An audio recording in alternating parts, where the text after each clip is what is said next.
not come if we don't tell the world that enough is enough. By the time Nigerians come out, and of course, these people in power, we want to kill and shoot.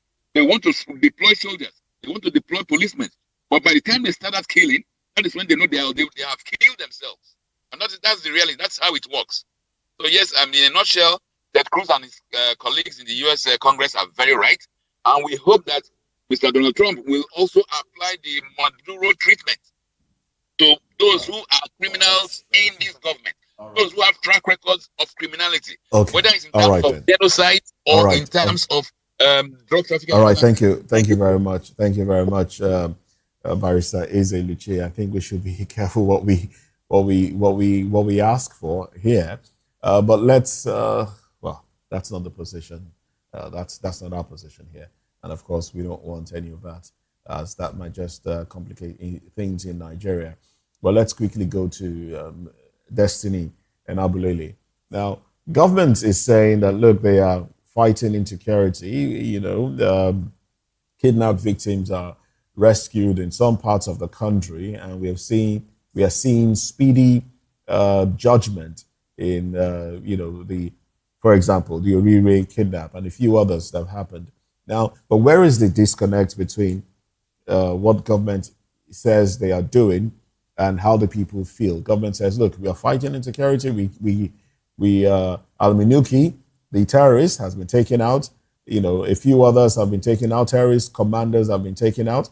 We're getting a letter, purported letter. I would like to tread carefully on that one, from the United States, saying that, look, okay, this is you're doing well. Your government is doing well, but Nigerians are feeling something different, because with every step towards curbing insecurity, we see more kidnappings. We see kidnappings for ransom now. We see more killings. We see more communities being displaced and all of that. Where is the disconnect? Is this government more interested in laundering its image than it is in providing security for Nigerians? What are your thoughts, really?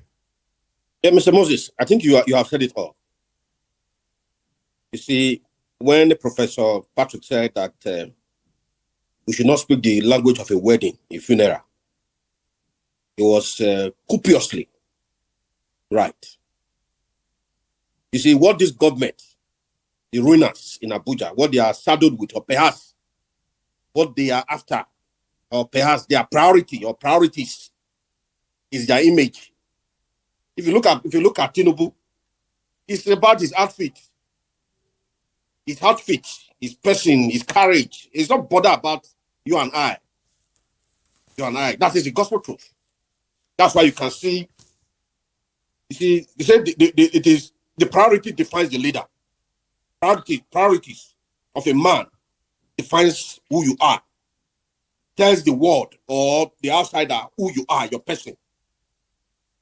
So that is why, for me, it is disgusting at this point. You see, let us be very frank. These ruiners in Aso Rock, they are more concerned about the destination, not knowing that they are more fervent about destination, not knowing that there is a journey that will take them to that destination. They are not concerned about that journey. They are fervent about that destination. That's where we find ourselves in this conundrum, in trying to have an amorphous or different set of budget and different reckless spending. Just like what you said, or perhaps from the last two speakers, the charges.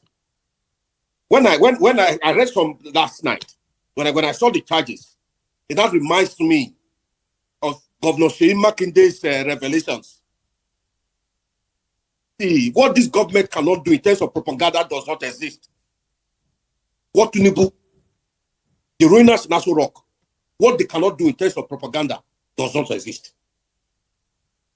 It is very unfortunate. All right, then. That we are at this crossroad. And Nigerians must take their destiny in their own hands. A closed mouth is a closed destiny. We must. Because if you look at their priorities, permit me to re-echo it, Nigerians need to look at their priorities. A man that came aboard, abandoned, jettisoned all presidential flights or fleets. Or as we speak, the presidency has about 15 jets. All right then. Well, Mr.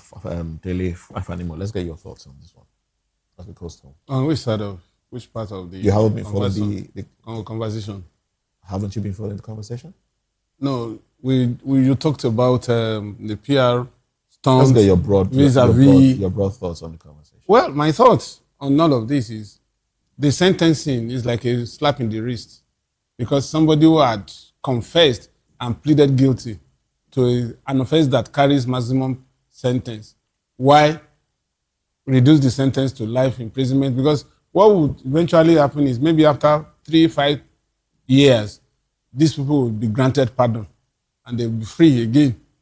But if they are permanently kept there, it's going to serve as deterrent to those out there that are still part of the gang and are troubling Nigeria. So, well, some people will argue that we've seen jailbreaks. We've seen the presidency using the prerogative of mercy. So keeping them there, is that really? That's what I'm saying. That's what I'm saying. There's a limit to prerogative of mercy you can grant to somebody who had, because you have to take a review of the case before you give that prerogative of mercy. And if it does not conform with the standard rule, of course, people will raise voices. Look at what happened to that Safia that killed her husband. They listed her among those to be freed, but Nigerians kicked, and she's back in prison because she has already exhausted all the layers. She had gone to appeal court, she had gone to Supreme Court, and they upheld the judgment of the High Court. So she's there. The best they can give her is maybe commute that to life sentence. Unlike these ones, they are not fit to be given that kind of respite for all they have done. 3 people were killed in the course of this Orire kidnapping. And so it has been established that there's a case of murder, there's a case of terrorism and all the rest. So why would you give them life sentence? And that's why I commend DSS for applying to the appeal court to take a second look at that case. Because you never can tell. They may look innocuous, but those behind them may be powerful. And so it could be a way of easing that tension. And then by the time you forget, Nigerians, we don't keep tab on some of these issues. Before you know it, even as we speak now, we may not even remember their names in the next 3 weeks. Yes, on the political side of it, before we go, I'm just wondering why the trial was moved from the state of the jurisdiction, from Oyo State to Abuja. Well, it could be as a result of security reasons, because Oyo State, even those who feel aggrieved might want to storm the court, and so especially with this kind of judgment. Exactly. So they may as well think that it is safer to prosecute them in Abuja. And because it's a federal crime, it can also be prosecuted in anywhere. Any part of the country. Yes. Okay. All right, this would be a good place to anchor the conversation. Thank you very much, Dele Fanimo. And we also do appreciate Destiny and Abulele, Mr. Eze Eluche, and Mr. Asim Adams. Thank you very much, gentlemen, for your time and your contribution on the program. We'll take a long break, and then at 10 o'clock, we'll get into paper review, where we'll look at the headlines and break them down. I am Moses Humphrey. See you again at 10. I am Chukwuma Okoro. Bye for now.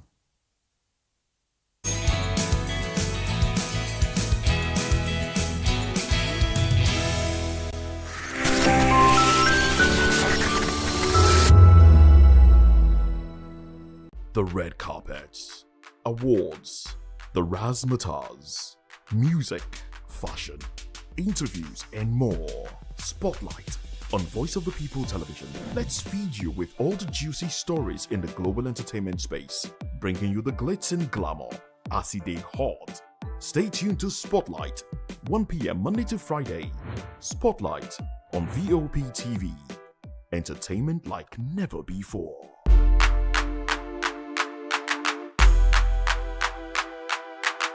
Welcome to the locker room, the home of football talk that matters.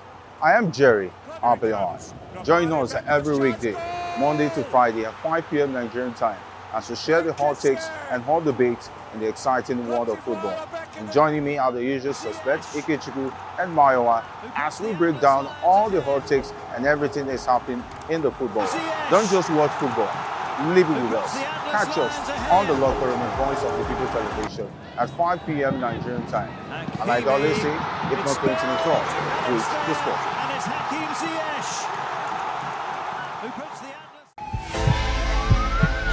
Atlas. This is Health Check, your weekly guide to better living, smarter choices, and trusted answers. From everyday wellness to urgent health issues, we've got you covered. Health Check, only on Voice of the People television, where your health has a voice.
In a world where truth is the ultimate power and opinions scream the loudest, it's time to wade through the noise. Hunger no get tribe!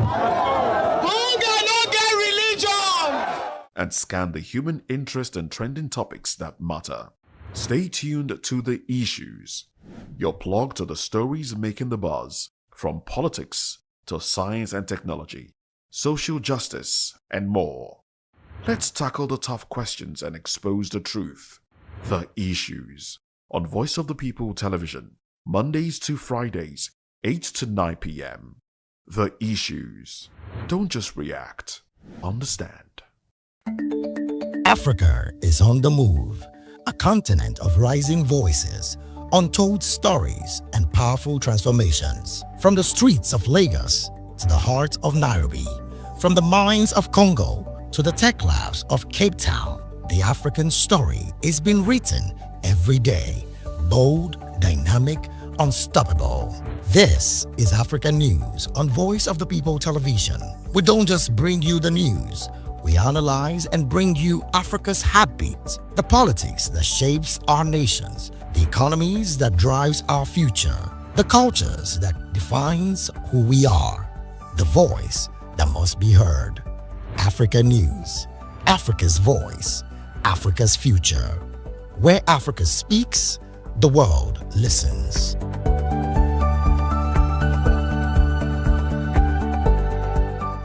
My name is Esther. They call me the Oga Padapata of them are the general overseer of them all. Every man, every woman has got a voice where integrity is the volume. So this is Voice of the People's TV. Voice of the People's TV. So this is the people's voice. And the people's voice is the voice of God. That's the voice populi in Latin. The people's voice is the voice of God. So keep watching Voice of the People. In fact, my name is Voice of the People. Keep watching MC Ado Pikin. Thank you. Hi guys, my name is Kegan. I am Nigeria's biggest tech content creator, and I just wanted to give a quick shout out to Voice of the People TV. Keep watching, enjoy, and you're welcome. My name is MC Alamano, the city call me Enjoy Med Landlord. Is VOP TV. Keep watching VOP TV. Don't touch it down. Even if you want to touch it down, increase the volume. If you don't increase the volume, I told me. My name is Collins Agawabe, popularly known as No Mind but last, more than No Mind more. Not be all so the cook right the fry plantain. We keep on watching VOP TV. The voice of the people, the voice of Edo.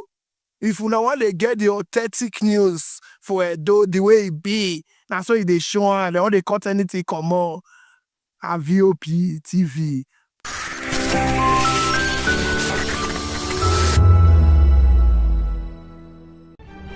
In a world where power shifts with every headlines, news breaks and events happens, we bring you unbiased and explicit information on politics, economy and state of the nation. We break down the chaos. Facts, not fluff. Truth, not spin. We discuss not just politics, but a glimpse into the future. Voice of the People Television. Now you have more than a voice. Big news this year. Your favorite Voice of the People television station is now on free to air on Nigecomsat. All you need to do is align your dish using the following: orbit position 40.5 degrees east, 12.685 gigahertz, 30,000 kilobytes per second. Polarized vertical, frequency 2, 12.731 gigahertz, symbol rate 26,250 kilobytes per second. Polarization H. This works on any decoder. Catch up to 100 channels, sports, movies, news, all for free. This is with better quality at no extra cost. VOP TV on Free TV. Now you have more than a voice. To know the happenings in the maritime sector, join us on the program Maritime Frontiers on VOP TV as we discuss key areas in the maritime sector, from aquaculture, maritime transportation, maritime labor regulation, oil and gas exploration, ferry and passenger insurance, marine pollution and prevention, port operations, and lots more. Maritime Frontiers, exploring Nigeria's blue economy. Behind every broken desk lies a broken promise. Education shapes the nations. But who is asking the right questions? Introducing Edu Dialogue, the show that goes beyond the surface, exposes the cracks, the corruption, and the silence in Nigeria's education system. Edu Dialogue, Saturdays, 3 p.m., only on VOP TV. We break the biggest stories, from missing funds to policy failures. We ask the tough questions and demand real answers. Edu Dialogue, this Saturday, 3 p.m. on Voice of the People Television.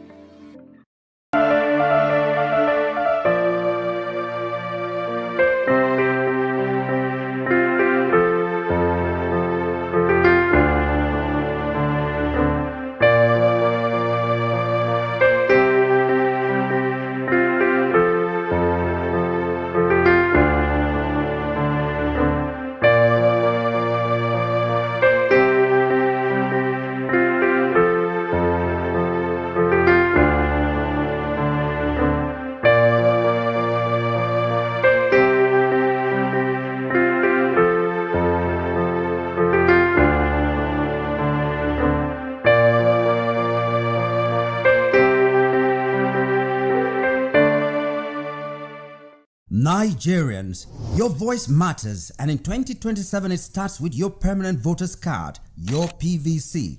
If you're 18 and above and you're a Nigerian citizen, you have the right to choose who leads your community, your state, and your country. But that right only counts if you have your PVC and your name is on the voter register. Here's what to do.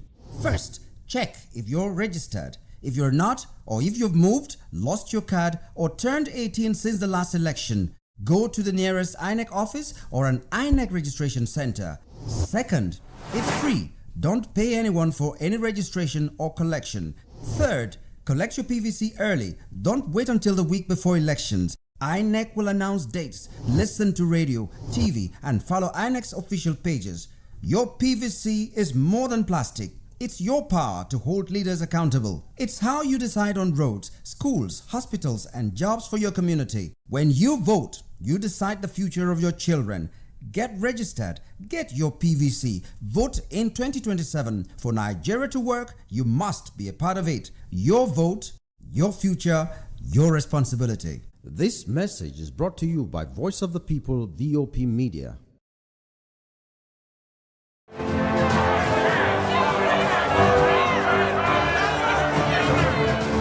Do you want your voice to be heard? Do you know? VOP TV. Now you have more.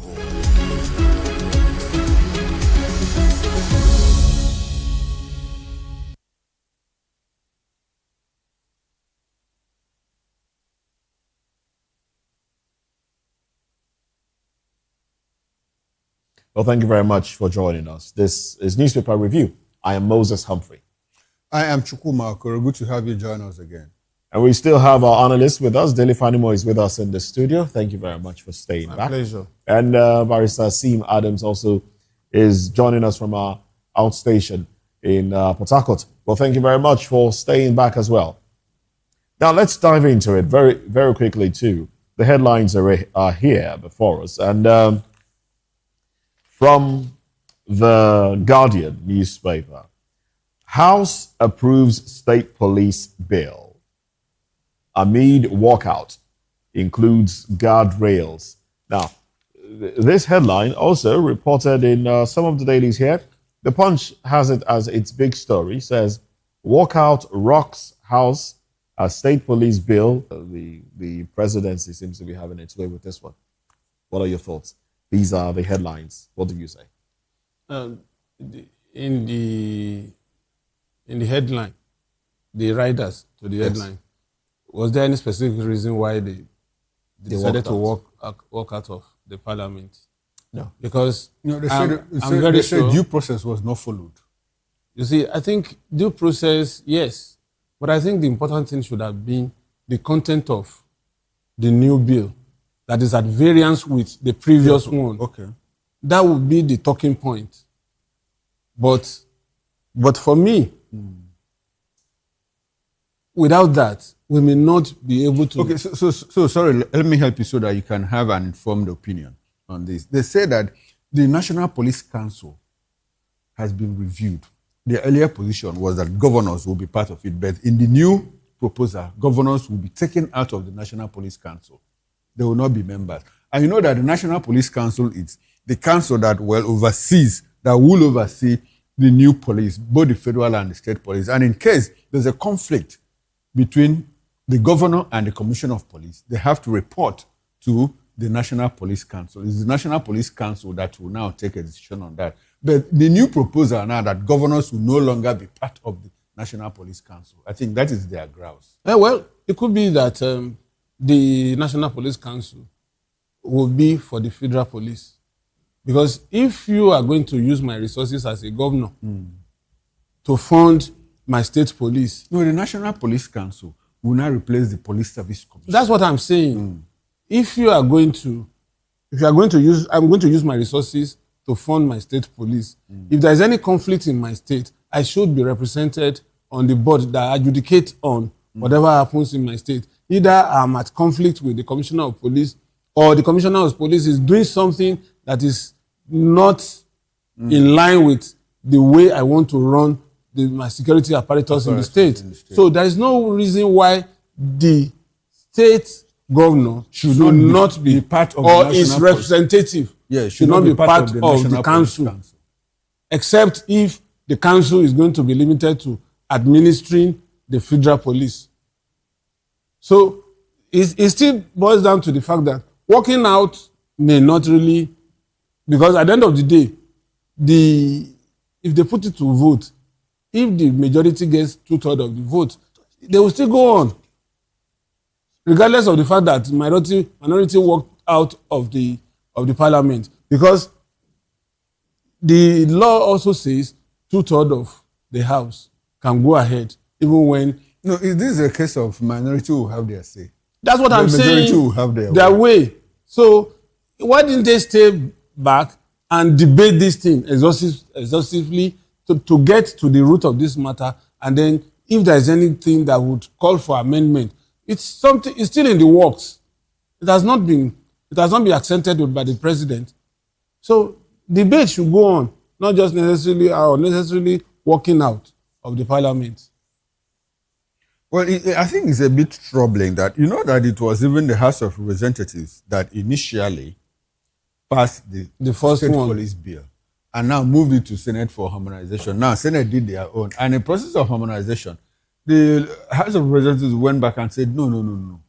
At that point, there was even a certain level of confusion because we were told that the bill, as passed by the National Assembly, had been sent to the State House of Assembly, you know, for their ratification, because we need 2/3 of them to also assent to that.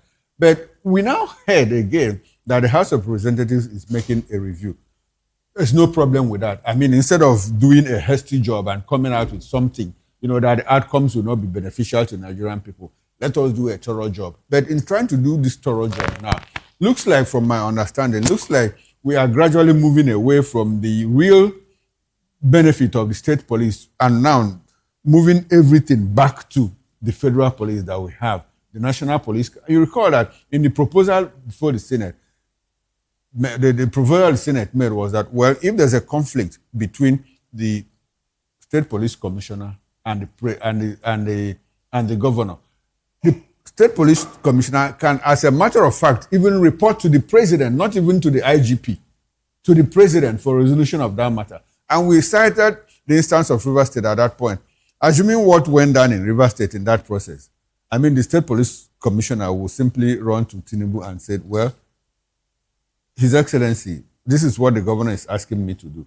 And under the circumstances that Fobara and Tinubu found themselves there, I mean, conventional wisdom tells you that the president will naturally cite the state commissioner of police. And so these are the gray areas that we need to, you know, I mean, do some kind of surgery, cut off the rough edges, so that we'll come out with something that is wholesome, that will be acceptable to everybody. All right, then. Thank you very much. Well, let's delve into other headlines here now. 2027 CSOs flag gaps as INEC assures 2023 technical glitches fixed.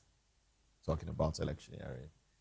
2027 CSOs flag gaps as INEC assures that 2023 technical glitches fixed. The writers say Yaga Africa wants INEC to publish ward LG level results on IREV.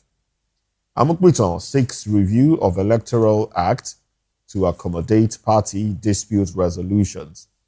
CSOs unveil new platform for citizens to upload polling unit results. CVR, INEC records 2.97 million voters in phase 3, tasks voters on deadline. Don't disenfranchise eligible Nigerians, Obi tells INEC to extend CVR. But some people are saying CVR should be continuous. You know, there should be a way that people can continually register. I mean, you don't put an end to it now, and those that will be 18 by November will automatically be disenfranchised. What are your thoughts, please? Well, I think the CVR should be a continuous process. Like you rightly said, people will turn 18 by November. People will turn 18 by December. So practically saying that they cannot vote because they were unable to register. I like the fact that we are talking about this voter registration exercise. You know, there was an issue we discussed yesterday. In some parts of the country, in some parts of Anambra State, people are being asked to pay 2,000 naira before they could collect their PVC cards. And I am like, excuse you, what's going on? INEC, when did we start paying for, you know, PVC cards, permanent voter cards? It's an anomaly. It's condemnable in any way that you look at it. Nigerians are saying our power is the vote that we have. If we are dissatisfied with a particular government, what do? How do we change that government? Not through the barrels of the gun, but by the polling booths. We'll go to the polling booths and vote out this government, that particular government. But in a situation where we have to pay money to secure our PVC, I mean, it's not acceptable. And so that is one thing that INEC should look into. The victims tried to make videos of that particular event. They were prevented from doing that. And so the faces of the perpetrators were not captured. And so I would like for INEC to go back to Anambra State and conduct proper investigation to find out who were asking people, to pay 2,000 naira before they could collect their PVC. And this PVC thing, the way they do it, it comes in bundles of hundreds and thousands. And so you have to do a lot of sifting. Is there no way that they can decentralize it to the extent that at the ward level, because when I collected my own, I had to go to my local government, in my home local government, to collect my PVC. Is there no way that we could reduce it to communities, probably hand it over to some community leaders to share to the people? But again, the danger is, if you do that, it will turn to an politicians issue will go and buy it from them. Because you recall that at some point during the 2023 elections, we saw dumped drainages and all of that. And so why I told Moses yesterday, we are our own worst enemies. Sometimes I don't actually blame the government. We are also part of the problem. Ordinary PVC, you are asking someone to pay 2,000 naira. To what end? You are naturally disenfranchising people. In fact, that's even an electoral offense.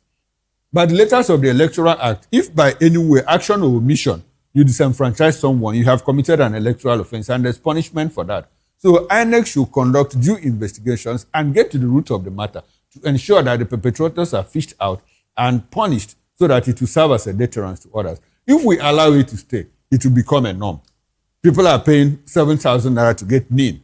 Meanwhile, in their website, it is free. And so if we allow this collection of PVC with 2,000 naira to stay, it will become part of it.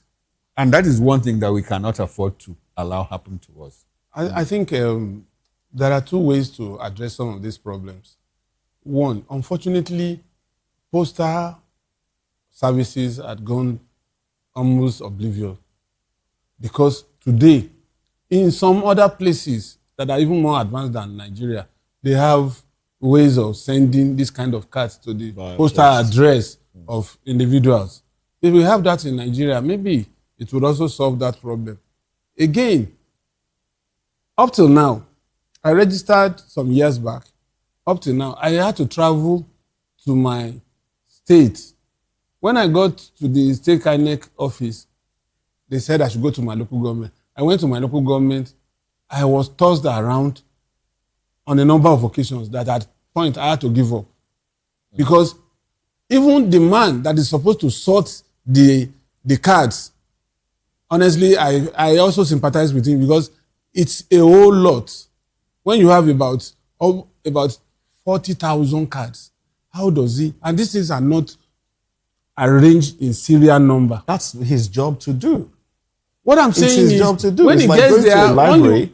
Let me give a personal. It's like going to a library to get a book. The librarian would have arranged the books in such a way that if you mention the author, the type of book, he knows exactly where to go. If you say, "Oh, I want fiction," he knows exactly where to go. So he makes the search easy. So I don't think that was when we had analog. That was when we had analog library. Now we have. It makes it even better now. We have digital libraries. Yes. So you just point. If you have, you go to work every day.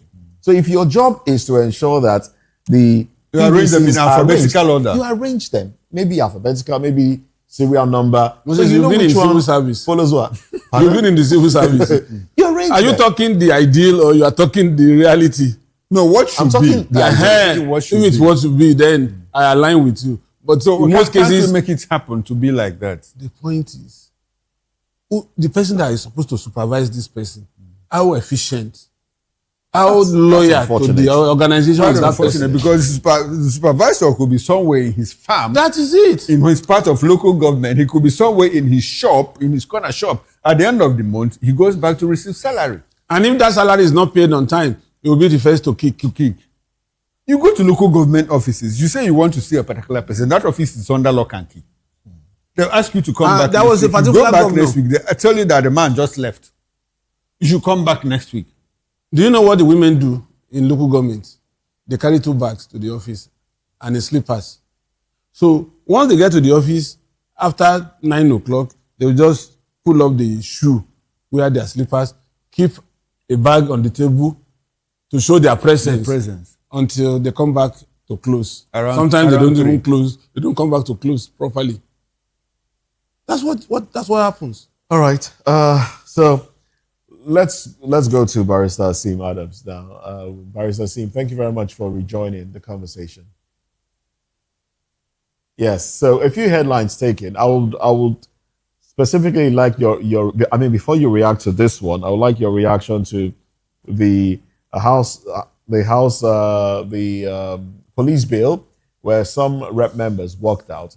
311 of them approved it. Some others walked out. Let's have your thoughts on that one, and then you react to the current headline that we're talking about now, talking about PVCs not being made available, and the registration process that they want closed now. Some people are saying, I am also saying, it should be extended.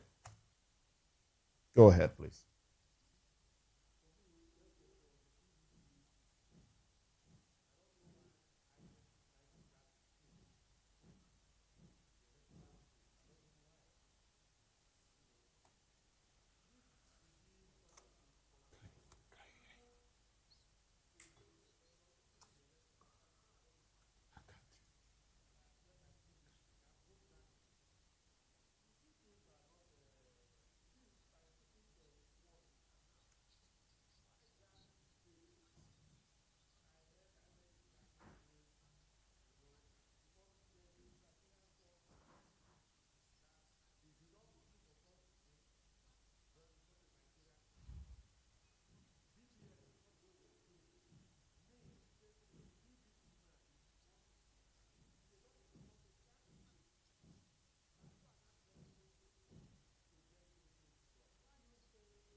Oh boy. First State Police, yes. I know that we have issues. Hello? Yes, go ahead, please. I know that the state police in itself, there are one or two areas that I feel they need to check and put and fill. All right. For instance, I've advocated these state governors, is it how they are going to run state police the way they are running this VIO, whatever? That the VIO is a creation of the state laws.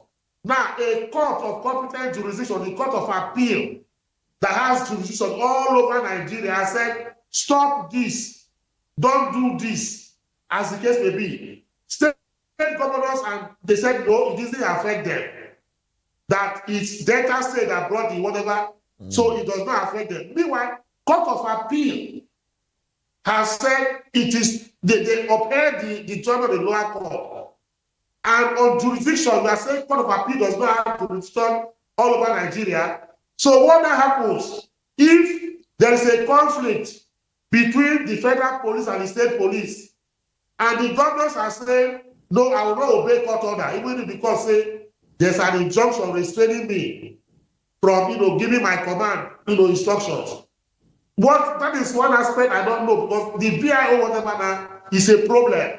In Rivers State here, I confronted some of them. They said, no, that judgment is not affecting us. But I said, it's the Court of Appeal. The Court of Appeal, which has jurisdiction all over Nigeria. When the Federal High Court matter came, he said it was in Delta State. But the Court of Appeal, he said it is every part of Nigeria. You are going to disobey it. Is this how you're going to run state police or us? These are questions I have asked. Nobody has answered. If you give the governors too much powers, then there will be no need for state police, in my own opinion. Let us remain with one trouble instead of doubling our trouble here in Nigeria here. All right. So that is just my two issues. All right. Majority will always have their way. Minority will have their say. That is what happened there. So those who walked out the last time, it is their own business, as the case may be. So the majority will always have their way. So who are the losers now? They are the losers, as the case may be. That is the situation, my brother. But at least their constituents will know that they took a stand. I think that's basically the takeaway from the walkout. Their constituencies, they may not agree with the stand taken by those who represent them. Like the man, Adam Soshomole is my president, rep, another one. There are stands he has taken in the house that majority of his constituents are not happy with what he did. You understand? But he just went in and said, my constituency. We asked him the question, who are your constituents? Did you even come to us before you take those decisions? These are things, so they're just fooling themselves there. They're just acting based on personal ego or whatever. Not the constituents. Many of us don't even know those who represent us in the House of Reps. I confronted one at that time. I said, I never knew you were in the House of Reps in my village when I got to the village. And so you mean your guy, the one representing me in Abuja? He now said, yes. Why would I know him? I said, I don't know you. And I don't even know your name. You are not even from my local government. You are from the other local government. So I don't even know your name. So, and my local government is part of your constituent. Where is your office in this town? How have you come to us and aggregate and ask us for another thing? You have not done that. He now said, okay, you have known me now. No problem. Add this name to my people so that you know what to do with it. All this kind of things. So this is the problem we have in Nigeria here. Are they representing us? They are not. That is it. That is my take on this, please. All right, then. They are okay. They are not representing us, so the onus is on us to choose those who represent us then. Oh, well, let's get into another headline here, still around security and, issues like that. Tinubu expands Nigerian Army divisions personnel capacity by 28,000. That's from the Guardian newspaper. And when you look at, yes, the Punch also says Tinubu expands army to 12 divisions, approves 28,000 recruits. And of course, Vanguard reiterates the same headline. Now, the Nigerian Tribune goes further, breaks it down, Its big story says Tinubu approves expansion of Nigerian Army to 12 divisions, OK's recruitment of 28,000 personnel to strengthen national security, and then it lists the divisions here. 1 to 12 of them. One division headquarters, Kaduna, which comprises Kano, Kaduna, Katsina, and Jigawa states. 2 division headquarters, Ibadan, which comprises Oyo, Osun, Ekiti, and Ondo. 3 division headquarters, Jos, and then you have Plateau, Bauchi, and Gombe states. 5 division headquarters, Makurdi, you have Benue, Nasarawa, and Kogi states. And then you have, for 6 division, you have Port Harcourt, Rivers, Akwa Ibom, and Cross River states, all in there. 7 division headquarters, Maiduguri, you have Borno and Yobe. In Sokoto, you have Sokoto, Kebbi, and Zamfara states. In Ilorin, you have Kwara and Niger State. In Jalingo, you have Taraba and Adamawa states. In Lagos, you have Lagos and Ogun states. In Enugu, you have Enugu, Anambra, Abia, Ebonyi, and Imo states all together. All right. In Enugu. And then Benin City, you have Edo, Delta, and Bayelsa states. All right. So let me, how much impact will this have on, yes, security? How many divisions? 12 new divisions. No, they are not new. They only added 4. There were 8 divisions. And, when you look at concentration of administrative jobs in these divisions, it's like just trying to decentralize as much as possible so that the reporting line will not be cumbersome. For instance, the 82 div, where you have the headquarters in Lagos, has 82 div is Enugu. Oh, is it 81 div? 81 div is Lagos. Lagos, yes, 81 div, sorry. 81 div that has just 2 is because of the size and the number of barracks in this place. For instance, you have from Owode Barracks, Abeokuta, Alamala, up to even the border post and all that. And so it becomes manageable. Then in other states too, we have some states that have just 2 states, some 3 states, and 1 4 state, depending on need. But it's just to ease administration in this process. That's the reason. Well, I'm a bit worried with the headlines that you read out in terms of the one in Guardian makes it look like, well, these 28,000 people have already been recruited. Expands with 28,000. Yeah. And that's the recruitment process. No, they are recruiting 28,000. No, but that was not what the headline says. Okay, the headline says personnel capacity by 28,000. Expands personnel capacity division and personnel by expands 28,000 division and personnel. Good. It looks like, if you read the way I understood it, is that these 28,000 people have already been recruited, but the process has just started. Okay. Like we were told, 50,000 new recruits into the Nigerian police. So the question is a good thing. We need to expand operations. We need to expand footprints, considering what we have become as a people in terms of insecurity. The entire country has been enveloped. The 6 geopolitical zones. Let nobody make any denial about it. Some people think that, like the Southeast and the South-South, it is not true. Some of the incidents there are underreported. So insecurity has enveloped the entire country. Now, if you're expanding operations, these new people that you are bringing on board, what new thing are they bringing to the table? That could be enhanced training. Enhanced training. Yes. Okay, how make them cope with the exigencies of the time? No, but there are systemic problems, like the issue of sabotage. Yes. So how are we going to? They will also be coping with that. They will also be coping. Yes. Then no problem has been solved, because as a matter of fact, we have been told by the American soldiers that came that they have the capacity, they have the capability. Then we understand that the problem is not because we don't have enough soldiers to fight these insurgents. Not just even soldiers, even with skills. Even with skills. We have them very well trained in the best military institutions in the world that come back here to train others. You have told stories of instances we encountered military officers and they said, if we have direct order to route these people, we will just do it immediately. And so until we deal with that issue of political will, we just might be doing a circle show. I mean, expanding the base, like I asked the other day, 50,000 new recruits into the police. What is the process of recruitment? Are you going to change their welfare? What are you going to do to ensure that it is a new Nigeria police, not the one that we have?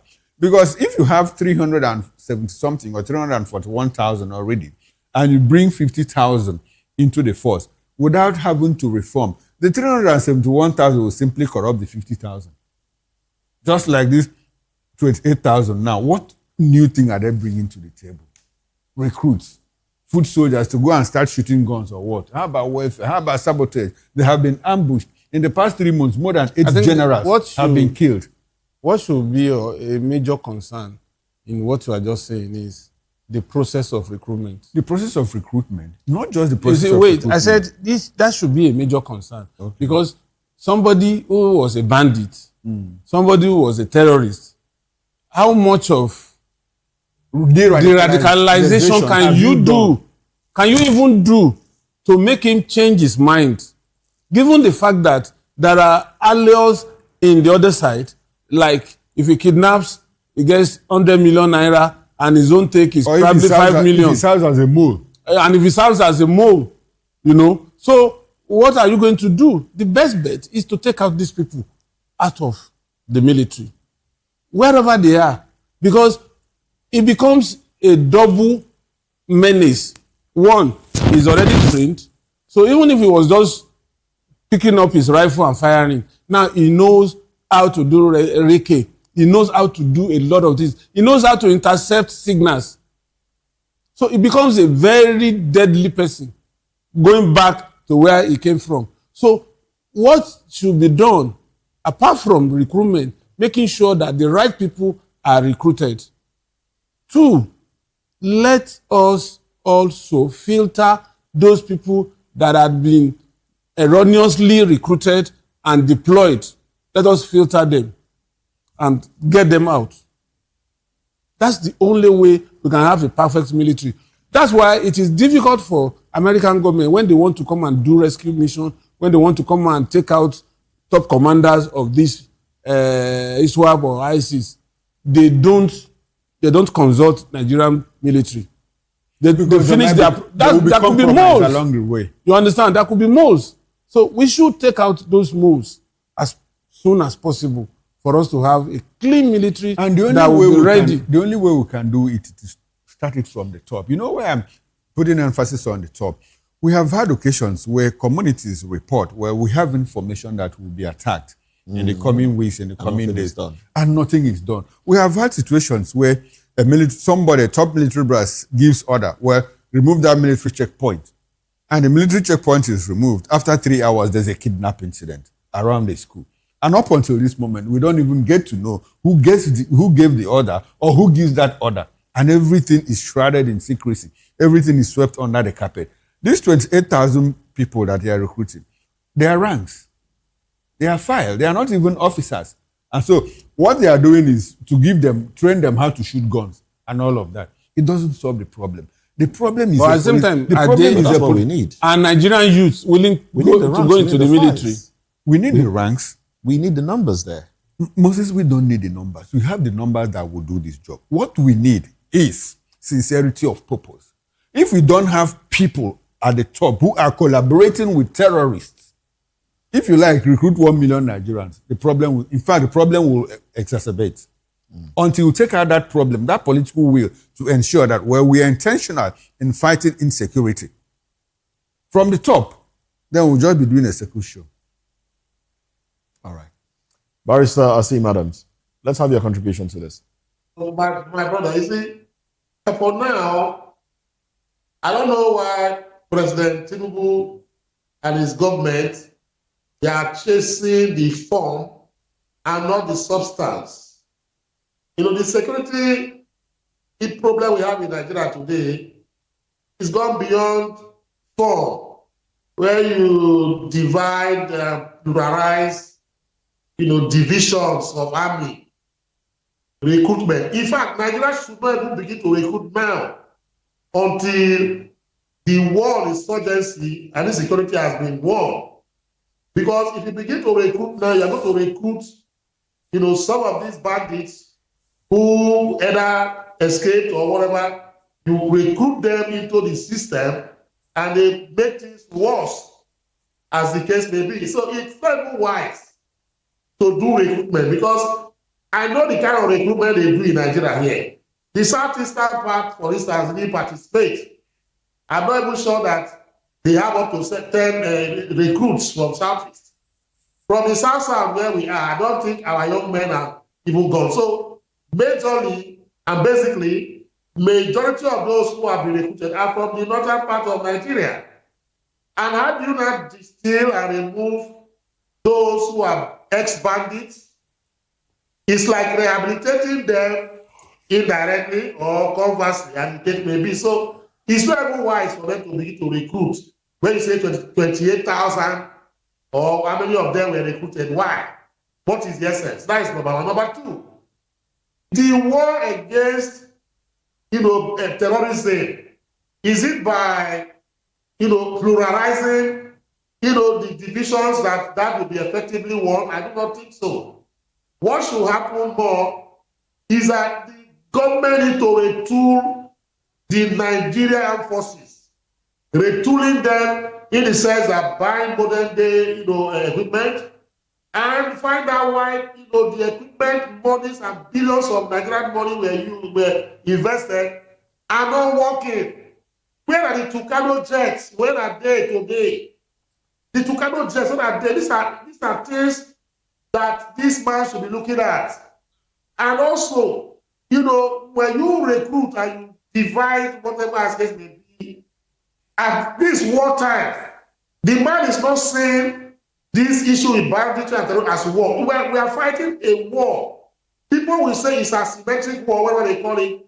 But for me, it's indirect war. The war happening like it's even worse than that of the US and Iran. The US and Iran war, at least we know that America will bomb tomorrow. Iran will bomb the next day. But today, we don't even know. Terrorists might even go somewhere. In the next 1 week or 2 weeks, nothing is heard from them. But before you know, in 2 weeks' time, you hear bombs here and there. So the war is even more dangerous than what we have in regular war. So that should be what they should be doing. The government should invest more on intelligence gathering and nipping all these things in the bud, not creating more divisions, looking at the form and not the substance. Like I said before, is what this government is doing, and it's not very good, for my hearing and my liking, as the case may be. Government should be proactive, not by through recruitment or division. 82, okay, the Benin command we created. I know that particular Benin area. So what exactly is it? Bayelsa coming to Benin, the Delta State, and so what was wrong with the old one that was there? The command and whatever. What was wrong? Is it because of ease of administration or whatever as it may be? Yes, administration, but when we are not fighting this kind of war, then it will be okay. But when we are in the wartime with terrorists or whatever, the man's priority should be on how to retool the Nigerian security apparatus, as the case, not all these divisions. In my opinion, this is my opinion, and I believe that this is from my conscience as a true Nigerian, patriotic Nigerian. All right, thank you very much, Barrister Sim Adams. Mr. Okoro, let me come to you with this next headline. Southeast in throes. Okay, this is how it goes. This is from the Guardian newspaper. It says, from primary decay to tertiary distress. Southeast in throes of tertiary healthcare infrastructure crisis. We've talked about this a lot of times, but it's a good thing that the Guardian is putting this one out there. So if you want to go a little deeper into the story, maybe to help with analyzing it, says tertiary healthcare in the Southeast is on life support as decaying primary and secondary care, as well as systemic neglect, are paralyzing the teaching hospitals, ranging from a paucity of medical facilities, lax service delivery, and poorly trained and remunerated medical personnel to poor funding.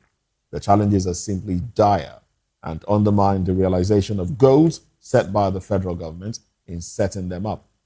That's according to the editor of this story. This is an editorial. An excerpt here says, inside UNTH wards are archival hospital beds. Inside UNTH wards are archival hospital beds, some supported by the walls and others improvised. Old and weak beddings, disused chairs, gallons of buckets of water stacked up by the bedside, provided by patients. Others are beds with side lockers and overbed tables, while many are without lockers. Collectively, they constitute a sad reminder of Nigeria's poor maintenance culture. Well, Moses, this is the loss of the Southeast. The last time I visited the University Teaching Hospital in Enugu, the UNTH, that is the Ozala. There's an old UNTH, there's a new one. There's one in Ozala, which is now the main teaching hospital itself. Except electoral remediation work has been done in that facility. I think the reporter was mild in reporting, because it is what he reported is what I saw is worse than he reported. I had gone there to visit a niece of mine who was a patient, and I was like, I asked the mother, why did you even bring him to this place? I mean, it's like you brought him here to come and die or what? And as we were in that facility, people were dying. The environment is nothing to write home about. That is the situation. The situation they painted is very correct. But rather than blame the federal government, I would rather blame the managers of the institution, because I do understand that at some point, the federal government of Nigeria doled out money, confirmed, to 6 teaching hospitals across the 6 geopolitical zones of this country. UNT has got one. And so the chief medical director has an explanation to make. Is it that it was audio money given to him? On top of my head, I can't recall the particular CMD at that point in time. But I do know that the federal government said, and they did acknowledge that monies were given for refurbishing. I think whether that money was from TED Fund or any of these institutions, these federal government institutions that takes care of university education, very specific to teaching hospitals. And so because they needed to build them back to where they were before. And so UNTH got. If UNTH got and the work wasn't done, will I blame the federal government? Of course I will not. I'll rather blame the CMD. And beyond that, it goes to speak to what I call resource cost. At any turn, the Southeast people are quick to blame the federal government. They don't hold themselves to account. The federal roads in the Southeast, who collected the contracts to execute those federal roads? Sons of the Southeast, did they deliver? The answer is a capital no. So how will you turn around to blame the federal government? They gave you a contract, they gave you the money mobilization, you pocketed the money, your people are dying in road accidents because of bad roads, and you expect them to turn around and blame the federal government, like what most of us do. I will not do that. Our sons are the problems. If you talk about a certain agenda, realization of a certain agenda, people that have been a clog in the wheel of that progress are Igbo people. We have been talking about Igbo presidency. Peter Obi came out in 2023. His harshest critics are Igbo sons. Even today, people are saying Obi should not get there. Who are the people saying it? Governor of Enugu State, Governor of Anambra State, Governor of Ebonyi, Governor of Imo State. And so I'm not surprised that this is happening. It is our lot. Yes, I believe and I do agree that at some point we have been marginalized, but we are also the cause of some of this marginalization. And I also ask questions. Our sons that are ministers in cabinet, when they go to cabinet meeting, what do they tell the president? What do they say in council? You are there, road master plan is pushed out, Southeast is not included. You keep short. Gas master plan, Southeast is not included. Rail master plan, Southeast is not included. But you go home and say, hey, these people, they are dealing with us. You are the ones dealing with us, not the Nigerian state. So that's my position in this. Southeast tertiary institutions, you should even talk about Nnamdi Azikiwe Teaching Hospital, the one in Nnewi. It's an eyesore. And so when they collect these monies, what do they do with the money? That is the question the CMD should answer. because I do, except they are telling us that, well, they gave Southwest, gave South-South, gave Northwest, North Central and North-East, and they didn't release their own money. Then let us know. We have not been told that. All right, then. You want to add something? Is it beyond what Chukuma has said? Most teaching hospitals are not run on charity. I know of a particular CMD of UCH in the past that used money generated within that hospital to fund refurbishing and rehabilitation of the hospitals. And up to today, it's still a reference point. And how did he do it? He made sure he curbed excesses. Right. He made sure that the conduit, the leakages were plugged. And money started coming in. They were changing beddings. All right then. All right. Sorry, Dele, talking about cutting expenses, Bojo Oyemade, when the mother was the CMD of UI, University of Ibadan Teaching Hospital. Yes. Now, that woman organized, a fundraising from old boys of that institution. They wanted to donate a certain 200 million naira, to take care of renovations and all of that. And in the course of the program, it was a young man from Anambra State who schooled in UI, operating in the United States of America. When it was US-based, it was a Zoom meeting. And the guy gave $1 million for the renovation of that institution. And after he gave that money, it covered in excess of the planned budget. And that was how that show ended. We have old boys. Why can't the CMD of UNTH organize that? It's just been innovative. It's just been innovative. All right, let's get Barrister Asim Adams' thoughts on this one as we wrap up. In 1 minute, please. Barrister Asim. Thank you very much. It's the same. I align my thought with the first and second speaker. Just to add that, in fact, public hospitals in Southeast, especially, the IDP camps are better than them. The IDP camps are better than them. I don't know, like Mr. Okoro asked, is it that monies were not budgeted, for them? Maybe Southwest got, South got, Southeast didn't get. I don't know. Otherwise, there should be a thorough probe of what is going on in that health sector. Right. As case may be, if you visit any of the public government hospitals in that particular area, particularly my brother, you will shed a tear. It's so sad. That is all I could say. Mr. Okoro did the encapsulation, and there's only to add more than what I've said. All right, thank you very much, Barrister Asim Adams. Thank you, Dele Fanimo and Chukwuma Okoro, who makes a comeback later tonight on Political Lens at 6 p.m.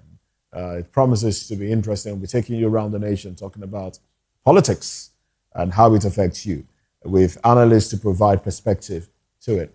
I am Moses Humphrey. I'll see you next time. Sports comes up next. Bye for now. I'm Chukwuma Okoro. You don't introduce me.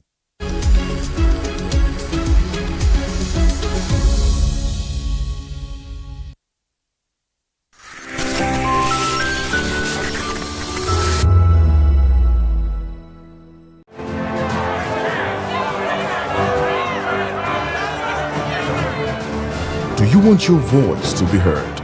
Do you know that you matter in the scheme of things? The People's Voice, the show where ordinary citizens take center stage as we discuss the biggest stories that affect you and I. With you in mind, we facilitate lively discussions, debates, and interviews on the topics that matter most to you and I, from social justice to economic empowerment, education to healthcare, governance, and more, tackling tough topics and amplifying your voice. Join the conversation and make your voice count. The People's Voice. Make your voice count. To know the happenings in the maritime sector, join us on the program Maritime Frontiers on VOP TV as we discuss key areas in the maritime sector, from aquaculture, maritime transportation, maritime labor regulation, oil and gas exploration, ferry and passenger insurance, marine pollution and prevention, port operations, and lots more. Maritime Frontiers, exploring Nigeria's blue economy. If you've been drinking, don't drive. Hand over the keys to another driver. Call a friend or family member. Use a taxi or a ride-hailing service. Wait until you're completely sober before getting behind the wheel. A few minutes of inconvenience is far better than a lifetime of regret. Friends, don't stand by in silence. If someone who has been drinking insists on driving, speak up. Offer an alternative. Taking away their keys could save a life. Driving is a responsibility, not a right. Every time you take the wheel, you're responsible for the safety of everyone on the road. Today, make the choice that protects lives. Celebrate responsibly. Think before you drive. If you drink, don't drive. If you drive, don't drink. Because every life matters and every safe journey begins with the right decision. This message is brought to you by Voice of the People Television. In a world where truth is the ultimate power and opinions scream the loudest, it's time to wade through the noise. Hunger no get tribe. Hunger no get religion. And scan the human interest and trending topics that matter. Stay tuned to The Issues, your plug to the stories making the buzz, from politics to science and technology, social justice, and more. Let's tackle the tough questions and expose the truth. The Issues, on Voice of the People Television, Mondays to Fridays, 8 to 9 p.m. The Issues. Don't just react, understand. Nigerians, your voice matters, and in 2027 it starts with your permanent voter's card, your PVC. If you're 18 and above and you're a Nigerian citizen, you have the right to choose who leads your community, your state, and your country. But that right only counts if you have your PVC and your name is on the voter register. Here's what to do. First, check if you're registered. If you're not, or if you've moved, lost your card, or turned 18 since the last election, go to the nearest INEC office or an INEC registration center. Second, it's free. Don't pay anyone for any registration or collection. Third, collect your PVC early. Don't wait until the week before elections. INEC will announce dates. Listen to radio, TV, and follow INEC's official pages. Your PVC is more than plastic. It's your power to hold leaders accountable. It's how you decide on roads, schools, hospitals, and jobs for your community. When you vote, you decide the future of your children. Get registered. Get your PVC. Vote in 2027. For Nigeria to work, you must be a part of it. Your vote, your future, your responsibility. This message is brought to you by Voice of the People, VOP Media. VOP TV. Now, you have more than a voice. As the 2027 general election draws closer, the Alliance for Democratic Rights has called on government officials to uphold democratic values by drawing lessons from past leaders, including Olusegun Obasanjo, Goodluck Jonathan, and late Umaru Musa Yar'Adua. In a statement, the group's national president Andy Chooks and national secretary Suleiman Funtua expressed concern over alleged interference by the presidency in the internal affairs of opposition political parties, warning that such actions could undermine Nigeria's multi-party system ahead of the 2027 general elections. The organization also urged the chairman of the Independent National Electoral Commission, Professor Joash Amukbiton, to uphold electoral integrity ahead of the forthcoming polls. As Voice of the People TV, we sought the opinion of Nigerians on this development. In as much as the president is the person to appoint INEC chairman, there's nothing anybody will do to change the narrative, because he who called the piper dictates the tune. If it were to be well democracy is being practiced, the presidency doesn't have any hand in choosing who will handle the electoral umpire, like CBN governors, chief of army staff, police chief, and the rest of them. They don't have power on all those things.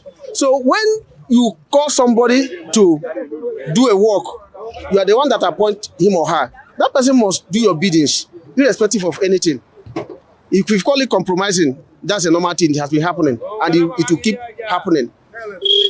So the issue of President Tinubu appointing INEC chairman is a free and fair entry for him. That's not anybody can do.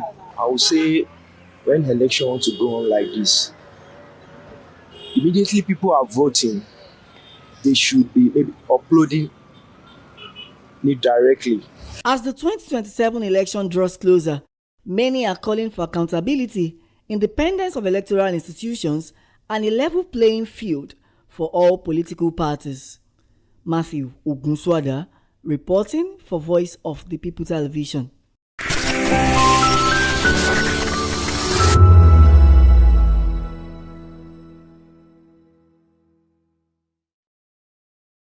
Big news this year. Your favorite Voice of the People television station is now on free to air on Nigecomsat. All you need to do is align your dish using the following: orbit position 40.5 degrees east, 12.685 gigahertz, 30,000 kilobytes per second. Polarized vertical, frequency 2, 12.731 gigahertz, symbol rate 26,250 kilobytes per second. Polarization H. This works on any decoder. Catch up to 100 channels, sports, movies, news, all for free. This is with better quality at no extra cost. VOP TV on Free TV. Now you have more than a voice.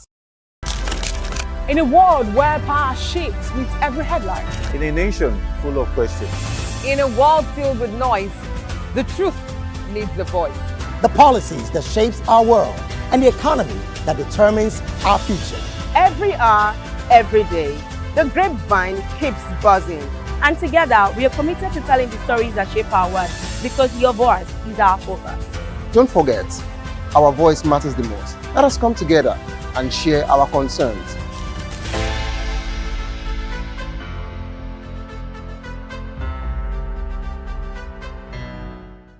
Behind every broken desk lies a broken promise. Education shapes the nations.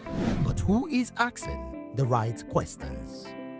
Introducing Edu Dialogue, the show that goes beyond the surface, exposes the cracks, the corruption, and the silence in Nigeria's education system. Edu Dialogue, Saturdays, 3 p.m., only on VOP TV. We break the biggest stories, from missing funds to policy failures. We ask the tough questions and demand real answers. Edu Dialogue, this Saturday, 3 p.m. on Voice of the People Television. This is Health Check, your weekly guide to better living, smarter choices, and trusted answers. From everyday wellness to urgent health issues, we've got you covered. Health Check, only on Voice of the People Television, where your health has a voice.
you want your voice to be heard?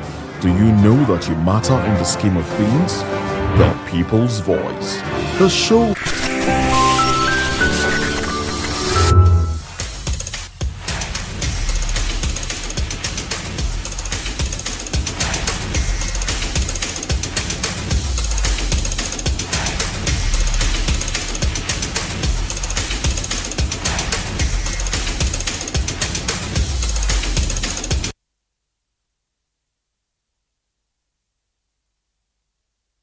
Yes, it's a beautiful, beautiful Friday morning. And of course, let me say welcome to the weekend from this show, the Sports Republic show on Voice of the People Television. And I am Afiz Ogubanjo.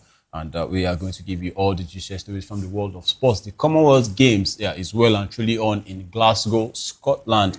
And the Team Nigeria are preparing. And of course, they've already been promising Nigerians that they are going there to better at what they did in Birmingham in 2022 by getting 32 medals. This time they are looking at 40 or more. Let's hope they'll be able to do that. When it comes to the Commonwealth Games, by the way, it's usually bread and butter, for Team Nigeria. And we are waiting to see a lot of stars from the world of boxing, 3x3 basketball, and athletics itself. Koinsola Ajayi and the likes of Tobi Amusha will be looking to light up the world. And Team Nigeria have been making a lot of preparations, for this one. AFN, the president has been speaking to that. Look, we want the medals, a lot of medals. I think he promised about 7 gold medals, but we are going to go into all of that. And of course, in the football world, the transfer market is blazing. Chelsea are looking like they want to take all the medals, all the league titles, all the cup competitions. They won't be playing in Europe, by the way, but of course, the Premier League title is within sight. They'll be playing about 1 game per week, same as Manchester United last season. It is just so funny that Chelsea are the ones in their shoes this season, and they are making a lot of signings. The British record signing, Morgan Rogers, he has been unveiled, and the likes of Maxon Lacroix has now been announced that he is going to be joining the blue side from Crystal Palace. A lot of deals going on. Luka Modric also extending his contract with AC Milan. Alejandro Garnacho has also joined Aston Villa. We will be uncovering all of that in the show today. And well, it's the weekend edition. And of course, it promises to be an exciting one. I am Afiz Ogubanjo once again. And before we go into all of the football stories, let's start from the world of athletics, where the Commonwealth Games, is in motion. And of course, the president of the Athletics Federation of Nigeria, Chief Tonobok Okowa, says he is happy with the quality of the country's track and field team ahead of the 2026 Glasgow Commonwealth Games, which begins today. And of course, he believes that the squad has the depth to chase the federation's target of 7 gold medals. And track and field will run for 6 days from Monday, July 27th to Saturday, August 1st. And at the Scotstown Stadium, and Okowa noted that the presence of top athletes, of course, shows renewed commitment to representing Nigeria on the world stage. And we saw the Afrobeats House, where Team Nigeria, will be hosted, where they will be discussing tactics. These are all the sports that we will be having for Team Nigeria: 3x3 basketball, 3x3 wheelchair basketball. There's athletics, where we'll be seeing the likes of Koinsola Ajayi. There's boxing, there's judo, there's para-athletics, there's para-powerlifting, there's swimming, there's weightlifting as well for Team Nigeria. All the sports that will be going on. Of course, we have track cycling. These are very, very interesting sports. 32 medals were won in Birmingham. Now we are looking to, do better than that. To better that, let's get about 35 or 40 medals. And Okowa is saying here that we should be targeting 7 gold medals. We should be expecting 7 gold medals from Team Nigeria's athletics team. And we also saw the Afrobeats House where they will be housed. And that place looks so nice. The Afrobeats House, where, look at it, you have it on your screen right there. This is just so nice. I mean, look at all of that from all the sponsors there. Look at the seats. Everything just speaks Nigeria. And they named it the Afrobeats House, where they'll be holding their press conferences, their exhibitions, and of course their concerts, just to keep Team Nigeria alive so that they can do very well at this stage. And the AFN, the NSC, they have put a lot in place. And if you look at the kits, I saw a video of some of the kits that have been given out to the athletes, and of course to the people that are going to get involved in the boxing, in the 3x3 basketball, and it's looking so beautiful. Unlike a particular time where we saw the kits that were not so good, given to our athletes. But this time around, everything has been put in place for Team Nigeria and is expected for them to go on and light up the world. And Okowa is now saying, look, we are going to deliver 7 gold medals from our own end, which is the athletics. And among the headline names in Glasgow are world 100 meters hurdles record holder Tobi Amusan. We have sprinters Koisola Ajayi, there's Favour Ashe, and there's Rosemary Chukwuma,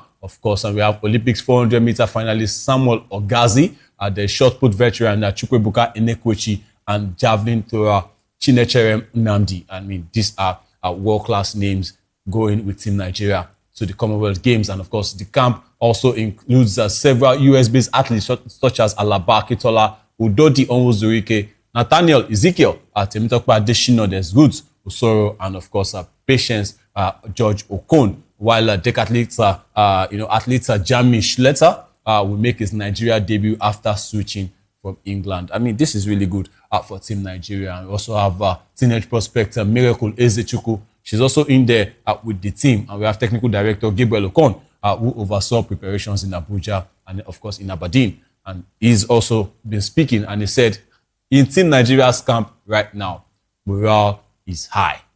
That means Nigerians are expecting, when you are promising like this, we don't want to go to the Commonwealth Games and we'll start seeing Nigeria falling short. We want to see the best. And now you're already promising us 7 gold medals. You said the morale is high. Let's see if you are going to deliver on your promise when it comes to the track and field at the Commonwealth Games. Like I said earlier, the Commonwealth Games are usually like a bread and butter for Nigeria. I think the debacle is at the Olympics. But if they can build up on this one and get the job done, Olympics in 2028 should also be fantastic. But with Koisola Ajayi on board, Nigerians have a reason, a big reason to be excited for this Commonwealth Games and, of course, for the Olympics. And Nigeria has entered in more than 20 events, covering the 100 meters, 200 meters, and 400 meters for men and women. And we have the 4x100 meter relay. There's the mixed relays, there's hurdles, there are jumps, there are throws, and of course the men's decathlon. And Okowa, who also serves as Senior Vice President of the Confederation of African Athletics, CAA, arrived in Glasgow ahead of the opening ceremony and said that the atmosphere in camp makes him confident that the 7 gold target is achievable. Well, it's not about how you start, really. It's about the finishing. And now that everything has been put in place, of course, you have to prepare to do well, because the saying goes that if you fail to plan, you plan to fail. But right now, they are telling us that all the plans are in motion. So we need to see the results when the Commonwealth Games start. I remember, I think my very first Commonwealth Games was in 2006. It was in 2006. Right there, I saw Team Nigeria's performances. I saw the likes of Olusoji Fasuba, during the Commonwealth Games. And of course, I also witnessed other sporting competitions, the All-African Games and all of that. And this time around, in 2026, Nigeria has also been, by the way, targeting to host, the 2030 edition, but it's not been given. But let's see what's going to happen at that time. But for this one in 2026, we have a lot of stars that are going in. Enekwechi is there, the veteran. There's Chinecherem Nnamdi as well. There is Tobi Amusan, of course, who people are expecting to, either break another world record, our own record, if she can manage to do that at the Commonwealth Games. If she can't break that world record. And Koisola Ajayi also setting a record. And speaking of Koisola Ajayi, we are going to the man who is making Nigerians actually believe once again in male athletics this time around. I mean, when was the last time we saw a Nigerian running the fastest time in the world? The fastest time in the world this year, the world's fastest man for now this year is a Nigerian. And that's a big thing to celebrate. And everybody has been waxing lyrical about him. That's the man on your screen right there, Koisola Ajayi. And of course, we are going to him because Nigeria's fastest man, all the way from Ikorodu, Lagos State, Koisola Ajayi, says breaking the 20-year-old national record with a 9.84 seconds run this year feels like a blessing, a big blessing for him. But it is not the finish line. I like this one because he is saying, look, it's a blessing to become the man with a national record with 9.84 seconds run this year. It is a blessing, but it is not the finish line. I want more. And after running several sub-10 races in 2025 and missing a breakthrough in 2024, he stayed patient and trusted his training, which also helped him finally claim the NCAA title. And he beats Olusoji Fasuba's 9.85 seconds mark from 2006 and insists that there is still more speed to come. I mean, this is just very, very good. I mean, this man is 20 years old and is already looking, at more to come. He said, look, it's a blessing. I already achieved a lot of, fast times, but I want more. At the NCAA championships, he ran 9.72, even though he was wind assisted, but he ran 9.72 seconds. And he has followed that up 9.84 seconds, defeating the world champion twice, Seville of Jamaica. He has defeated him twice this year at the Diamond League. First in Oregon and the second one in London. And this man is now at the Commonwealth Games in Glasgow and is looking to deliver more fast racing times for Team Nigeria. And let's hope we'll be able to achieve that. I said there's still more speed to come because consistency, discipline, and the people around him have made this season special for him. And Ajayi credits his steady mindset for the progress. The wins haven't made him relax. They pushed him to work harder because the competition keeps improving. I mean, if you look at the 100 meters race, there's a lot of competition in there. There's Christian Coleman, who is looking to find his way back. There's the world champion, Seville. We have there's a particular Italian in there who's also running really well. There is also Noah Lyles, who, to a lot of people, is still the fastest man. Olympic champion, and of course, one of the fastest runners alive right now. There's Noah Lyles in there. And of course, when the Olympic rolls around in Los Angeles at home, Noah Lyles will be looking to take USA over the line. But with Kosala Ajayi, saying, look, this time around, I've achieved some fast times this year. 9.84 seconds, I'm the national record holder for Nigeria, but I am not stopping there. I don't want to be just a local champion. I want to go for that. I'm looking at the Olympics, I'm looking at the World Championships, and I'm also looking at the Commonwealth Games, which is the immediate goal right now. And his biggest motivation has been his family, who supported him from the start. And he said racing people like Enoch Adegoke in 2022 showed him that he belonged at the top level. Enoch Adegoke is also a very, very fast runner. But, laying down that challenge to Kosala Ajayi has also brought out the best in the young man, and the confidence carried him to the Olympics and World Championship, and more recently to 2 Diamond League wins over reigning world champion Seville. And he said those results are not surprises anymore. They are proof that competing in the NCAA, Olympics, and the Worlds prepared him for professional circuit. And looking ahead, Ajayi is targeting medals for Nigeria at the Commonwealth Games, World Championships, and the Olympics. And he says getting on the podium will make his family even prouder. And he believes that the margins between making finals and winning medals are tiny. And he wants to use that experience in Glasgow. And his long-term goal is Los Angeles 2028, just 2 years from now in the Olympics, where he hopes to be competing for an Olympic medal. But now he is focused on staying healthy, trusting his coach, and letting the results keep improving without putting limits on himself. Brilliant from the young man right there. A young man with this kind of mindset will only go on to do better. A young man with this kind of mindset will only go on to do great things, and is glad to see a Nigerian running the fastest time this year. The fastest man in the world this year with 9.84 seconds is a Nigerian, Kosala Ajayi, all the way from Ikorodu, Lagos State, Nigeria. Good one for the country in general, and we want to see him at the Commonwealth Games doing really well in Glasgow. He has joined up with the Team Nigeria camp, and they are ready to go. Of course, 6 days, the athletics will be running right there at the Commonwealth Games. And of course, all eyes will be on Team Nigeria, on Tobi Amushon, on Chinecherem Nnamdi, on Enekwechi, and of course, on Kosala Ajayi. And I'm just hoping that these guys will deliver. Speaking of going for gold, let's move on to the ITTF Championship, where this one, fantastic for Team Nigeria. Coming back, a big remontada, as we call it in football. Nigeria stopped Egypt from sweeping all the team events at the 2026 ITTF Africa Youth Championships in Accra after a dramatic comeback to win the boys under-19 title on Wednesday, and the defending champions found themselves 2-0 down in the final, but Sultan Agumbiade got Nigeria on the board before Matthew Kuti, who had earlier lost a tight 3-2 match to Yassin Gaber, leveled things with a 3-1 win over Abdulmalik El Said, and that set up a decider between Quadri Atunwon and Gaber, and Atunwon delivered under pressure.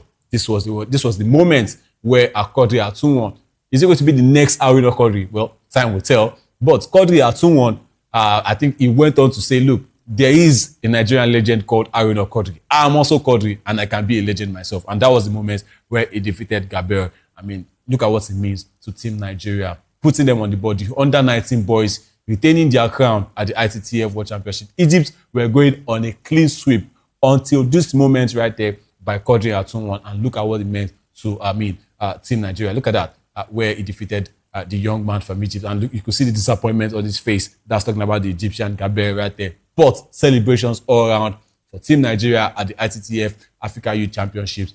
And I mean, we just have to celebrate. The under-15, well, they tried their best, but they lost to Egypt. But you could see this one from the under-19 boys saying, look, we are not here to just, be also rounds and just become second place. No, we also want to get the gold medal. And Quadri Atunwon channeling his inner Haruna Quadri to defeat Gabriel in that one. And Atunwon looked in control early in the fifth game, racing to an 8-2 lead, but Gabriel fought back to 8-8 and then earned 2 championship points at 10-8, and the Nigerians stayed calm and saved both match points before edging a tense finish 16-14 to seal the 3-2 victory. And the win meant Nigeria retained the boys under-19 crown and denied Egypt a clean sweep across all 4 team categories. There's under-15 boys, under-15 girls, the under-19 girls, and of course the under-19 boys. Egypt won all 3. That's talking about the under-15 girls and boys, and of course the under-19 girls. But when it came to the under-19 boys, they were almost on the way of achieving a clean sweep until Quadri Atunwon said, no, look, we have to go on with something. We have to go on with gold. We are not yet just here to be among the numbers. We want to show that we are the boss. We are the champions of the under-19, and we are defending our crown. And that's a good one for Team Nigeria right there at the ITTF African Championships. And despite the loss in that final, Egypt still dominated, by the way. They dominated the championship. They took the boys under-15 title with a 3-0 win over Nigeria after the Nigerians had edged hosts Ghana. It was in Accra, and Ghana were the hosts. And of course, Nigeria edged them 3-2 in the semis. Egypt also reclaimed the girls under-15 crown by beating Tunisia 3-1 and defended the girls under-19 title with a 3-0 victory over Algeria. When it comes to table tennis in Africa, I think we should just leave it for Egypt. Yes, we have legends. There's been Segun Toriola, there's Oshinaike as well for the women, and of course, Haruna Quadri in there. But the likes of Omar Assar, who is actually a legend when it comes to table tennis in Africa, he is an Egyptian. And I think Egyptians, they know what to do when it comes to table tennis in Africa. And that begs the question, all the table tennis we play in Nigeria, I mean, why is it not translating to medals? I mean, you just go up on the streets, and you see people playing table tennis there. I think it's a different ball game when it comes to competitions like this. But you could see Quadri Atunwon. Of course, he's been playing table tennis, and his talent has been discovered, and he has made himself a big name. I used to look at the Olympics too. When you see the likes of Malaysia, South Korea, Japan, China playing table tennis, and you ask yourself, is it the same table tennis we play, right here in Nigeria? But I think there's a difference between table tennis and ping pong. Well, let's see. Maybe it's ping pong they are playing at the Olympics, and it's table tennis we are playing here in Nigeria. But good one for the Team Nigeria at the ITTF Africa Youth Championships. They got some medals, but the gold medal really mattered to them, led by Quadri Atunwon. It was a comeback, by the way. Agunbíadé tried his best, but of course, Quadri Atunwon said, look, I am going to deliver for Team Nigeria, and he also did that. So while Egypt left Accra with 3 of 4 team trophies, Nigeria's highlight was Atunwon's heroics that kept the boys under-19 gold at home. I mean, look at that, where they became number 1, the gold medalist. You could see Atunwon on the right side. On the far right, you could see him, and that's the coach in the middle right there. Good business. Tunisia and Algeria, were the other teams, and of course, the silver medalist Egypt, Gabriel. You could see him. His disappointment is still there after losing, that final to Atunwon. His disappointment is still there. He's not even smiling at all. He wasn't even, looking straight. I mean, that disappointment is still on his face. But hey, you could keep your heads up high, because Team Egypt won other 3 team trophies. But for Nigeria, they said, look, we have to go on with something, and we are going on with the gold, and eventually achieved that. So good one for Team Nigeria at the ITTF African Youth Championships. And we want to see these talents kept on for other competition. Let them improve their game as they continue to grow. We also want to grow with them. And when it comes to other a championship, maybe the World Championships, the World Youth Championships. We want to see these boys there because we don't want to have a case of, oh, after this tournament, we don't get to see them again. No, we want to see them continue their development, continue their growth as they go on for World Youth Championships right there in wherever it is hosted. Good one for Nigeria and, of course, for the likes of Atson and, of course, their coach right there at the ITTF African Youth Championships in Ghana. We take a short break right now. When we return, we are going to give you more of the sporting stories, everything from the world of sports. Don't go nowhere, this is Sports Republic. We'll be right back.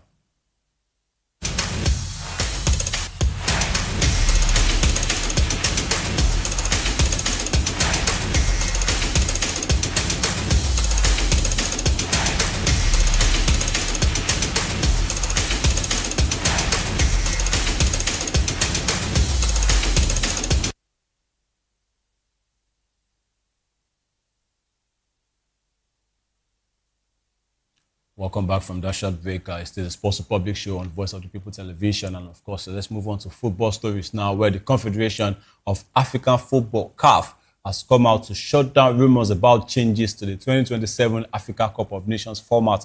And according to CAF, the tournament will still feature 24 teams, just as it has in recent editions. And of course, the clarification came from CAF President Dr. Patrice Motsepe, who is South African, and during a press conference on Wednesday. And the organization later repeated on its X account on Thursday, and CAF called recent media reports claiming a format change inaccurate. And in the statement, Motsepe confirmed that the Total Energies AFCON 2027 will be played in June and July 2027 with 24 national teams. And he also noted that the qualification rounds are set to begin in September and October 2026. So countries can start planning now. And the 2027 edition will be historic because it will be co-hosted by Kenya, Tanzania, and Uganda. And the preparations are already ongoing across the three East African nations ahead of the competition. And CAF emphasized that no decision has been made to increase or reduce the number of participants. And with this confirmation, the speculation around the tournament structure has been settled as teams begin to look towards the qualifiers. And the announcement gives clarity to fans and federations who were unsure about what to expect. And of course, the thing is, I don't know. We have Kenya, Tanzania, and Uganda, and it begs the question: who are we actually looking forward to? To do best at home, for this AFCON in 2027. Well, I'm glad that Patrice Motsepe has actually come out to clarify, things concerning the 2027 AFCON, and he's saying we have 24 teams. 6 groups of 4 teams, and of course we are going to have 12 teams qualifying, and we are going to have 4 best third place teams. So we are going to the round of 16, and from there the quarterfinals, the semi-finals, and of course the final as well. And there's still the third place too, by the way. They still play third place when it comes to the AFCON. And AFCON 2023 we saw 24 teams. AFCON 2025 we also saw 24 teams. AFCON 23 was won by Cote d'Ivoire, who were the host, and of course Morocco lost. Let me say, yes, they lost on the pitch, but they are the current African champions after the decision to award Senegal, the medals were taken away from them. The case is still at the Court of Arbitration for Sports, and of course, they are providing some updates. But for now, we have to accept that Morocco are the African champions because it's been announced on social media that Senegal have been stripped of the title, and of course, it was given to Morocco. But for this AFCON 2027, we have to make sure that what happened in 2025 final did not repeat itself.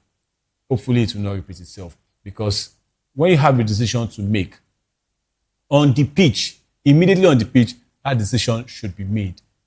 You can't come out 2 months after and of course start making the same decision that you could have made on that day in front of the FIFA president. He was there watching, and he begs the question, is there some level of corruption in CAF and of course in FIFA? Well, I think that one has an obvious answer, but I'm not going to be going there today. But of course, 2027, we have the same format, 24 teams, 6 groups of 4 nations, 12 teams will be qualifying directly. The top 2 from all 6 groups makes it 12 teams, and 4 best third place sides will be joining them. And of course, Super Eagles will be looking to qualify for this AFCON. Well, with Eric Chell still at the helm, you could say there's a very, very big chance for Nigeria to qualify for the AFCON. And maybe this time around, win it all. They finished as silver medalists in 2023, bronze medalists in 2025. Now they are aiming for gold. And we hope to qualify for that one. And for Patrice Motsepe, a lot of questions will still be asked about his CAF presidency career. I think a lot of questions will be asked because when you look at this 2027, some reports have been coming out about Guinea trying to lay some complaints, saying they are in a group containing South Africa, Kenya, and Eritrea. Eritrea pulled out of World Cup qualifying, which ultimately led Nigeria to actually go on to play the playoffs after Eritrea pulled out. Now, Eritrea might not even be involved in playing the AFCON qualifiers. That aside, then there is a Kenya who are among the co-hosts. When you are co-hosting a competition, what are you doing in the qualifiers? That begs another question. And CAF needs to answer this question. What is Kenya doing in qualifying when they are the co-hosts? So if Kenya and Eritrea are taken away, it is left to just one fixture, and that will be Guinea against South Africa. And a lot of questions have also been raised because the president of CAF is South African. So there are some suspicions of corruption, and we don't want this to stain our football anymore. So Patrice Motsepe, with all the innovations he's done, with increase in prize money, I think when he leaves in 2029, I think a lot of questions will be asked after him. That look, and that's not because of what he's done, as the innovations and everything that's going on the pitch, the prize money and all of that, but the things that are going on behind the scene, the AFCON 25 final, and of course things like this coming up from Guinea, South Africa, Eritrea, and Kenya in one group. The co-hosts, Kenya and Eritrea, that don't even have a CAF standard stadium, and they're pulled out from the World Cup qualifying. They might pull out from African qualifying. I don't understand what's going on with Patrice Motsepe. And there are also reports that after the 2027 AFCON, we'll be having 28 teams. This time around, it is 7 groups of 4. And we have 2 from there, we'll be having 14. How many best third place sides we will be seeing to make up the round of 16? It's it remains to be seen, and let's see how that is going to go. But for now, the official news is that AFCON 2027 will be having 24 teams, 6 groups of 4 teams, and we hope to see the Super Eagles there and to qualify, at least first qualify for the AFCON, and of course go on to win it all. Hopefully they will achieve that. Speaking of the Nigerian team, let's move on to the Super Falcons, who are going for another competition on their own, which is the WAFCON, the female version of the AFCON. We have the WAFCON right there, and they are preparing so hard. There was a game against Tanzania yesterday where they are wrapping up their preparations, and they've done that in style, winning 2-1 against the Twiga female team of Tanzania.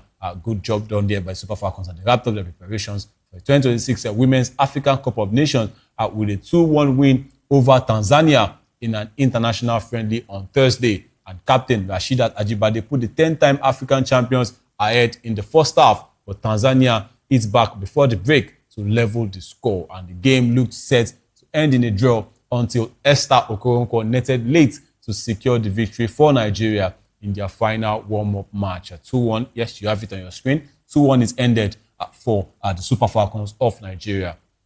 And the result gives the team momentum heading into the tournament in Morocco, and was also another chance for head coach Justin Madugu to test the different combinations, work on tactics, and build team cohesion before our competitive action begins. And the friendly served its purpose as a last assessment of the squad and as a confidence booster, for a side chasing more history. Good job from the Super Falcons. And look at this picture on your screen. I mean, you could see the jersey. This was the jersey they wore for that game against Tanzania, and you could see on their logo 10 stars to show that they won the tournament 10 times and they are going for number 11. For me, the preparation for this tournament below par, really. This game was almost cancelled. This game against Tanzania was almost cancelled. There was a game against Ghana that was supposed to be played while they were in camp. It was cancelled. But this game eventually went ahead, and you could see Aziza Oshoala, who should also be leading, even though without the armband, she should be leading Team Nigeria going in there. There's a goalkeeper, Chiamaka Onadozie, who is doing well for Brighton. And of course, we have other players right there, for the Super Falcons. Good job for Super Falcons defeating Tanzania 2-1. And let's hope that they go on to achieve number 11 at the WAFCON. And the Falcons are Nigeria's most successful women's team and are aiming for a record 11th WAFCON title after a period of rebuilding and adjustments. This win provides a positive note to carry into the group stage, and the players now know that they know what to expect in terms of intensity and match fitness, and this should help them settle quickly once the competition starts. And attention now turns fully to the 2026 WAFCON group stage, where Nigeria will look to reclaim the continental crown. And with their preparations ending on the winning note, Super Falcons will hope to translate the form and lessons from a Tanzania game into a strong start and a deep run in Morocco. I mean, good job from the Super Falcons, and defeating 2-1 of Tanzania, getting the better of Tanzania 2-1, and let's hope they can go in, at the WAFCON. They are in a group that contains Egypt, Zambia, and Malawi. You look at those teams on paper and you say, look, Super Falcons, with the talents that they have in their camp, they should be able to get the better of these three teams. But this is the first time since 1998 that we'll be having 16 teams, at the WAFCON. 16 teams, 4 groups. Of course, the top 2 will be qualifying. We'll be having 8 going into the quarterfinals. But right now, to be honest, with the preparations that they had going into this WAFCON, I think at least they should be able to get into the semi-finals. They should be able to get into the semi-finals and, of course, pick up a World Cup ticket. If that is achieved, I think that would be good. Just because of the preparations they had, not because of their talents. Because of the preparations they had, there were games that were cancelled that they should have played. They were supposed to be in the Unity Cup against Jamaica. They were supposed to play Cabo Verde. Instead, they were playing double headers against Cameroon and Senegal. And, of course, in camp, playing against Tanzania. I think they should do better when it comes to Super Falcons. But we are seeing people that are in charge, like Aisha Falode. She's in charge now. She's in charge of the welfare of the girls. She's in charge of everything that concerns the Super Falcons. And let's see if they will be motivated enough to go in. Yes, there are also cases of the promises that were made when they won their 10th title in 2025. There are promises that were made, and to date, they haven't gotten it. Atiku has actually come out to say, look, it is still processing, and they are going to get it. I hope they won't be going into this tournament with empty promises as well, promises that are not fulfilled.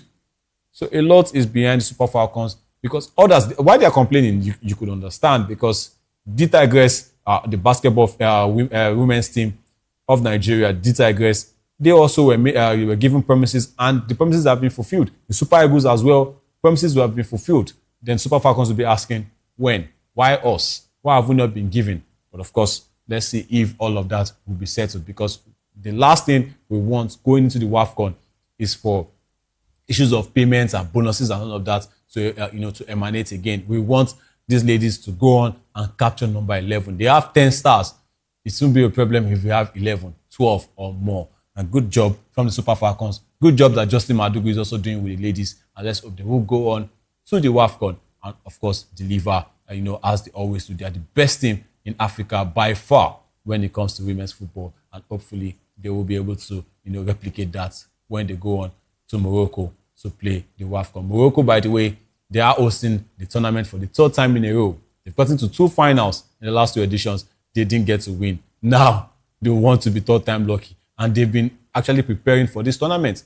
Let's hope they will do very, very good, very, very well as well. But, everyone is backing Super Falcons to go on and defend their title and defend it in style. And of course, one of Nigeria's players, Ashley Plumcher, who is actually doing really well. She got 15 goals and 19 assists in 41 games for Al Ittihad, and she has gone on to extend her contracts by signing 2 more years with the Saudi side. For a defender, she's not even a striker.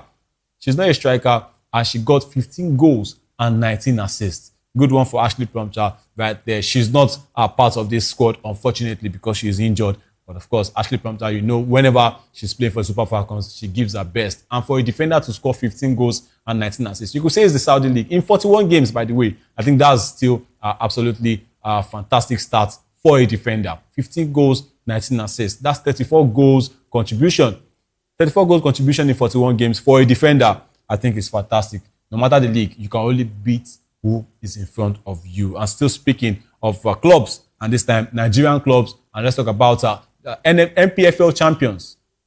Enugu Rangers, of course, will play their CAF Champions League home games this time at Remo Star Stadium in Ikenne during the preliminary rounds of the CAF Champions League, and the agreement was reached because Rangers' usual stadium, the Nnamdi Azikiwe Stadium in Enugu, popularly called the Cathedral, is currently undergoing renovations, and the 5,000 capacity in Ikenne, of course, the facility right there in Ogun State, already meets CAF requirements and has hosted international matches. So Rangers will use it as a temporary continental home until work in Enugu, of course, is finished, and the first home fixtures are set to begin on September 4. And of course, Rangers end their return to Africa's Premier Club competition after beating the Ikorodu City 2-1 on the final day of the 2025-26 season to clinch the league title. And of course, they will be joined by runners-up Rivers United as Nigeria's representatives. But both teams must go through the preliminary rounds to reach the 16-team group stage.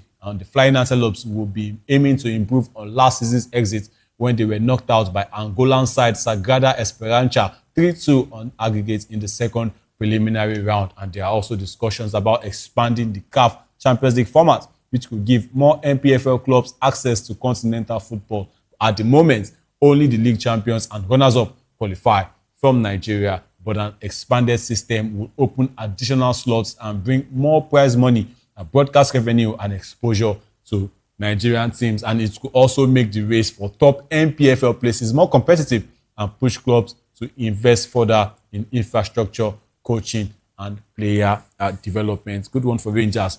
Well, the Nnamdi Azikiwe Stadium in Enugu is undergoing renovations, but they are now moving to Ikenne.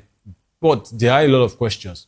First thing, the teams that qualified for the CAF Confederations Cup, I was talking about, I don't want to call it the junior club competition, but of course, the next competition, club competition in Africa, next to the CAF Champions League, is the CAF Confederations Cup. It's like the version of the Europa League, you know, in Europe, right there. There's the Champions League, and of course, we have the Europa League. But that version in Africa is the CAF Confederations Cup. And Nigeria's representatives will be El Kanemi Warriors and, of course, Shooting Stars of Ibadan. And those two sides are also looking to use Remo Star Stadium. Yes, it's going to boost the economy of the people of Ikenne and, of course, Ogun State and all of that. But when you have all the games, almost all the games, rather, Rivers United will be using their stadium, by the way, but almost all the games, the CAF Confederations Cup, both sides are looking to use Ikenne, and Rangers are, of course, moving to Ikenne. How many games do you want to play there? Well, hopefully there won't be clashes, by the way of home games. If Shooting Stars are playing at home in Ikenne in the Confederations Cup, and Rangers are also playing in the Champions League, hopefully there won't be clashes, and of course maintenance too. But of course, I think it's been settled, and let's see. We are still waiting if Shooting Stars and El Kanemi Warriors will be given the go-ahead to use Remo Star Stadium in Ikenne. But for Rangers, it's been confirmed that they will be using that stadium, that facility in Ogun State, Remo Star Stadium, and of course in Ikenne. But if you look at the distance, I think I'm just hoping that jet lag is not going to affect these Rangers players, because they have like close to a 9-hour drive from Enugu to Ikenne. I just hope jet lag will not affect these players. Tiredness will not affect them, because I'm so glad that Rangers are back to the continental stage, and I want to see them do very well. The last time a Nigerian team won the CAF Champions League was way back 2004 when Eyimba won that title. It was 2003 and 2004, they won it back to back. And since then, a Nigerian team has not, won the CAF Champions League. I've never even got to the final. We need to do better. And now that Rangers are back, and let's see how far they can go. But it's official that they will be playing their Champions League home games for 26-27, at Remo Star Stadium in Ikenne. And let's move on to the FIFA World Cup. Yes, it's ended, but a lot of discussions have come out from the FIFA World Cup. A lot has fallen out from the FIFA World Cup. We've seen a lot of allegations. FIFA, the Argentine Football Association, not so happy. There are talks for the FIFA president Gianni Infantino, to leave. But then let's see if what's going to emanate after the FIFA World Cup. Right there. But of course, the 2026 FIFA World Cup ended on Sunday at the MetLife Stadium in New York, New Jersey, with Spain edging 2022 champions Argentina 1-0. And it was the biggest edition in the tournament's 96-year history, with 48 teams instead of 32. Yes, it was an expansion co-hosted by Canada, Mexico, and the United States across 104 matches, and the expanded format produced record numbers, 308 goals in total, and individual milestones including Kylian Mbappe now becoming the highest goal scorer in a World Cup history. 22 World Cup goals to surpass Lionel Messi's 21, and Michael Olise setting a tournament assist record with 7, and Cristiano Ronaldo scoring in 6 straight finals, and a 38-year-old Messi becoming the oldest player to score a hat-trick. And for Africa, this World Cup felt different because the continent had a record 10 representatives, and you could see those teams on your screen: Algeria, Cabo Verde, Cote d'Ivoire, DR Congo, there's Egypt, there's Ghana, Morocco, Senegal, South Africa, and of course Tunisia. And you could see, I won't call them the best players from each team, but of course Amin Gouiri. When you mention Algeria, I think you want to mention Riyad Mahrez, but Amin Gouiri is a good striker as well, playing for Olympique Marseille. For Cabo Verde, I think you should see Vozinha right there, but I think this is before the tournament. Ryan Mendes is the captain. Then the star boy of Ivory Coast, Yan Diomande, who for me had, let me say, a decent World Cup. He showcased himself to the world. There's DR Congo, Yohan Wissa, and Cedric Bakambu. Cedric Bakambu is the one on your screen. Yohan Wissa was their man of the tournament, and Fiston Mayele as well, scoring a vital goal for them to qualify for the round of 32. And Egypt, of course, the main man is Mohamed Salah, and he also had a fantastic World Cup. Egypt had a record-breaking World Cup, by the way, qualifying for the round of 16 for the first time in their history, qualifying out of the group stage at all, for the first time in their history. Good one for Egypt. Antoine Semenyo didn't really have a great World Cup for Ghana, but of course, Ghana as well as a team, I think they had a decent, World Cup, qualifying from a group that had England, including that new draw against the Three Lions. I think that is going to go down well, in their history. Achraf Hakimi, and of course, led Morocco to Africa's best performance at the World Cup 2026, getting to the quarterfinal, where they were eventually knocked out by France. They were also the best African team at the last edition in 2022, where they got to the semi-final, where they were beaten by France. But Morocco and France, well, hopefully they will settle their rifts. And for Senegal, for me, I think of all the African nations, I think they were the biggest disappointment, because the host of Africa really rested on this Senegalese team. And it's not just the way they played, the way they eventually bowed out of that tournament to a Belgian side that a lot of people did not really fancy. Belgium did not really play great, and you were leading 2-0 with 5 minutes to go. 5 minutes to go, and Senegal could not hold on. I think that was just the story of their World Cup. They had to qualify for the round of 32 as one of the third best placed sides. They have to qualify as one of the best third placed sides, and it's not just so good from Senegalese team, led by that man right there, Sadio Mane. For him personally, he didn't have a great World Cup. It was a disappointing World Cup for him. And as for South Africa, there's a lot of history behind South Africa, a lot of stories for South Africa and the World Cup. They also had to qualify. They finished second, by the way. They were looking like they were going to be knocked out, but they eventually qualified. We saw goals from Teboho Mokoena and, of course, Maseko, scoring that vital goal against South Korea for them to qualify. But they lost eventually to the co-host Canada in the round of 32. And that's their goalkeeper right there, Williams. Good one. And for Tunisia, I think they were the only African team, that did not make it out of the group stages. Tunisia were the only ones that did not make it out of the group stages. Good one for Africa. 10 teams qualified. 9 teams made it to the round of 32. In an expanded format, it used to be just 5 teams. 2022 was 5 teams that qualified for the World Cup in 2022. And we had Morocco going all the way to the semi-finals. This time, 10 teams, a record. It's never been done. In the expanded format, we had 10 teams coming from Africa, 9 qualifying direct, and Congo are making it 10 via the playoffs. Super Eagles of Nigeria, well, disappointingly, they didn't get there.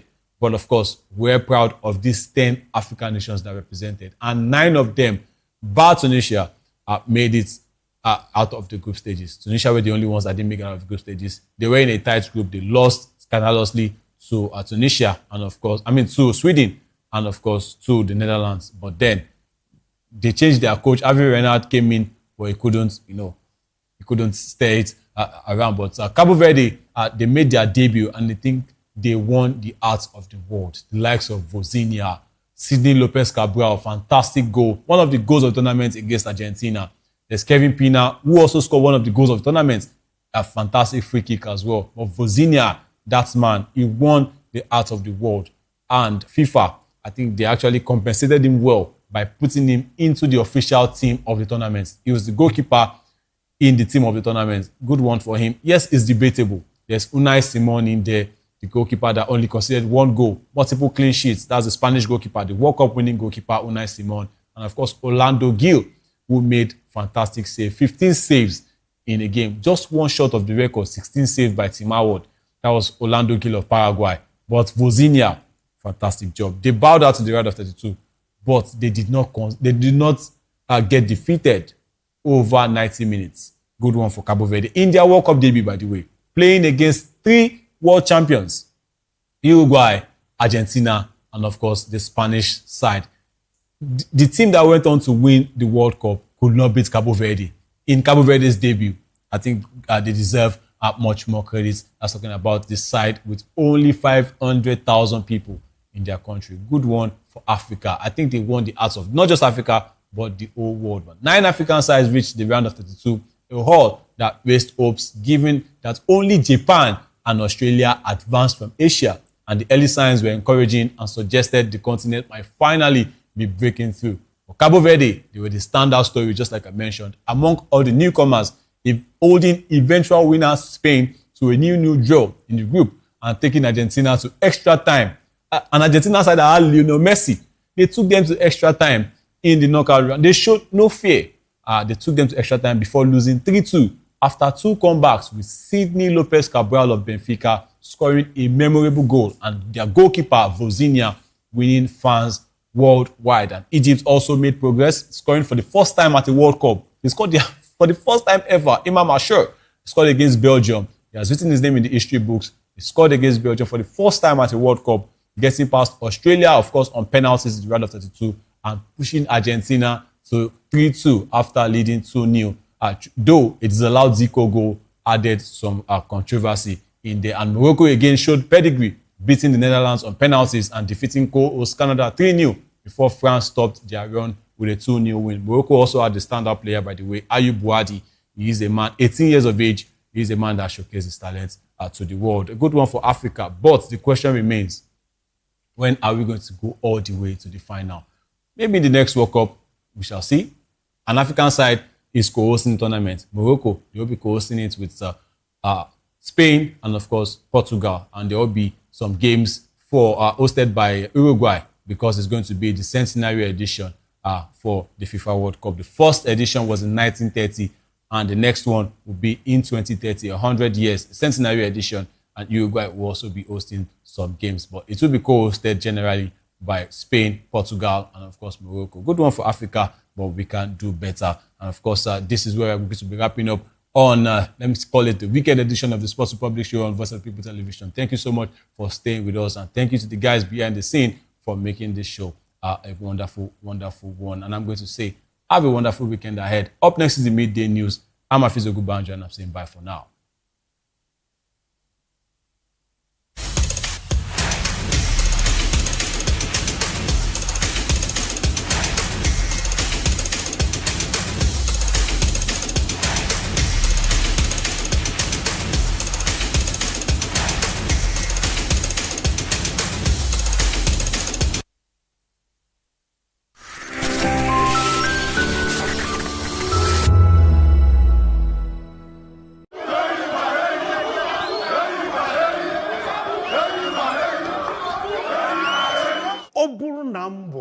ezigbo nwa afọ Nigeria ka ihe m ga-eme pụrụ iche nwanne m nwoke Adanne m ga-akwụ chi n'eziokwu kwanyere ndị ọzọ ugo ma lekọta obodo anyị anya gbam ụmụnne m na ụmụnna m obodo anyị bụ Nigeria ga-aga n'iru ma ọ bụrụ na anyị jikọta aka kwado ndị na-achị anyị ka ha mee nke ha, anyị ga-emekwa nke anyị. N'ezie ọganihu ga-adị ma ọ bụrụ na anyị na ndị na-achị anyị jikọta aka rụọ ọrụ. Asaa bụ asaa bụ onye ndị na-achị anyị kwekọtara ha ga-eme ka obodo wee dị mma.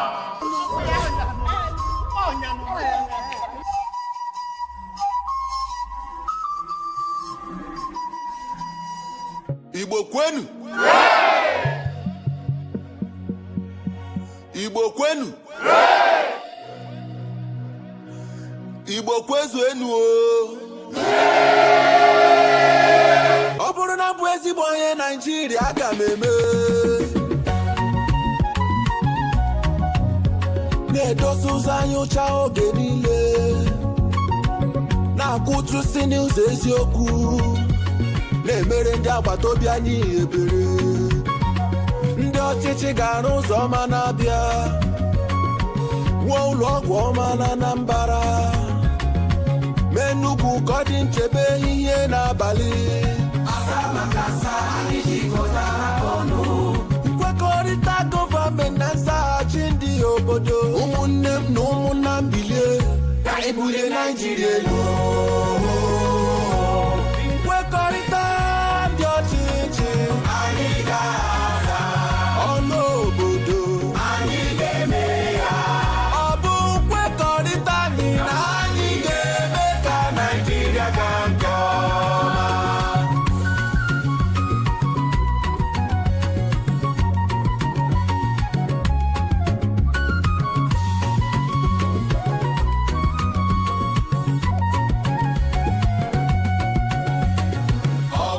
Nchebe gburugburu mebe obibi onye niile. Ndị ọchịchị ga-eweta ahụike.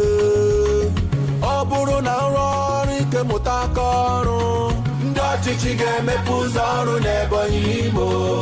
Ọ bụrụ na nkwanye ugwu nye agbụrụ niile n'otu. Ndọrọndọrọ ọchịchị. Ndị ọchịchị ga-ekpe ikpe ziri ezi nye onye ọbụla. Asa maka asa anyị jikọtara ọnụ. Nkwekọrịta gọọmenti na nzaghachi ndị obodo. Ụmụnne m na ụmụnna m bilie ka anyị bulie Naịjirịa elu. Nkwekọrịta dị ọchịchị anyị ga-aza. Ọnụ obodo anyị ga-eme ya. Ọ bụ nkwekọrịta anyị na anyị ga-eme ka Naịjirịa gaa nke ọma.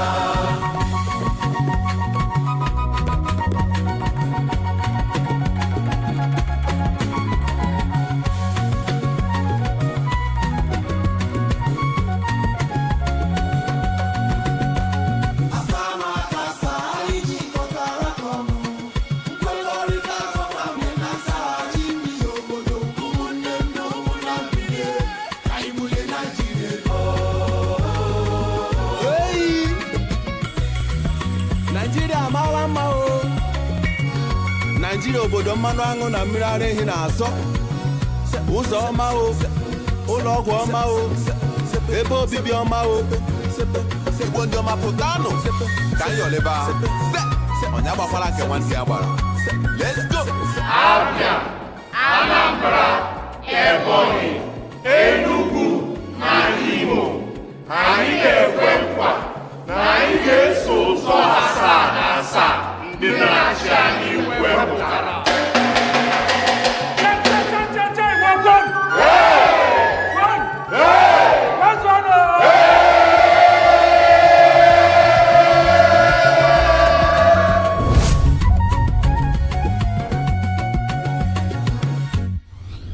Powered by National Orientation Agency.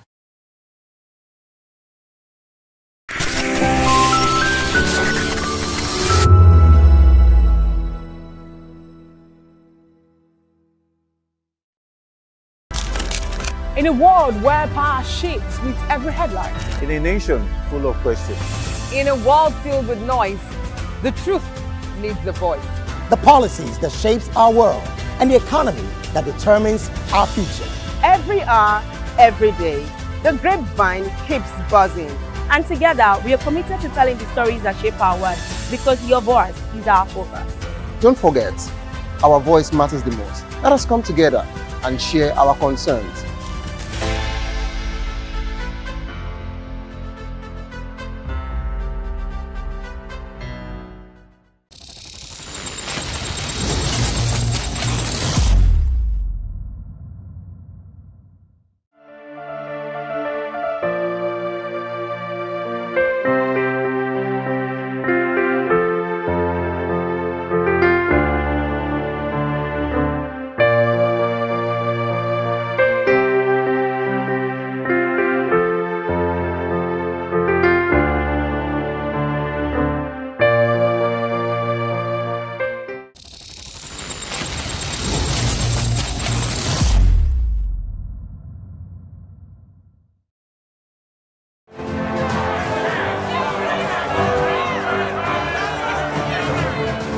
Do you want your voice to be heard? Do you know that you matter in the scheme of things? The People's Voice, the show where ordinary citizens take center stage as we discuss the biggest stories that affect you and I. With you in mind, we facilitate lively discussions, debates, and interviews on the topics that matter most to you and I, from social justice to economic empowerment, education to healthcare, governance, and more, tackling tough topics and amplifying your voice. Join the conversation and make your voice count. The People's Voice. Make your voice count. To know the happenings in the maritime sector, join us on the program Maritime Frontiers on VOP TV as we discuss key areas in the maritime sector from aquaculture, maritime transportation, maritime labor regulation, oil and gas exploration, ferry and passenger insurance, marine pollution and prevention, port operations, and lots more. Maritime Frontiers, exploring Nigeria's blue economy. Africa is on the move, a continent of rising voices, untold stories, and powerful transformations. From the streets of Lagos to the heart of Nairobi, from the mines of Congo to the tech labs of Cape Town, the African story is being written every day. Bold, dynamic, unstoppable. This is African News on Voice of the People Television. We don't just bring you the news. We analyze and bring you Africa's heartbeat, the politics that shapes our nations, the economies that drives our future, the cultures that defines who we are, the voice that must be heard. Africa News, Africa's voice, Africa's future. Where Africa speaks, the world listens.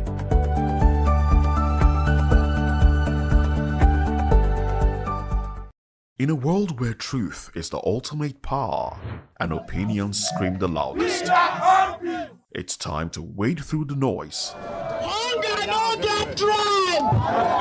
Hunger no get religion. And scan the human interest and trending topics that matter. Stay tuned to The Issues, your plug to the stories making the buzz, from politics to science and technology, social justice, and more. Let's tackle the tough questions and expose the truth. The Issues on Voice of the People Television, Mondays to Fridays, 8 to 9 p.m. The Issues. Don't just react, understand. This is African News on Voice of the People Television, where we don't just bring you the news, we bring you Africa's heartbeat, the policies that shapes our world, and the economy that determines our future. African News on Voice of the People Television. Stay with us.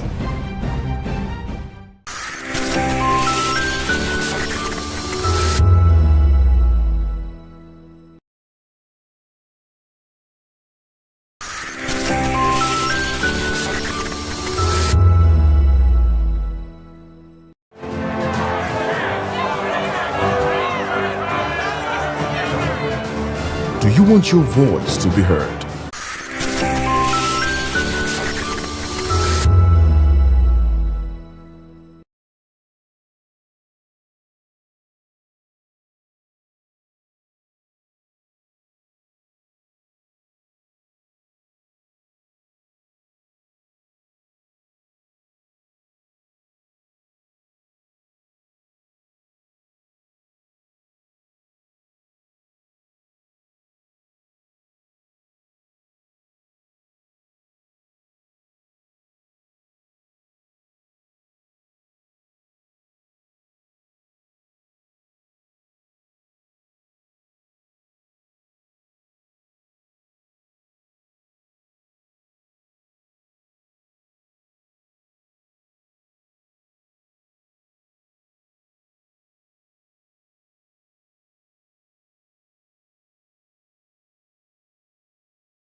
Join us as we drive into the world of politics through insightful interviews with prominent political figures, both serving and former governors, ministers, senators, legislators, party chieftains, activists, and analysts. Get first-hand.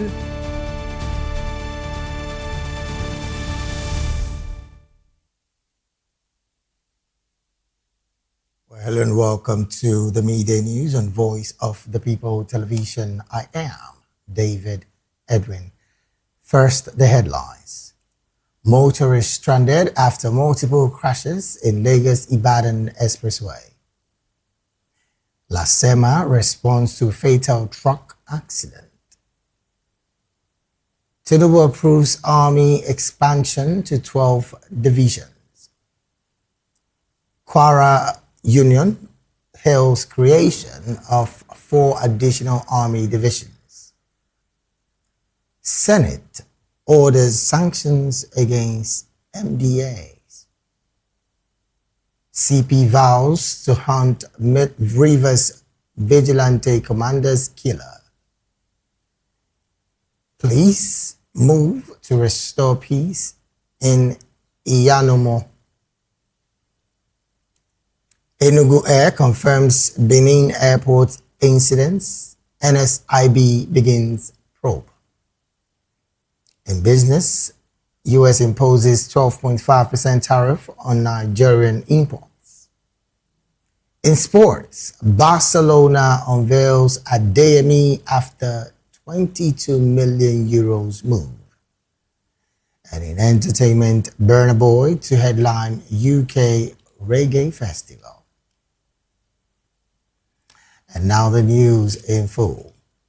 Multiple crashes on the Kara Bridge section of the Lagos-Ibadan Expressway on Friday morning reportedly caused gridlock, leaving motorists stranded. One person was reported dead and 2 others were injured in the incidents which occurred in the early hours of Friday. The Federal Road Safety Corps has advised motorists to use alternative routes following the crashes. The FRSC said crashes occurred on both the outbound and inbound carriageways of the expressway. An FRSC statement said the first crash, which occurred at about 12:05 a.m. on the outbound lane towards Ibadan, involved 5 articulated trucks and other vehicles. The agency added that while emergency responders were attending to the first crash, another accident occurred at about 3:15 a.m. on the inbound carriageway towards Lagos.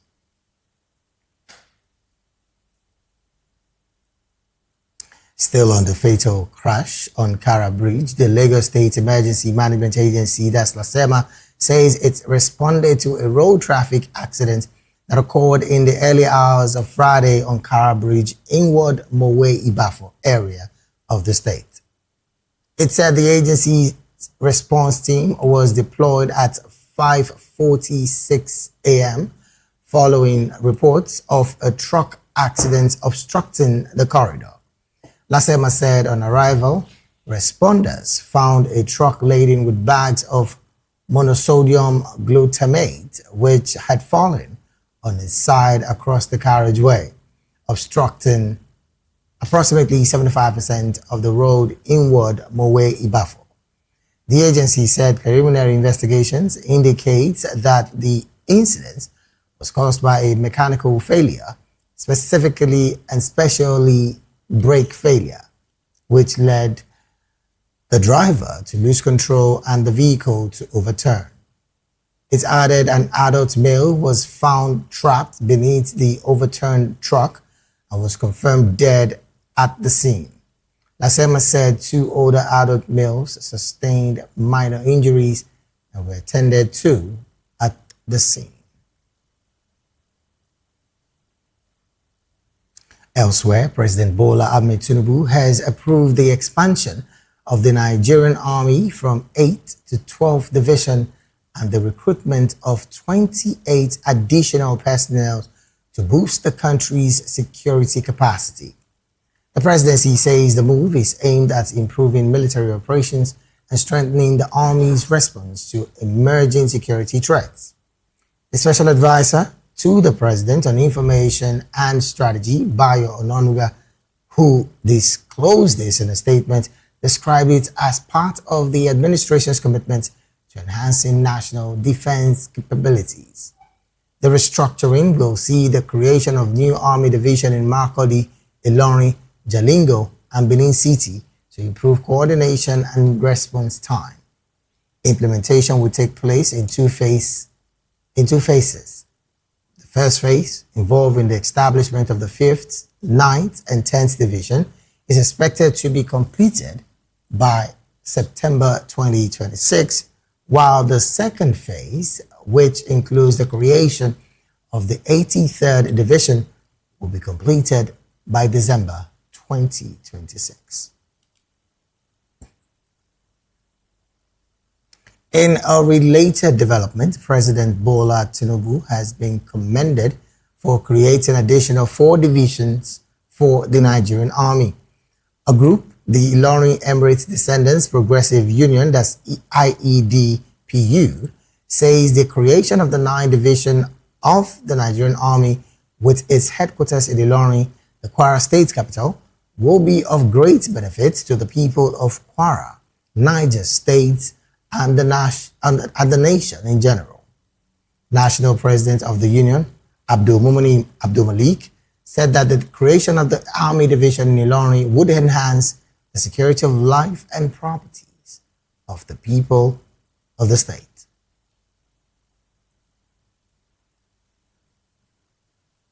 Meanwhile, the Department of State Services, that's the DSS, says it will appeal the life sentences handed to 3 men convicted over the abduction of school pupils and teachers in Oyo State's Orire local government area.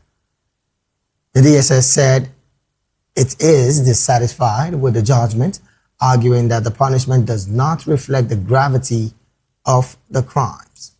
According to the agency, the beheading of 2 teachers by members of the terrorist group involved in the abduction is a capital offense that should attract a death penalty.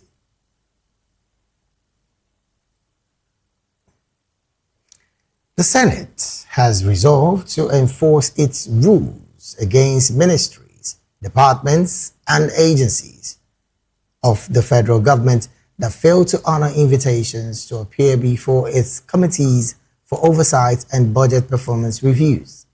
The resolution followed the adoption of a motion sponsored by the chairman of the Senate Committee on Finance, Sani Musa, over what lawmakers described as the persistent refusal of several government agencies to appear before the Senate's committees to defend their budgets and account for public funds. Order 97 of the Senate Standing Orders 2023 as amended empowers standing committees of the Senate to carry out oversight over ministries, departments and agencies, and government-owned enterprises within their respective jurisdictions in furtherance of the constitutional mandate of the Senate, or furnish the information requested. In blatant disregard of the oversight powers vested in the National Assembly by the Constitution, this persistent non-compliance constitutes a direct affront to the constitutional authority of the Senate, undermines the doctrine of separation of powers and checks and balances, weakens legislative oversight, and erodes transparency and accountability in the management of public resources. Senators who supported the motion said the Senate could no longer continue pleading with government agencies to perform what he described as their constitutional obligations. They argued that the Senate has the power to compel the appearance of officials who ignore legislative summons. This parliament is not an arm of government. It's not an arm of the executive.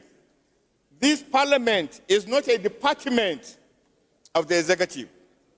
Mr. President, legislators are not ministers. Legislators are elected like every other person elected. However, because this motion is rich enough, let me say there are very serious steps. First of all, the committee has reported this infraction. The House can say, give the committee a final warning to now request the presence of these organizations.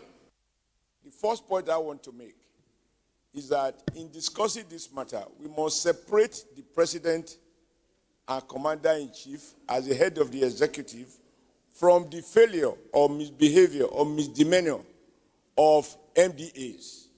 There is no evidence before the Senate or before any of the committees that they had instruction from President Bola Ahmed Tinubu not to appear. Therefore, in talking about the executive, we should be very clear that this executive does not mean the head of the executive section. But I do, of course, understand that all MDAs are under the executive. There may be some of our agents in the Senate who might take some actions or behave in a manner that did not receive your approval. But that does not mean that is the Senate position. Just as the previous colleagues have contributed in support of this motion, we are representing our various central districts. We are representing the entire nation.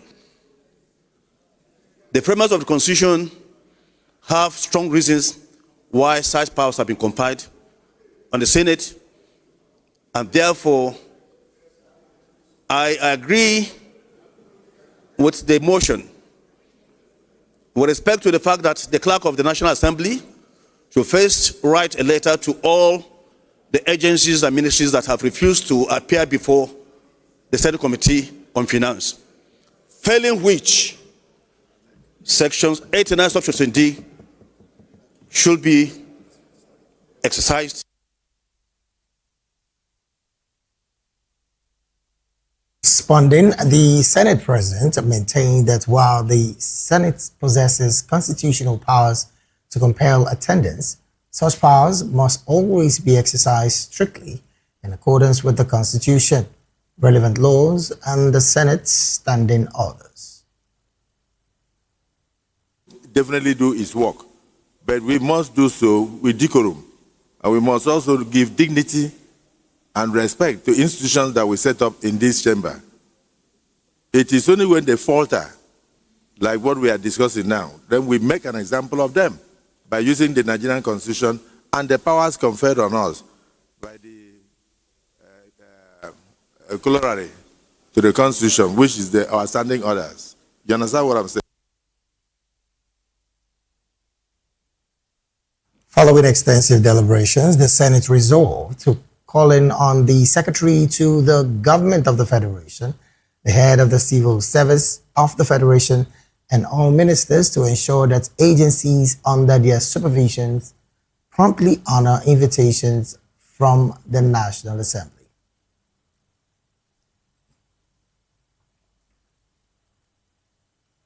Elsewhere, the gruesome killing of a vigilante commander and 3 other persons in Omoku Ogba, Igbema, Ndoni local government area of Rivers State has once again raised serious concerns over the worsening security situation in the area.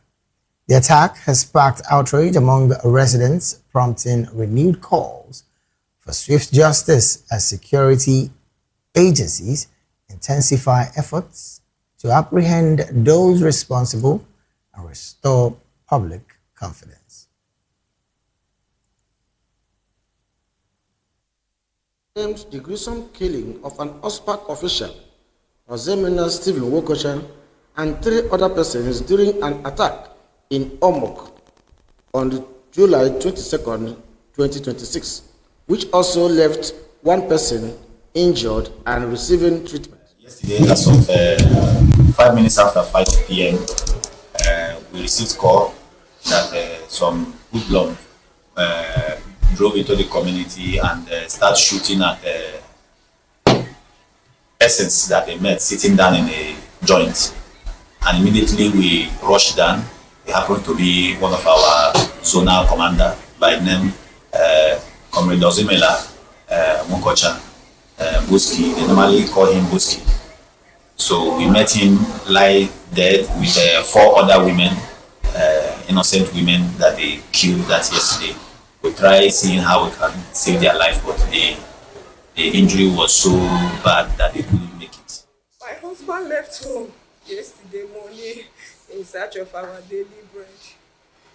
Towards evening time, afternoon, evening, I received a shocking news that unknown gunmen came to Oba Road and shot him dead. Aside with 4 other women, all of them are dead. My husband now is lying in mortuary helplessly. People should help me and find vengeance for my husband. Commissioner of Police Olubenga A. Adepoju described the incident as disturbing and a threat to the prevailing peace in the state, assuring residents that those behind the attack would be tracked down and be brought to justice.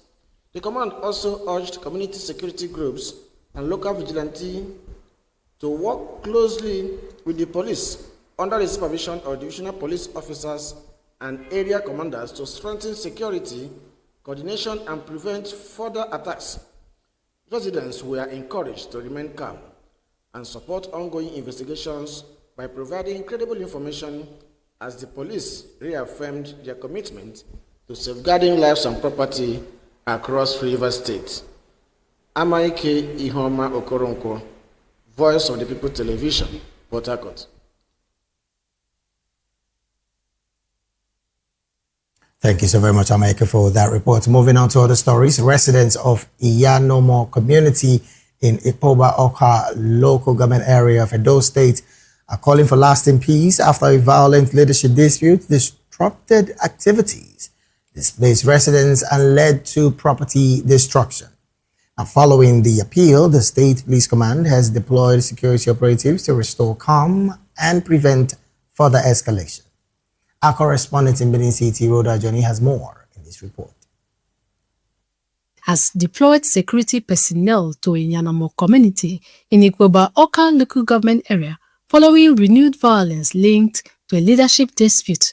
The crisis reportedly forced many residents to flee and led to the destruction of property. Public Police Relations Officer ASP Ino Ekoidem said the deployment was ordered by the Commissioner of Police CP Monday Agbonika. She assured residents of adequate security and said investigations are ongoing.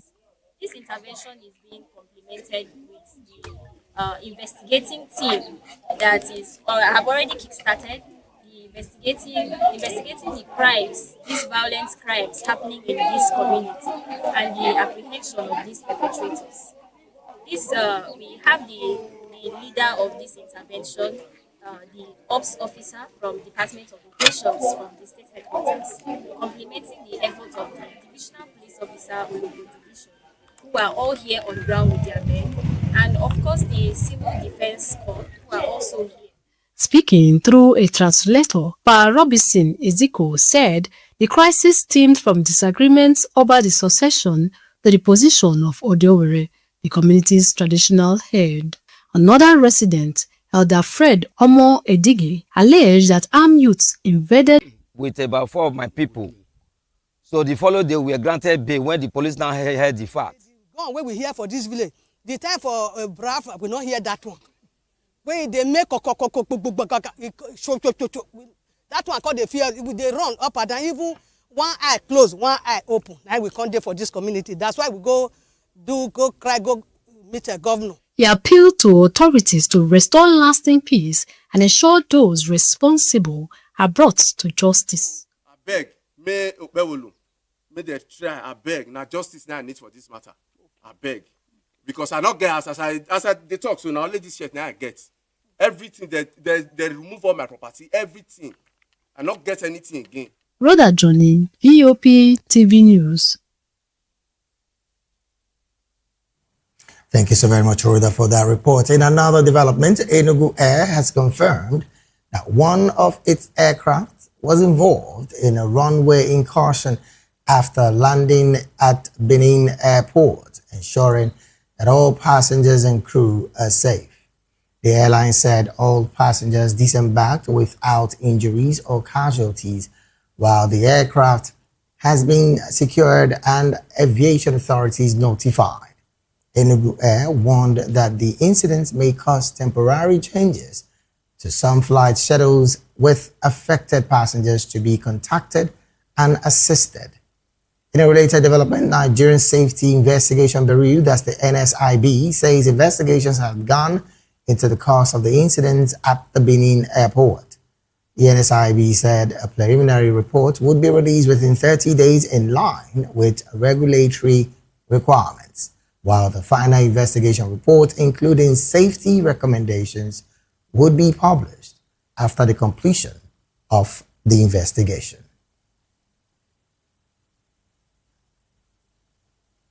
You're still watching the Midday News right here on Voice of the People Television. We'll go straight to the analysis segment of the news. And joining us now to make sense of these stories and more, in the studio with us is Mr. Dele Fanimo. Mr. Fanimo is a seasoned reporter right here in Nigeria and also a public and political affairs analyst and commentator. Well, a very good afternoon to you, Mr. Fanimo, and thank you for joining the conversation this afternoon. Good afternoon, David. Thanks for having me. Welcome. Also joining us virtually to make sense of these stories and more is Mr. Mike Ejiofor. He is a former director of the State Security Service. A very good afternoon to you, Mr. Mike, and thank you for joining the conversation this afternoon. Yeah, thank you for having me. Thank you so very much for being here. Well, let me start off with you, Mr. Mike, and I want to start off from the additional division that President Bola Tinubu has, of course, approved. From your standpoint, a lot of people have been practically excited about that move. But again, some Nigerians would wonder and ask, where is the funding going to come from? Because we know that to want to have a division, there must be quite a number of things to do. But first, as a former DSS person, what do you make of that story? And then on the part of funding, would that be a problem going forward? Well, it's a cheering news that more divisions are being created. But what it means again, that we'll have more boots on ground. But I also have some reservations, just like you rightly pointed out. We're going into election. So when are we going to have the funds? Because this is extra budgetary. They have not been budgeted for. So when are we going to get the division? The capital is capital intensive. It's going to cost a lot of money to get these divisions established. But I'm particularly happy over the establishment of the division in Benue and Kwara because of the challenges being faced, that these are flash areas and areas that are prone to problems. Okay. But like you rightly pointed out, there's also this need for funding. Besides, I also thought that this should have gone to the police, which is charged with maintenance of internal security, because the military is out there to provide our territorial integrity, right? Not necessarily maintenance of law and order in the country. But be that as it may, I feel that we should now be concentrating more on technological acquisition of equipment, to ease our problems. Now, I'm still going to stay with you, Mr. Mike. Looking at this development, yes, Kwara, a part of Kwara has become a hotspot for terrorism. And of course, the Nigerian army have suffered some casualties around that axis, which again, we can understand the reason why there should be a division around that axis. But then again, this is going to also put in more pressure on the Nigerian army, which again, we hear that they have been asked to recruit additional 28,000 personnel. Practically, like you said, more boots on the ground. But again, the question that comes to mind is this individuals who will be deployed to that particular axis, how much of training, how much of awareness do they have about that particular area? Plus, operationally, is the Nigerian army truly ready for more divisions as it stands, from your perspective?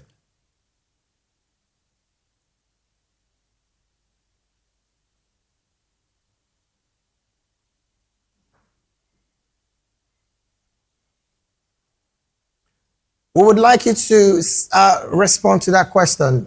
Well, you are coming in breaking. I have some network challenge. Okay. But if I had come with the question again.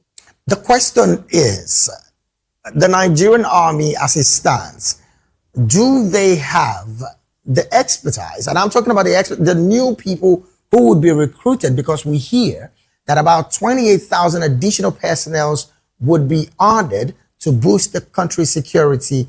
Now, looking at this particular figure, is the Nigerian army presently so ready for this level of expansion? Well, in the statement, it was not stated like in the divisions, the creation of the divisions. 2 should be ending by September, another one in December. Yes. But for the recruitment, we've not been given any time frame. Don't also forget that if they must train, we have a minimum of 6 months. So we are saying, and 28,000 of them cannot be recruited in one fell swoop. So they must be faced. How many people are going to be recruited in 1 year? How are they going to be trained? These are issues that need to be. That's why I say that this shouldn't be our priority, but we should concentrate more on technological deployment to see that the challenges we are facing. We're not talking of more boots on ground, but the issue is we need more technology, better than. I give you an example for the SSS. They are not much, but you can see what they are doing with technology in following the activities of these people. So we need deployment. All the security forces need more deployment of technology to assist them. I'm not saying that the human element is not there. Yeah, it's quite important. Right. But we need more of technology. All right. I'm still going to come back to you, but let me bring this conversation to the studio. Mr. Fandimo, as it stands, 28,000 personnel would be recruited to the Nigerian army. That's on one hand. But the part where we have to recruit the army to do what a lot of people feel should be the job of the police in terms of safeguarding the people and, of course, the place, not the territorial borders, as it were. Do you think that the additional division would, in one way, curb the level of insurgency, particularly on these hotspots that were mentioned, and, of course, where these divisions will be created?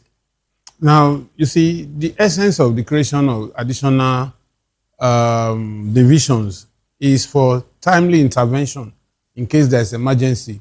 Now, imagine if the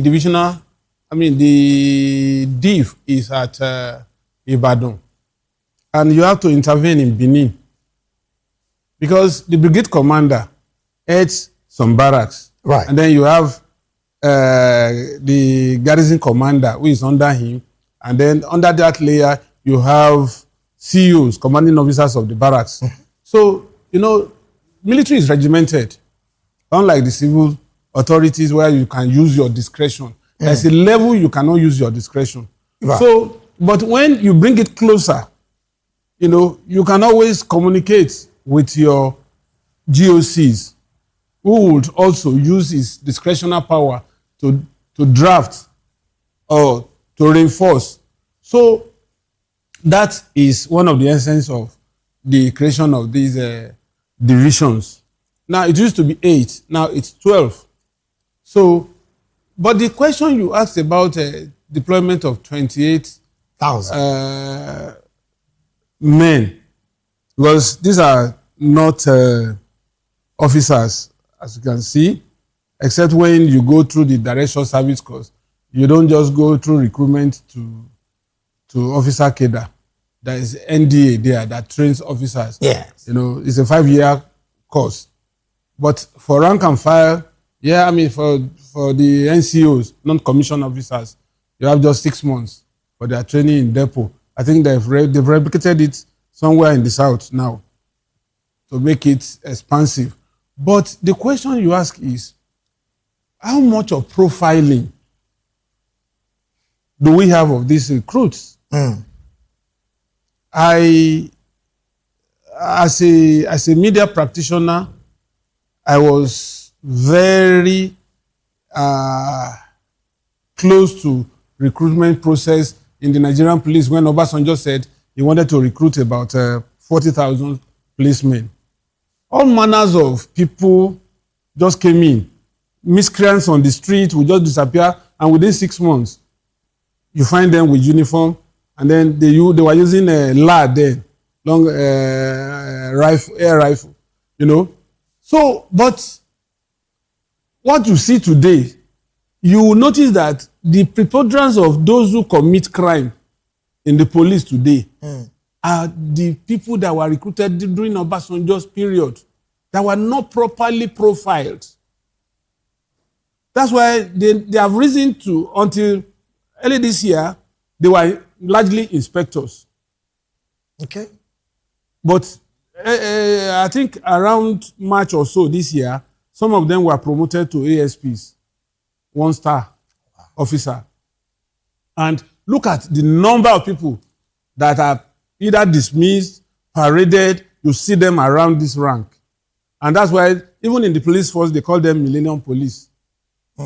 So, if they are going to recruit soldiers, I think the DSS is equipped enough to assist in this recruitment because they are trained to be able to profile people, and then even convicts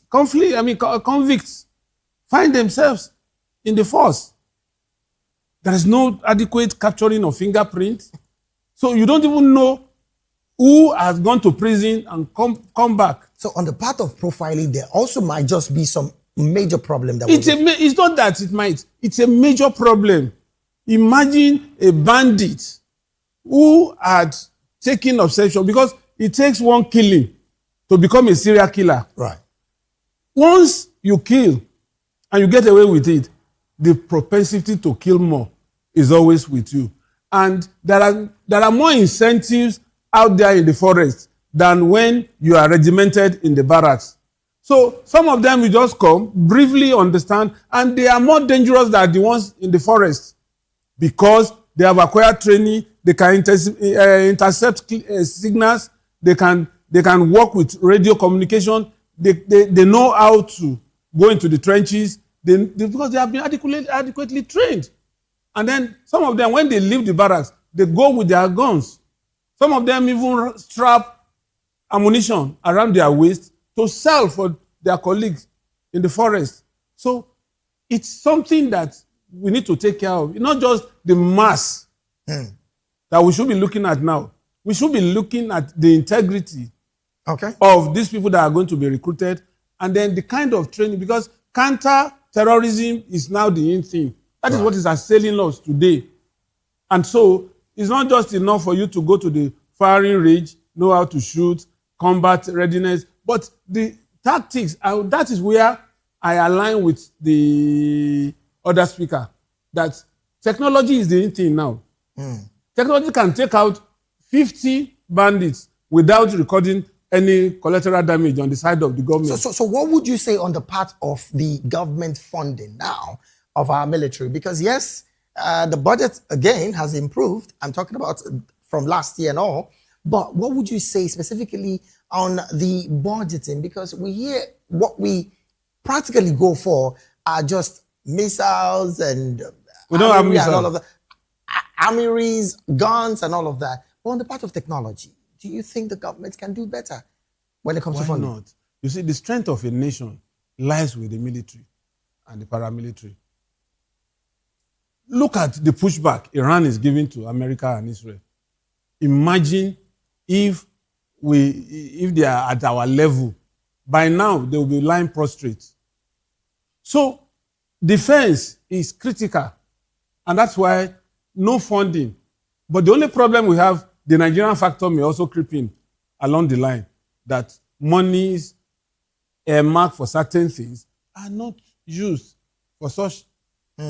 Now, soldiers That's on another conversation. on the battlefield are complaining that their ration is not regular. I mean, somebody got that money that should have been released to people on the front line. Oh, well, let me take this conversation back to Mr. Mike. The conversation surrounding the profiling of some of these individuals who will be recruited into the army is on one hand. Now, there is also that particular allegation of reintegrating repented Boko Haram terrorists into the military. What's your take about these particular move? Plus, we've had in one of our sister programs here, a veteran from the U.S. Army who did say that nations who are not even facing a quarter of what Nigeria is facing when it comes to insurgency have like over 80% above what we have as budget in their budget for the military. What would you also say on the part of budgeting on the counter-insurgency fight in Nigeria? Two questions in one. Well, talking of recruitment before I talk of budget. Right. Apart from recruiting the wrong persons like the other guests spoke, because they take it as political patronage. I've seen one House of Rep member taking pictures with over 20 policemen. These were his talks. So they need to be properly profiled before they are recruited. Second leg on that issue is that a lot of people, there's apathy, even joining the military, because they feel they'll be killed because of or posted to main theaters of war like Borno and all. So the last recruitment, you can see the army virtually begging everybody to come and join, but they are not joining. And then you talk of budgeting. It's a well-known fact that our security agencies are grossly underfunded. Forget about the budget. What percentage of the budget are we having? Budget that is performing at 7%. Budget that in 3 years are running concurrently without a capital project. So how do you explain all this? I agree with the veteran, because people who have less challenges budget more for security. Then we have a lot of security. We're not taking it seriously. It's a sad commentary. Very, very sad commentary. But I'm still going to stay with you, Mr. Mike, and I'm switching gears a bit. Interestingly, the DSS again, for the second time, are saying that they will be appealing the life sentences handed over to the 3 convicted individuals over the abduction of the school pupils and teachers in the Oyo State, Oyo local government area. Your take about this, because yes, this is about the second time the DSS will be taking these kind of action.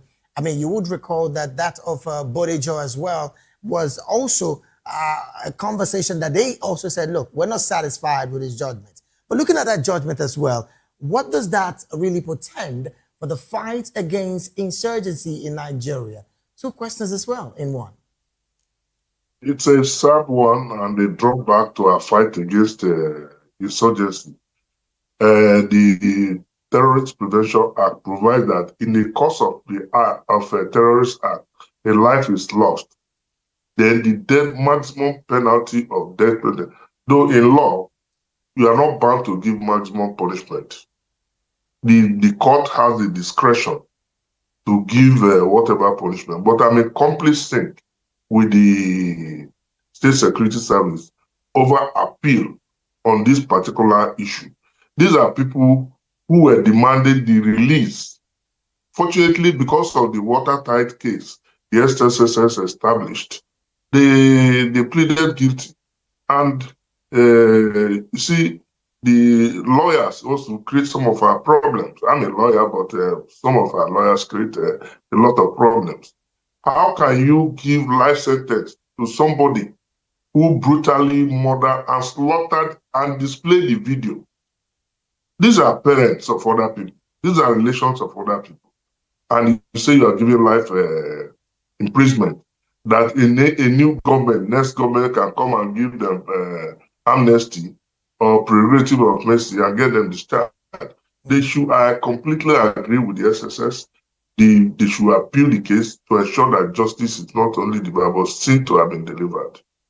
All right, then. Let me bring this conversation to the studio while we wrap it up. Mr. Fanimo, your take as well. Now, let's also place this on one other hand, that state governments and across Nigeria rarely signs that capital punishment after it's been, given to individuals. But then, that aside, do you also share the sentiment of the DSS that this particular sentence does not portend the real picture of the entire case itself? See, my concern about this is that when you look at the old case, it was like a slap in the wrist, the life sentence. Now, if these guys are not more than maybe 35, at best 40 years old, if they're programmed by God to live for the next 40 years, so you have to use taxpayers' money to feed them for the next 40 years, shelter them, protect them. These are people that should not even have any minute longer in the society. Look at the way they openly displayed the slaughtering of a human being and dismembering him in the full glare of the public, and then you are saying they should go on. And then don't forget that they are likely to meet some of their mates in the prison. Right. And then tomorrow there will be jailbreak. So, lastly on that, justice rests on a tripod. To the society, to the victim, and to the assailant. So where is justice on the side of the society here? Where is justice on the side of the victims? The family of these people will not be happy for the rest of their life because they will say justice has not been served. Then on the issue of signing death warrants, yes, I don't really know how it became a political thing to sign death warrants. The last person that signed death warrants in this country was Oshiomhole. Right. When those policemen robbed some people and then burnt them alive. But leaving in their trail clues for which they were arrested and they were convicted accordingly. So Oshiomhole signed their death warrant. As of today, we have over 4,000 people on the death row. Go in, look at their books, look at their files. If they are actually guilty and they committed like these people, they should be hanged. If you are saying we don't want public execution, let them be hanged, let them go, so that we know who is left. In the words of Vladimir Putin, I will be the connector between yourself and the maker. And that is the words of Vladimir Putin. Yes, now. He definitely. But I can assist you to get to the maker. Oh, well, because of our time, really, this is where we have to draw anchor. But before we go, Mr. Mike Ejiofor, can we get a concluding thought on this particular conversation, maybe in 30 seconds, because of our time as well? Well, the fight is on. We're on course, and I'm very, very optimistic that we shall overcome, even before the elections. All right, then. Thank you so very much, Mr. Mike Ejiofor, who is a former director of the State Security Service. It was a pleasure having you on the analysis segment of the Midday News this afternoon. Also, a big thank you to Mr. Dele Fanimo, seasoned reporter and also public and political affairs analyst and commentator. Thank you so very much for being here, sir. We'll take a very short break right now. When we return, more stories in business, sports, and entertainment. Please stay with us.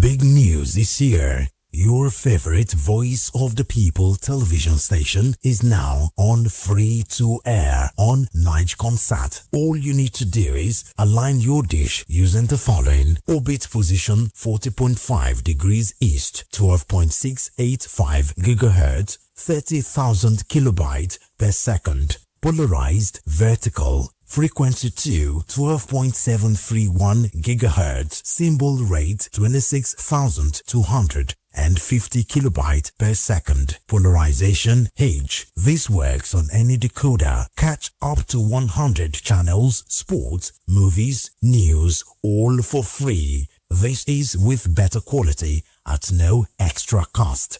VOP TV on Free TV now.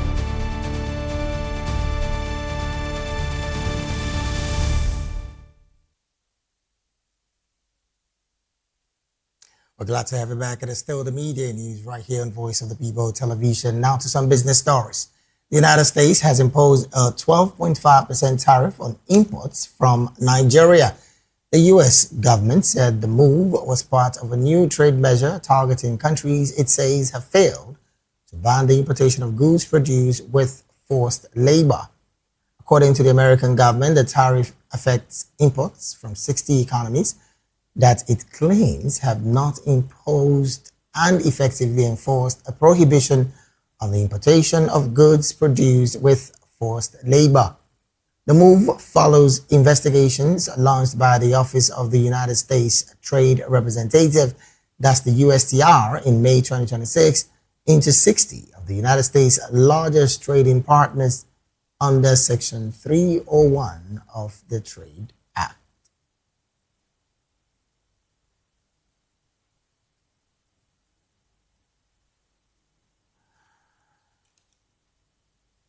And from that business story, we move to talking sports. FC Barcelona has unveiled German forward Karim Adeyemi after completing his move from Bundesliga side Borussia Dortmund on a 5-year contract until 2031. The Adeyemi posed with a home shirt bearing the number 2031 before greeting photographers and appearing alongside his family during the presentation.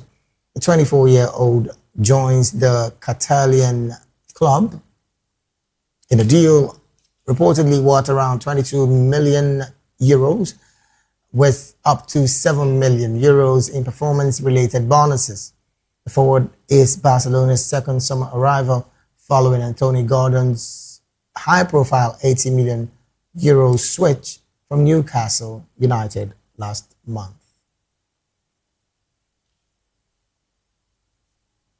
And to wrap up the media news, we go straight talking entertainment. Grammy-winning Nigerian Afrofusion star Burna Boy has been announced as the headline act for the opening day of the 2026 Reggae Land Festival.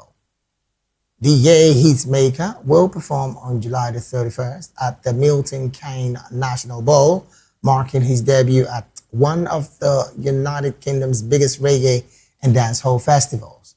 Organizers expanded the event to 3 days after the original August 1st to 2nd dates sold out quickly due to high demand.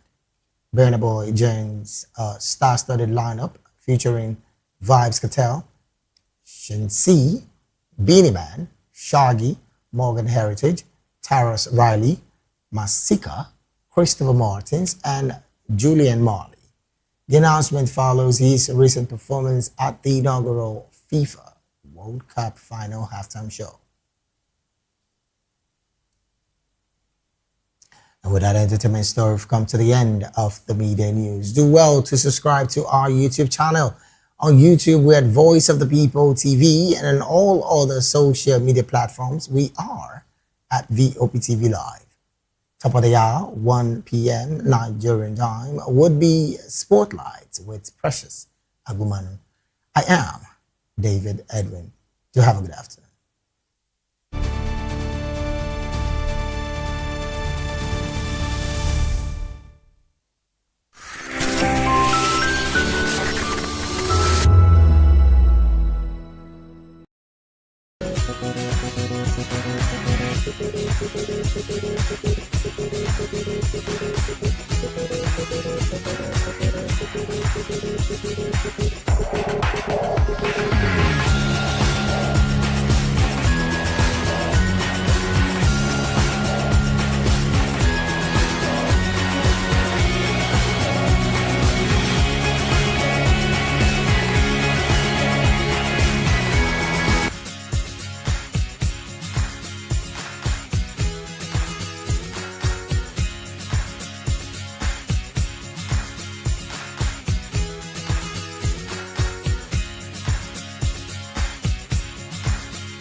VOP TV.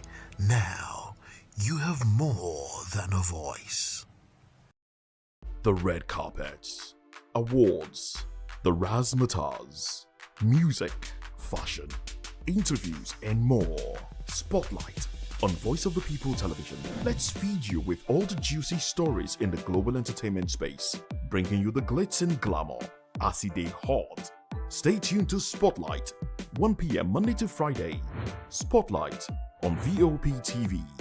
Entertainment like never before.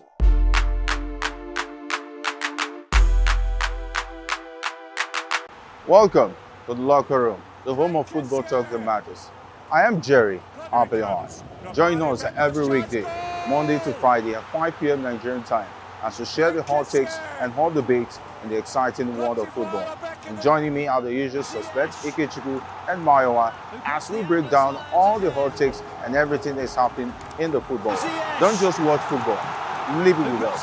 Catch us on the locker room and Voice of the People Television at 5 p.m. Nigerian time. And like I always say, if not 20 minutes off, please the sport. And it's Hakim Ziyech who puts the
In a world where truth is the ultimate power and opinions scream the loudest, it's time to wade through the noise. Hunger no get tribe.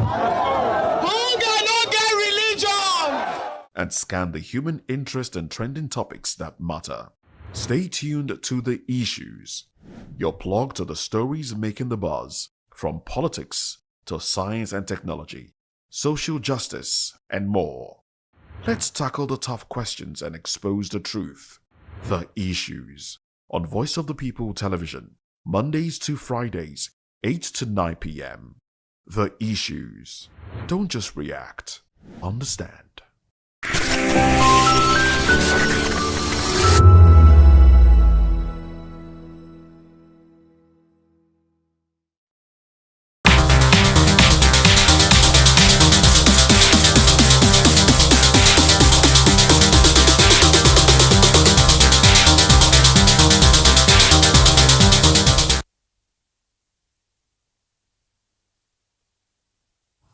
Hello, beautiful people. Welcome to the Spotlight Show. It's happening here on VOP TV. And guess what? Today is Friday. And we all know what Friday is. Thank God it's Friday because I'm ready to wine and dine and enjoy myself. Yes, it's the weekend. Who is not happy when it comes to weekend? No, all work and no play makes who?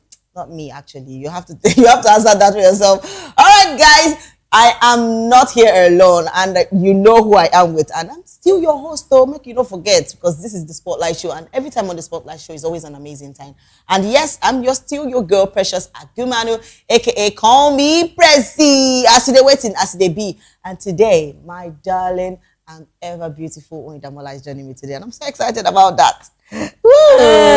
Hi, Pressy. Hello, because I don't know when I talk about Fridays like this. You know, Friday is not your regulars, so please. Hey. I think you need to bring down your excitement.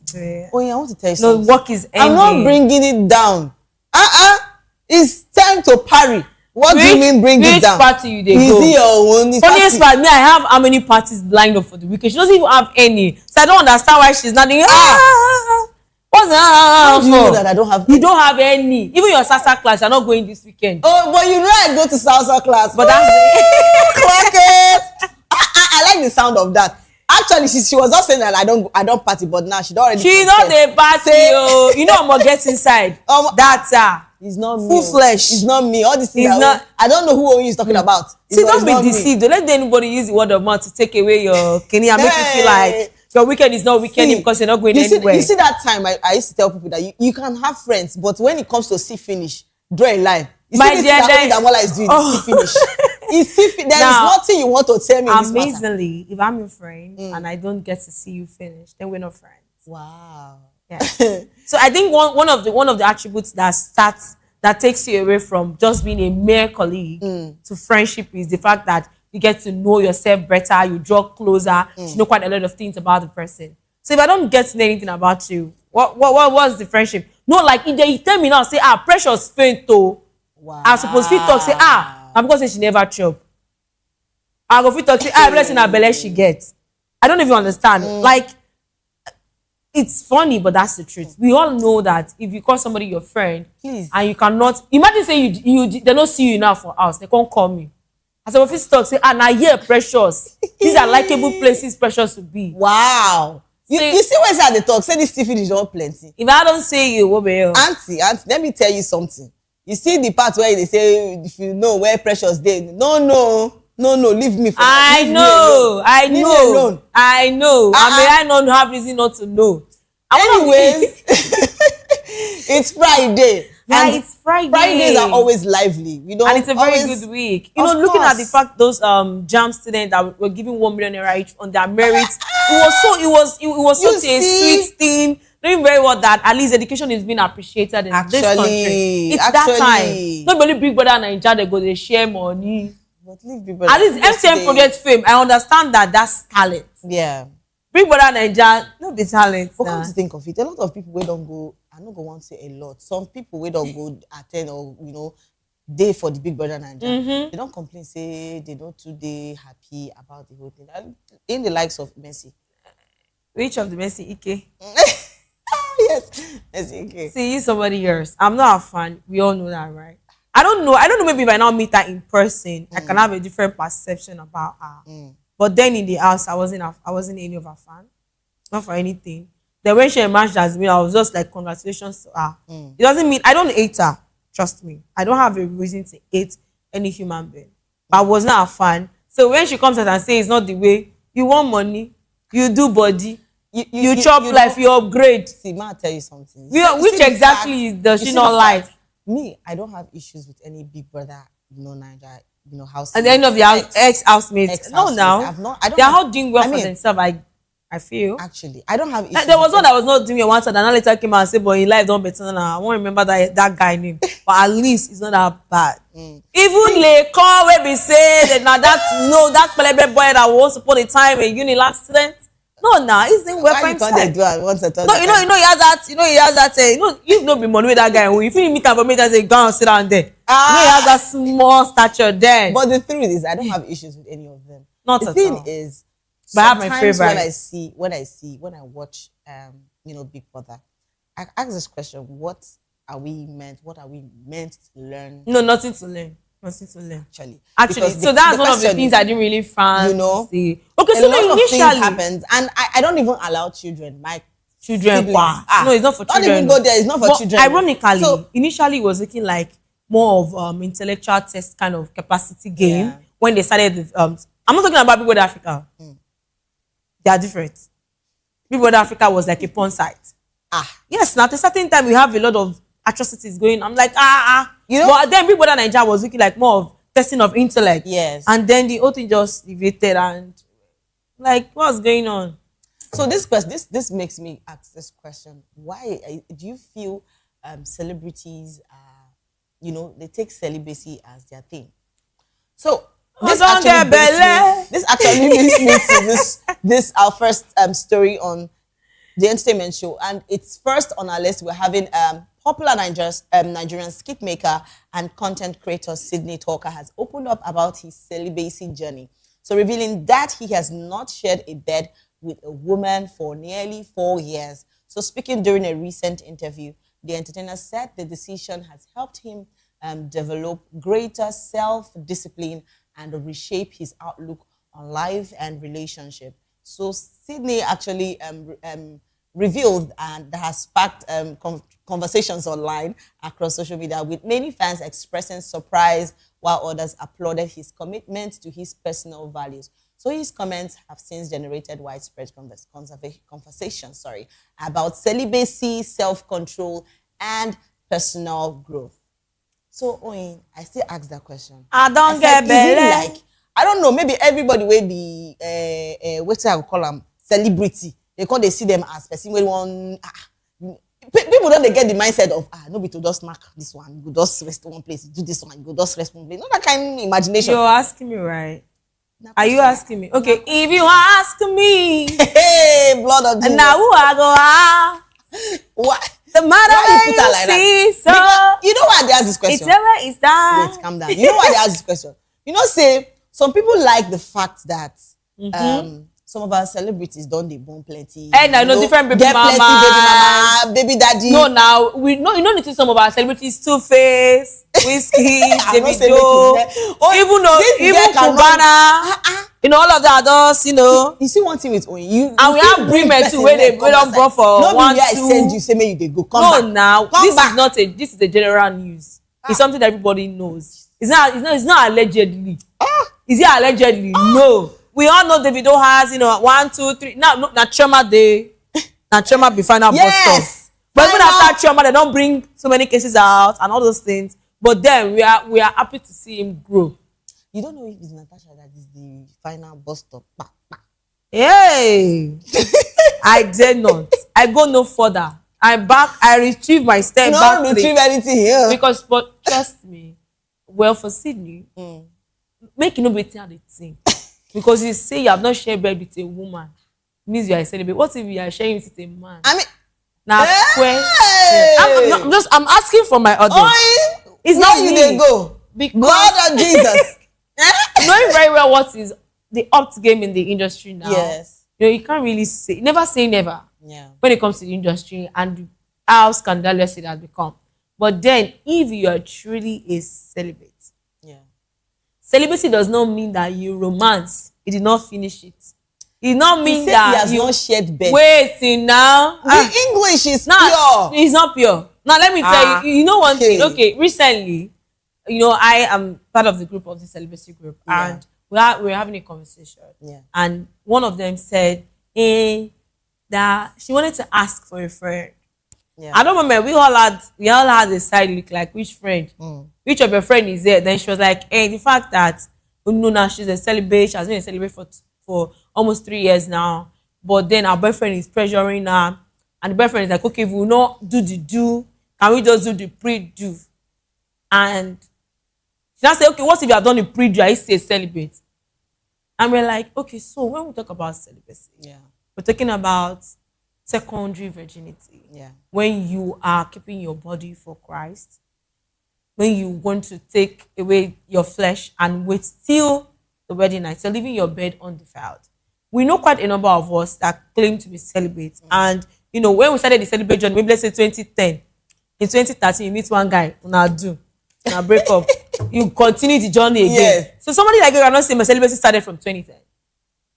I don't know if you understand. Yes. So, because I know a friend who started the journey around that 2015. Yeah. And I think around 2021, she had a misappetite guy.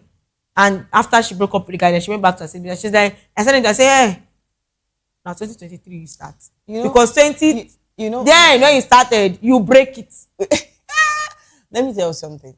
It's people don't know that saying, in fact, with the word celibacy, it's so rampant. Not even rampant. A lot of people now use this when some people come outside after they have just finished this text and say, I'm celibate. Not be by like that. And I'm like not be like that. No, that song where this lyrics thing, I don't get Belen. I ain't gonna happen to later. We know a lot of sisters that claim that their bed is left undefiled. And they turn out pregnant. No. They turn out pregnant. One happened. No, I'm not trying. Funny part when it happened to her, and she was saying, I didn't know what. I said, see, I'm not asking you to defend yourself. Yeah. I'm not God, and I'm not judging you. Anybody can make a mistake. Anything can happen to anybody, even to the strongest of the soldiers, can end up in a situation whereby you might just realize that at the battlefront, you lose your gun. In the course of looking for your gun, that you now bend down, bullets now catch you. Hey. You don't now know how. No, that's the honest truth. But now, if peradventure anything happened in the course of your celibacy journey, I don't think it's about you and you being accountable to human alone. Yeah. Because a lot of people come out to tell their fellow human and said, and I've not done anything, and they've actually done quite a lot. It's between you and God. I know that there's no way God is not seeing you. A lot of people are really, upset with the fact that Sydney came out to say things like this. And no, the people are saying, why you come outside, can't they talk up? No, they find temptation. Wait. They find temptation. Calm down now.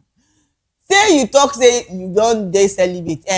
Wetin come happen? You can't dey carry camera put for front. Can't dey tell people. We're not even sure if that story is true. I feel things like this are sacred. Exactly. Do you understand? But it's how people now see you can just because they feel. One guy, the guy page na my 32-year celibacy journey and still counting. That's his name on Instagram. That is, and he's a very cute guy. When he comes out, I'm like, funny enough, I don't even believe it. Trust me. So now it's a different thing for you to be preaching sexual purity. Yes. I remember sometimes ago. Let me not mention her name. Everybody knows her. That she came out one time because she was part of the sexual purity gang, and they were talking about virginity and all. I know people had this look. I remember the day they were doing their match pass in my area. You know the way Agberos talk. Hey, so those girls were passing. I was like, you want to do this last week? Will you leave that place? One even person the one says, hello, you don't join them. The girl was now dumbfounded. She said, oh yeah, but I'm supposed to send the elastic. Like, give me the one I sent to you last week. And I realized at that point, I just realized that I think a lot of people don't even understand what they are professing. And when that group had issues, I wasn't really surprised because this thing comes with a lot of things. Purity, not only body you don't purity. Day house. It be say now normal film they watch. Your wounds will just stand. and you just be like, at that point, tempt ye not. At that point,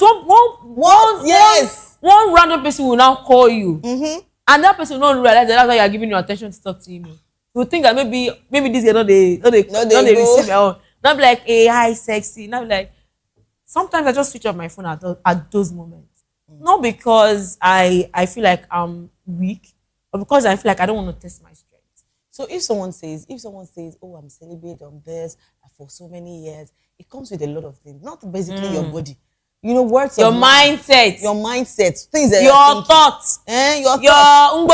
Your mouth. No, be wake up yourself, celebrate. When you are bathing in the bedroom, you are slipping your finger and you're calling yourself and celebrate. Duh, baby girl. Yes, tell ourselves the truth though. Because obviously now we don't know the truth. But for Sydney, I hope so your soap never finish your house. Yeah. Hey, blood of Jesus. Why are you like this? I just ask. Why you drag the I'm not dragging you, young man. I'm just saying. But anyway, now you bring yourself, come outside. Now you go, you call him for food. Anyway, I don't get anything to say. When it comes to this man, keep quiet. But then let's hear what Sydney has to say, because he has have a video to play, and Sydney, said a lot of things about his journey about celebrity. It's actually a good one. If it's truly one, it's a good one. So let's. If you're encouraging his fellow brothers, let's hear him out.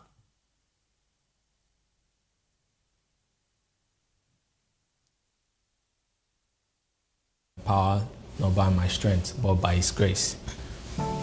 In these past 4 years, I've studied my industry. 27 of this month will make it 4 years of celibacy for me. Technically, what I'm trying to say is I have not slept on the same bed with a woman for the past 4 years. It's not been easy, but I thank God. It's not by my power, not by my strength, but by His grace. In these past 4 years, I've studied my industry, content creation, and I've come to a conclusion that if we do not put some things in place now, we will never get wealthy. So I took out time to study. I stayed away from emotional activities and took out time to study, and I found solutions that would really help us as content creators. And on the 27th of this month, I will be speaking live on stage. I'll be going live. And this is a formal invite for you to come, listen, and join me as we create something new and something good for my industry, content creation. I will be going live by 1 p.m. on the 27th on my Twitch and my YouTube. So please come and join me. Thank you.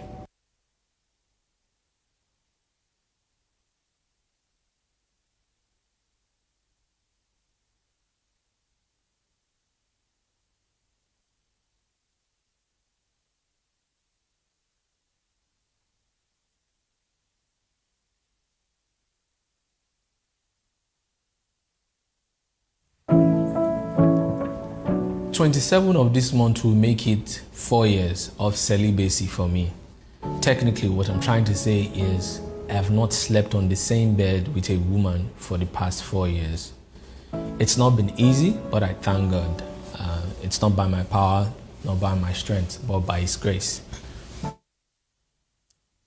I have not slept with a woman on the same bed. They could have done it in a bedroom, in a bathroom, in the kitchen. In the kitchen, care. In the lobby, in the pool. Hey, let's be specific, please.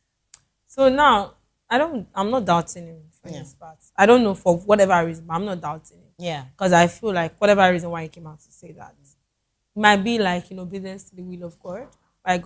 God told him that, so that people maybe youngsters can be encouraged through him. Yeah. Hopefully. And I hopefully hope that when they search you deep, oh my God! Why making it look like I'm the criminal here? No, it's not. It's not like that. But do you know a lot of people have a lot of thoughts about it? Actually, we're gonna go to the comment section because they are very crazy, right? Oh my God, we need to go to the comment section and trust me. They need to see what's going on in the comment section. They need to see what's going on because you see people. Sometimes I saw some comment section and I'm like, God, Jesus. I miss ex. Lord of Jesus. I didn't mean my ex. I mean sweet. That is now ex. I really miss it. These people don't have joy. There was one man that came out, one very dark skin man on TikTok that trended this week. That very dark man with his white teeth. And people said, one person said, can we say he's also created in God's image? I mean, you know, the Bible said we are created in the image of God. But that guy was so dark and with his white set of. But the guy looks. One said the guy was looking very cute to him. Another one said, I realized Avatar came back to life. Hey, blood of Jesus. So we finally met an alien in Nigeria. I mean, funny part, the guy is a people have to Sudanese. start being nice with their words. Even if I don't like. Okay, so when it comes to comment section, you know they have grade. On X, they would insult seriously you with a serious English. Vocabulary will say if you carry dictionary check. When you come to the likes of TikTok, yeah. Dagboru. You know when it is bass goes bass, like so fast. The speed at which the comment section on TikTok replies is so ras, so like. Hold on, they calm down now. But Instagram is a little bit still more sane, but very terrible. All right, let's go over to the comment section. We have a lot of people, talking about Sydney Talker, and somebody said, we have a lot of comments. People are so surprised about Sydney. Yeah, and if they ask you, say, "No, go be surprised." Actually, are you not surprised? Me, I'm surprised. Did you see him in that live? When it comes, and you remember what Sydney does? Sydney is a comedian. Somebody does not mean say. I remember one guy that time. I just feel that some comedians are so free will. I know locally advice that is as tall as Two-Face Idibia and the Two-Face voice, and then they drag him. Actually, so yes, Vera Unusual Hair said, "Proud of you. The grace of God will take you far." Amen. Let me tell you something. You know how people have abstained from, sexual immoralities, if I should use that word. You know how people have stayed away from sexual immoralities. And I mean, for the people I've observed, their life is so far so good. Their life has always been a testimony. There's a sense of sanity. Yes. And the people that call your judgment, kind of. If you ask me, when we look at Tonto Dike, calm down. Well, Tonto Dike says she don't abstain. Calm down. She says she don't abstain. Please, you're saying it. Wait now. Don't go there. Let me finish. Okay. You see, we calm down. I'm not calm. My blood they hot. In May no hot. I need cold ice water. No, let's tell ourselves the truth. We all really know who her name now, Evangelist. Tonto Dike. It doesn't mean she's a celibate.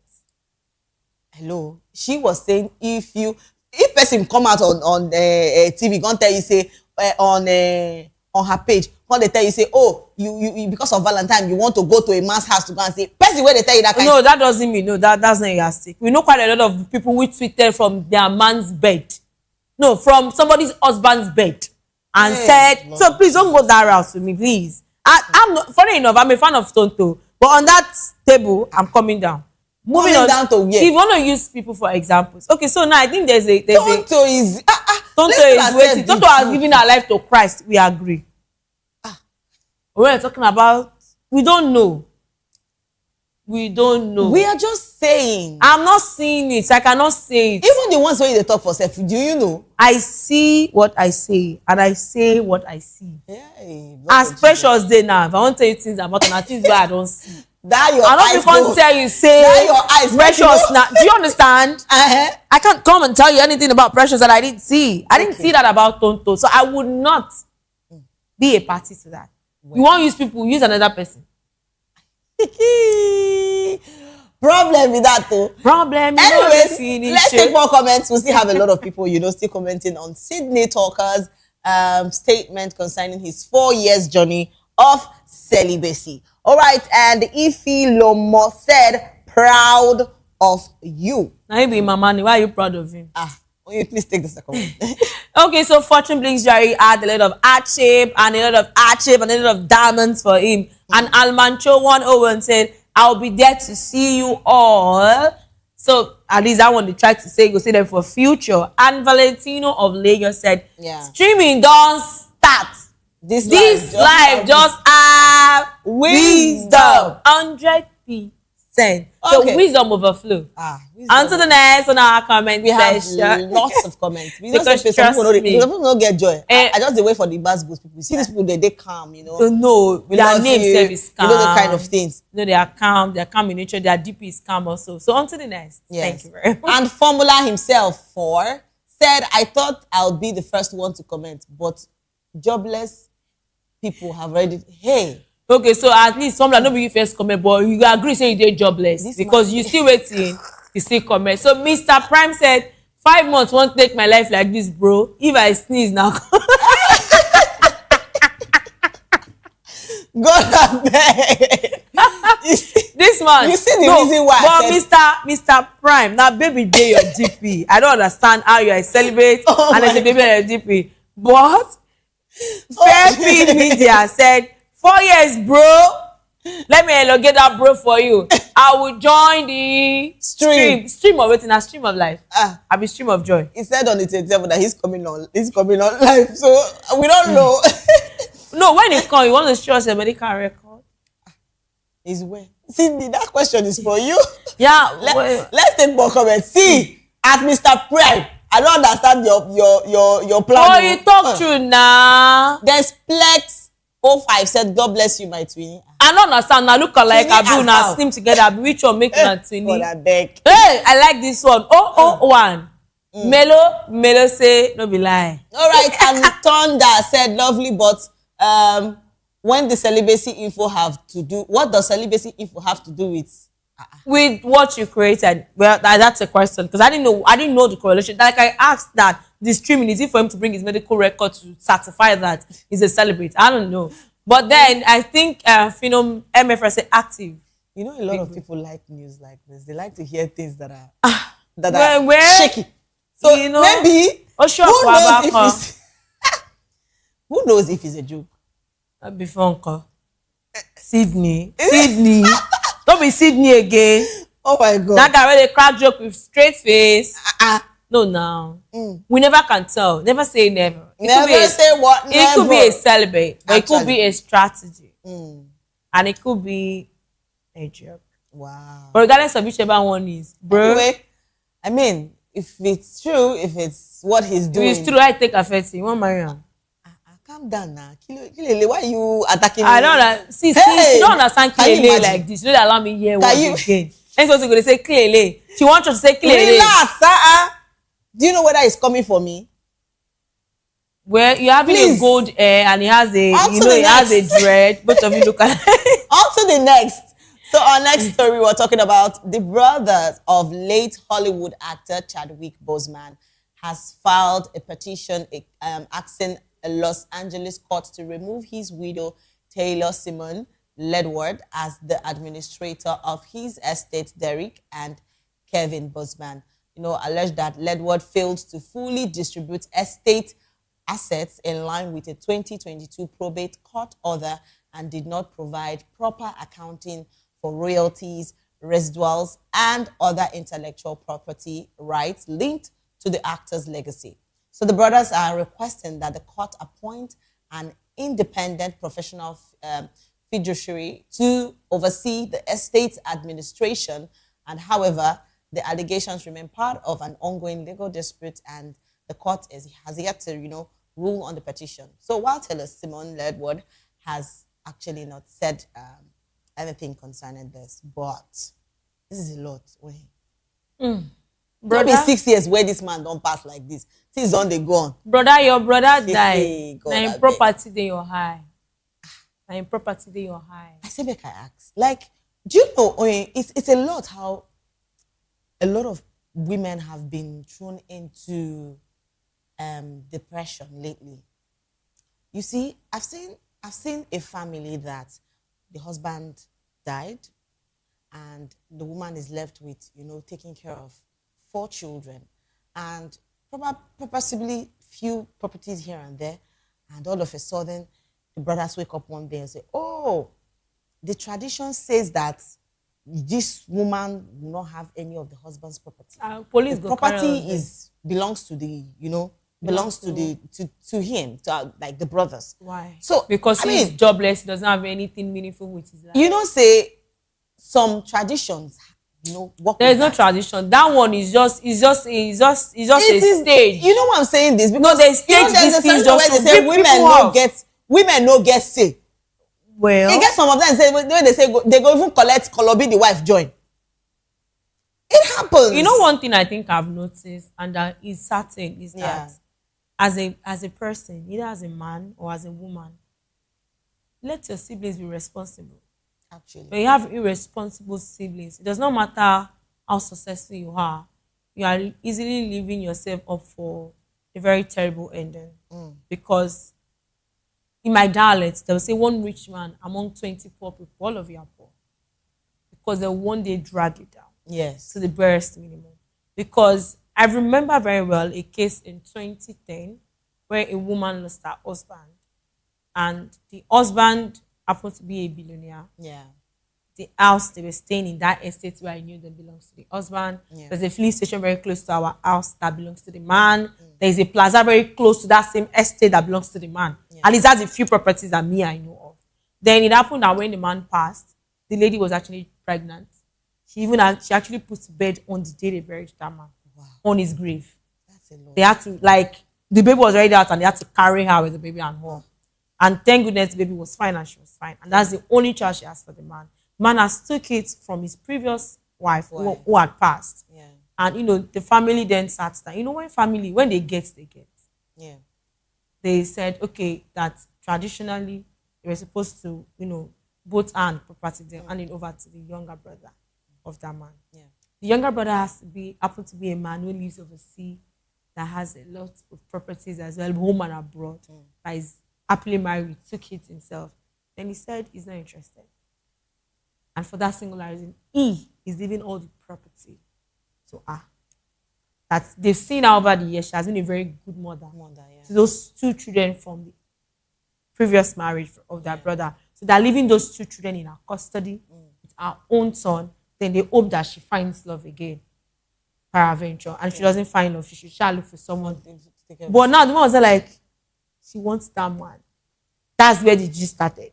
And when she now came to, she said, and these are affairs. Yes. She said, this property is much. She doesn't want a random man coming. Yes. And putting eyes in the property. Yes. That then she told the younger brother, she said, there's a pet's name, like a family name. The way you used to call people now. He said, he called the man's name and said, I'm not saying take me overseas to go and start completing with your wife.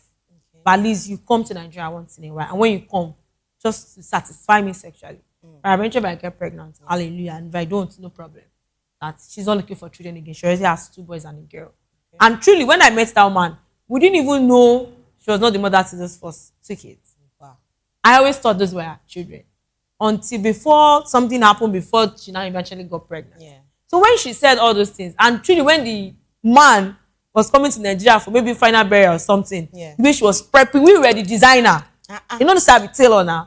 So she came to so close. She wanted to make all those Ankara that is sexy and all those things, all those spag ants, all those. Say the woman gets plan. I can't tell her. Say, Jesus. And her nickname then, I gave her a nickname. Her nickname is Owambe. I said, Owambe, this man don't say he leave you to your 10. Just enjoy your life. He say, have you seen my husband's younger brother? He's even further than my husband. So this one that they say that she marry him, you don't go marry who? Let him see my full package and say he does not want. Hey! And they got all of us laughing hysterically. Yeah. Then she had that conversation with me in private that actually one of our greatest fears is having a random guy and come and take over the husband's property. Yeah. And I think when the man came home, the man told her that, see, I don't want to give you any false hope. I have promised my own wife that is me and her till death do us apart. Wow. Those circumstances had made you my wife in name according to custom. But it's actually tentative. I could reject it. And which is what I'm doing. But I'm not rejecting it in a way that it will affect you. Because if you rejected it outrightly, that means they'll give out another of their kinsmen. But the way she did it in a way that is between us. Look for whoever will make you happy as a woman. That this one I came home this time around, I might not come home again for the next 5 years.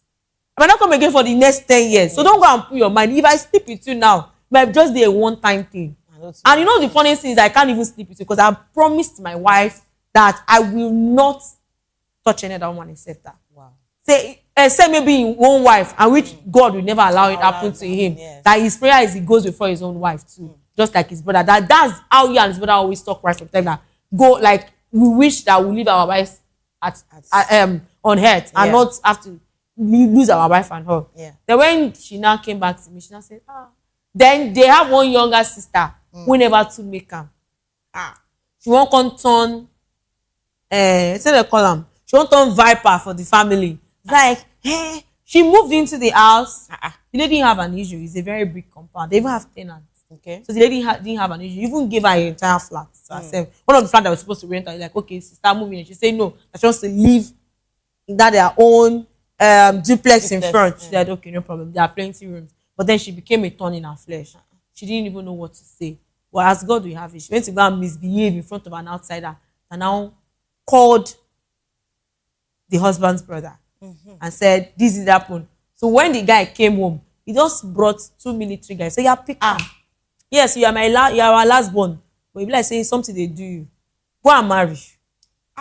She's in her husband's house. Yes. And luckily enough, my brother didn't do a will, so all this property belongs to me. And the man brought a legal representative and with the entire property to to the children and made that a custodian that until the children are legally 18, then they split the entire property into 3 for the 3 children. That nobody should come. That the only thing you owe our family is that you see those are our parents because the man's parents is still alive. That you take care of them. Okay, it's the man's mom too. The papa have done that. The story just a clip for my brain. It's like, must continue taking care of her. Then there were some few uncles that the man usually helped when he was alive. That this is the amount he pays them. Don't bother. The same way the company pays them before now. Let them continue paying into their account, their monthly stipends. Come on your hand. You just chop life. The sister, he go meet security say, may she not enter this estate again. 9 days, they say, hey, God has taught me. But so imagine someone like that. So if that man too was, below the cadre in terms of maybe say they P level. He go one day fight for property, be whole. Then he turn himself to Lord of one thing or the other. I mean, sometimes people should just realize that widows they're human. And they are grieving. But not be all widows they grieve, but don't they grieve, Some people before the man dies say they don't come on mind for the man. But I just feel that whatever the woman is doing with the assets, husband's assets, is she and her husband. You don't have any business in the matter. No, the best thing, if not that you are not even a good brother, they fight your brother or wife for property. I mean, it's a lot. Like it speaks volume about who you are as a person. But regardless of that, I think probably if they have a way at which they want to share the property, let them just do that and move on. Or better still, sell the entire thing, split the fund, let everybody start their life. But it's a whole lot because knowing the woman, she might really want to live in the house. She makes her feel closer. Imagine Niniola who lost her husband. Look at how lean and she was. You could see the grieving all over her. And she's still yet to get over those feelings. I don't think she can. I mean, it's well. Her look is not even looking like someone who is close to getting a riot. It's well. All right, let's take some comments from the comment section, people. We have a lot of people, saying things concerning Chadwick's, Boseman's, brothers, brother, with a fight for property. So we have a comment. Someone said something online. So let's see it. And yes, Agatha Lawson just said, "He don't reach 6 years now. It's well." A person will die. I remember he died during COVID. Yes, so COVID was 2020. And people could see that Chadwick was someone that fought. He was a great guy. He was someone that really fought. It's painful that he's. After how many years you just fighting, after all the legacy he has. They had an issue before now. Before they now made the wife the custodian of that estate, and now they are back on it again. That's terrible. It's really terrible. I just feel I pray they fix this whole thing. I mean, I pray there is justice. That could actually defend that lady because she's going through a lot herself. Actually, 6 years has she moved on? I mean, it deven take a while for her to move on. Trust me. It's not easy to lose a good man. Now if bad man die, go look saying tall. When good person die, you go take care of you. Seriously, because for at least you have peace of mind. Some They say they don't even they pray death for the man sef. So when he finally come take it, they come call and say hello yours. You say hey, show the law like you don't go finally. Oh God, some people can be so. That's why you have to be a good person. Trust me. Because please, if not, nobody will look important. out for an evil person. Definitely. All right, on like to I'm the looking next. out for Precious. So please, on to the next one. We have popular Nigerian comedian. I'm always happy, you know, when I hear things about wedding, I always smile. Sita Ofori go and marry. Precious Agumanu go and marry. You know me people marry So, go they happy. Actually, popular Nigerian comedian and actor MC Lively has officially confirmed that he is set to tie the knot after like sharing Jarvis and stunning pre-wedding photographs on social media. See, Jarvis, Pella, waiting, don't worry. What do they do? You want target. In my dialect, they will say pot when they come get me we settle this thing. Only you want her to target me, but I'm the one targeting her now. Well, thank God say you're not there yet, because he say you are going to explain. You go explain tire. But anyways, I'm so happy for MC Lively. I mean, with all his comedy. Oh, blood of Jesus. At least no, she never get belly, but I don't go mad. But you all of them just like fake girls, like Precious. They say won't make you black go bleach. Clock waiting. This was the MC don't marry, me marry. Guy don't come up for market. Now no 1 year say. Is how he's looking so fine. No, now the person where this is the picture. Oh, so good. No, the person where this is the picture. This time which of your. I beg you, rest. When somebody's fine, you say it's fine. Not be say edit. No, he's just there now. Person we don't find. Is he the cutest girl on the internet person today? We don't find. Even if they any touch of what they do for face now. Are you crushing on him? Tell me now, I can help you. He's off the market. They never did the wedding.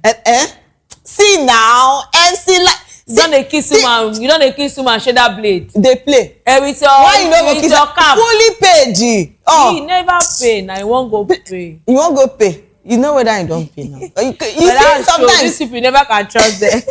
Oh my God, this is really lovely, and it's a big congratulations to MC Lively. Your wife fine, Sha. Actually, fine. And his wife. But make she open eye. I want to know where she open eye. I take concern you. I just want to check her eyebrows too. This is a sign that they need to start doing prayers. For no, because you know if Savior is here now, he will be explaining some things. Savior cannot hold me to ransom. Who is Savior? Is that our Lord Jesus? Oh God! You see? She won't be like Natasha, younger version. She fine. Why you can't call? Natasha is a very pretty woman now. What are you saying?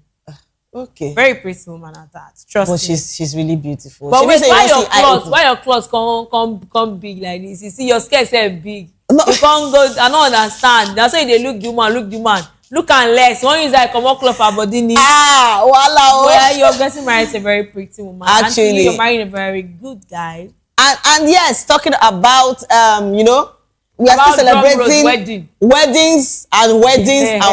Pella is just shocking people. See? Yes, that their pre-wedding shoot. So I was like,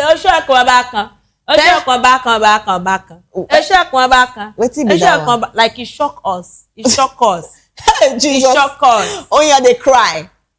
No, they cry. I get reason to see. What it be this? Don't give her a tissue. Allow her cry.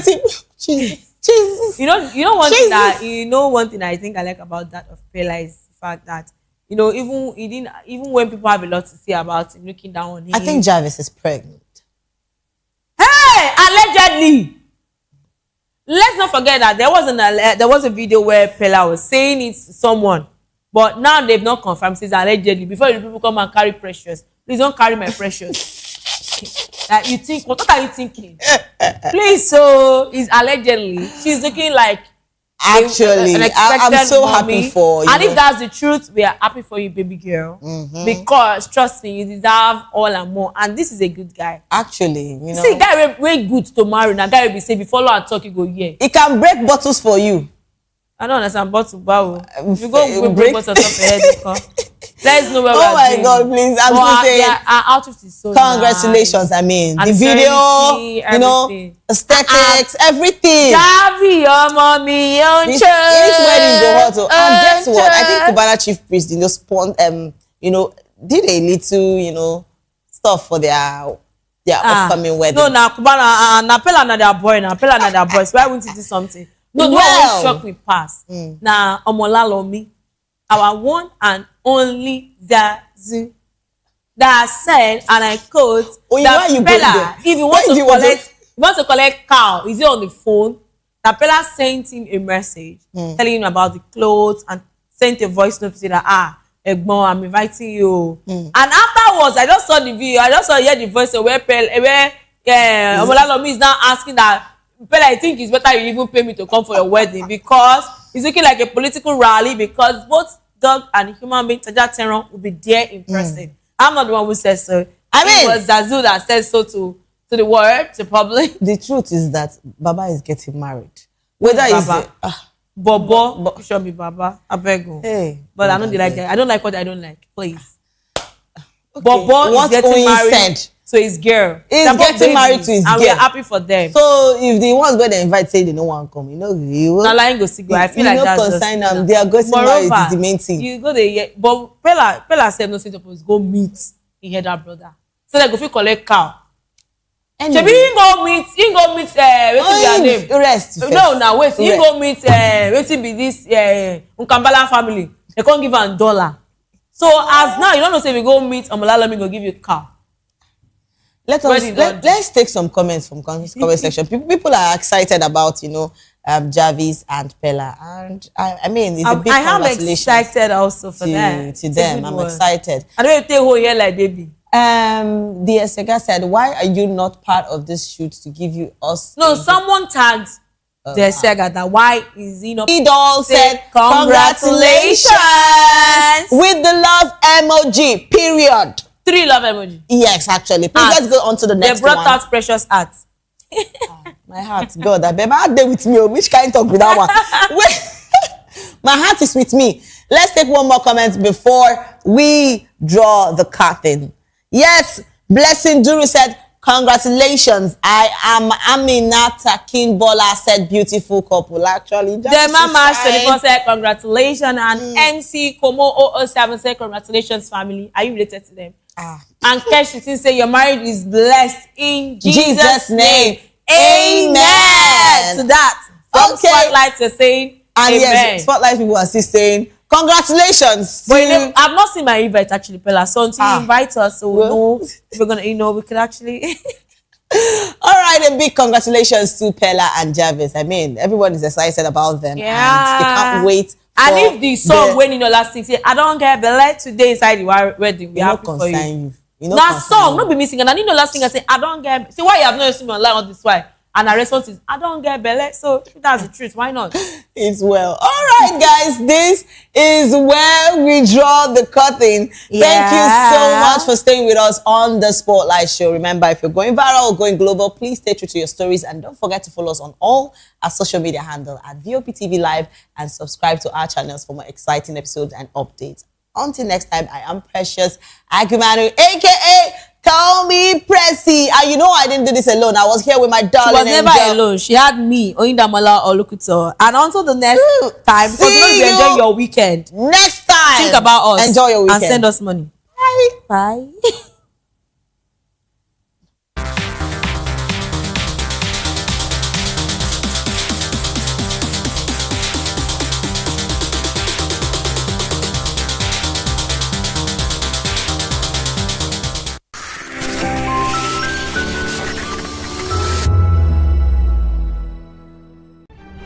In a world where power shifts with every headlines, news breaks and events happens, we bring you unbiased and explicit information on politics, economy and state of the nation.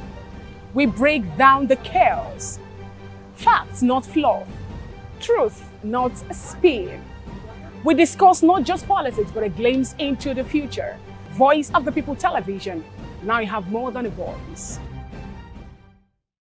Big news this year. Your favorite Voice of the People television station is now on free to air on Nigecomsat. All you need to do is align your dish using the following: orbit position 40.5 degrees east, 12.685 gigahertz, 30,000 kilobytes per second. polarized vertical, frequency 2 12.731 gigahertz, symbol rate 26,250 kilobyte per second, polarization H. This works on any decoder. Catch up to 100 channels, sports, movies, news, all for free. This is with better quality at no extra cost. VOP TV on Free TV. Now you have more than a voice.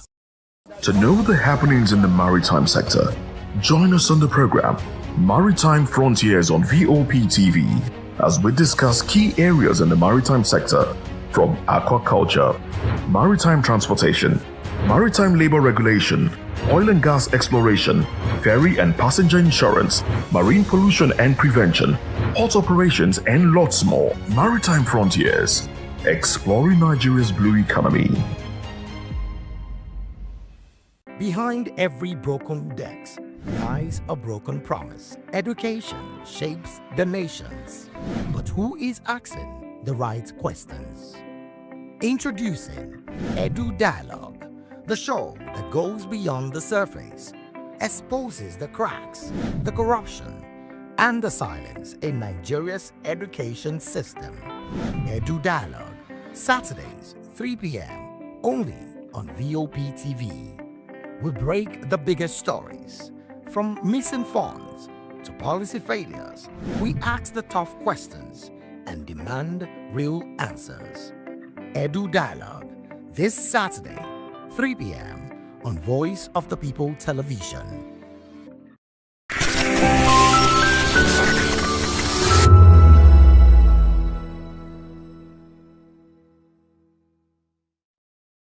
Healthcare professionals, researchers, and innovators gathered at the Landmark Center in Lagos for the World Health Expo 2026, showcasing technologies aimed at improving healthcare delivery. Among the innovations on display were advanced diagnostic and scanning systems, automated laboratory equipment, oxygen delivery devices, and medical training mannequins. Exhibitors also showcased infection control solutions, including hospital-grade disinfectants, sterilization products, and many others designed to improve patient safety. We provide support services. We import equipment, medical equipment, to meet the yearning needs of Nigerians and meet all their needs in the hospitals and medical places and the laboratory as well. I think Nigeria is the big demand for the medical equipment. Yeah, so we visit many hospitals in Nigeria, more than 100. So we see the basic medical equipment is not enough, such as our digital X-ray machine. Many bigger hospitals still don't have. They use the analog one. So we think they need the digital X-ray machine. This is the ultrasound Akusin Sequoia. It's the latest from Siemens 2026. It comes with upgraded features and AI features specifically. For this machine, it measures for you automatically. Yeah. So, and also it tells you the organs you are measuring. So if you are the liver section, it tells you are the liver, the sagittal aspect, transverse aspect. If you are in the spleen, the kidney, to tell you this is the right kidney, this is the left kidney. For the cardiology, it measures for you your LAA, RAA automatically. This machine is able to do ENA panel. You know, in the past, if you have systemic lupus, ENA issues or ANA issues, the samples are sent to Turkey, they're sent to UK. They were never done in Nigeria until recently that we introduced the autoimmune device. So right now, if you have a case of autoimmune, you can be diagnosed in Nigeria and get treatment. What these have successfully achieved is that it has reduced patient waiting time. So in place of waiting for 3 weeks, 4 weeks, 5 weeks to get results for a sample that be sent abroad, labs now do this in Nigeria. So you can walk into a lab that offers this service and get a shorter waiting time, thus improving the patient outcome. GSR represents 27 leading medical equipment technology brands that are leaders in their area of specialty. So for example, Canon Medical for imaging equipment, CT, X-ray, ultrasound, MRI, Electa for linear accelerators for cancer treatment, Gettinger AB for everything you need in your operating theaters, in your ICU, from the ventilators So our solutions start from when a patient enters the hospital, from the ambulance that brings him to the hospital, to the stretcher he's on, to the bed he would lie down on, to when he gets into theater for surgery, the table he's on, the anesthesia machine, the instrumentation, everything around that, till he goes back to the ward and goes home on a wheelchair or walking out. We have equipment that can support the continuum of care from beginning to the end. Stakeholders say the expo reflects Africa's growing embrace of precision medicine, medical automation, and technology-driven healthcare solutions. Today I've gone around, I've seen machines, equipment that have AI in our robotics coming into their software. So they are futuristic machines. And this program, like I said, bring in time pass. Nigeria is always where we have things that happen 10 years in other places before they come to us. These days, this program, they are bringing this technology very close to us. So it's really, really helping us in the health sector. They add that continued investments in innovation and capacity building will help improve healthcare access and outcomes across the continent. Today marks the final day of the World Health Expo 2026, bringing to an end 3 days of innovation, collaboration, and discussions aimed at strengthening the medical healthcare systems and improved patient outcomes. Stakeholders are now living with new partnerships, fresh insights, and renewed commitments to bringing healthcare delivery across the continent. From the Landmark Center, Lagos, I am Praise Peters, reporting for Voice of the People Television.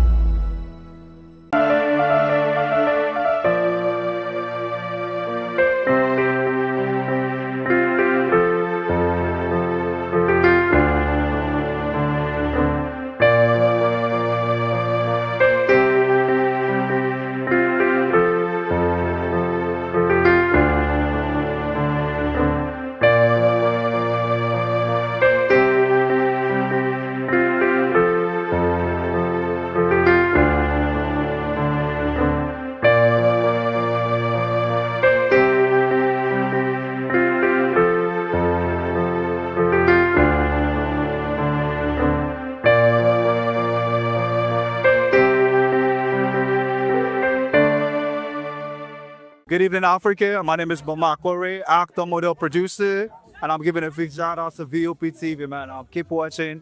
Don't change the dial. Thank you and God bless you. My name is AY, and of course, I represent the voice of the people, and that's why I'm on VOP. AY say so. Hi everyone, it's your girl Miriam Tima from the Real Housewives of Lagos and the Real Housewives Ultimate Girls Trip Africa. Shout out to VOP, the voice of the people. You already know. Stay tuned, keep watching. And don't forget, VOP is the best. All right, hello, how are you? That's Shaggy, the man fine back with Melanie Poppy Black Skin Boy. This is VOP TV. If you're not watching VOP, I don't know why you're watching. Maybe you're watching your weight. Hello, beautiful people. This is Wale Ojo, and you're watching VOP, Voice of the People. Hi, guys. You already know who it is. This is New Energy. Flyers wherever live. Keep watching VOP TV. Thank you. Hi, people. Jide Albano here. Guys, please keep watching Voice of the People. Nigerians, your voice matters, and in 2027 it starts with your permanent voter's card, your PVC. If you're 18 and above and you're a Nigerian citizen, you have the right to choose who leads your community, your state, and your country. But that right only counts if you have your PVC and your name is on the voter register. Here's what to do.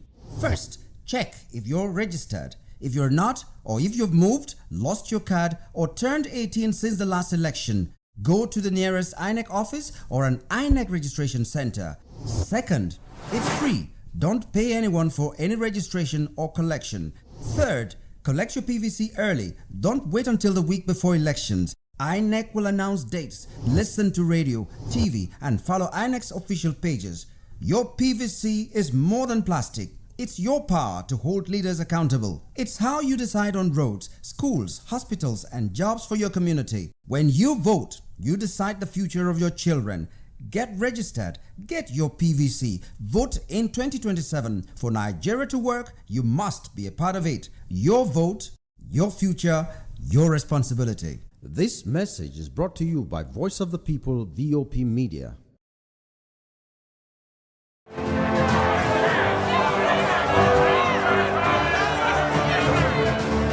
you want your voice to be heard?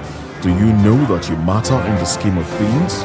The People's Voice, the show where ordinary citizens take center stage as we discuss the biggest stories that affect you and I. With you in mind, we facilitate lively discussions, debates, and interviews on the topics that matter most to you and I, from social justice to economic empowerment, education to healthcare, governance, and more, tackling tough topics and amplifying your voice. Join the conversation and make your voice count. The People's Voice. Make your voice count.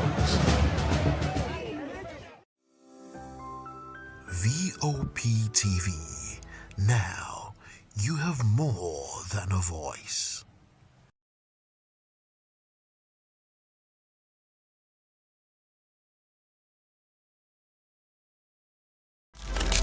In a world where power shifts with every headline. In a nation full of questions. In a world filled with noise, the truth needs a voice. The policies that shapes our world and the economy that determines our future. Every hour, every day, the grapevine keeps buzzing. And together, we are committed to telling the stories that shape our world, because your voice is our focus. Don't forget, our voice matters the most. Let us come together and share our concerns.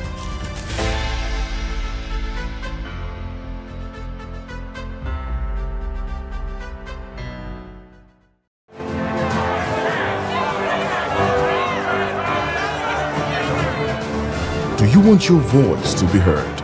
Do you know that you matter in the scheme of things?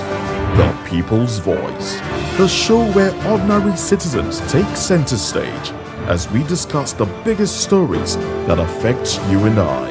With you in mind, we facilitate lively discussions, debates, and interviews on the topics that matter most to you and I, from social justice to economic empowerment, education to healthcare, governance, and more, tackling tough topics and amplifying your voice. Join the conversation and make your voice count. The People's Voice. Make your voice count.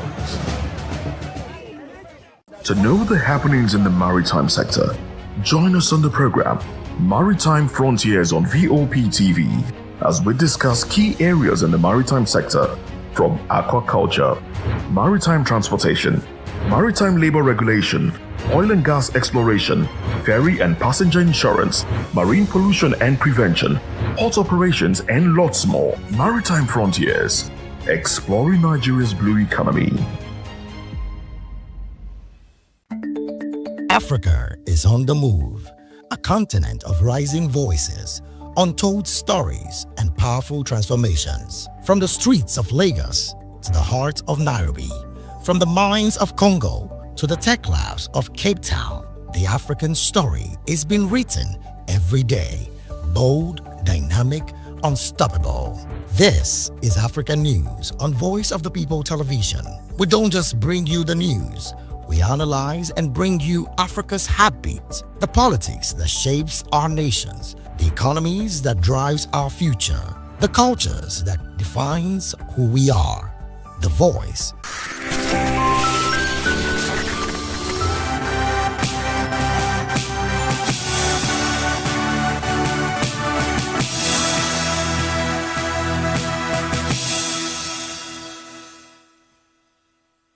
Well, hello and welcome to the African News on Voice of the People Television. I am David Edwin.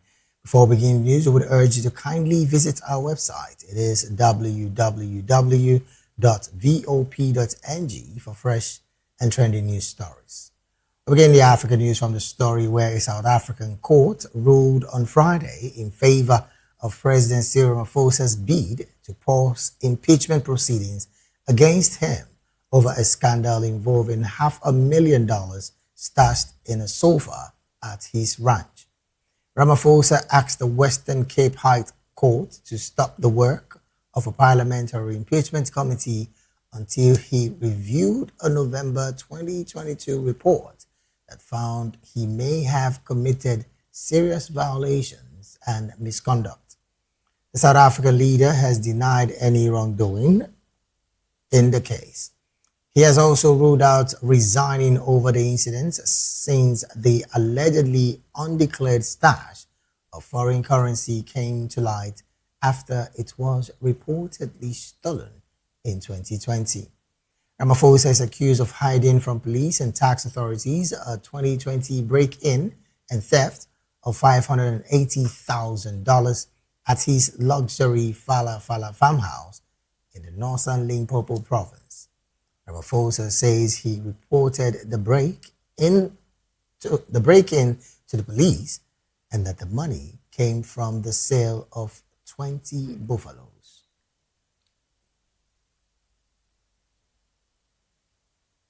And in Ghana, President of Ghana, John Dramani Mahama, has called on the African Union to address escalating anti-immigrant violence in South Africa, which he said risk undermining African solidarity. 2 Ghanaians have petitioned the International Criminal Court to investigate repeated xenophobic attacks in South Africa, a move Pretoria has dismissed as opportunistic. South Africa, which has long drawn African workers, has been rocked for weeks of protests and arrests targeting immigrants who are accused of taking jobs and resources. Ghana first pushed for the AU to debate the violence in May. The Ghanaian leader said this week the AU should take an interest in the matter, which he said has the potential to wreck everything that the union have worked for. More than 160,000 foreign nationals have left the country and several have died over the past 2 months as local groups increased violent hostilities against undocumented migrants, putting Pretoria's relations with other African governments under strain. And in Guinea-Bissau, opposition leader Domingos Simios Pereira, who was being held in prison for alleged involvement in coup attempt, has reportedly been released for medical treatments in Portugal. The leader of the African Party for the Independence of Guinea and Cape Verde, that's the PAIGC, was detained when the army overthrew President Omaro Embalo in November 26, 2025. And has been in and out of prison since then. The military authorities accused Pereira of involvement in an attempted October 2025 coup, which he is alleged to have helped finance. This, in addition to separate financial crimes and involvement in a 2023 coup attempt. Both of the alleged coup attempts occurred under Embalo before his November ousting. Pereira's lawyer and his party condemned the accusations against him. They claim the actions are part of a politically motivated campaign aimed at barring him from the presidential race scheduled for December the 6th.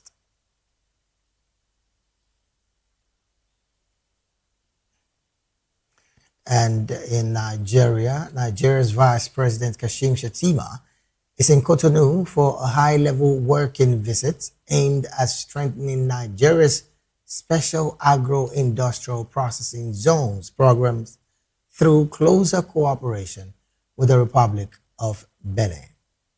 Shettima was accompanied by 6 state governors as well as the Minister of Agriculture. During the visit, the Nigerian delegation will tour Glo Debe Industrial Zone, that's the GDIZ, near Cotonou, and hold talks with Beninese government officials, investors, and private sector operators involved in the development and management of the industrial hub.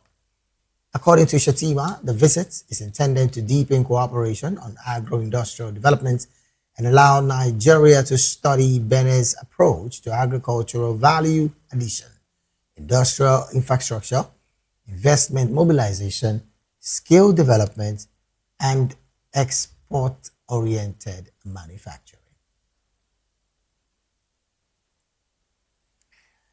Moving on, the World Health Organization Director General Tedros Ghebreyesus wants African leaders to strengthen health systems and tackle the root causes of disease as the continent looks to reduce its reliance on external health funding.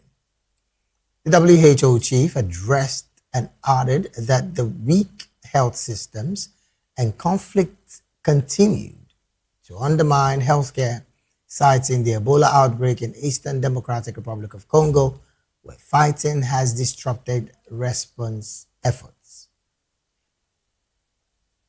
The same challenge runs through maternal health, tuberculosis, malaria, neglected tropical diseases, and rising non-communicable diseases. These are not separate crises. They are one crisis. Health systems not yet strong enough to protect every person on this continent in our Africa. Conflict also makes this harder. As you may know, in Bunia, Ituri province, an Ebola outbreak is spreading amid active armed conflict, slowing contact tracing and keeping health workers from communities. Treating disease alone is not enough. We must also tackle what drives it: conflict, poverty, poor education, unsafe water, and gender inequality. That's why strengthening health systems must be at the center of everything you decide in Accra. Kenyan President John Dramani Mahama and Ugandan human rights activist Winnie Byanyima also joined the call for Africa to sustain the progress being made in the fight against deadly diseases on the continent. Our continent is still home to 2/3 of the 40 million people living with HIV worldwide. A true tragedy. But the more encouraging fact is that AIDS-related deaths have fallen by nearly 3/4 since their peak. Right there is the proof we need that when we rise to the occasion, our problems will crumble at our feet. On tuberculosis, I often hear that 17 of the world's 30 highest burden countries remain in Africa. What I don't hear as often is that the incidence is down by 28% and deaths are down 46% in under 1 decade.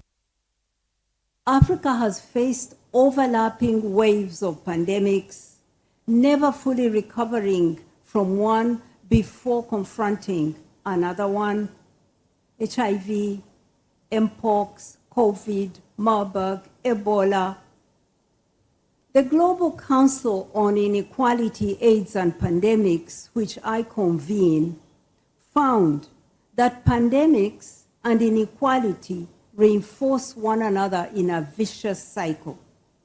Inequalities allow outbreaks to become pandemics. Pandemics, in turn, deepen inequalities within and between countries, and then they become more vulnerable to the next pandemic. Breaking that cycle is one of the defining challenges of our time. Just a few weeks ago, Africa demonstrated how to do exactly that.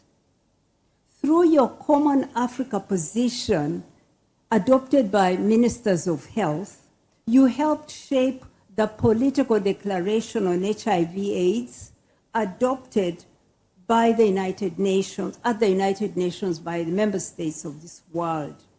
Africa spoke with one voice and the world listened. I congratulate you. While the African Union says AIDS-related deaths have fallen by 74% since 2004, it warned that those gains are increasingly at risk as external funding declines. African heads of states and senior officials had this week met in Accra to discuss a continental health compact aimed at strengthening health systems, accelerating efforts to end AIDS and tuberculosis by 2030, expanding universal health coverage, and increasing domestic health financing. And in Liberia, the Liberian National Police, that's the LNP, has relieved Deputy Commissioner for Crime Services, Johnny Bola Din, of his duties with immediate effect, following allegations that he accepted $10,000 in connection with an ongoing investigation into one of Liberia's largest ever cocaine seizures. Inspector General of Police Gregory Coleman said that while Deputy Commissioner Dean has not been directly implicated in the alleged drug trafficking operations, preliminary findings from the investigation indicated that he may have compromised the integrity of the case by allegedly providing assistance and comfort to suspects who were already in police custody. Coleman said Dean admitted receiving the money, which authorities are treating as a serious breach of professional conduct and possible interference in an active criminal investigation. He said following the admission, Dean has been interdicted and referred to the Professional Standards Division for an administrative investigation. Coleman added that criminal proceedings could follow if investigators establish sufficient evidence to warrant prosecution. This development comes as authorities continue investigations into the seizure of a massive cocaine shipment with an estimated street value of $317,000. I beg your pardon, $317 million. Moving on, Britain has cancelled one of its annual military training in Kenya after failing to obtain a license from the government. Kenya hosts a permanent base for the British Army Training Unit, Kenya, that's Batok, in Laikipia, about 200 kilometers north of Nairobi.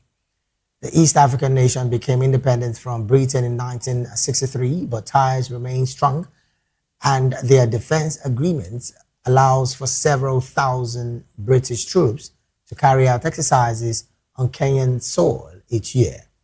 The UK Defense Ministry said the training has been relocated to another country without disclosing the new location. The ministry did not reveal the reasons behind the failure to obtain the license, while the Kenyan government did not also respond to queries on the matter. Meanwhile, the World Health Organization joined the government of Uganda and partners in celebrating the 90th anniversary of the Uganda Virus Research Institute, that's the UVRI, one of Africa's most respected institutions for infectious disease research, surveillance, and outbreak response. Speaking on behalf of President Yoweri Kaguta Museveni during the celebrations, Robina Nabanja, Prime Minister of Uganda, commended UVRI for the 9 decades of scientific excellence that have helped to put Uganda on the global map. He said the UVRI has contributed to scientific discoveries and public health, helping Uganda and the global community better understand, detect, and respond to infectious diseases. He also added that the Institute's work has strengthened national preparedness and informed public health actions both within and beyond Uganda's borders. Moving on, residents joined civil protection crew battling forest fires in El Hashima, Burai province, as flames tore through agricultural land and killed livestock.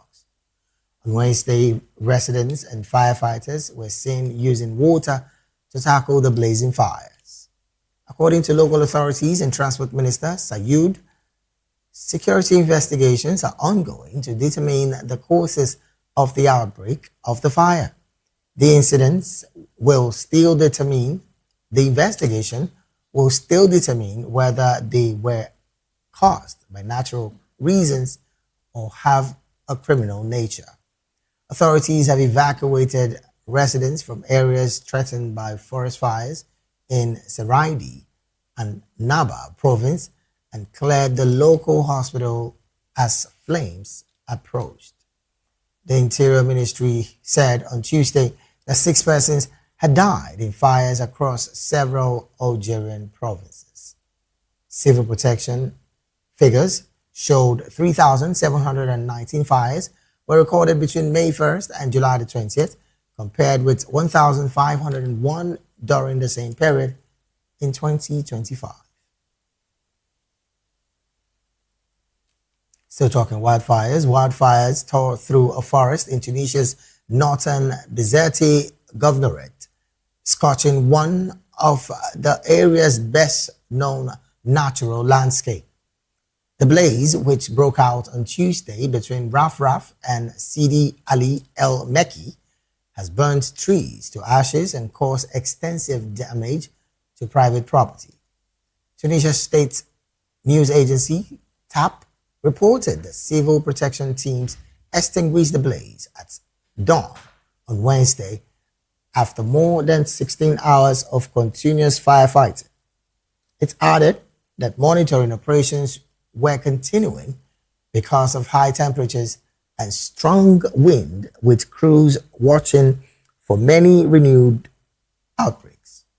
No deaths were reported, though 8 women and 6 infants were evacuated as a precaution and later returned home once the danger had passed. Al-Meshri added that firefighters had brought 80% of the blaze around Jebel and Adhor, Gar El-Mer, and Raf under control, with operations moving into the cooling phase.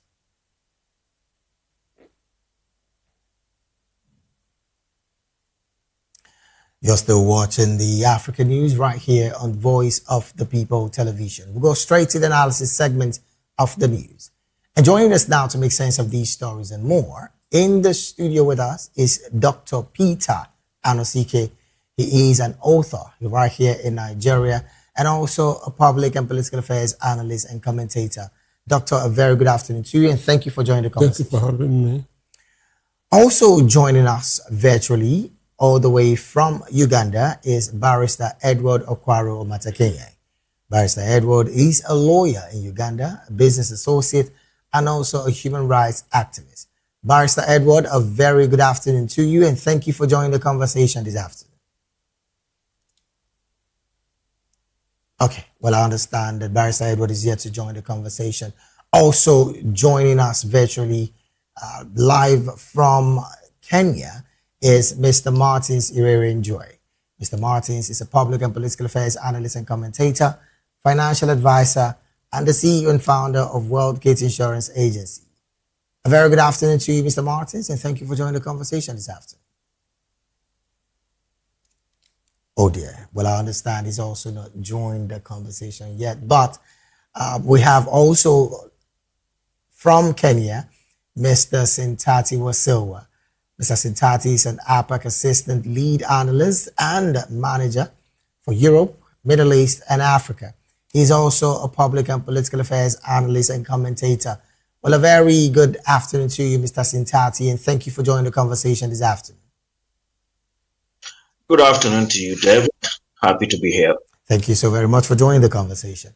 All right, let me start off with you, Mr. Sintati. Now, looking at this level of wildfire that is engulfing quite a number of states across Africa, a lot of disturbing factors are in the mix. One is the part of preparedness on the part of government, and on the other hand, the reactive measures that have been put in place.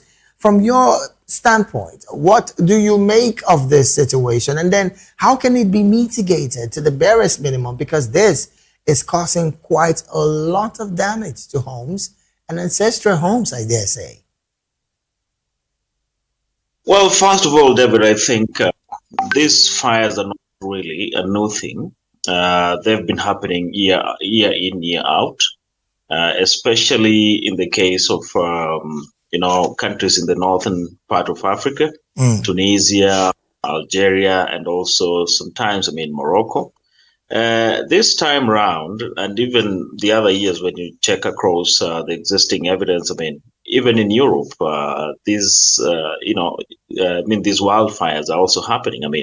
In France, in the UK, in Spain, and many other European countries. So preparedness is one thing, but I mean, stopping these fires, especially when it's, around the summer period for these countries, it's a little bit difficult. The only way maybe is for these governments to try as much as they can to invest in, the best possible emergency measures. And in this case, maybe the use of, helicopters to put out these fires. But controlling these fires during these seasons is a little bit difficult, in my view. Well, again, like you did mention earlier, these fires are caused practically as a result of the high temperatures around these areas. And then the part of strong winds is on another side.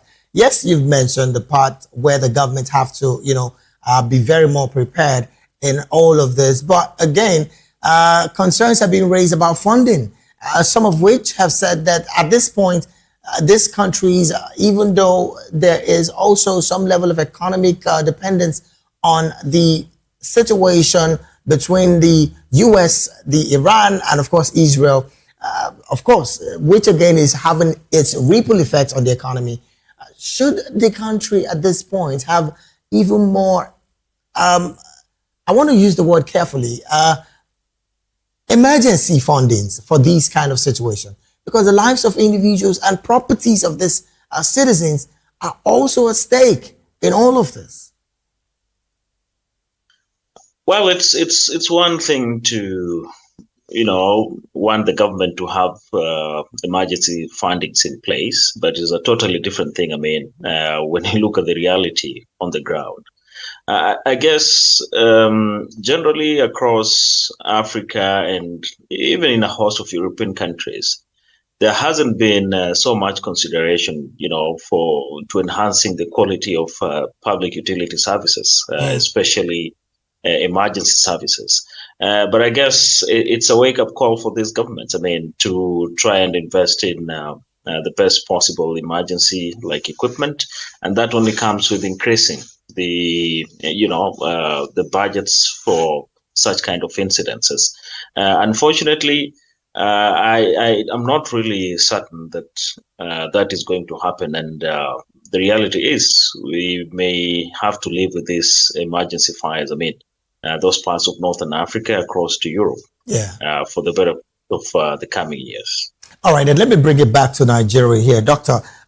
Looking at this conversation now, the country in question, and I'm staying with that of Tunisia, has been caught with situations surrounding governance where the presidency has been having serious backlashes from opposition figures, again, which we understand they've been getting series of sentences in court. But then, politically speaking, is the presidency, and I'm talking about Kais Saied now, the president of Tunisia, is he hands-on with this level of wildfire that has engulfed Tunisia and some part of Tunisia, plus his preparedness seen in all of this situation?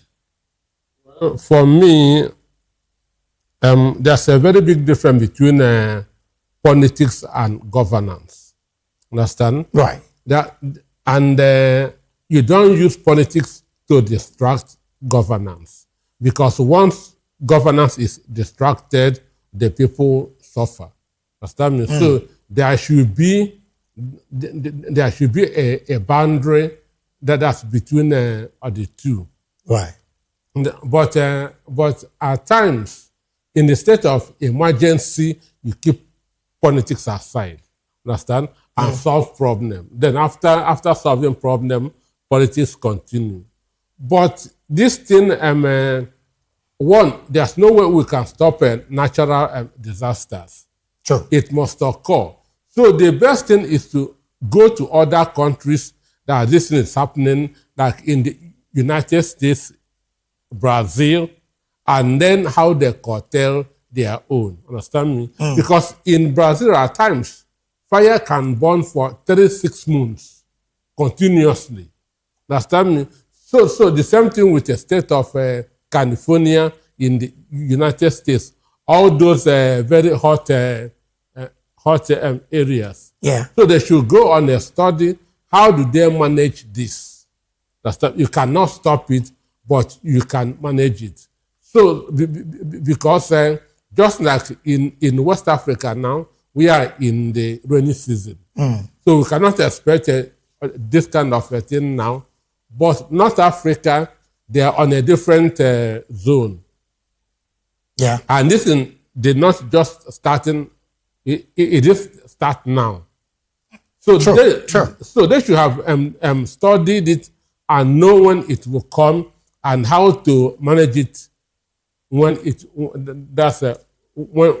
there. Okay, now still staying with you, Doctor. And of course, I'm going to talk on the economics part of this conversation.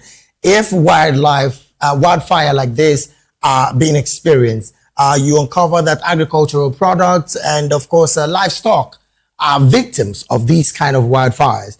The economical impact, help Africans understand how much of the economical impact would be felt as a result of non-preparedness on the part of governance.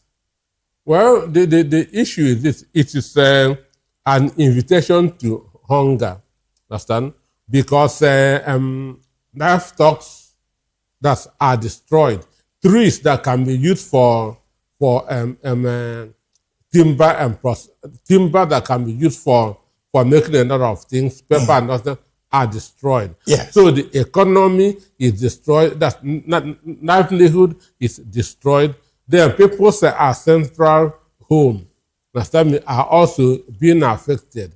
And again, the soil itself also gets destroyed, understand me? Right. And at times, there are no enough time for evacuation of people staying around there because this is what they know how to do in the Western world. Understand? Right. They know how that to project that between so and so thing, this thing could be happening. So they will begin evacuation of people from the areas that it is that have been projected to be affected. Okay. But in Africa, our national emergency agencies are not always proactive. It's about not being proactive or not having the funding. Because this is another conversation on its own. It's one, and you spend more when you are not prepared. You spend more when you are not prepared. This thing doesn't happen every year. Right. There's a season that it happens. So if you prepare beforehand, you will reduce cost.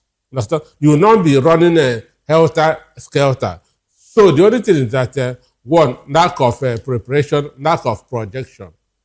It costs them unawares if they don't know that by this time of the year, this kind of thing usually happens. Okay, now I like this part that you've actually told, and I also want to get the view of Mr. Sintati on the part of preparedness and of course what and how it affects the economy. Like I did say earlier, livestock, agricultural produce go into flames as a result of this wildfire. Human lives even go. I mean, in Algeria, 6 have been declared dead. But on the part of the economy, how much of an impact would these have? And then what should the government do? You did mention earlier on the part of the Tunisian government to have to get some equipment, but then how much of an impact would these have really? Well, in the case of Tunisia and Algeria, I mean, economically, we are talking about the effect on agriculture. And besides agriculture, you have those activities which definitely depend on, like forested areas. It could be lumbering activities and so on and so forth.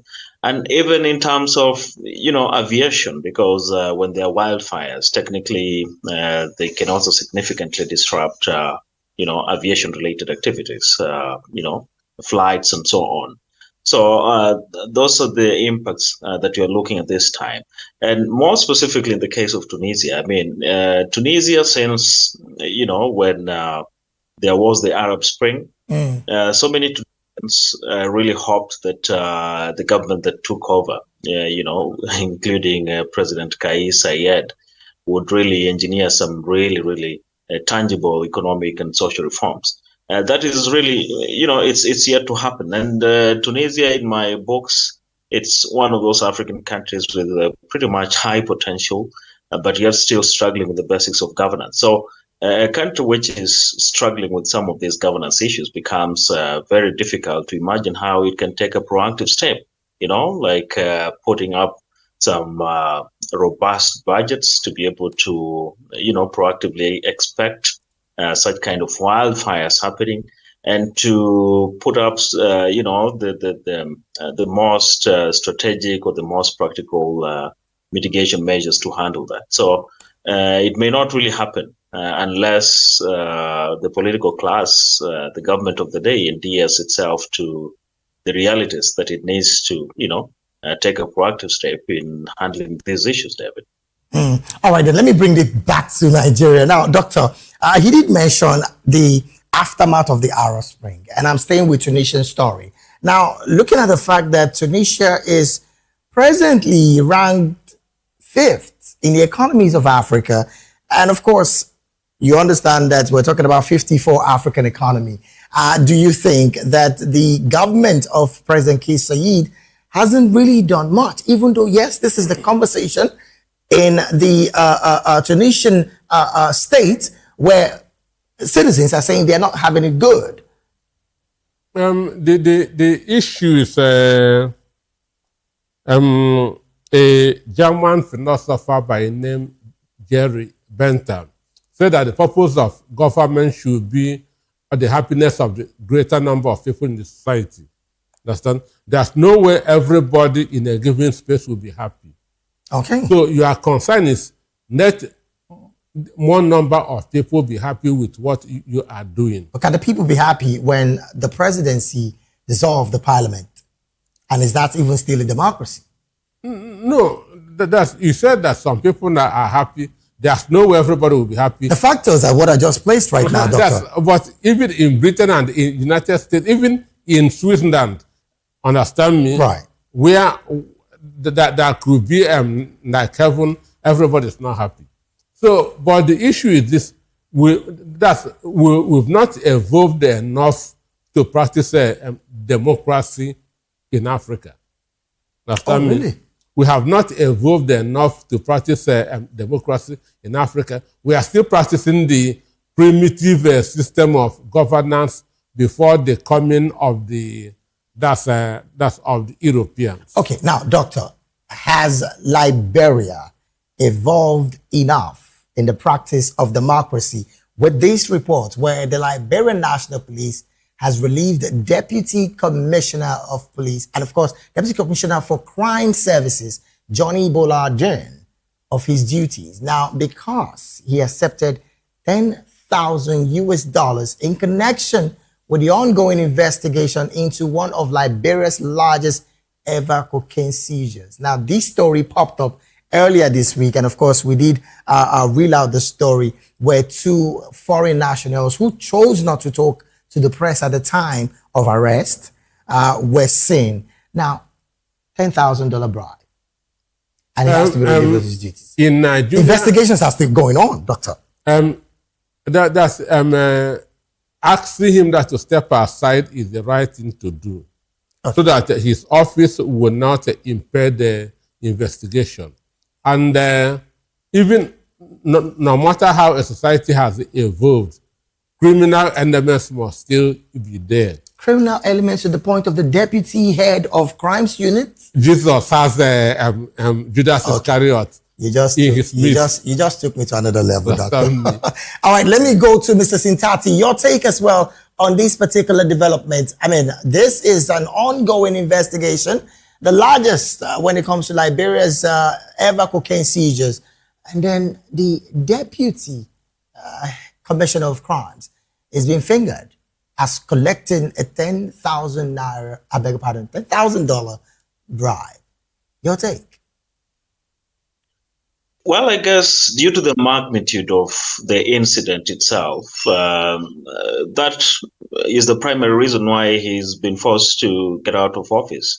Otherwise, if the size of the cocaine or any other illicit products would have been, says would have been smaller or way, way insignificant, then I don't really think he may have gotten out of office. So I think sometimes, these huge drug trafficking cases or seizures, they implicate the government so much, and they have reputational risks and damages. So I guess it's political pressure, how I look at it, from the Liberian government to force him to get out of office. And maybe let's see where the investigations lead. But I mean, the fact that he was implicated in it, then your guess is as good as mine that perhaps many more other senior government officials participate in, this type of illicit trade. And it's the networks. I mean, regarding this illicit, trafficking in drugs is huge. Cuts across parts of Western Africa to Southern Africa to Europe to South America. I mean, it's huge and massive, David. All right then. Well, again, it's you want to say something? Yes. Sometime about 5 months ago, there's a Senegalese government official vehicle was caught transporting cocaine from Dakar to Guinea. Yes, so, I saw the story. Government officials, government vehicle. So it's not just in Liberia, it cut across. But then again, this looks like a major a situation that we should commend the government for, first off, asking him to step down so that the proper investigations would be thoroughly carried out. It's a good step. It's a good step. All right, then let's move to another conversation. And I think we're running out of time, but we're going to stay with this conversation as we wrap up. And I'm coming to you now, Mr. Sintati. The president of Ghana, I'm talking about President John Dramani Mahama, has called on the African Union to address the escalating anti-migrant violence in South Africa. Now, his concern is the fact that it risks undermining African solidarity. I mean, looking at the backdrop of that situation, over 100,000 of Africans have been evacuated from South Africa. I mean, non-South Africans evacuated back to their country home. What's your take about this? Because you would recall that just during the week, 2 Ghanaians have petitioned the International Criminal Court to investigate the repeated xenophobic attacks in South Africa. So looking at that development, the president now is talking. Your take? If the African Union really would pace up itself and put in place the necessary strategies, to maybe address this xenophobic issue. I mean, South Africa retains its sovereignty. And I don't really see in any way how the African Union can really rein in on South Africa to, in the name of fostering this African spirit of brotherhood. I don't see that happening. But again, it is not just a matter of South Africa's sovereignty. I also think that the African Union, its performance over the years, I mean, we're almost talking about, 63 years, 6 decades since its formation. So its performance record is particularly pathetic, and I am not really hopeful in any level whatsoever that they are going to take it in any way seriously. The statement by the Ghanaian president, John Mahama Dramani. However, it should be a wake-up call that these are some of the issues, and I'm referring to the xenophobic issue in South Africa, that are largely expected to derail the integration of Africa, not really politically, but even economically. Remember that Africa or African states have the aspiration to, enhance intra-African trade through the African, free continental trade area. But it's not really an issue which I think most African governments are really keen on. And if we don't, foster or fast track that sort of economic integration at this point and in the future, then we will continue to remain subservient to, exports or rather imports from other parts of the world, which we can ably make. And, that will not really help us to solve some of these deeper problems that we face as Africa, especially unemployment and even insecurity. Interesting part here you mentioned, and I've noticed that trajectory of no confidence, vote of no confidence placed on the African Union. Now, I want to talk on the part of the institution. Is there the possibility that the AU presently is just a body without strong individuals in it? Thus, the reason why there has not been that level of respect by other African nations, particularly on this level of distrust that have plagued that union? Well, the African Union, holistically speaking, it's an organization. That means it's an institution, right? Right. And institutions, the quality of an institution depends on the competence and the quality of the people who lead it. Unfortunately, when you look at the composition of the African Union, forget about the Secretariat. I mean, the member states that make up the African Union themselves suffer from poor governance. They do not respect institutions. I mean, very few African governments, if any, have, the sanctity to, or rather demonstrate the sanctity of, adhering to the spirit of institutional independence and ensuring that institutions function properly. So it's not an issue which just affects the African Union. I mean, it starts from the member states. So in any case, I mean, what we learn from other continental blocs, I mean, across the world, for example, the European Union, is that the member states, I mean, once they have stronger institutions at the national level or the state level, then it guarantees that at the continental level, then you'll have strong institutional frameworks and a stronger regional body. However, that may take really maybe so many years for Africa to achieve that. And so I don't expect really the African Union to be quite effective anytime soon. All right, then let me bring this conversation back to Nigeria. Now, Doctor, again, the person of John Dramani Mahama has come out to say something about the xenophobic attack. I mean, calling on the AU is on one hand. Two individuals in Ghana also asked for a major petition with the ICC. But the conversation is revolving around the fact that some other African leaders have been quiet in that particular phase. Some would say they are complicit, but then do you also share the sentiment that they are complicit? Thus, the reason why they've been silent, because they say that they possibly fear the dominance of the economy of South Africa. That's not true. So help Africans make understand. It has nothing to do with the dominance of South Africa. I mean, the economy as well. Economy. One, Jesus said, who among you here that is not without sin, cast the first stone. Okay. Understand me? That is what is holding AU members. Understand me? None of them have the moral standing to criticize South Africa. Because the same thing is going on in their different countries. Can Museveni criticize the South African president? Can Paul Biya, Kagame, Tinubu criticize South African government? How did they come into power? That's where respect begins. How did they come into power? So this is the issue of morality. Okay. Understand me? Ramaphosa can tell any of them to go to hell because the same thing is happening in their own countries. So that's why, one, they didn't come into power through credible elections. They have not been serving their people well. Understand? Most of their people are not behind them. So how can they be bold enough to criticize the government of South Africa? So this is a moral issue.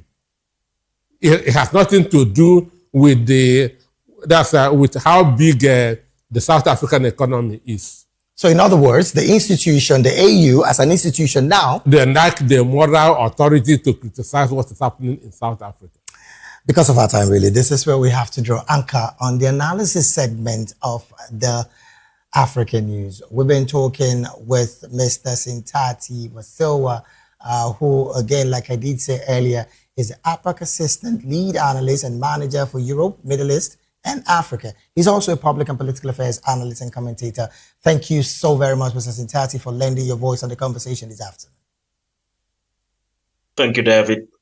Have a great weekend. Also, big thank you to Dr. Peter Anosike, an author right here in Nigeria, and also public and political affairs analyst and commentator. Thank you so very much for being here. Thank you for having me. All right, then we'll take a very short break right now. When we return, AFDB approves $114 million loan for Morocco's battery gigafactory. These and more when we return after this break. Please stay with us.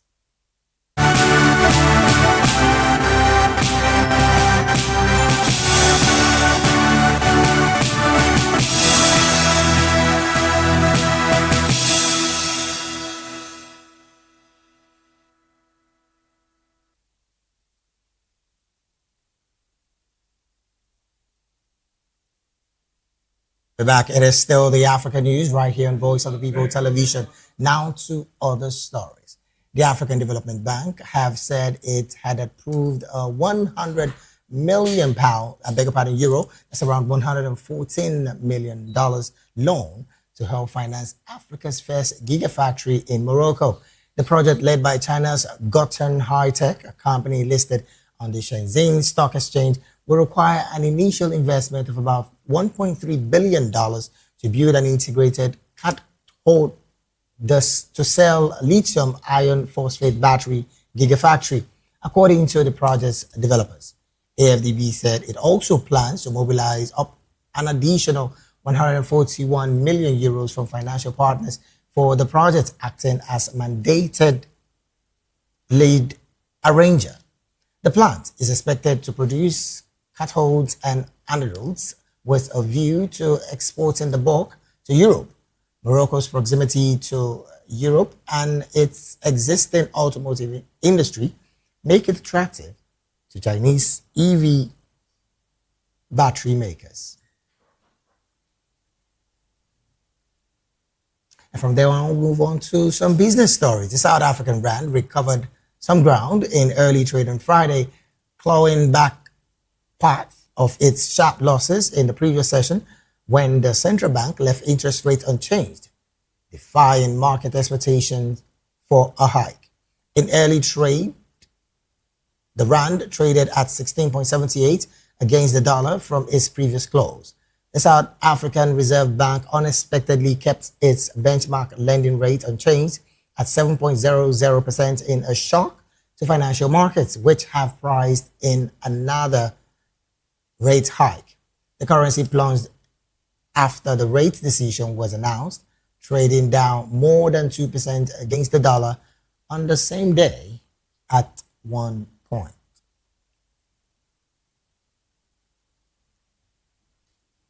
And to wrap up the African news, we go straight talking sports. Nigeria Super Falcons have unveiled a new jersey featuring 10 stars surrounding the team's badge ahead of the 2026 Women's African Cup of Nations. Each star symbolizes one of the country's continental triumphs. The 9-time African champions first wore the special kit during Thursday's 2-1 international friendly victory over Tanzania's Twiga Stars. The Justin Magudu side head to Morocco, seeking to extend that record by winning an 11th continental crown. The 2026 WAFCON begins this Saturday, with the Super Falcons opening their defense of their title against tournament debutants Malawi in the Al Madina Stadium in Rabat on Tuesday. And with that particular sports story, we've come to the end of the African news right here on Voice of the People television. Do well to subscribe to our YouTube channel. On YouTube, we're at Voice of the People TV, and on all other social media platforms, we are at VOP TV Live. Thank you so very much for being a part of this broadcast. I am David Edwin. You have a good afternoon.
VOP TV.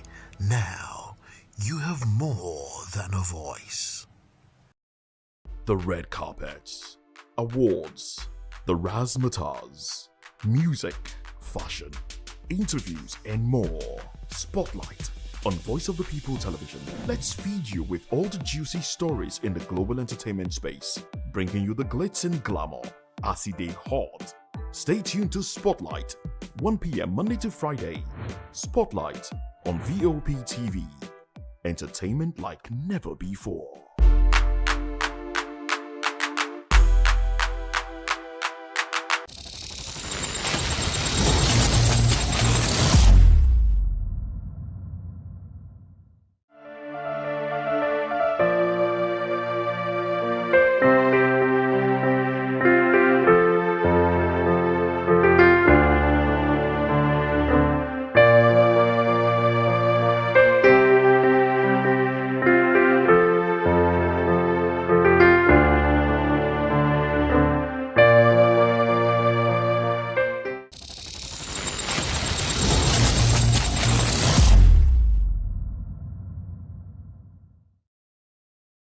In a world where truth is the ultimate power and opinions scream the loudest, it's time to wade through the noise. Hunger no get tribe!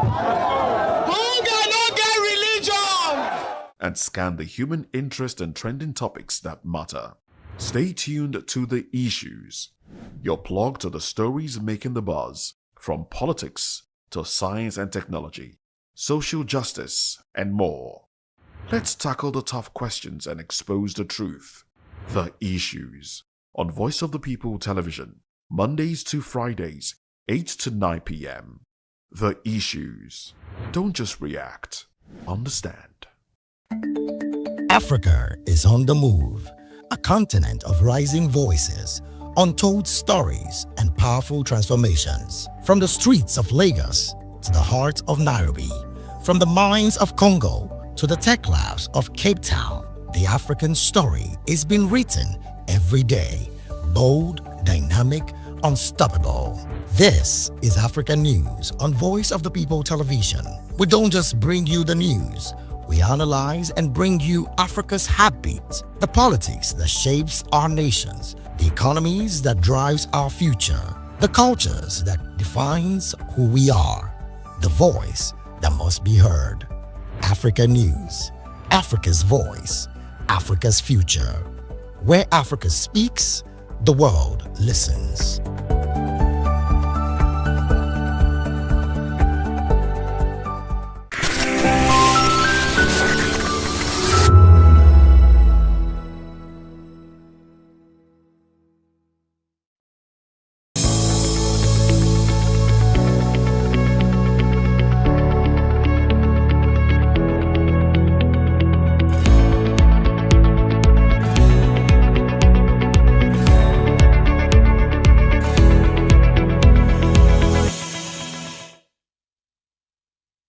Hello and welcome to another enlightening edition of Health Check on Voice of the People Television.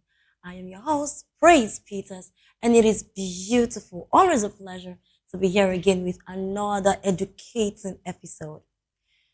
Well, they say prevention is better than cure, but for many of us, the hospital is often the last place that we want to be.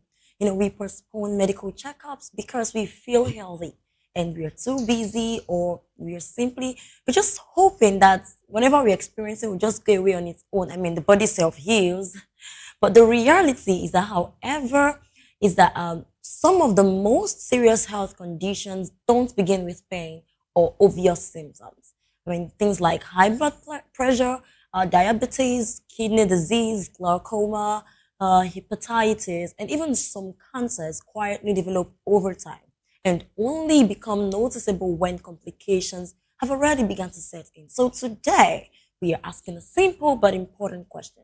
How much difference can early detection really make? And why should regular medical checkups become a lifestyle rather than a reaction to illness? And joining me to dissect and answer these important questions is someone you've come to know on this particular show of Health Check. It's the person of Dr. Charles Adeogun, public health physician and wellness advocate and a medical practitioner with decades of experience. Doctor, welcome to the show. Thank you for joining us. Thank you. Good afternoon. Good afternoon. All right. So today we're just delving right into it. Let's begin with something that many Nigerians will relate to. I mean, for a lot of people, visiting the hospital only happens when they are seriously ill. You can attest to that fact. I want to understand why is there this negligence? Why have we developed this culture of waiting until things are almost sour before going to seek medical care? So I think in the context of Nigeria, it's a behavioral problem, and it's a habit that a lot of people have inculcated over time. They wait till things have really gone down south, and when there is an emergency before they think it is necessary to seek medical help. But most times in health-related situations, time is of the essence. So the earlier you intervene, the better the outcomes usually are.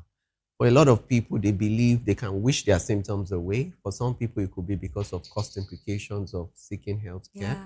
And for some other people, they may just think, because we're a religious country, they just pray it away or just hope that things resolve, on their own. But the truth is, in as much as we know that faith is important, but we have to strike a healthy balance between how we apply our faith and what is in our hands to do, because your faith should complement your actions. Yes. And you cannot leave one and do the other and expect a positive outcome. So it's very important that people realize that when it comes to issues of health, you don't sweep anything under the carpet. Mm. You seek medical help in a timely fashion. And any symptoms that you're experiencing that is unusual, you should let a health practitioner know.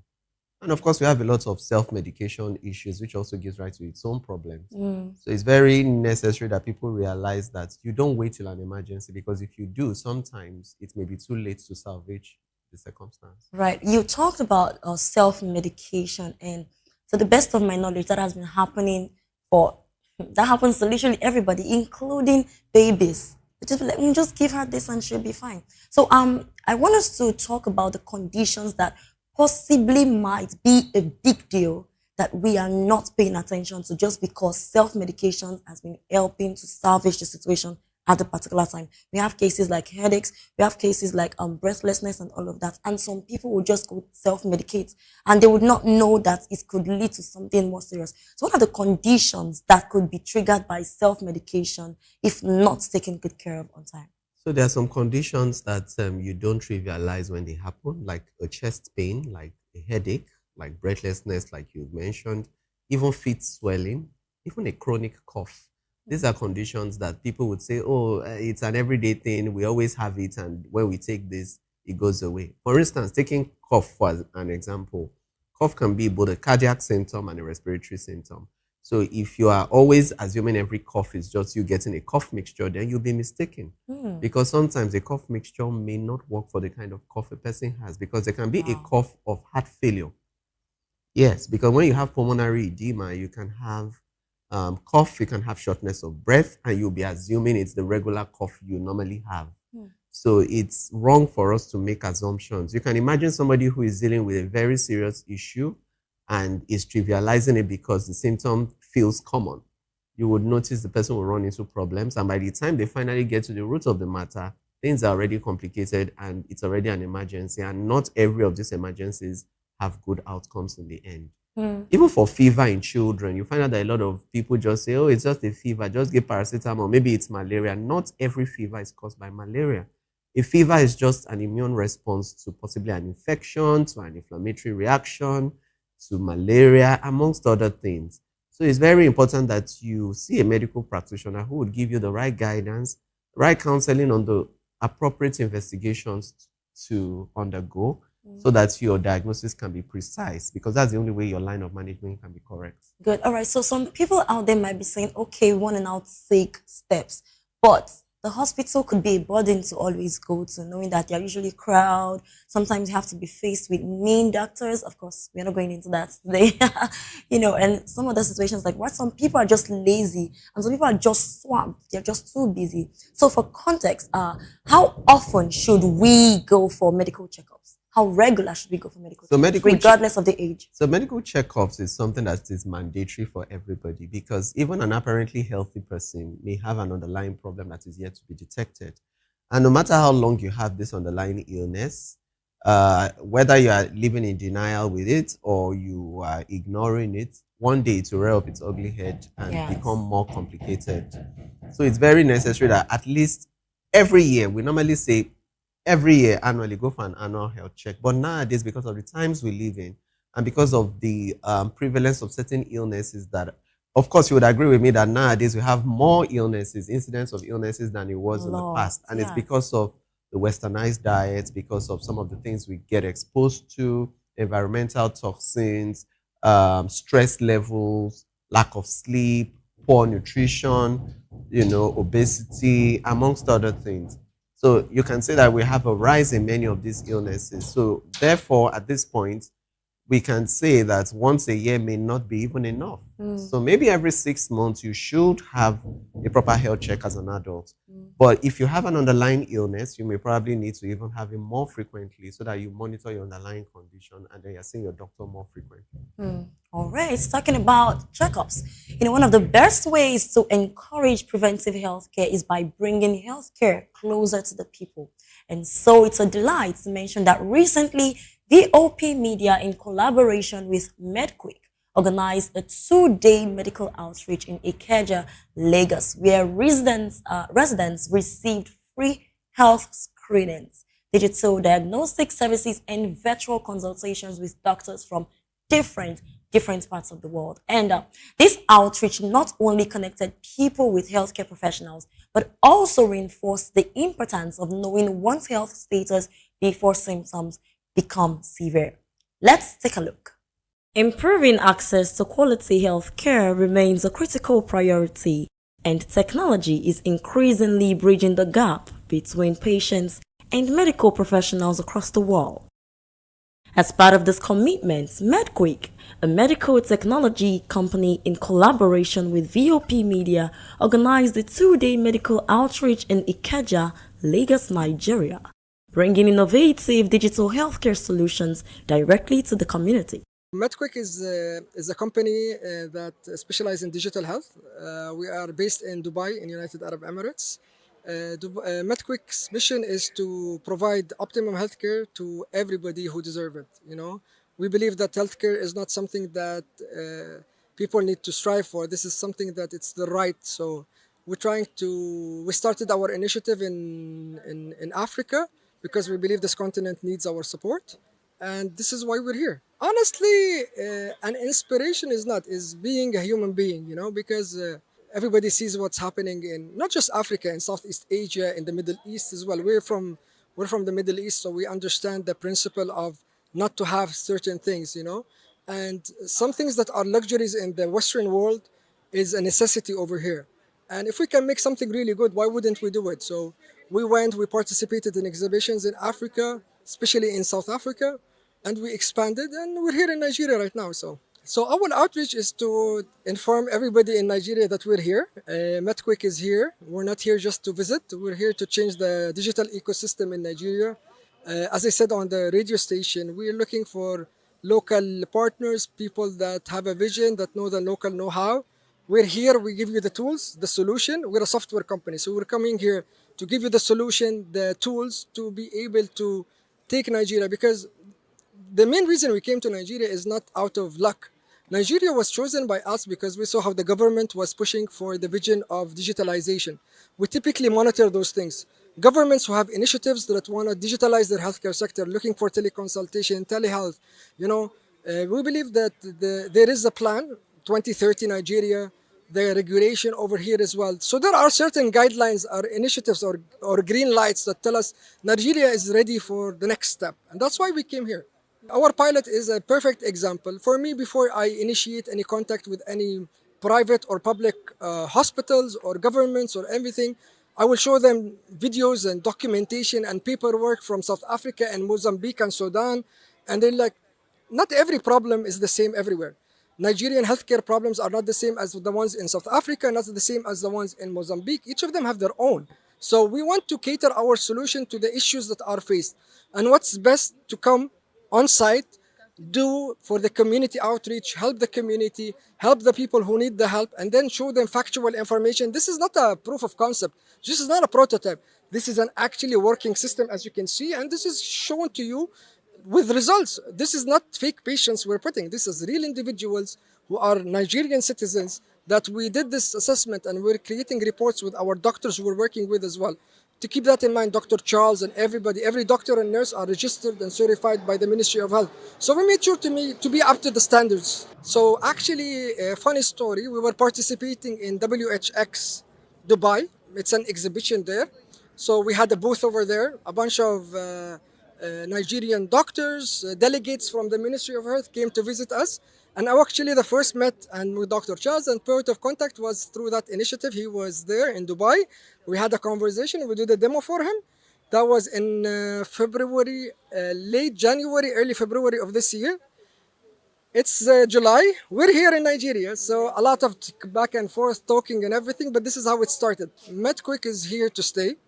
Not just in Africa. We are here to break the hold of corporate organization. We try to initiate, because we try to work with NGOs to create funding. MedQuick is here not to sell you like a bag or to sell you a solution. We're here to be able to actually source the funding. We're doing videos as well. So we're trying to get documentation, get paperwork, go to NGOs, tell them this is work, and then get the money to help the community as well. So we're doing like a full cycle solution because we know Africa, not everybody has the financial capability to be able to sustain or to maintain. So we have different principles like trying to connect with NGOs like WHO, UNICEF, World Bank, show them what we have, document what we're doing as well, apply to them as well, and then to try to source the funding and give it to the communities in need. The outreach offered residents the opportunity to undergo medical screenings and receive professional evaluations through virtual consultations with doctors from different parts of the world. How do you carry something? Oh, this thing, you want to carry it. Don't do like this. Did you see how I did? Don't do like this. One day, you hear, clang, spam, and it's spam, oh, spam and spam. Spam and spam be that. And that spam fit take 5 years before spam will come back to straight. So if you want to carry something from the floor, you bend. You say, this is what I want to carry, right? I'll bend my knees and I'll carry my stuff. Put them for my head and I move. Mommy, hey, yo.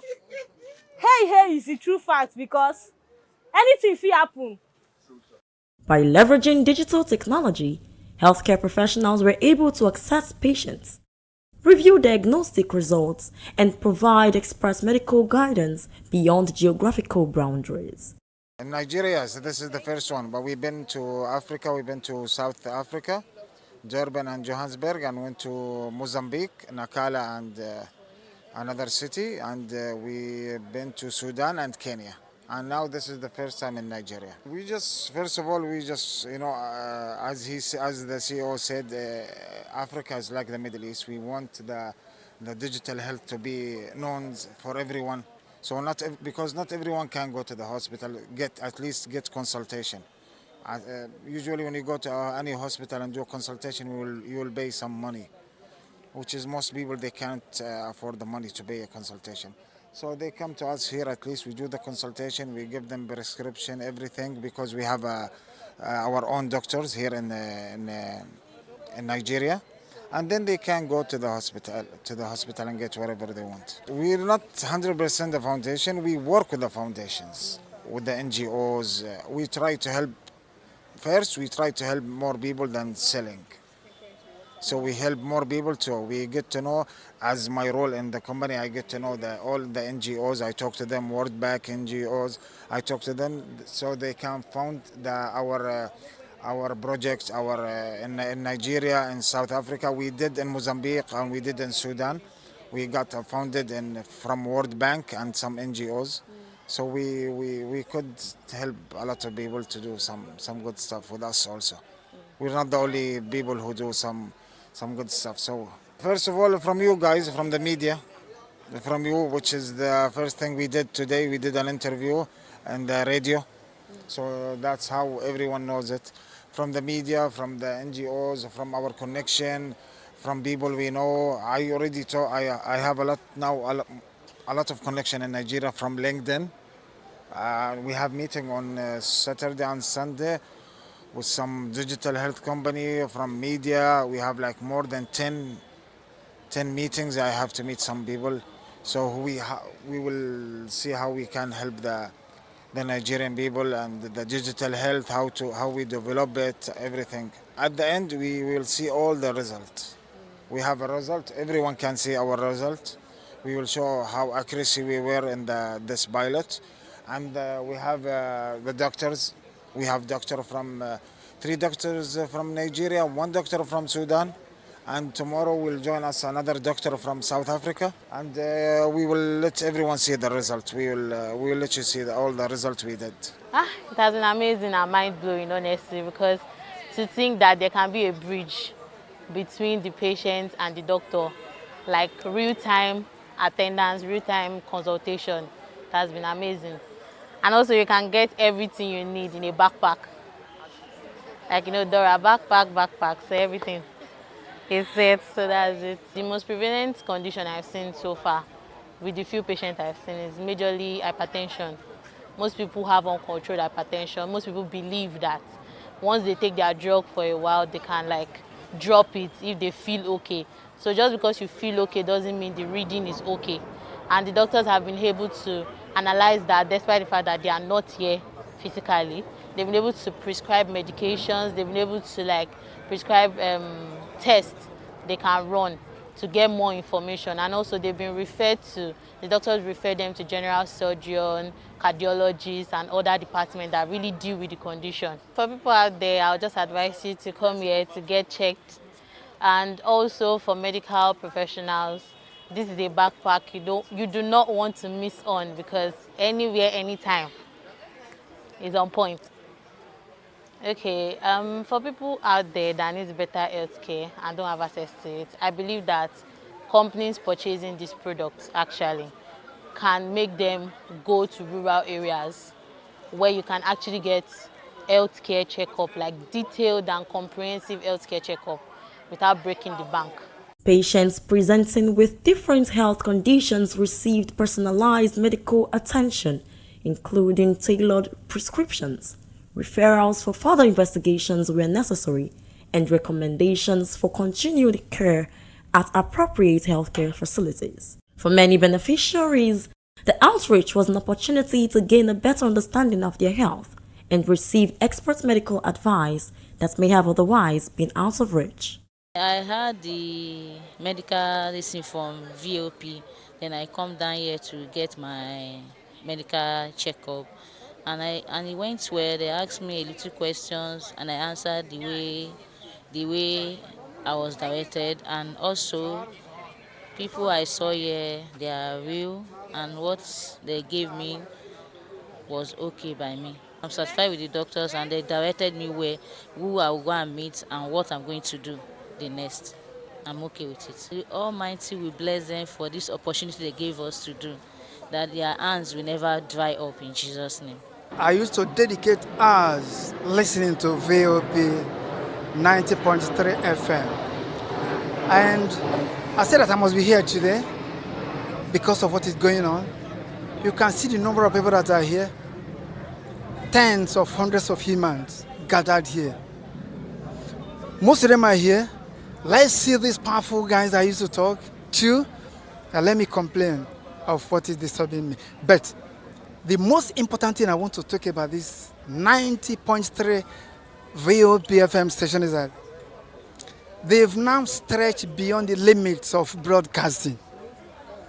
It's no longer about just broadcasting, it's about people's lives. It's about what do we do to make sure that Lagosians that have been into stress or stress, that have been traumatized from all angles of life, let's get life back to them.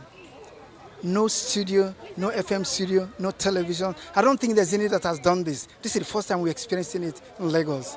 And I'll say thumbs up to VOP 90.3 FM.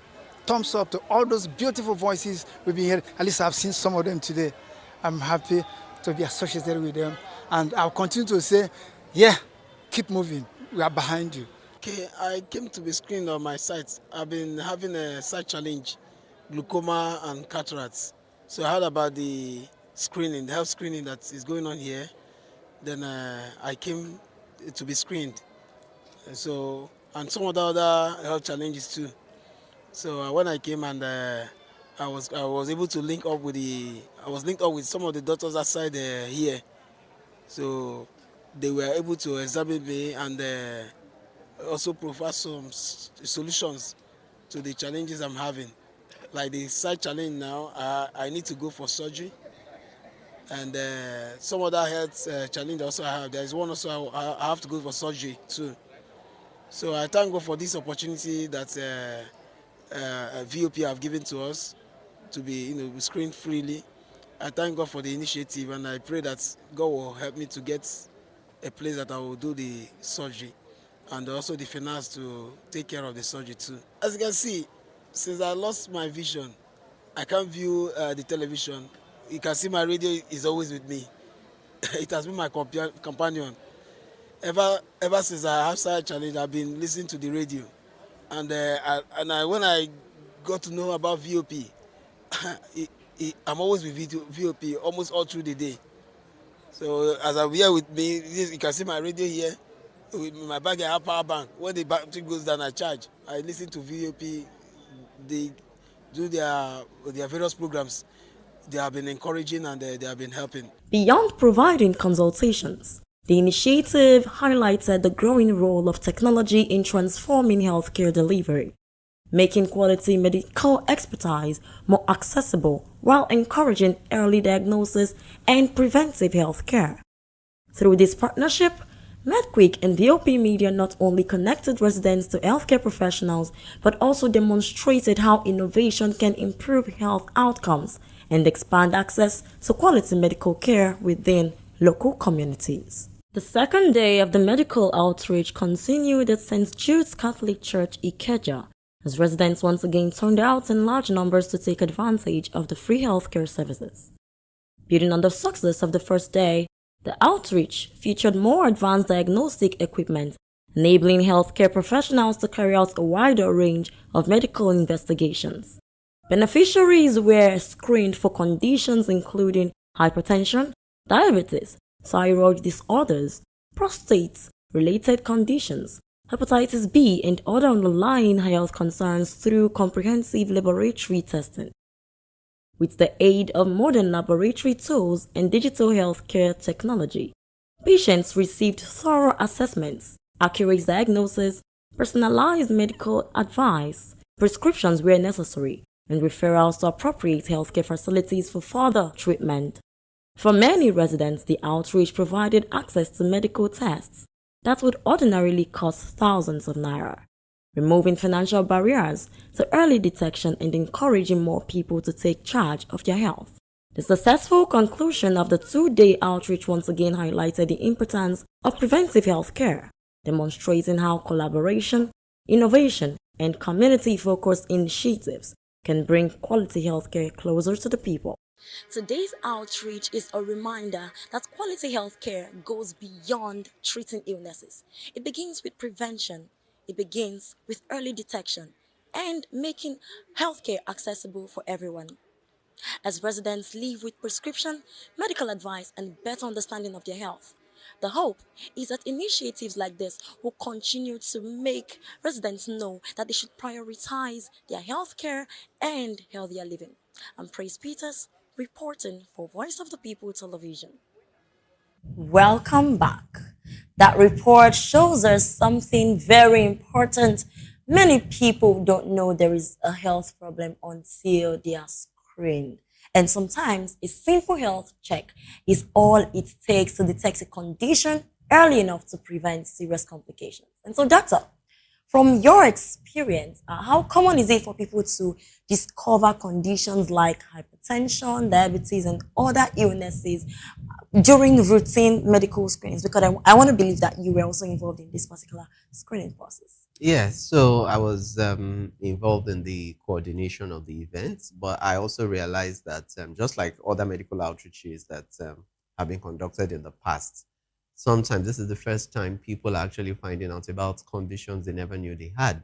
Some people express utmost shock when they notice that their blood pressure is elevated or their blood sugar is elevated, or they find out that they have some form of impairment that they didn't pay attention to that was actually quite significant.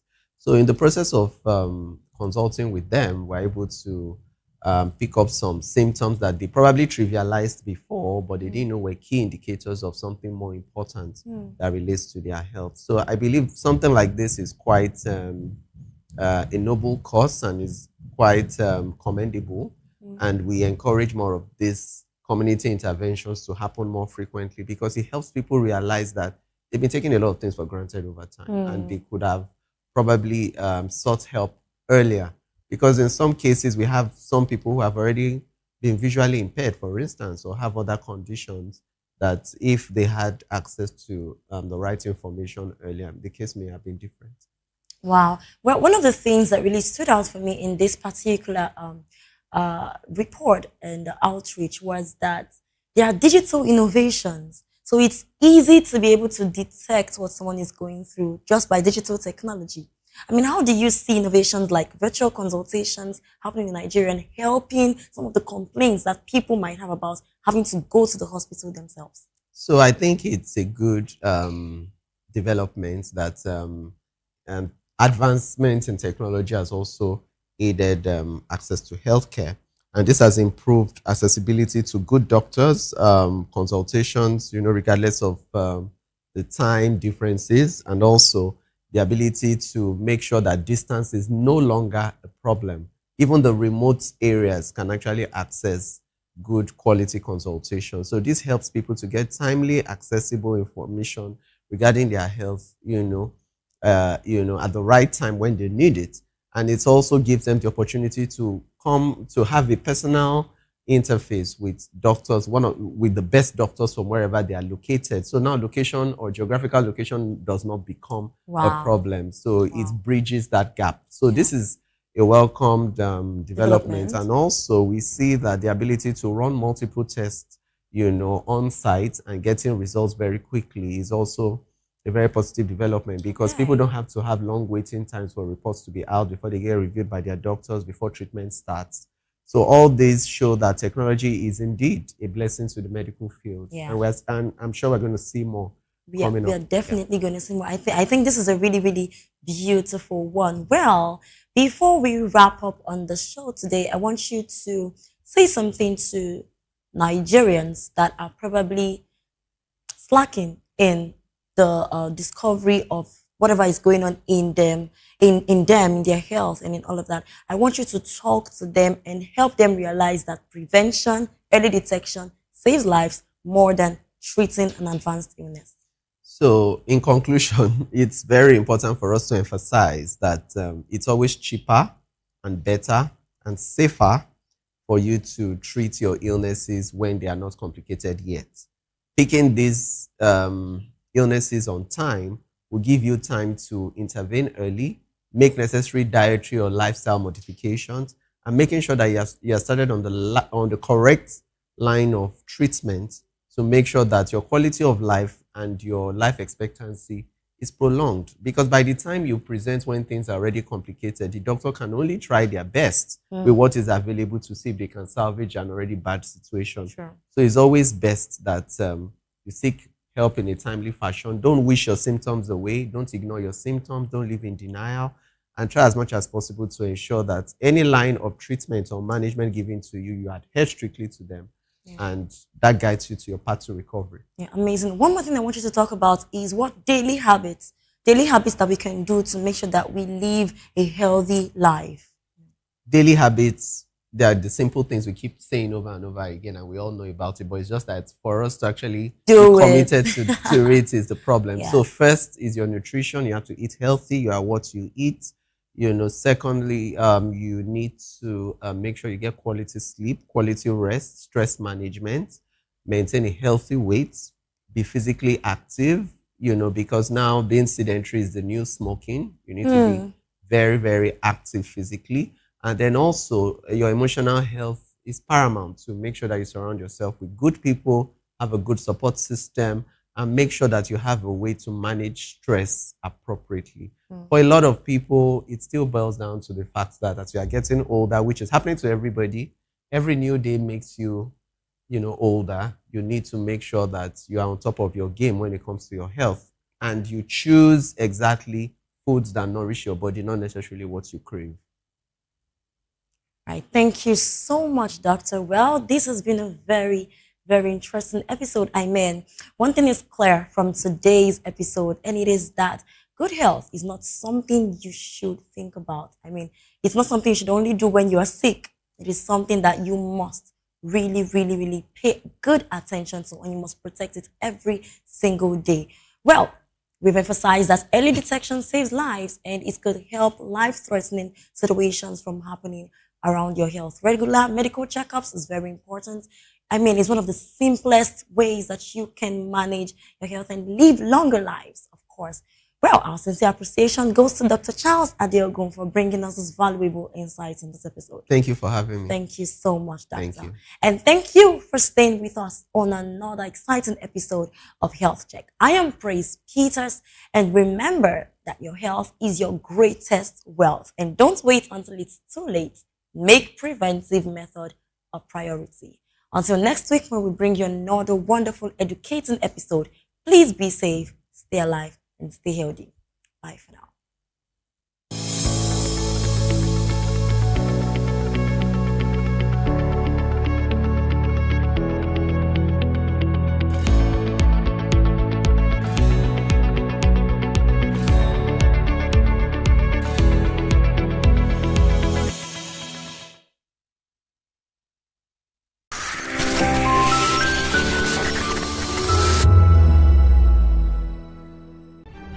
In a world where power shifts with every headlines, news breaks and events happens, we bring you unbiased and explicit information on politics, economy, and state of the nation.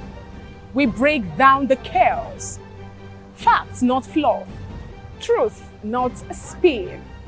We discuss not just politics, but a glimpse into the future. Voice of the People Television. Now you have more than a voice. Big news is here. Your favorite Voice of the People television station is now on free to air on Nigecomsat. All you need to do is align your dish using the following: orbit position 40.5 degrees east, 12.685 gigahertz, 30,000 kilobytes per second. Polarized vertical, frequency 2, 12.731 gigahertz, symbol rate 26,250 kilobytes per second. Polarization H. This works on any decoder. Catch up to 100 channels, sports, movies, news, all for free. This is with better quality at no extra cost. VOP TV on Free TV. Now you have more than a voice.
Don Jazzy is a name synonymous with music, talent discovery, and production in Nigerian music industry.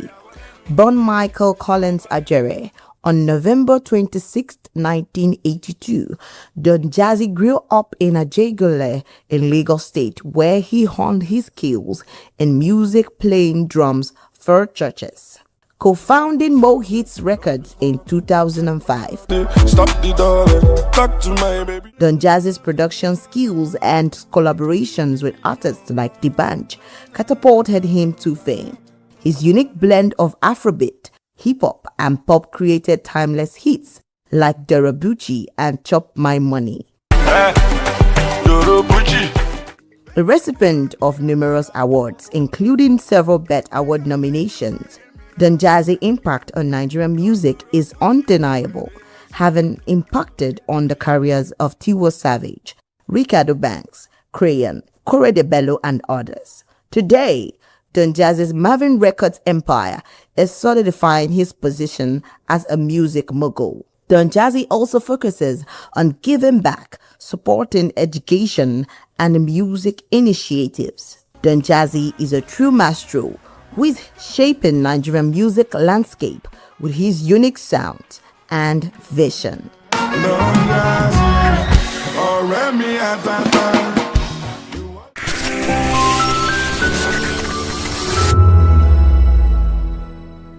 To know the happenings in the maritime sector, join us on the program Maritime Frontiers on VOP TV as we discuss key areas in the maritime sector, from aquaculture, maritime transportation, maritime labor regulation, oil and gas exploration, ferry and passenger insurance, marine pollution and prevention, port operations, and lots more. Maritime Frontiers, exploring Nigeria's blue economy.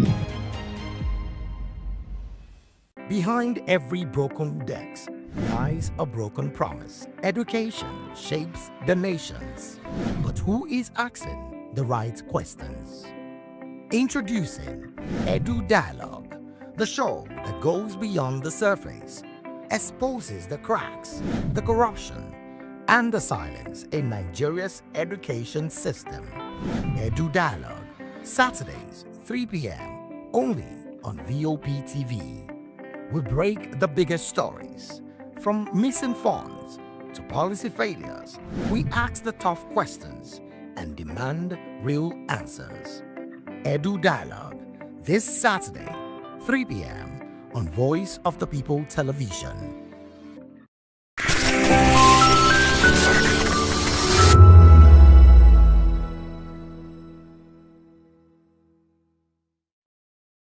Improving access to quality health care remains a critical priority, and technology is increasingly bridging the gap between patients and medical professionals across the world. As part of this commitment, MedQuick, a medical technology company in collaboration with VOP Media, organized a 2-day medical outreach in Ikeja, Lagos, Nigeria, bringing innovative digital healthcare solutions directly to the community. MedQuick is a company that specializes in digital health. We are based in Dubai, in United Arab Emirates. MedQuick's mission is to provide optimum healthcare to everybody who deserves it. You know, we believe that healthcare is not something that people need to strive for. This is something that it's the right. So we started our initiative in Africa because we believe this continent needs our support, and this is why we're here. Honestly, an inspiration is being a human being. You know, because. Everybody sees what's happening in not just Africa, in Southeast Asia, in the Middle East as well. We're from the Middle East, so we understand the principle of not to have certain things, you know. And some things that are luxuries in the Western world is a necessity over here. And if we can make something really good, why wouldn't we do it? So we participated in exhibitions in Africa, especially in South Africa, and we expanded, and we're here in Nigeria right now. So our outreach is to inform everybody in Nigeria that we're here. MedQuick is here. We're not here just to visit. We're here to change the digital ecosystem in Nigeria. As I said on the radio station, we're looking for local partners, people that have a vision, that know the local know-how. We're here, we give you the tools, the solution. We're a software company, so we're coming here to give you the solution, the tools to be able to take Nigeria, because the main reason we came to Nigeria is not out of luck. Nigeria was chosen by us because we saw how the government was pushing for the vision of digitalization. We typically monitor those things. Governments who have initiatives that want to digitalize their healthcare sector, looking for teleconsultation, telehealth, you know, we believe that there is a plan, 2030 Nigeria, the regulation over here as well. So there are certain guidelines or initiatives or green lights that tell us Nigeria is ready for the next step. And that's why we came here. Our pilot is a perfect example. For me, before I initiate any contact with any private or public hospitals or governments or everything, I will show them videos and documentation and paperwork from South Africa and Mozambique and Sudan. And they're like, not every problem is the same everywhere. Nigerian healthcare problems are not the same as the ones in South Africa, not the same as the ones in Mozambique. Each of them have their own. So we want to cater our solution to the issues that are faced. And what's best to come on site, do for the community outreach, help the community, help the people who need the help, and then show them factual information. This is not a proof of concept. This is not a prototype. This is an actually working system, as you can see, and this is shown to you with results. This is not fake patients we're putting. This is real individuals who are Nigerian citizens that we did this assessment, and we're creating reports with our doctors who we're working with as well. To keep that in mind, Dr. Charles and everybody, every doctor and nurse are registered and certified by the Ministry of Health. So we made sure to be up to the standards. So actually, a funny story, we were participating in WHX Dubai. It's an exhibition there. So we had a booth over there, a bunch of Nigerian doctors, delegates from the Ministry of Health came to visit us. And I actually the first met and with Dr. Charles, and point of contact was through that initiative. He was there in Dubai. We had a conversation. We did a demo for him. That was in February, late January, early February of this year. It's July. We're here in Nigeria, so a lot of back and forth talking and everything, but this is how it started. MedQuick is here to stay, not just in Africa. We are here to break the hold of corporate organization. We try to to initiate, because we try to work with NGOs to create funding. MedQuick is here not to sell you like a bag or to sell you a solution. We're here to be able to actually source the funding. We're doing videos as well. So we're trying to get documentation, get paperwork, go to NGOs, tell them this is work, and then get the money to help the community as well. So we're doing like a full cycle solution for, because we know Africa, not everybody has the financial capability to be able to sustain or to maintain. So we have different principles, like trying to connect with NGOs like WHO, UNICEF, World Bank, show them what we have, document what we're doing as well, apply to them as well, and then to try to source the funding and give it to the communities in need. The outreach offered residents the opportunity to undergo medical screenings and receive professional evaluations through virtual consultations with doctors from different parts of the world. By leveraging digital technology, healthcare professionals were able to access patients, review diagnostic results, and provide expert medical guidance beyond geographical boundaries. In Nigeria, so this is the first one, but we've been to Africa, we've been to South Africa, Durban and Johannesburg, and went to Mozambique, Nakala and another city, and we've been to Sudan and Kenya.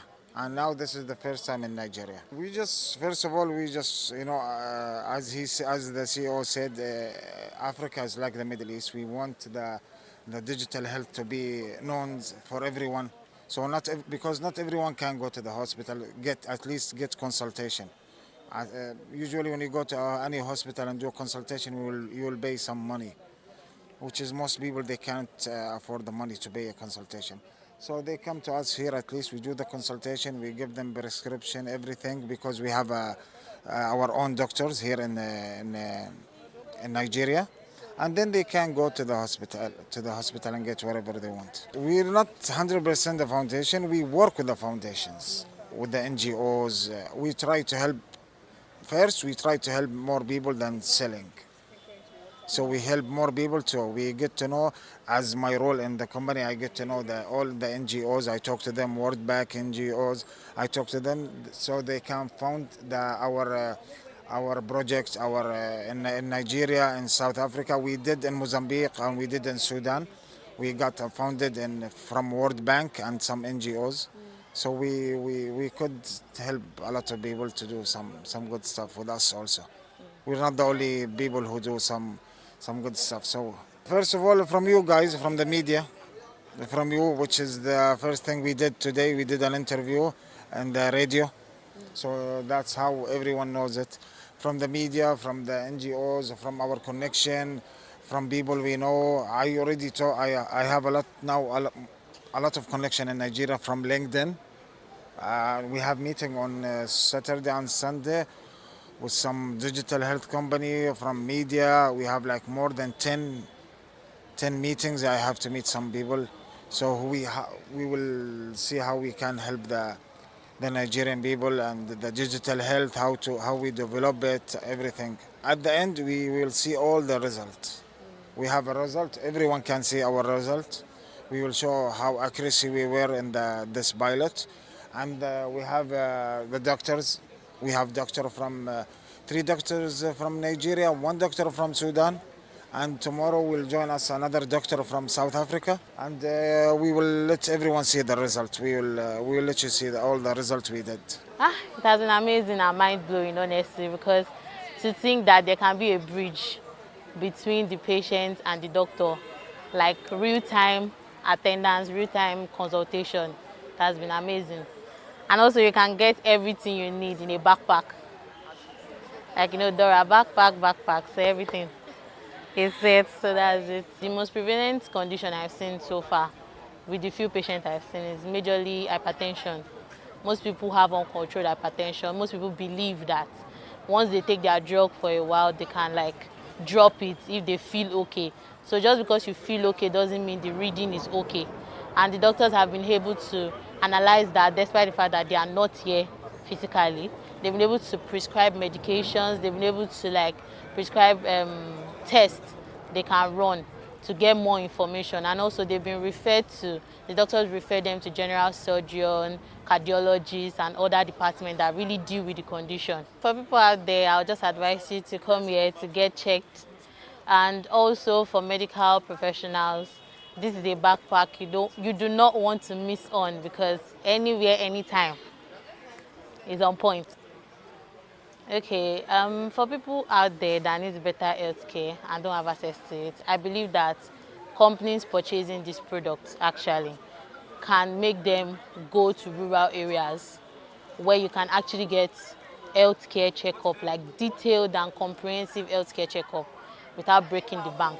Patients presenting with different health conditions received personalized medical attention, including tailored prescriptions.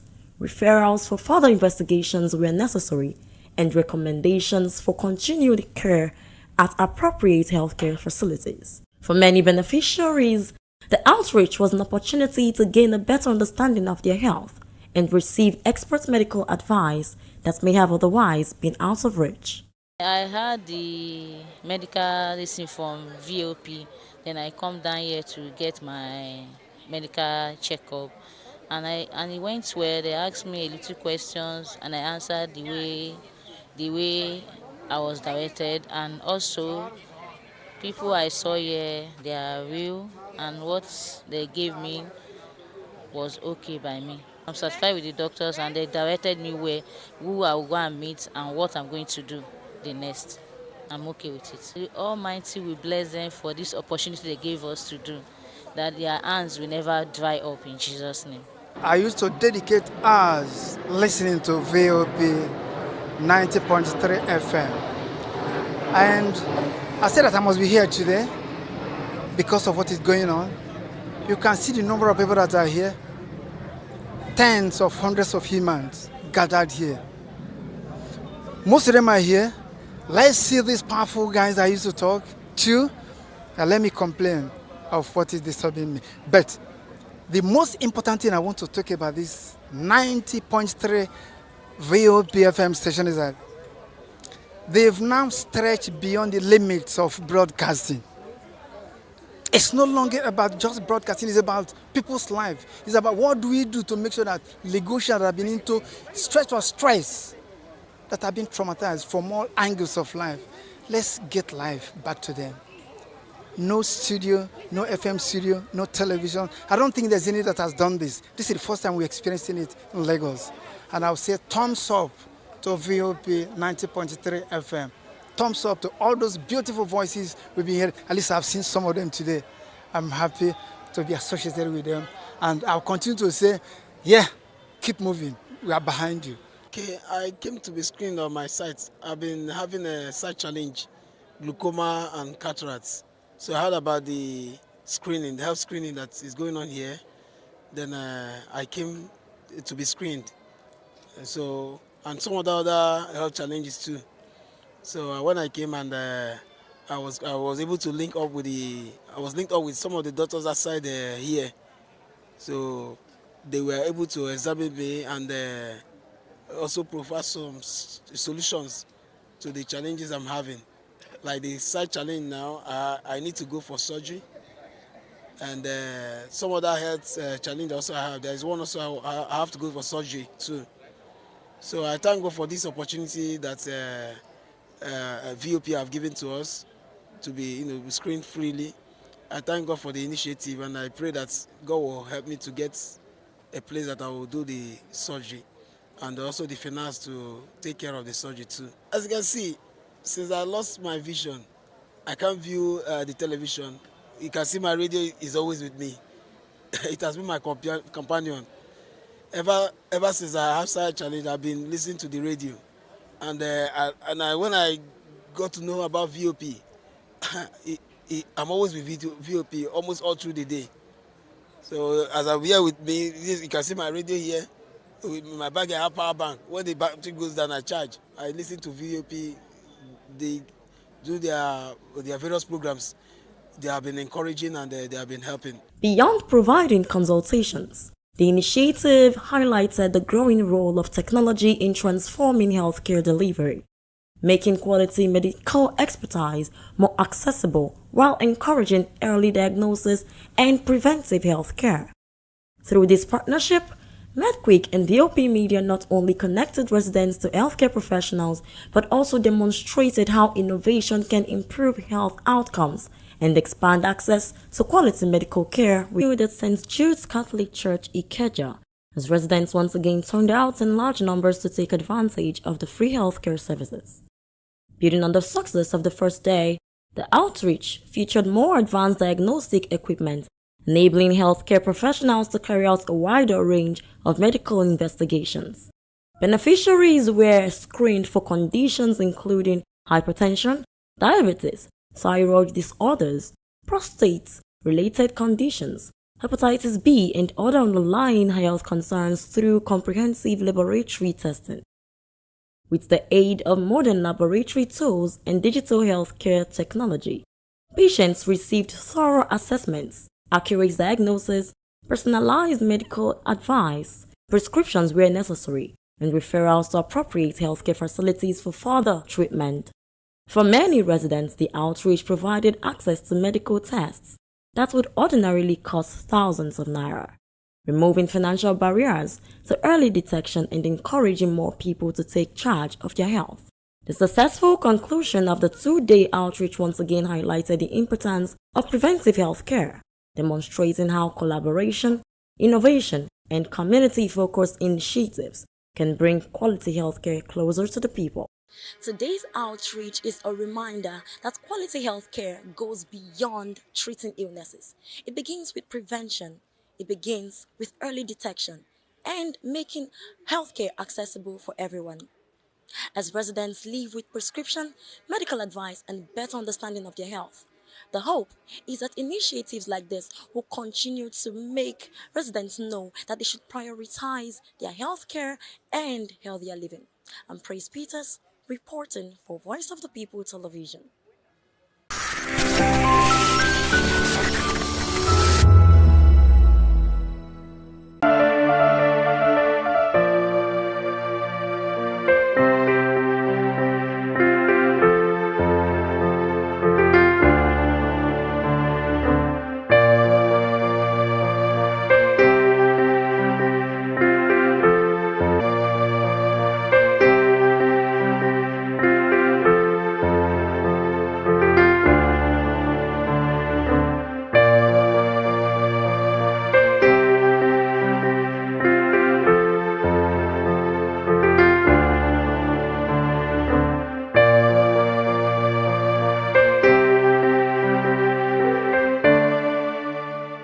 Good evening, Africa. My name is Bamakore, actor, model, producer, and I'm giving a big shout out to VOP TV, man. Keep watching. Don't change the dial. Thank you and God bless you. My name is AY, and of course, I represent the voice of the people, and that's why I'm on VOP. AY say so.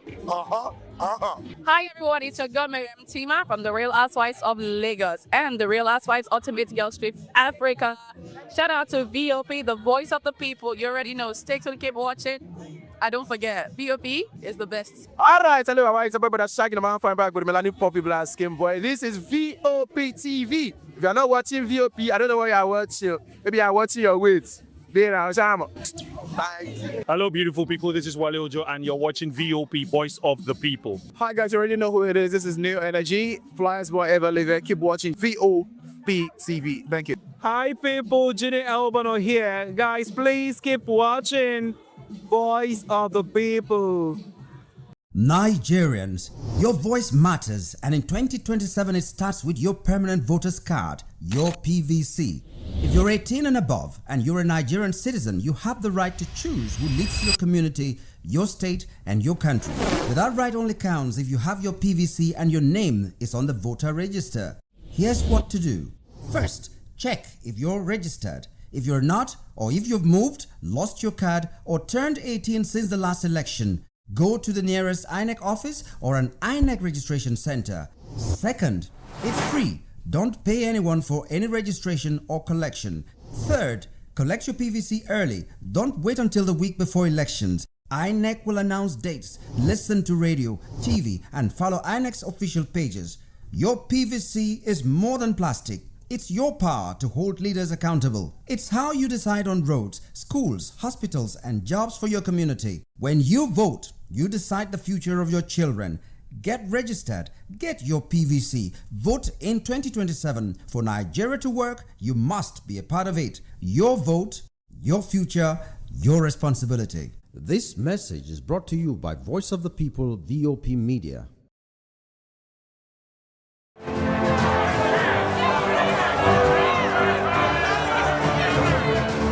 Do you want your voice to be heard? Do you know that you matter in the scheme of things? The People's Voice, the show where ordinary citizens take center stage as we discuss the biggest stories that affect you and I. With you in mind, we facilitate lively discussions, debates, and interviews on the topics that matter most to you and I, from social justice to economic empowerment, education to healthcare, governance, and more, tackling tough topics and amplifying your voice. Join the conversation and make your voice count. The People's Voice. Make your voice count. VOP TV. Now you have more than a voice.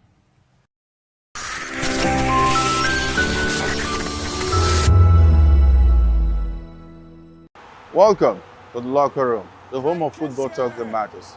I am Jerry Bourdillon'S. Join us every weekday, Monday to Friday at 5 p.m. Nigerian time, as we share the hot takes and hot debates in the exciting world of football. And joining me are the usual suspects, Atiku and Mayowa, as we break down all the hot takes and everything that's happening in the football. Don't just watch football, live it with us. Catch us on the locker room and Voice of the People television at 5 p.m. Nigerian time. And like I always say, if not 20 minutes off, please discuss. And it's Hakim Ziyech who puts the This is Health Check, your weekly guide to better living, smarter choices, and trusted answers. From everyday wellness to urgent health issues, we've got you covered. Health Check, only on Voice of the People television, where your health has a voice.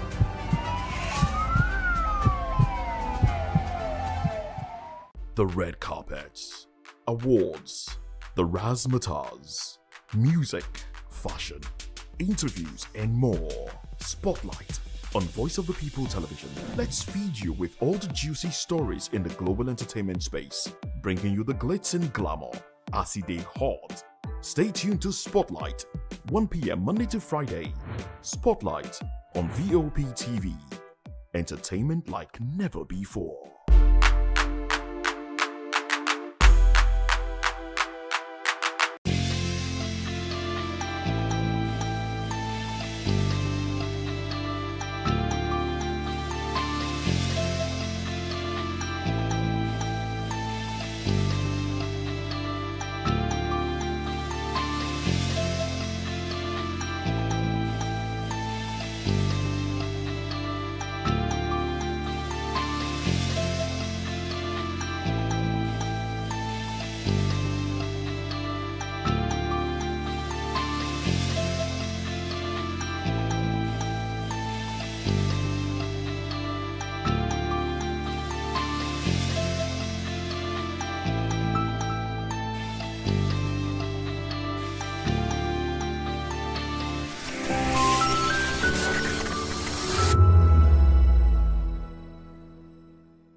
My name is Esther. They call me the Oga of them are the general overseer of them all.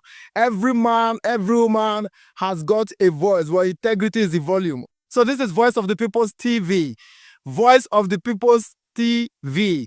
So this is the people's voice. And the people's voice is the voice of God. That's the voice populi in Latin. The people's voice is the voice of God. So keep watching Voice of the People. In fact, my name is Voice of the People. Keep watching MC Ado Pikin. Hi guys, my name is Kagan. I am Nigeria's biggest tech content creator, and I just wanted to give a quick shout out to Voice of the People TV.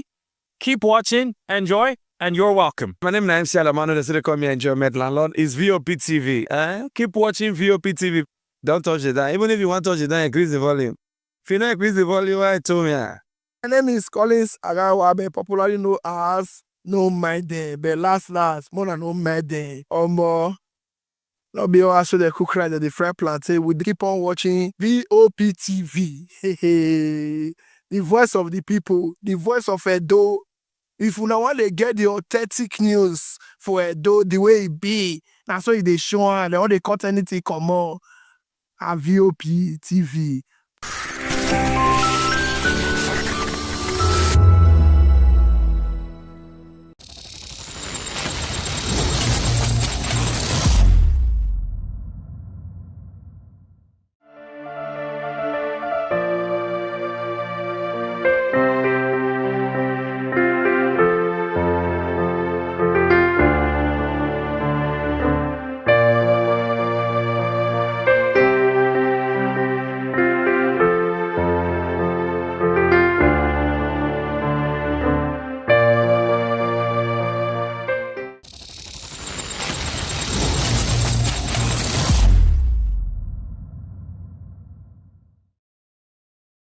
In a world where truth is the ultimate power and opinions scream the loudest, it's time to wade through the noise. Hunger no get tribe.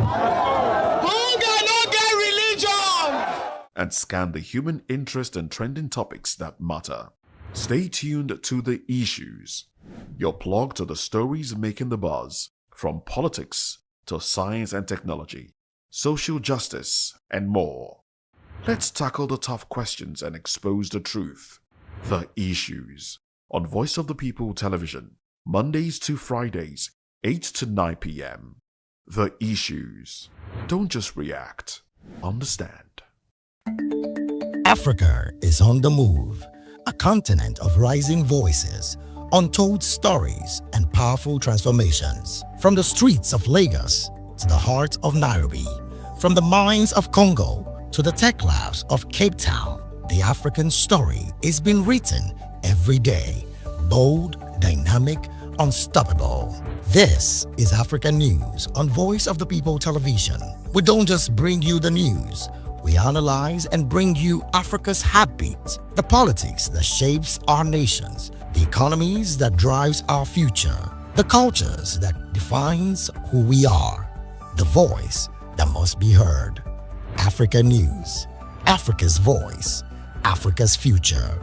Where Africa speaks, the world listens.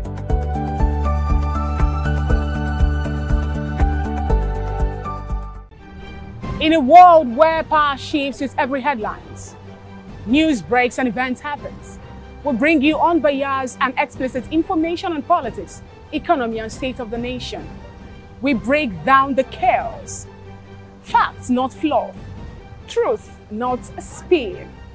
We discuss not just politics, but a glimpse into the future. Voice of the People Television. Now you have more than a voice. Big news this year. Your favorite Voice of the People television station is now on free to air on NigeComSat. All you need to do is align your dish using the following: orbit position 40.5 degrees east, 12.685 gigahertz, 30,000 kilobytes per second. Polarized vertical, frequency 2, 12.731 gigahertz, symbol rate 26,250 kilobytes per second. Polarization H. This works on any decoder. Catch up to 100 channels, sports, movies, news, all for free. This is with better quality at no extra cost. VOP TV on Free TV. Now you have more than a voice.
Hello there and welcome on board. Yes, it is People's Voice on Voice of Television, where the story shift the narrative. And of course, at TGIF, thank God, it is Friday. And someone will say the weekend is around the corner. Of course, you should be prepared to go for your Owambe.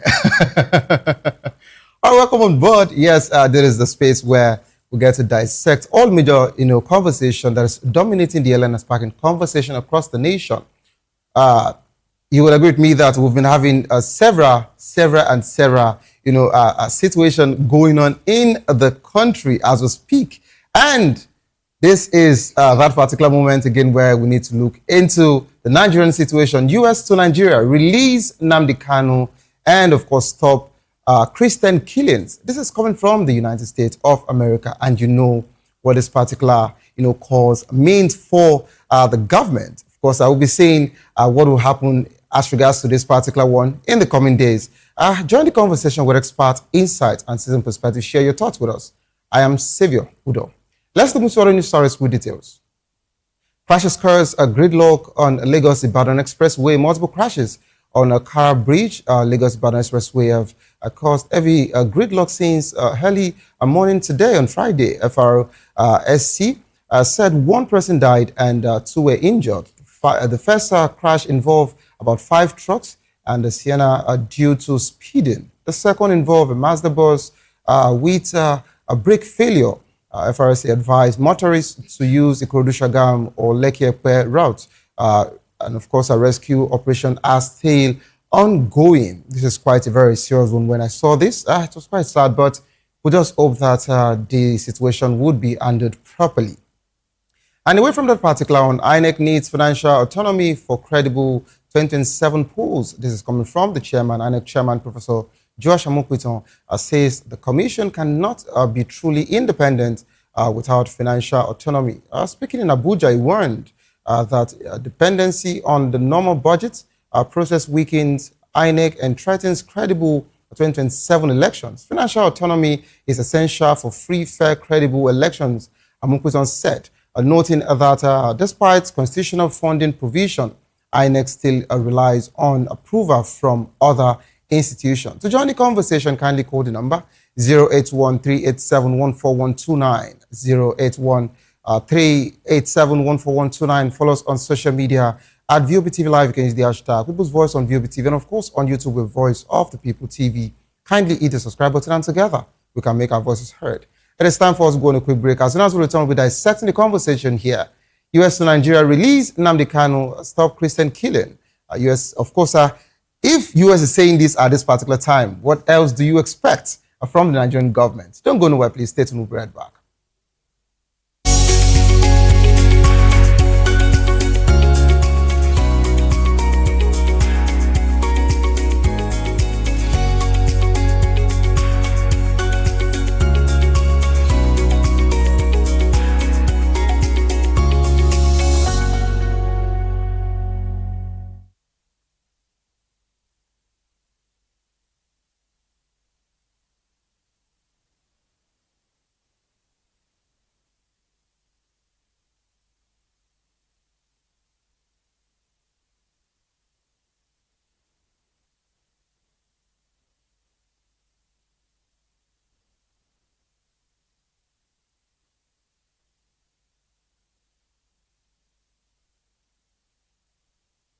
People's Voice, where we amplify the voice of those that matters the most.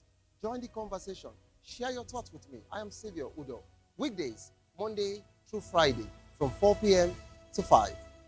Don't forget, our voice matters the most. Let us come together and share our concerns.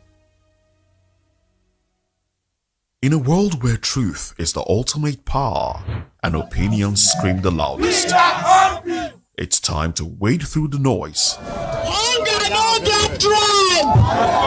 Hunger no get religion. And scan the human interest and trending topics that matter.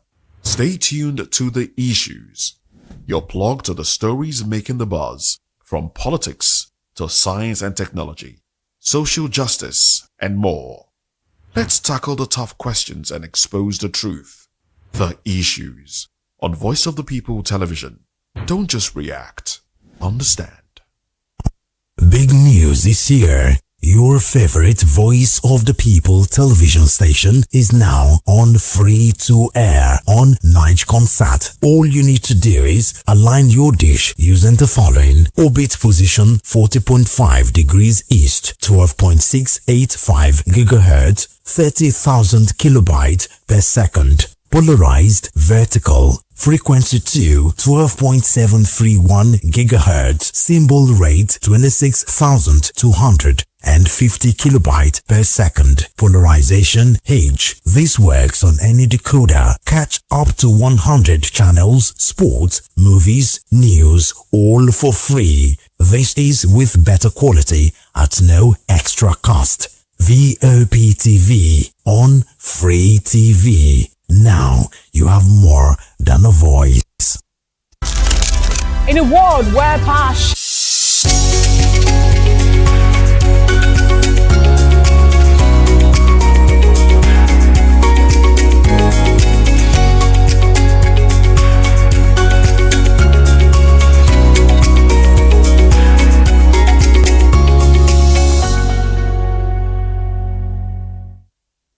Welcome back to the program. It is still People's Voice on Voice of the Television. A U.S. Congressman John James called for the immediate release of IPOB leader Nnamdi Kanu, linking his detention to alleged persecution of Christians. He described Nigeria as the deadliest place on earth to be a Christian and warned that U.S. aid should not fund a Christian genocide. Kanu's brother, Kingsley Kanunta, backed the call. The U.S. mission also condemned the killing of Reverend Ezekiel Adachomo's family in Plateau, urging accountability and stronger protection for vulnerable communities. In Plateau, community leader John Abbott accused soldiers in Akwi Ariam local government of refusing to intervene in a bandit attack 2 weeks ago that killed over 25 people, saying no troops sighted and no fear, to be precise. In the National Assembly, the House passed the State Police Constitutional Amendment Bill despite a walkout by the minority caucus led by Frederick Agbedi, who alleged procedural violations. Deputy Speaker Benjamin Kalu defended the bill as key to community policing. Rabi Kwangwasu also warned the reform could be abused politically ahead of 2027. The bill now heads to a Senate and a State Assembly for further approval. We're now being joined by Honorable Oluwasomi Lamide, a political analyst and, of course, a social commentator. You're welcome on board, sir. It's my pleasure. How's it been? Thank you. You're welcome here. Thank you. All right, we also have joining us in the studio Mr. Kundari Lawa, a social and political analyst. Mr. Lawa, another Friday again. I hope you will be this calm. We will be done with the program because you start calm and later you blow hot. Yeah. All right, joining us virtually, we have Mr. Douglas Ataru, a former APC spokesman, and of course, Nasarawa State and National Coordinator for APC spokesperson. All right. Good afternoon to you. Please, I would like you to unmute your device if you can hear me. Mr. Douglas, are you there?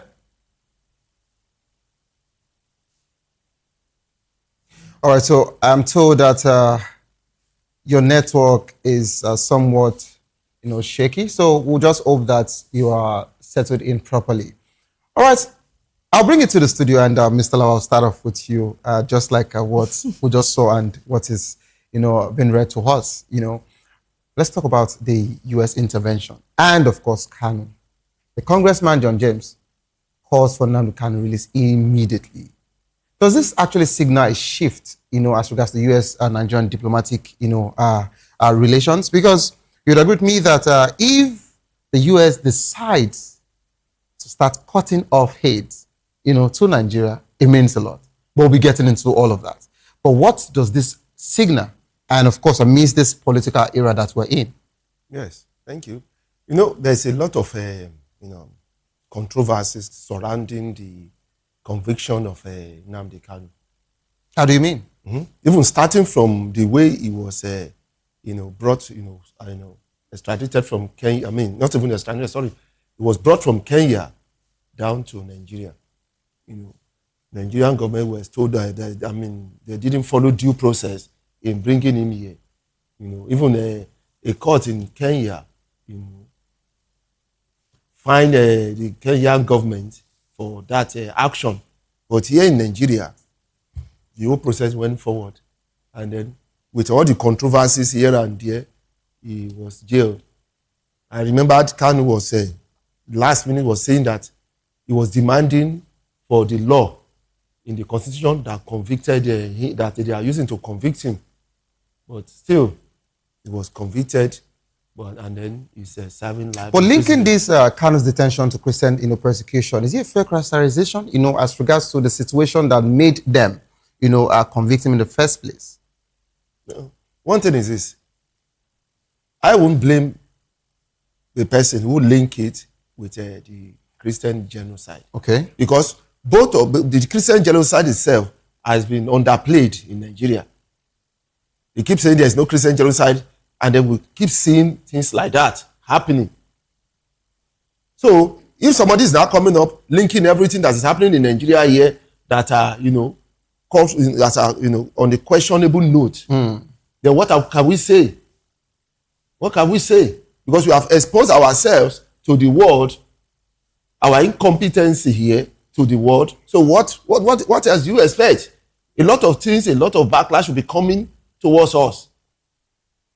And that's why they are linking it. It's just a way of also reminding us in Nigeria that the issue of that genocide is still going on. That's not been properly addressed. Okay. Let me come to Honorable Amide. What's your take as regards to this? And I love the fact that you are with the ruling party. And of course, I just have to mention that so that we are both clear as regards to whatsoever submission you'll be making here. And in case we want to blow out, we'll blow out to you so you can take it to your party, the APC. Now, what does this say about, your party's administration, starting from that of the Buhari's era? But we noticed that, the killings became, even seriously during President Bola Ahmed Tinubu's era. And the genocide situation came up. And that was the same period that your, principal, who happens to be the President of the Federal Republic of Nigeria, running under, through your party, yes, he actually changed, he reshuffled, the defense, heads. And he gave us a Christian defense minister. All of a sudden. What does this say about his administration, the APC's administration? I'd like you to... Thank you. First and foremost, I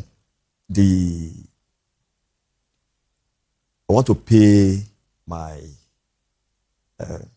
condolences to those that are bereaved, first and foremost, because lives are lost, particularly in the Middle Belt.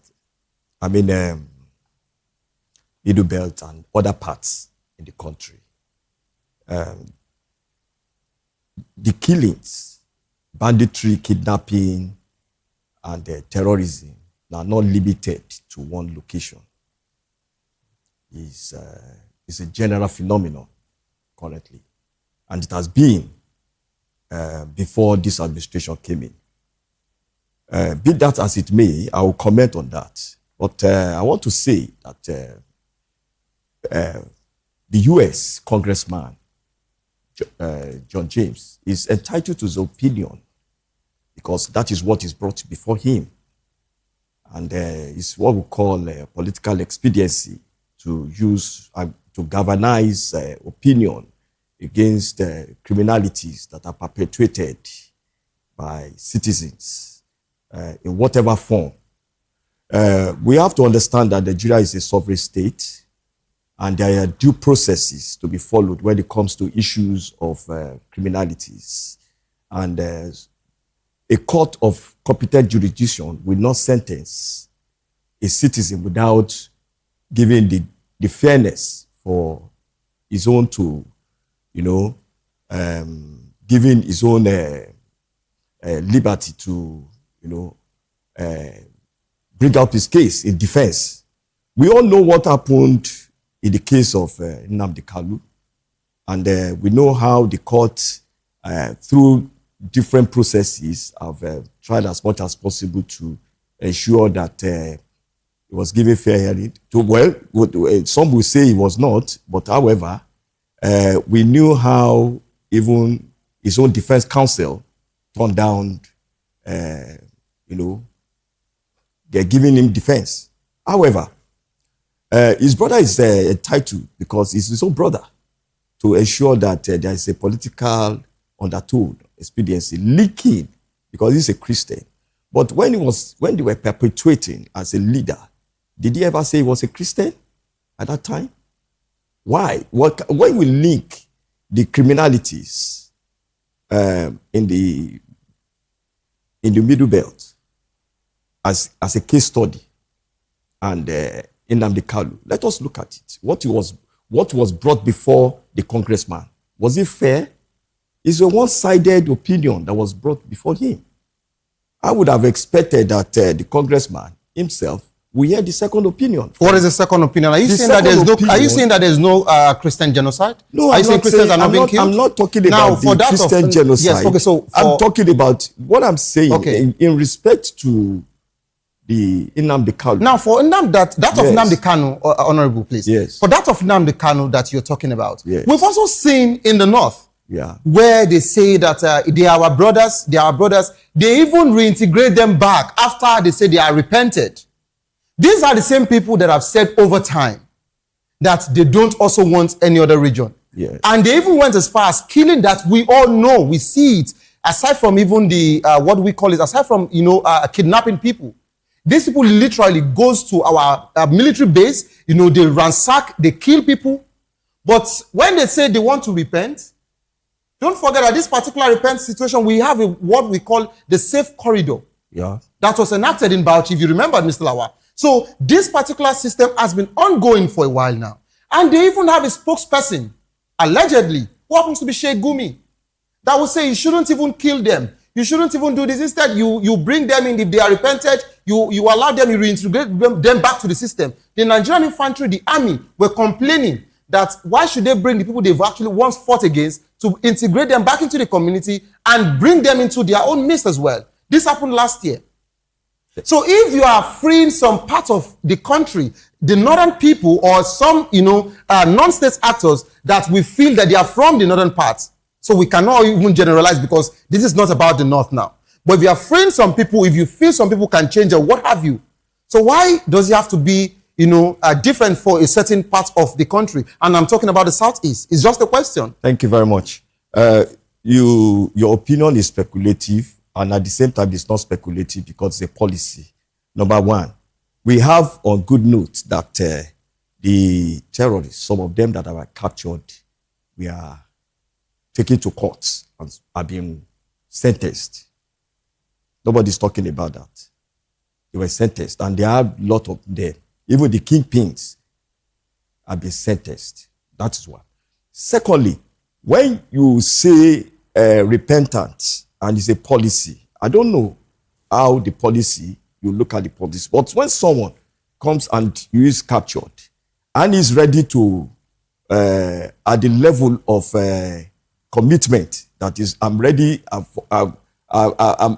to be committed to civil obedience.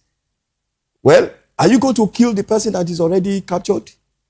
Are you going to? So the first thing is we can modernize it in the best practice where you say, okay, these ones are repented, because we have some cases that some of them are genuinely repented and some went back. Just like you have a prisoner who was released and went back, and some will never would go back.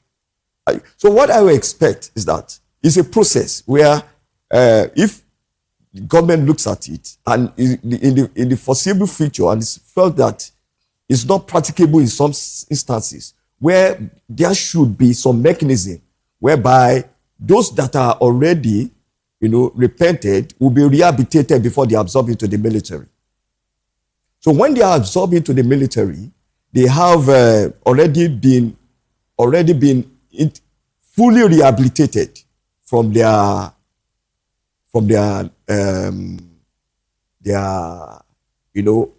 premeditated actions. Okay. Yeah. Are you getting me? Now, back to what we are saying, in respect to Nnamdi Kanu, there's a court and there's a due process and there's a rule of law. And Nigeria is a sovereign state. What I expect is that the family and those that are with Nnamdi Kanu, they have the right to appeal the judgment. And when they appeal the judgment, they'll put up their own argument. And the court is there. The executive should not interfere with what is happening with the courts. But they want to apply political expediency. I want to say that, how about those families that were extrajudicially murdered in the course of his whatever in the southeast?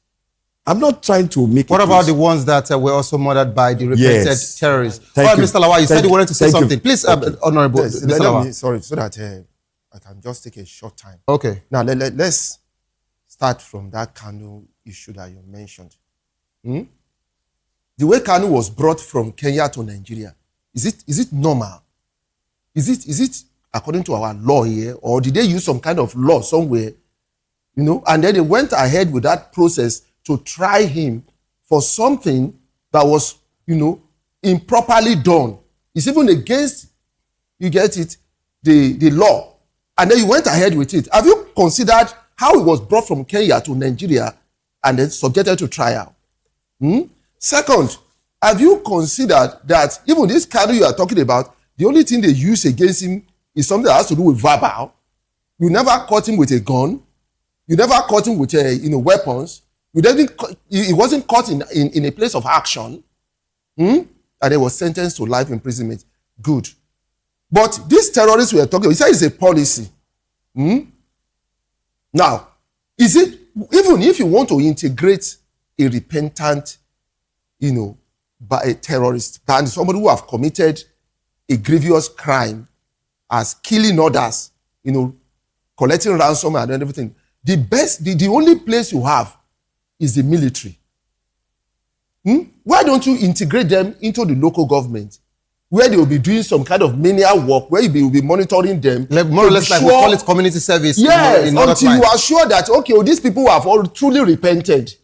And then the only place you can put them is a place of security that actually, apprehended them. Let me take it to our virtual guest, Mr. Douglas. That doesn't make sense. I'm told he's actually in now. But Honorable, I would need to mention this just for clarity, that the same way we have Nnamdi Kanu, that we have some northern jihadists or what have you they want to call themselves, that's the same way we also had Sunday Igboho in the West. But guess what? Sunday Igboho has been pardoned and has been forgiven. He also wanted a Yoruba nation. The same way Nnamdi Kanu said that he also wanted Biafra. So why are we not using the fair treatment for everybody? That's just a question that you will come back to later. But let me come to Mr. Douglas Otaru. Mr. Douglas, are you there now? Yes, I'm with you. Good evening. Good evening. You're welcome on board, Mr. Douglas. All right, quickly, I believe you have been following the program, so you know where we are presently. All right. Let me pick. Yes, I would like you to respond to the latest situation as regards to the U.S. Calling for the release of Nnamdi Kanu and of course stopping the Christian genocide. What impact could the U.S. statement have on Kanu's ongoing legal process? And of course, let's talk about a public sentiment in the Southeast. What do you think? Well, first and foremost, let me toe the line of my former colleague who's in the studio there with you, who condole with the families who have lost their loved ones as a result of the insecurity that's been defiling our nation, Nigeria. Of course, it is when you are directly involved or affected that the enormity of, anguish that insecurity in Nigeria brought to families in this country. It is on that note, I would not, be unfair to myself not to be objective about my position on these issues this evening. Yes, insecurity in Nigeria is a global phenomenon. It is not only in Nigeria, it's happening everywhere. But our inability to manage the insecurity in Nigeria has been our greatest undoing as a nation. Of course, so many sentiments, have beclouded the faces of our leaders. They do not think right on how to ameliorate the issues. Yes, given the current, circumstance, I'm talking about the current pronouncement by the U.S. congressman. That is purely his opinion, and his opinion is an afterthought. His opinion is coming at a time that the President of the United States of America, Donald Trump himself, has given a pat on the back on the President of this country, appreciating him for taking very drastic steps in, curbing the issues of insecurity in Nigeria. Of course, don't forget that people in this part of the world knows how to lobby, and they are lobbying the congressman to give it a coloration that will appear as if, Kanu was incarcerated. He was eventually taken to court and, jailed for life imprisonment on account of Christian genocide. I will not subscribe to that, because when Kanu was, busy ranting on his, clandestine radio stations, he was not portraying himself as a Christian. Yes, that is not to say there is no Christian genocide in Nigeria.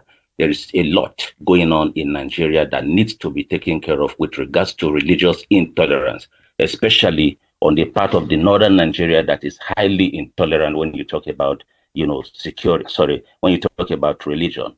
But Kanu's incarceration and his eventual jail term was not as a result of him being a Christian. Of course, Kanu himself has perpetrated a lot of evils through his cronies, not himself directly, because I'm aware he has a partner who was called Simon Ekpa. Simon Ekpa, of course, was jailed in Finland on account of, terrorism charges. Yes, Kanu did not come to Nigeria to perpetrate the evils directly himself, but he had his cronies who were busy beheading people, destroying properties, obstructing the economy of the nation through what he called sit at home on every Monday. So all those put together are issues that requires, a very serious nation to tackle. And when he was incarcerated, unfortunately, the current administration was not the administration in charge. He was, repatriated from Kenya to Nigeria. Yes, the process of his extradition was faulty, but when he was brought to Nigeria, he had the opportunity of using the legal system, to free himself. But I'm sorry, he became too arrogant to himself, even in court. You will agree with me that even in court, he attempted to fight judges and even lawyers handling his matters. When it was time for him to open defense, he never cared about looking for a defense lawyer. He boasted or arrogated to himself that he could represent himself. And, the court is not Father Christmas. Their judgment was based on the point of law. And it was as a result of that that he was pronounced guilty and eventually sentenced. Yes, if, the congressman is seeking the release of Nnamdi Kanu, I think it is not going to be by law. It is going to be a political solution where the leaders of thought in the country would have to meet and see the president to see if he could be given a presidential pardon. Anything other than that, the congressman is acting on his own, because he is just an individual in the Congress. Yes, he can have a greater influence on, the affairs of America and Nigeria. My colleague in the studio there mentioned outrightly that Nigeria is a sovereign state. Individuals cannot be dictating for a country like Nigeria.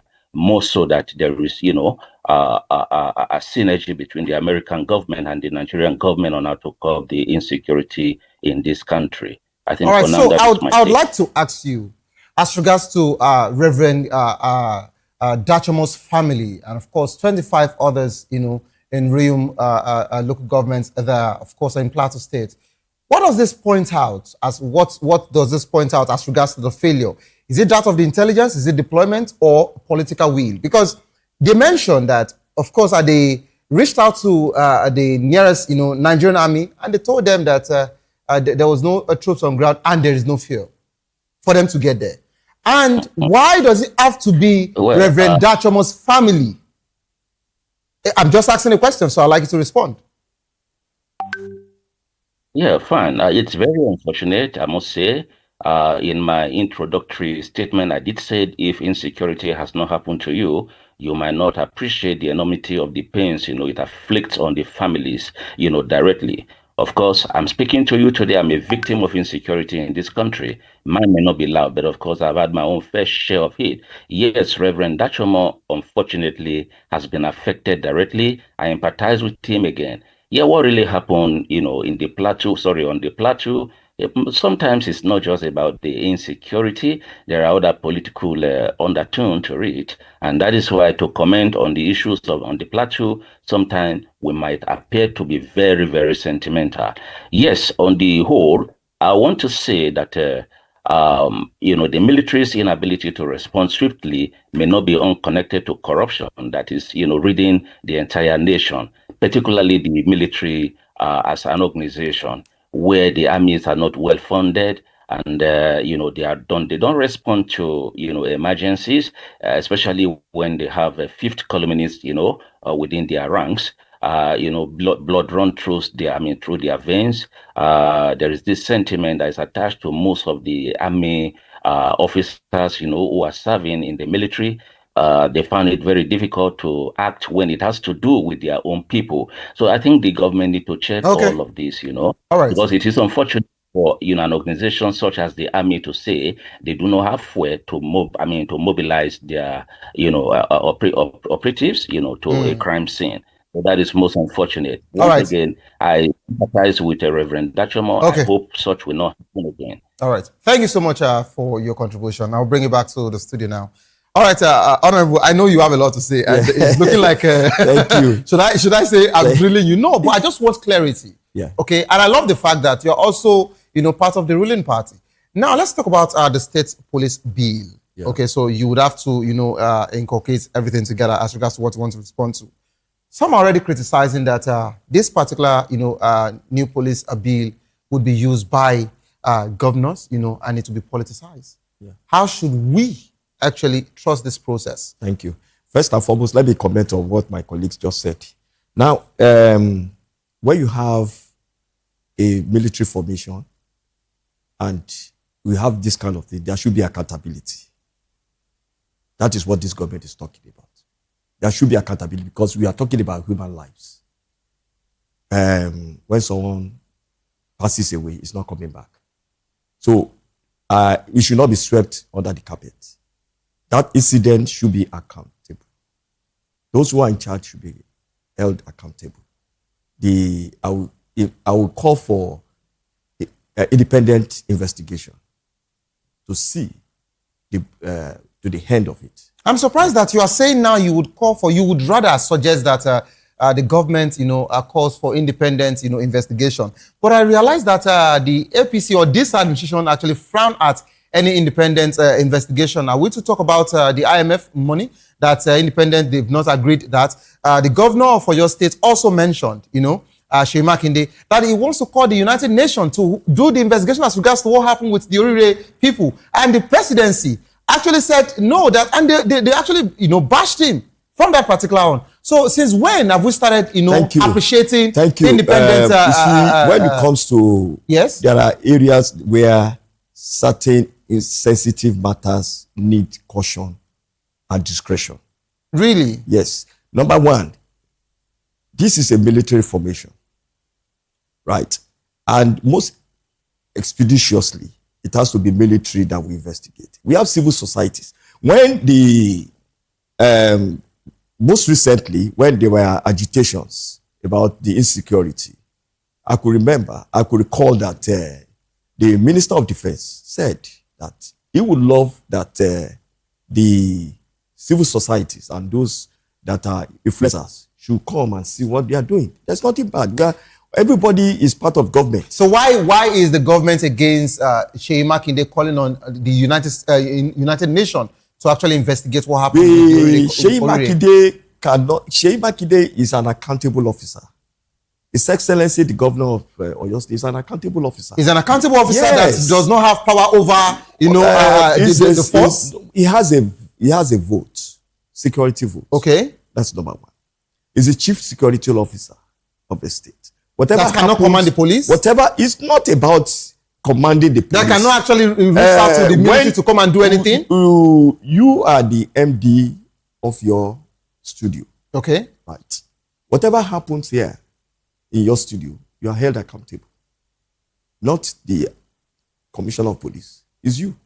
So you have. Okay, so if he's the one in charge, yes, just like you said, and he feels that he was overwhelmed or he didn't have the right, arsenal or the right tools to actually get these people back. Now he is calling on United Nations. Can you people allow him? Can the APC government and your administration allow him for the United Nations to come and investigate the situation? United Nations over investigation of...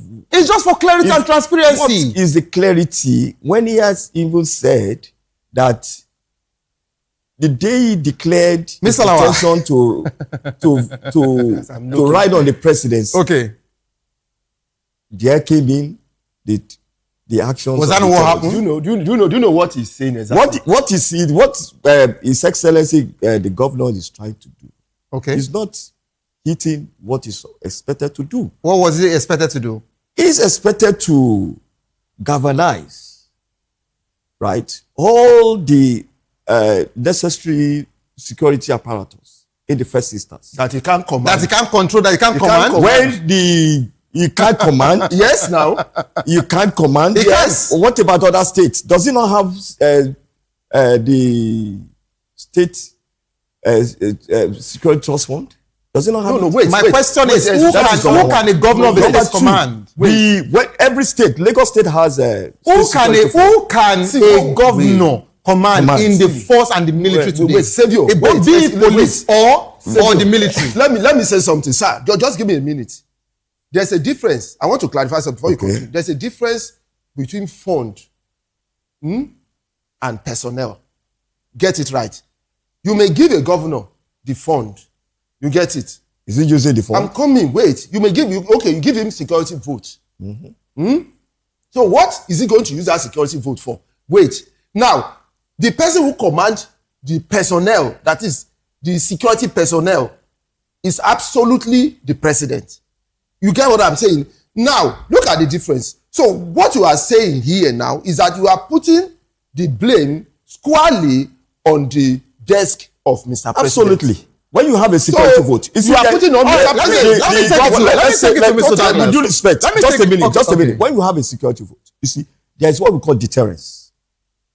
With money, you start sharing money. No. That's not a philosophy. There's what we call deterrence. Now you have a security vote. The schools are supposed to be fenced. There are a lot of deterrence. So are you telling me that schools that are fenced also in this same nation, these people, when these non-state actors have not gone to when the you have schools a that are security fenced? vote, the essence of the security vote is deterrence. I just want to answer that question. It's not only about the school. It's not about the schools. No, you mentioned first school now. When you have insecurity, right, in a situation like this, what is expected of His Excellency to do, all the state governors, is to ensure that all the vulnerable areas, right, are being marshaled by, even if they are vigilantes. Vigilante that does not have the same arsenal that these non-state actors have weapons. They don't have weapons. Look, let me tell you, policing is by community. So that means you also blame the governor of Kwara State with what is going on in Kwara State. Policing is by security. The ones that they've kidnapped from them. So you blame the governor of Kwara State? Is that what you are saying?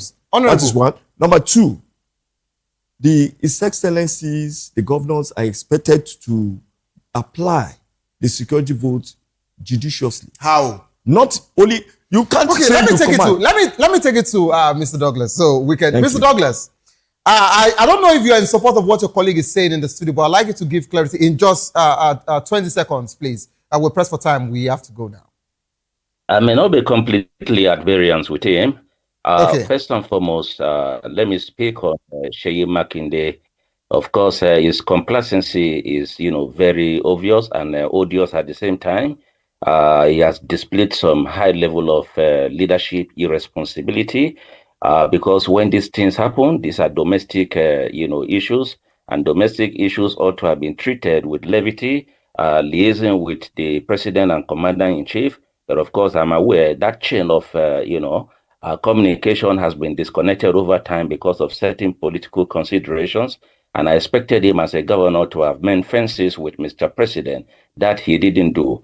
Again, my colleagues in the studio there are saying, yes, they have their security votes and all of that. This is not peculiar to, Mr. Seyi Makinde as a person. It's something that needs to be addressed. I think all the governors are engaging on what I call the misapplication of security vote. What stops the state governors from installing CCTV cameras in all the schools in their states? Failure to do this is one of the reasons why you can see that, bandits or whatever you call them could gain access into these schools, carry out their operations and go successfully and even collect ransoms without, at the expense of the taxpayers, money. Honestly, it is worrisome. And I think it calls for introspection. All the governors, must come to a round table with Mr. President to fashion out ways on how to readdress the application of the security vote so that the common citizens can benefit from those funds. Okay. So what I understand, most governors use these funds, All right. to flourish in their offices. I think the question you asked them before the issue of the security votes came on board was the state police. Before I forget, I want to just put some eyes on the issue of state policing. State policing was one of the brainchild of Mr. President, and it has been on the agitation list for a very long time. And I understand Mr. President has been one voice that has been speaking even right from the days of the AD, and all the policies and the programs he had in mind during the time he was in the ADT now are what he's implementing. And I'll tell you that Mr. President is one of those who clamored for restructure.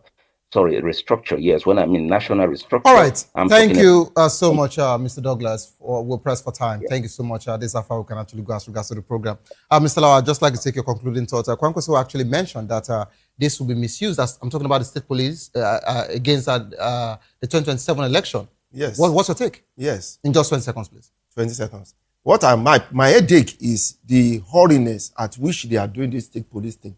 You see, even the house, the minority people have to, stage a walkout. Stage a walkout. That means there's already a problem on what you are doing as a solution. This thing is going to cause more problem by the time they implement it. Okay.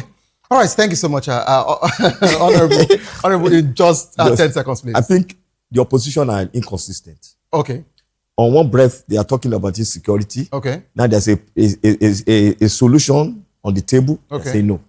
So where do we go? So you are saying that state policing is not only in Nigeria. We have it in Canada. But have we done the proper structure? Is the structure okay? Process to do it. Is it the way they do things? All right, thank you. You are using. Thank you so much, gentlemen. This is how far we can actually go. They will say something on the program. They will always have something to say. Okay, no problem. Thank you so much. Thank you so much, gentlemen. You are doing something upside down. We can actually go. But thank you, Mr. Lawa. Thank you, Honorable, and Mr. Douglas. Thank you for being part of the show.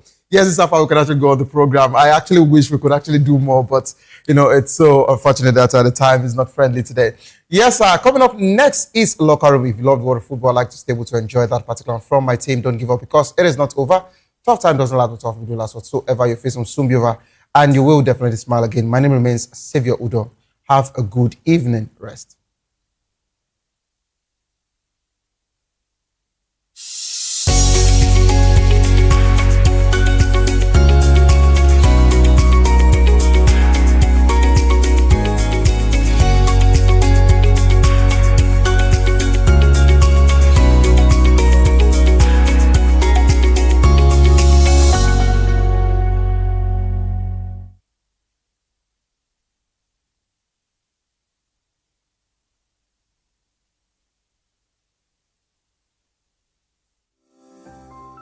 VOP TV. Now you have more than a voice. Big news this year. Your favorite Voice of the People television station is now on free to air on Nigecomsat. All you need to do is align your dish using the following: orbit position 40.5 degrees east, 12.685 gigahertz, 30,000 kilobytes per second. Polarized vertical, frequency 2, 12.731 gigahertz, symbol rate 26,250 kilobytes per second. Polarization H. This works on any decoder. Catch up to 100 channels, sports, movies, news, all for free. This is with better quality at no extra cost. VOP TV on Free TV. Now you have more than a voice. The rains are here. They bring relief, green fields, and fresh water. But they can also bring danger if we are not careful. Rule 1. Avoid flood waters. Never walk, wade, or drive through moving flood water. Fast-moving water can sweep you off your feet, and that water may hide open drains, sharp objects, or live electric cables. Rule 2. Stay away from weak structures and slopes. Heavy rain can weaken buildings, walls, and hillsides. Avoid sitting on the old buildings, billboards, or trees. If your area is prone to landslides, report cracks or soil movement to emergency agencies immediately. Rule 3. Protect yourself from lightning and accidents. Stay indoors during thunderstorms. Avoid open fields, tall trees, and metal objects. If you must travel, drive slowly. Use your headlights and never use an umbrella near power lines or while riding. And Rule 4. Stay healthy. Clear your gutters to stop mosquitoes that causes malaria. Boil or filter your drinking water. Keep food covered to avoid cholera and typhoid. And wash your hands often. This rainy season, stay alert, stay prepared, stay alive. This message is brought to you by Voice of the People Television. Nigerians, your voice matters, and in 2027 it starts with your permanent voter's card, your PVC. If you're 18 and above and you're a Nigerian citizen, you have the right to choose who leads your community, your state, and your country. But that right only counts if you have your PVC and your name is on the voter register. Here's what to do. First, check if you're registered. If you're not, or if you've moved, lost your card, or turned 18 since the last election, go to the nearest INEC office or an INEC registration center. Second, it's free. Don't pay anyone for any registration or collection. Third, collect your PVC early. Don't wait until the week before elections. INEC will announce dates. Listen to radio, TV, and follow INEC's official pages. Your PVC is more than plastic. It's your power to hold leaders accountable. It's how you decide on roads, schools, hospitals, and jobs for your community. When you vote, you decide the future of your children. Get registered. Get your PVC. Vote in 2027. For Nigeria to work, you must be a part of it. Your vote, your future, your responsibility. This message is brought to you by Voice of the People, VOP Media. Africa is on the move, a continent of rising voices, untold stories, and powerful transformations. From the streets of Lagos to the heart of Nairobi, from the mines of Congo to the tech labs of Cape Town, the African story is being written every day. Bold, dynamic, unstoppable. This is African News on Voice of the People Television. We don't just bring you the news. We analyze and bring you Africa's heartbeat, the politics that shapes our nations, the economies that drives our future, the cultures that defines who we are, the voice that must be heard. Africa News, Africa's voice, Africa's future. Where Africa speaks, the world listens.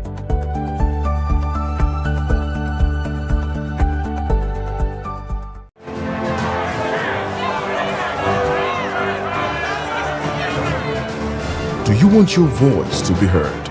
Do you know that you matter in the scheme of things? The People's Voice, the show where ordinary citizens take center stage as we discuss the biggest stories that affect you and I. With you in mind, we facilitate lively discussions, debates, and interviews on the topics that matter most to you and I. From social justice to economic empowerment, education to healthcare, governance, and more. Tackling tough topics and amplifying your voice. Join the conversation and make your voice count. The People's Voice. Make your voice count. To know the happenings in the maritime sector, join us on the program Maritime Frontiers on VOP TV as we discuss key areas in the maritime sector from aquaculture, maritime transportation, maritime labor regulation, oil and gas exploration, ferry and passenger insurance, marine pollution and prevention, port operations, and lots more. Maritime Frontiers, exploring Nigeria's blue economy. This is African News on Voice of the People Television, where we don't just bring you the news, we bring you Africa's heartbeat, the policies that shapes our world, and the economy that determines our future. African News on Voice of the People Television. Stay with us. Behind every broken desk lies a broken promise. Education shapes the nations. But who is asking the right questions? Introducing Edu Dialogue, the show that goes beyond the surface, exposes the cracks, the corruption, and the silence in Nigeria's education system. Edu Dialogue, Saturdays, 3 p.m., only on VOP TV. We break the biggest stories, from missing funds to policy failures. We ask the tough questions and demand real answers. Edu Dialogue, this Saturday, 3 p.m. on Voice of the People Television.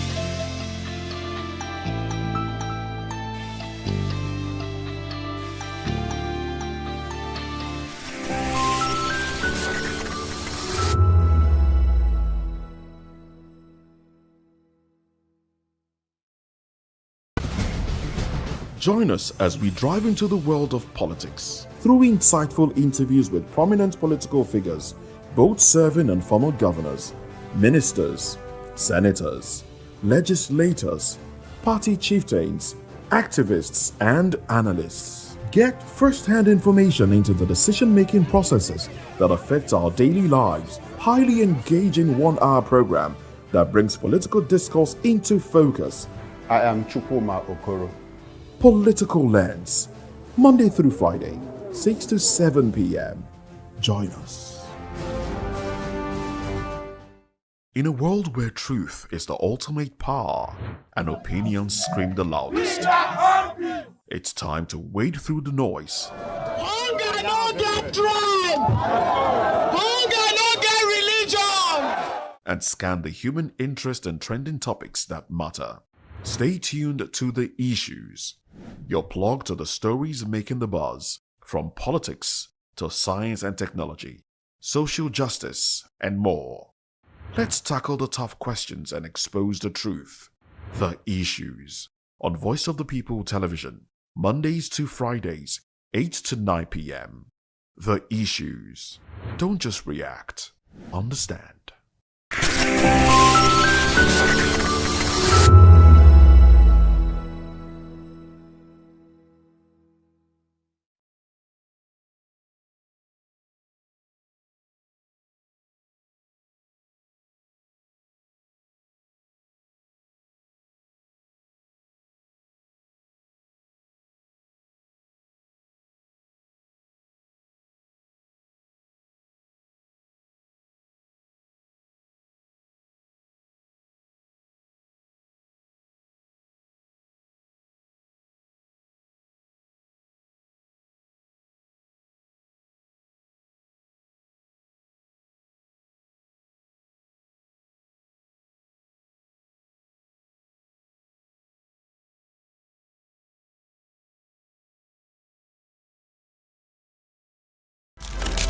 In a world where power shifts with every headline. In a nation full of questions.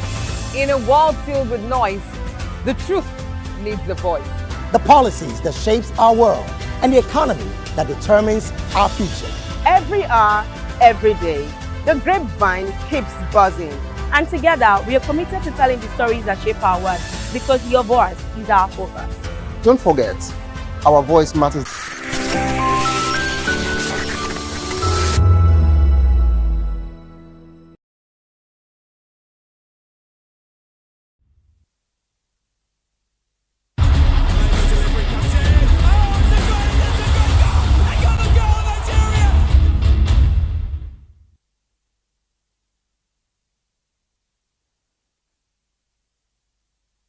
Hello and welcome to another exciting episode of the Local Room on Voice of the People TV.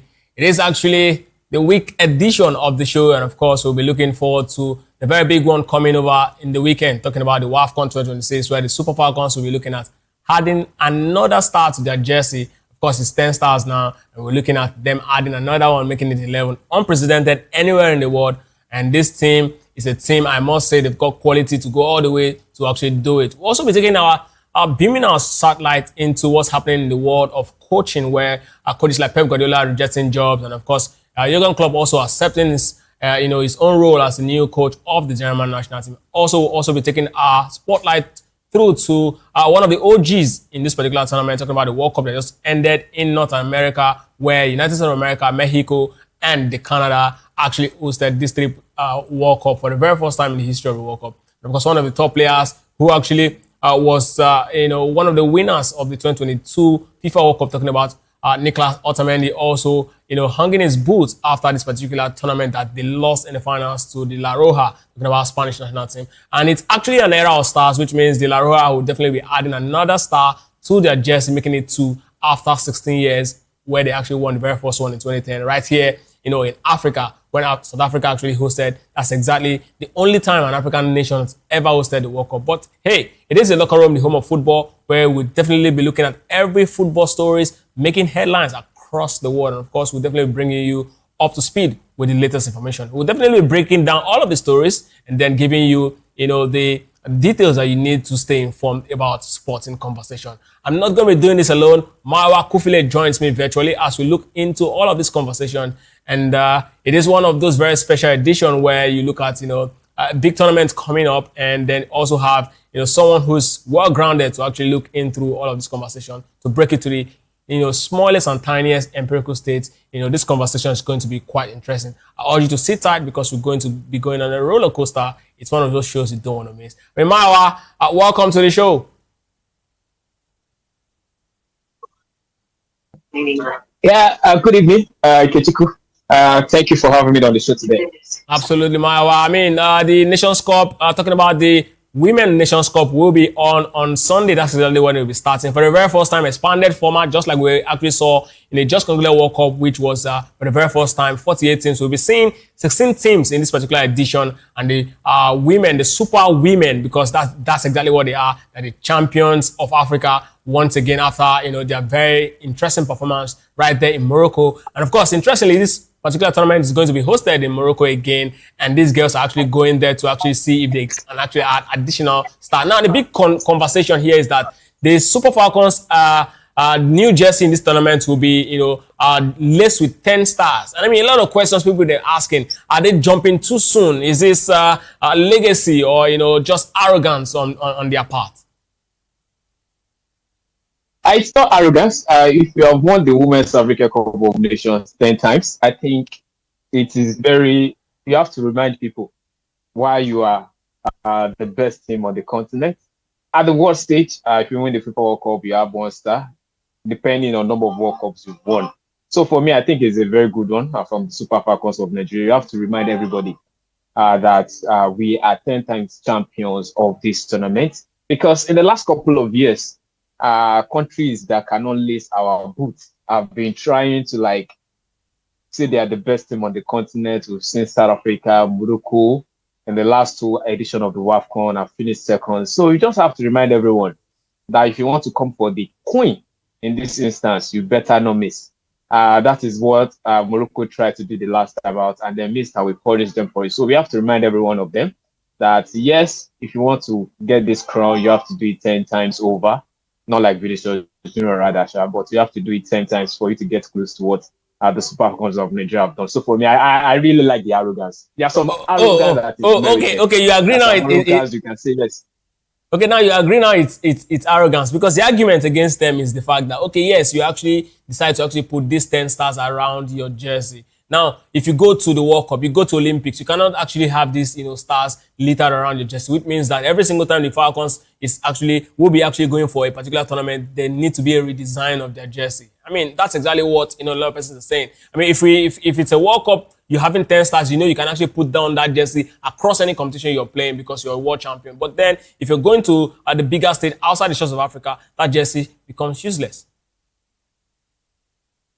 Yeah, it becomes useless outside of the continent. But since we are in the continent, please, let us show our affluence. Let's show our arrogance. Some years ago, growing up, one of my brother will always tell me that maybe the Super Eagles of Nigeria cannot win the FIFA World Cup. But you see this under 17. Let us own it. So maybe we will not get the world star at the women's level, but at this African continent, please, let us brag in our own vineyard. Let us brag in our own territory. So for me, yes, it's arrogance. Anybody that says arrogance, yes, I agree it's arrogance.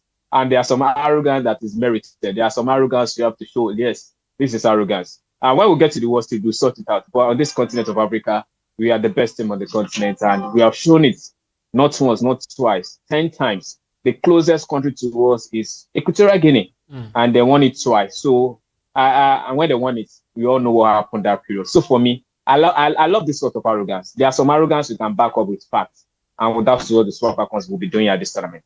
Well, absolutely. I mean, the Super Falcons, no doubt the most successful side when it comes to African football. They actually, the queen, I wanted to use the word king, but then if there's any such words as queen, then of course that's exactly what they actually represent, when it comes to football in Africa. And trust me, I definitely want to see them replicate this particular height, outside the shores of Africa. I'm tired of seeing them here. I mean, for me, I don't want, that brand of, that tag of, local champion to stay with this, women. And of course, the last count of the camp of the Super Falcons, talking about, Justin Madugu's ladies, it was reported that Abiodun and of course Deep Monday also arrived and making the camp the total number of 25 girls that's expected to actually prosecute this particular championship. So now we have the 23 players in the camp, and of course we'll be hoping that in the end these guys will go all the way to actually replicate what they actually did last year in the same country, talking about Morocco. I know it's going to be a lot more interesting this time around because it's an expanded format, but then I trust the girls. I see the quality.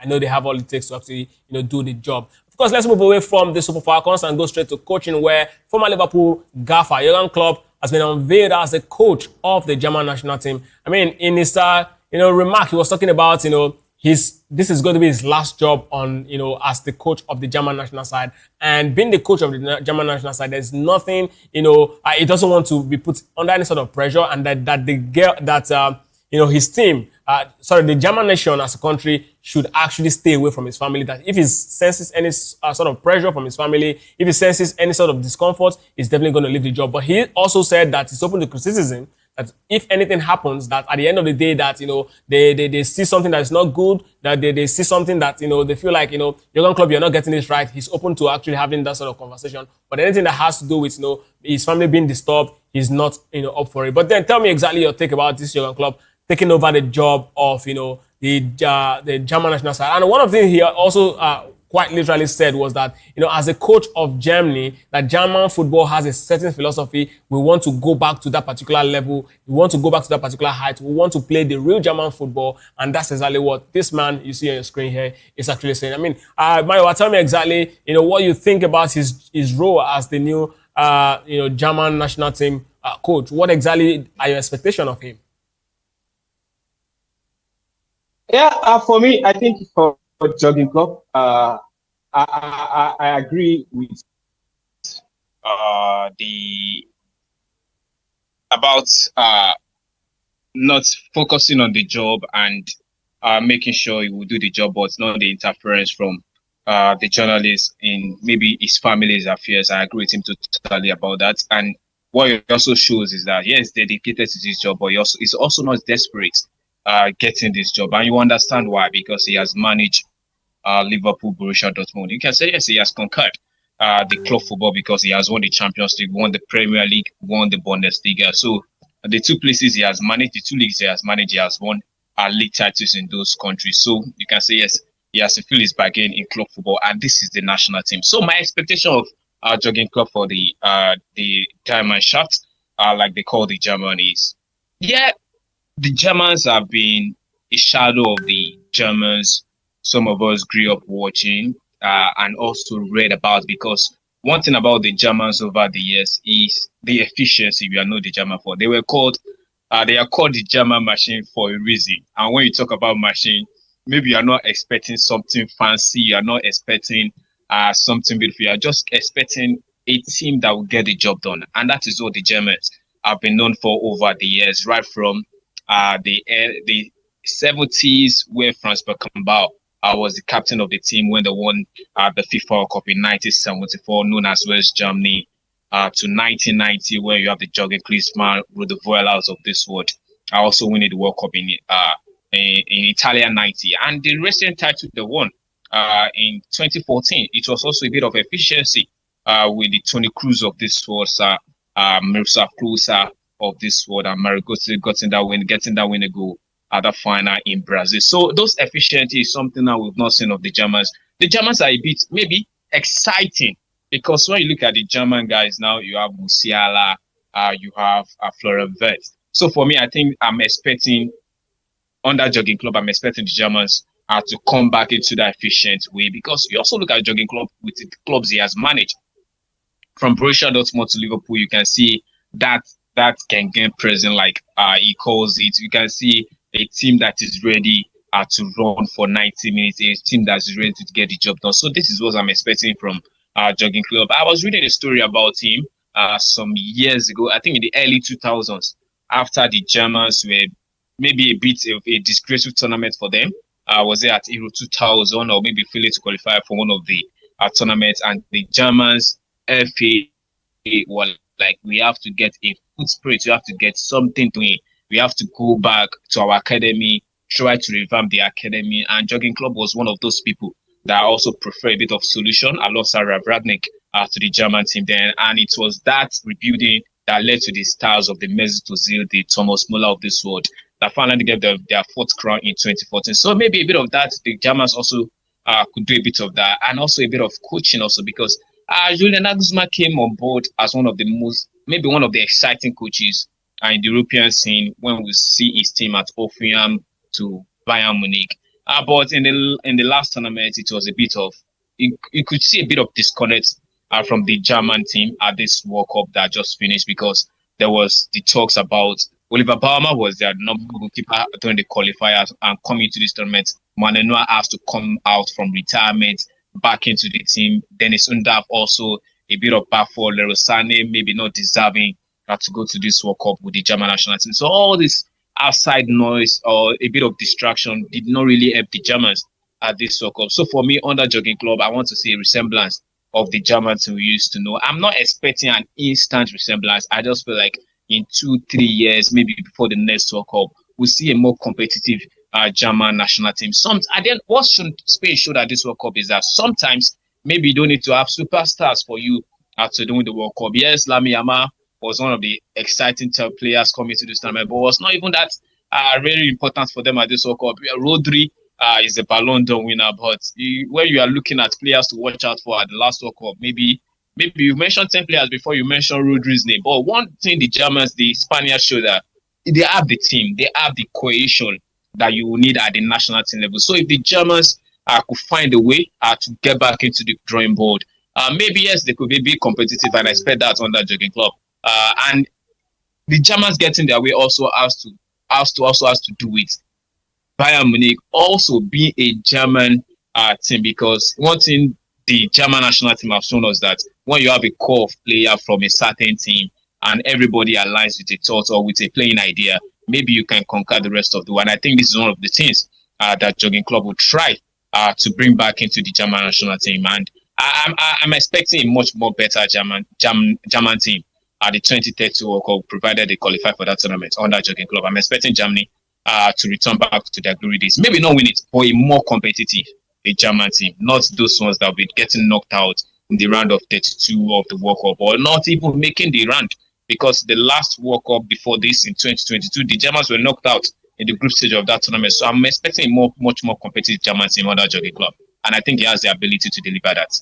Absolutely. I think he also scored that ability to do that. But let me quickly quote the man, Jurgen Klopp, before we actually move on to the very next story, where he's actually talking about, if the DFB, talking about the German FA, is actually saying, you know what, we cannot continue like this, that he's gone. He said that, if they if he senses any sort of misbehavior from the German press or from the German football federation, he's definitely gone. That he's here to actually get the job, and whenever they say they are not ready to actually renew, definitely he'll be leaving the job. And of course, the contract runs till the 2030 World Cup, so let's get to see what he's going to do within the 4 years. His very first trial will be in the Euro 2028, so that's also one place we will definitely be putting our tabs on to actually see what the German tactician will be bringing on board. Of course, away from the German coach, let's go straight to what's happening to the Italian Football Federation, where one man, Pep Guardiola, has actually rejected the job to actually, handle the job of the Italian Football Association as the coach of the job. Of course, it was a very lengthy conversation between Pep Guardiola and Paolo Maldini and Leonardo.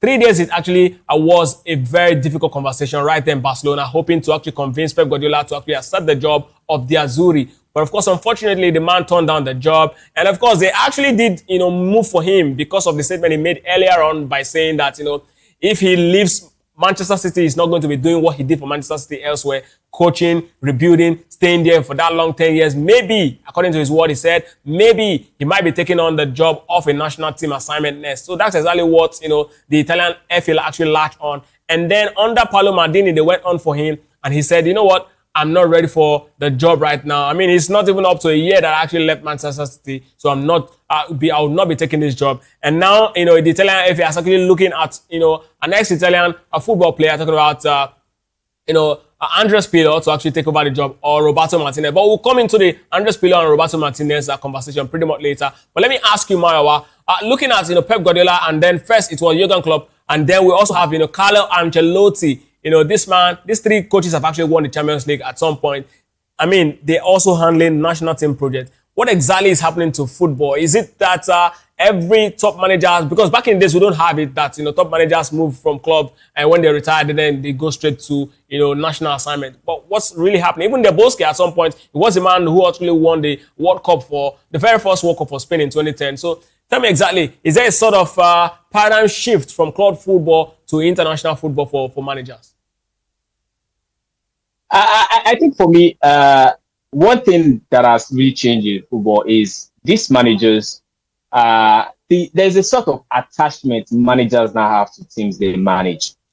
If you look at the case in points of the three managers you pointed out, yes, Pep Guardiola said he's not interested, or maybe backed out of taking the Italian job, or Jurgen Klopp, Carlo Ancelotti. You look at Carlo Ancelotti, what else is there to achieve in club football? He has virtually done everything. Bundesliga, La Liga, Serie A, the Premier League. He has really coached in all these places. So where's next for him? I don't see him coaching Barcelona. So for me, club football is the next one also. We also look at Jurgen Klopp after managing Borussia Dortmund, managing Liverpool in the Premier League. Maybe Italy will not be that exciting for him to go to. So for me, you also understand why he also has to national team football is the next place. So for me, the merry-go-round of managers now, it's something that after you maybe manage these clubs, maybe the next place for you to go is the national team. And I think that is the major reason. And you also look at those guys, Jurgen Klopp is close to 60. Nobody will be a Alex Ferguson that will spend 20-something years, or maybe Arsene Wenger that will spend 20-something years at football clubs. So for me, these managers are getting into the latter stages of their career, and that is what club football, that is what national team football also offers you. And over the years, we also see something like that, like you mentioned, Vicente Deboski also, after managing Real Madrid, the last post stop for him was also managing the Spanish national team. Marcelo Lippi also, one of the great Italian coaches, managing the Italian Serie A. Also, after doing a lot of things with Inter Milan, with Juventus, in the Italian Serie A also. The bus stop also for him was also to manage the Italian national team at the 2006 World Cup. So for me, that is just the way how it is. These managers that really, you could have said, we're next for them in club football. When all these things, when they feel like they've conquered everything they needed to achieve, the national team is just the next place for them. And these managers have really spoken highly of bad managing the national team. Carlos Ancelotti has said he's open to coaching when Arrigo Sacchi was the man that led Italia to the final in 1994. If not because maybe he has already taken charge, he's already in charge of the Brazilian national team. I think it's something we'll be open to. Carlo Ancelotti, Pep Guardiola, I don't know, maybe the Spanish job is something we'll be interested in because of his Catalonia, the Catalans and the Spanish stuff. Maybe we'll be interested in. But he also mentioned about coaching and in national teams. So for me, these coaches will come back into national teams after feeling there's nothing else to do. Or perhaps is the case of Pep Guardiola not too early, because I mean he also said he would like to take a break from football, and this is just barely months after he left, the Man City job. I think he needs some time off to really cool off, maybe a year, like he actually did when he left his Barcelona job at the time. So maybe Pep is a very calculative manager. I will also think we'll also like managing Italy now, maybe not too exciting. So maybe it was just like, maybe when you get to a better place, maybe I can come back. But the situation the Italians are in now, I think he also is a very clever man. He will pick his job. Okay, it's just like the game. After managing over this, just say I'm not doing a game until I get a better job. So let's look at the two managers that are actually on the front run now to actually get the job of the Azzurri. Talking about Andrea Pirlo and the man who actually fumbled 2 golden generation, one for Belgium and of course the other one for Portugal. Talking about Roberto Martinez. These are the two guys on the front runner to actually get the job since Pep Guardiola rejected it. I mean, who for you is the man who you really recommend to actually get the job? One's got the experience of fumbling the job, the other's got no experience of handling any team at all. I think for me, for Italy, I think it's better to go with Andrea Pirlo. Yes, he's a former Italian. He's a former player with the Italian national team, won the World Cup with them. And I think a much better option than the last manager the Italian had in Gennaro Gattuso. Yes, when Andrea Pirlo took charge of Juventus, yes, things did not pan out well, but I saw a resemblance of maybe man, if given time, could have made Juventus a much more competitive team.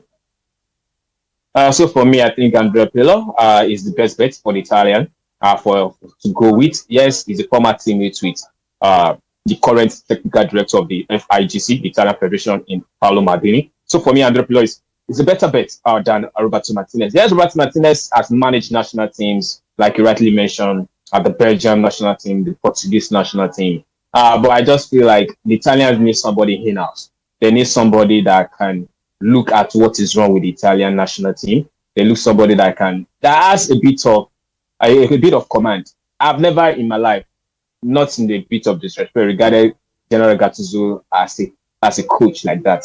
Not even when he was playing. He's more of a brawn guy than more maybe the technical side of this game. That is one thing Andrea Pirlo is, and I think he's the best bet for the Italian ahead of Roberto Martinez. Well, let's move away from the Azzurri story, since Marwa would like to pitch his stance definitely with Andrea Pirlo. A lot of persons will also want to think along the line because of the experience of this man, talking about Roberto Martinez, on the 2 jobs he's got. I mean, 2 golden generations, fumbled the both of them. It's quite sad, how that Belgium golden generation of Kevin De Bruyne, Eden Hazard, failed to actually even get to any major final. And of course, we also saw what he did with Portugal in the just concluded World Cup. But that's another story and another conversation for someday. Let's move on straight to another player who is definitely calling the time quits with football, talking about Nicolas Otamendi. I mean, a very strong, veteran for the Argentine side. And of course, if you know him, if you are a very huge fan of the Premier League, you definitely know that he was one of those very exceptional players for Manchester City at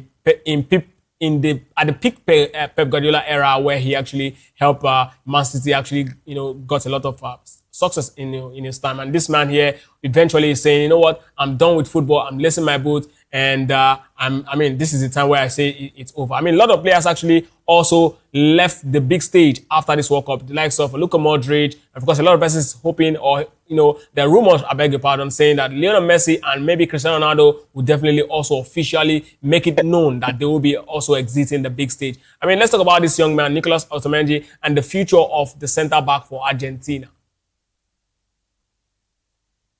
Yeah, for Nicolas Otamendi, a proper Argentine centre back, because if you remember Juan Pablo Sorin, the former Villarreal man, you know how tough they are. They are not those your fancy centre backs that you think they will not look the striker in the eye and maybe try to make life uncomfortable for the striker, whoever they are facing. So it's a proper Argentine defender. It's successful at that because, like rightly said, won the Premier League with Manchester City, was part of that Centurion team that went 100 points in the Premier League. Even up till his time with Benfica, he's just that guy that you can still reliable call on. Even at this World Cup, they just concluded the World Cup, Lionel Scaloni was the go-to guy. Anytime maybe Romero or Lisandro Martinez has to leave the pitch, he's the one he calls on, and he also do a decent job. So for me, he will be well remembered with the Argentine national team, one of their best, if not one of their best centre backs they've ever produced in this game of football. I think people like Gentile, they'll be proud of what he has done with the Argentine national team. And also for Argentina, it will be a big news for them. Yes, they have some very interesting centre backs that are coming up for them. You look at Senesi, the guy that just moved from Bournemouth to Tottenham Hotspur, is also a very good defender. Lisandro Martinez and Romero also can still be a very good partnership for them. So for me, he has had a wonderful career.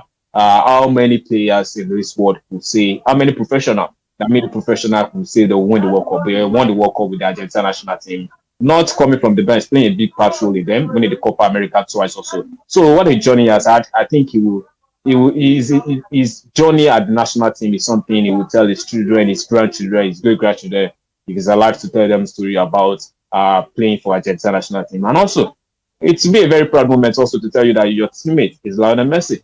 He doesn't come bigger than that. Telling you I share the dressing room with the great Lionel Messi. It's an honor to wear the Argentina national team, and I think he will leave with a bit of proudness, with a bit of fulfillment that yes, he came, he saw, and he conquered.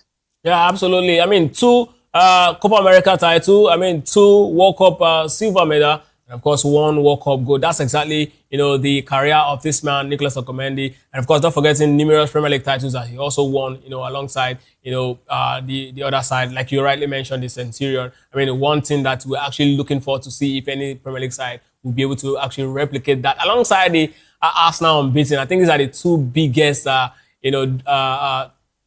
history that was made in Premier League open era. That that's why I'll come for you. I said they are 15 goals not considered. Well, Chelsea also is also one of those, but then I think those 2 actually rank above that Chelsea 15 goals not considered. I mean, that's me just saying anyways, but then it's actually also a very huge record to actually do. But you're talking about, you mentioned something that really struck my mind when you talk about Juan Pablo Sorin. I mean, looking at the Juan Pablo Sorin, Gabriel Hense, the likes of Ayala, not to also forget Walter Samuel. These are top OGs, in the centre back. Let's look at all of these guys and tell me exactly where, Nicolas Otamendi actually rank, when you will actually put them, into the box. I mean, taking into consideration, apart from the fact that, these guys I mentioned are majorly tough tacklers. I'm also looking at, the fact that we'll also look at their techniques on the ball. I mean, what they do off the ball, how they think, how they interpret the game. Let's talk about all of these guys and then put all of these things into context and then tell me exactly where this guy will rank in terms of, how they actually play as, a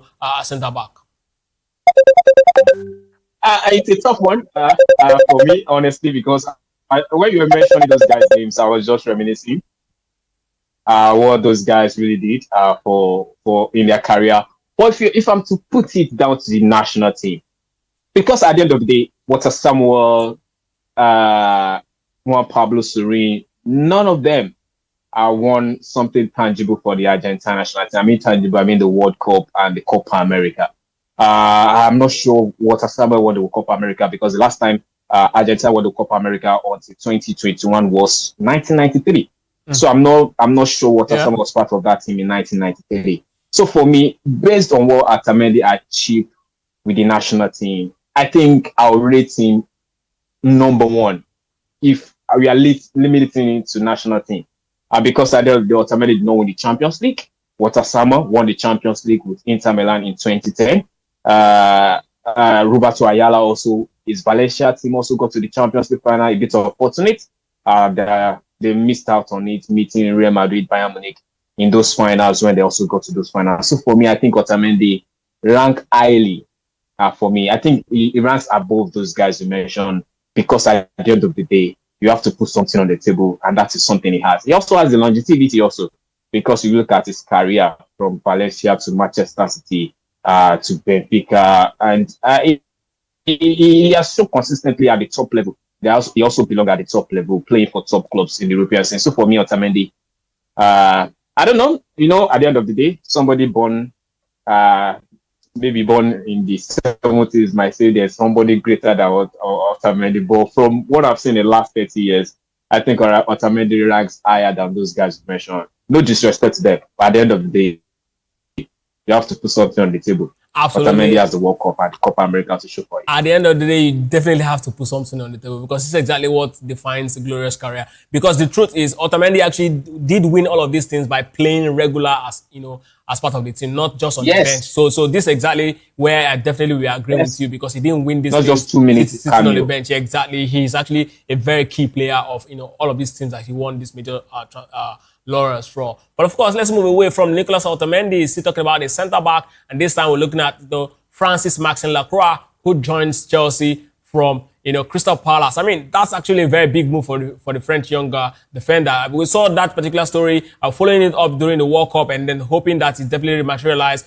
And then Chelsea is also looking at shipping Chalobah away from Chelsea. I mean, the biggest suitor right now is Cuomo, and then obviously, with the loss of this young man now, of course, Mark Guehi, definitely there's need for reinforcement right there at the Crystal Palace home ground, because I mean they definitely need somebody to actually come back to actually cover up the position of this guy. They're yet to actually fill in the place of Mark Guehi, but that's a conversation we'll definitely look into very much later. Let's talk about Chelsea and what Alonso is actually building in that particular team. Garnacho is off right at this point. He sent Garnacho off. He's not part of my plan. Now he's bringing this man in, and looking at the way Alonso is actually setting up his team, right? Tell me about what you think that Chelsea will look like come next season. I think for Chelsea, they'll look much better than last season. That one is a very guarantee. I can guarantee. I'm a big fan of Xabi Alonso.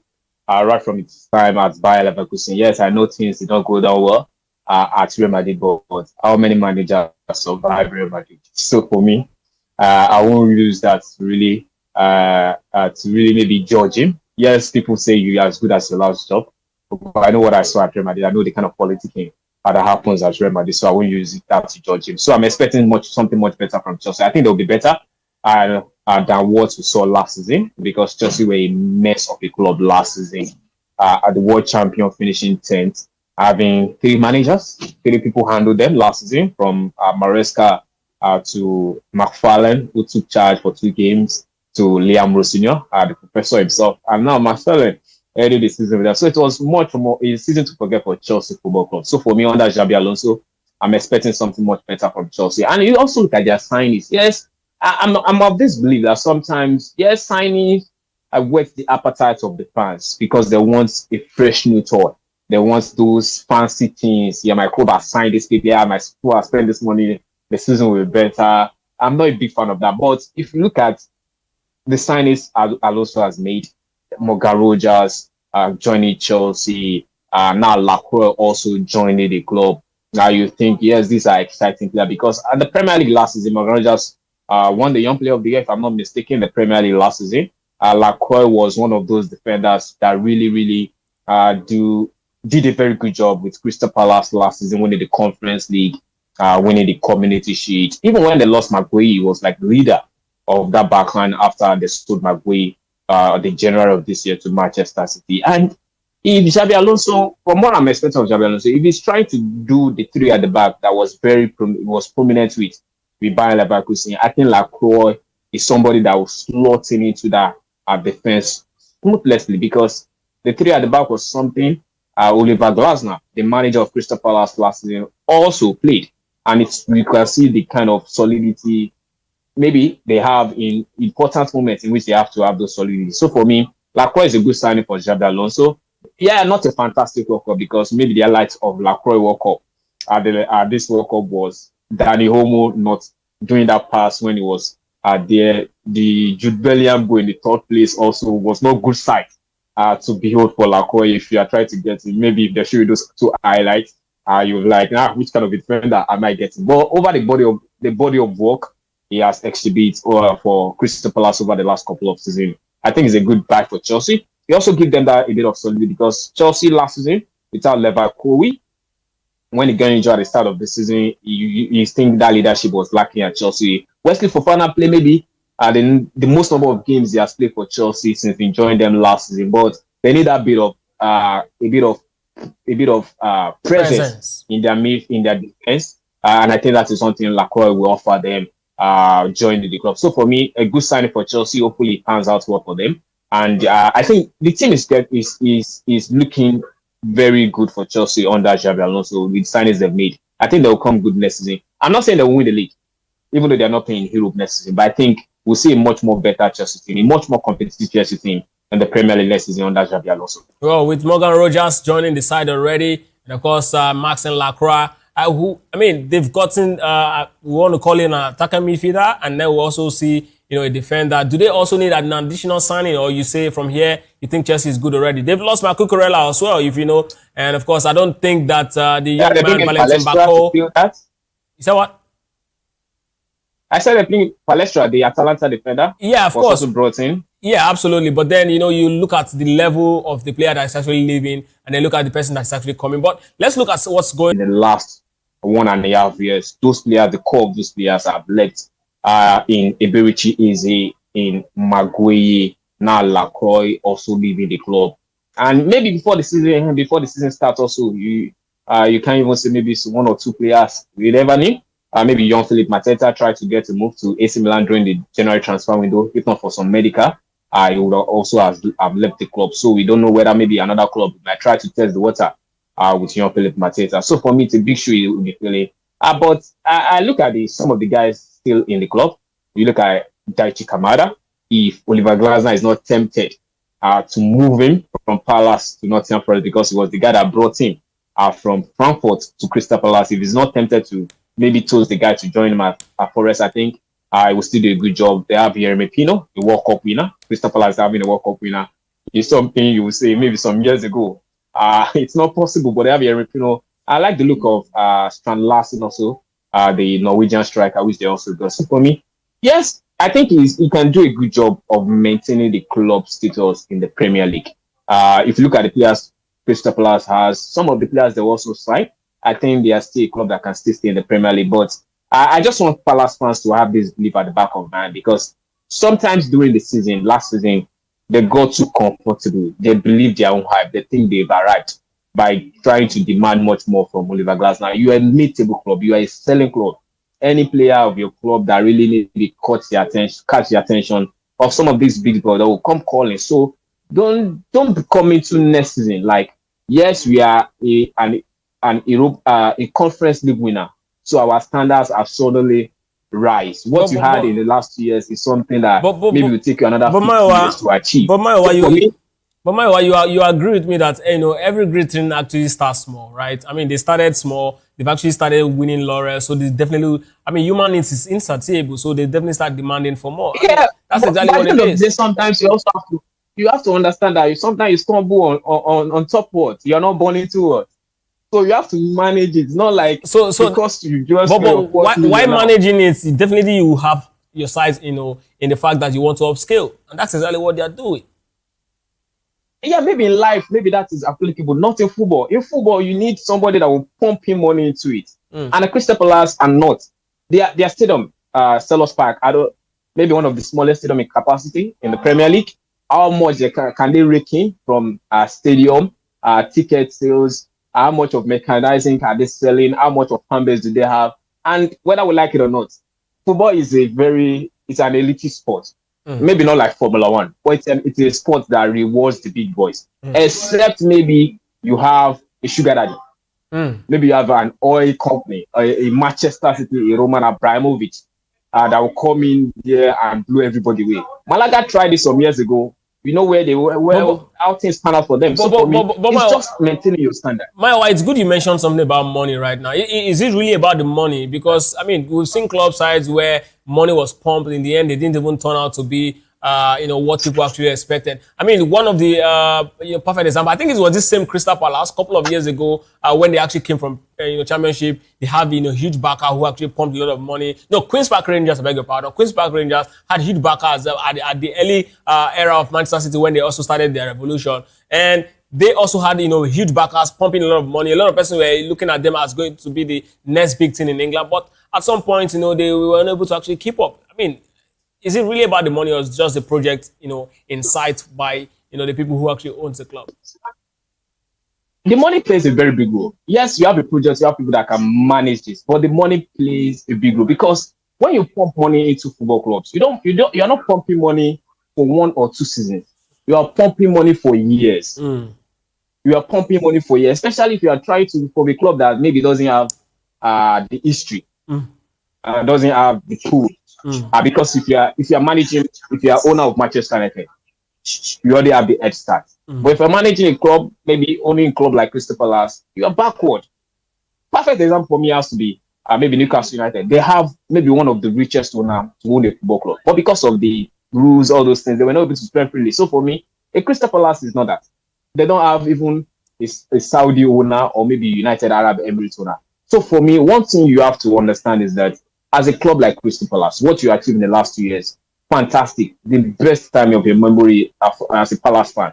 But you also have to understand the realization that we don't have this backing. We don't have this owner that can pump in money. Even if we have the owner that can pump in money, the new rules into the PSR, all these new rules also forbids you from spending big like that. So for me, just maintain your Premier League status and they'll have a good season. True, absolutely. Let's still talking about transfer conversation, and this is exactly going to be the last conversation we're having today. Mawa, I mean, the big story right now is that Crescencio Somerville is actually moving to Saudi Arabia for £60 million. I mean, the 24-year-old is actually moving from the Premier League to Saudi Arabia. I mean, when this actually started, a couple of years ago, when the Saudi Arabia project started, a lot of persons were believing, no, it's not possible for him to actually move. But now we are having this conversation that top young talents, definitely are moving to the Saudi Pro League. And one of the things that, Emenelo actually, talking about the Nigerian, said in his, validation speech when he was actually leaving,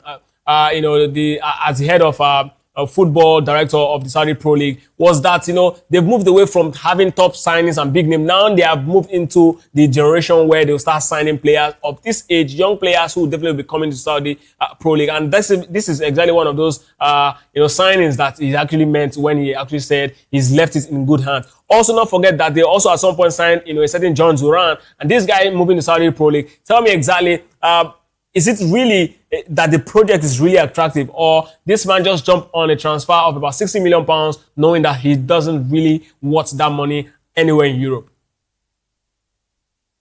I don't agree with that. Maybe he doesn't want that money anywhere in Europe. I think if a Premier League club is going for him, they will also get him around that amount of money. Matheus Fernandes, his teammates, also command a huge fee joining Tottenham Sport. But for me, joining Saudi Arabia, I don't want to sugarcoat it. I don't want to. So what could be the incentive moving away from Europe down to Saudi Arabia? It's money. At the end of the day, it's the money. The money they will offer him. I don't think any club in Europe will offer him that amount of money. I think it's the money, and it's not a bad thing. Honestly, so we're back to the money conversation. That nobody will offer him that kind of money anywhere in Europe. I mean in wages. Yes, in wages. Yeah. Okay. I mean in wages. Okay. Yes. Yeah. So it's the money. Because what I would like to note, you saw this guy at the World Cup for the Dutch national team. Very excited player for them. Scoring also at the World Cup. And you think maybe yes, West Ham were relegated, but he still was one of the shining lights of West Ham, alongside Jarrod Bowen and Matheus Fernandes and Malik Diop, the Senegalese, one of the shining lights. or the West Ham team that got relegated. And you think maybe he still has another crack. Maybe another club would be interested in him. Maybe not in the Premier League, maybe outside of the Premier League also. So for me, joining Saudi Arabia, not to sugarcoat it, to me, in my humble opinion, is the money. Yes, he's joining one of the top clubs in the league, but at that age, if it's a Nigerian that is joining a club like that, you understand? Money, yeah. So you say it's money, so why are we trying to your final thought as we leave, right? It's very possible also that the relegation also played a huge part, right? Yeah. Right. Yes. Yes, the relegation played a part. Definitely. And Maiwa, thank you very much for being a part of the locker room this evening. Thank you for having me.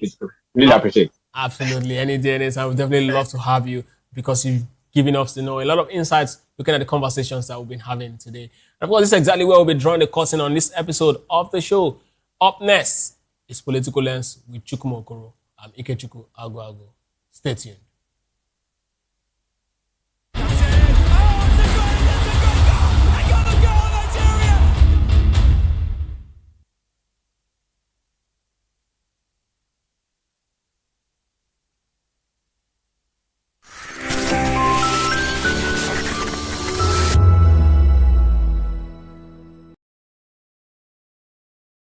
When you say, make Nigeria no happen to you, me sef go say, make you no happen to Nigeria. You dey bypass your light meter. You dey jump queue.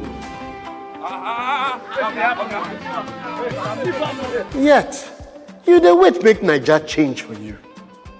My brother, my sister, you sef change. Oh yeah. See that Naija pikin wey pack dirty wey block gutter wey dey cause flood. Haba, Naija pikin, make we dey care for our environment. Gen Z is no one work. Now quick cash them dey find.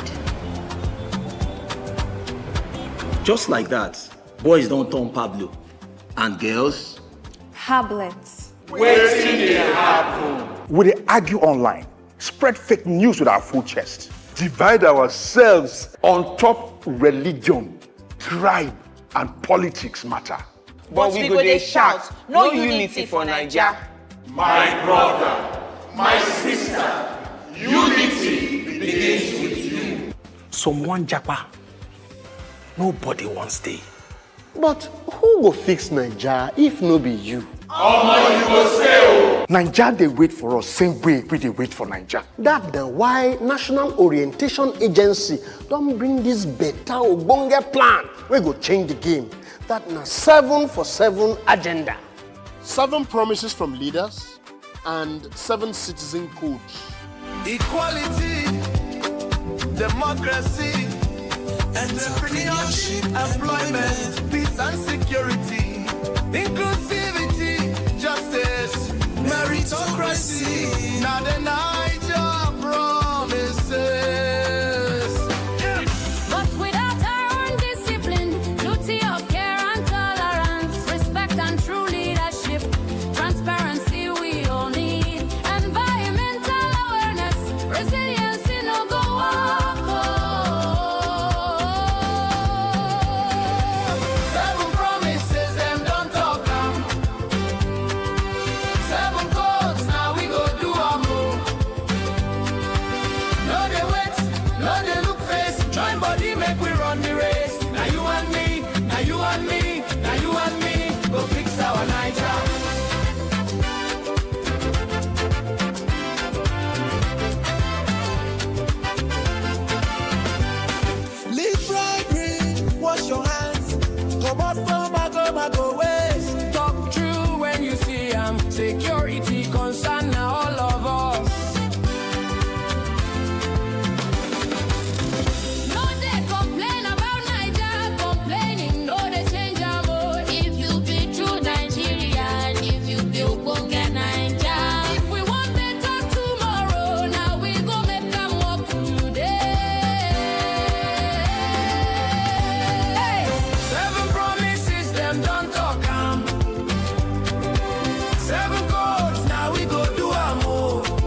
If we be true Nigerians, we go rise hand in hand. Uphold the 7 for 7 agenda for Naija, our home, our pride, and our strength.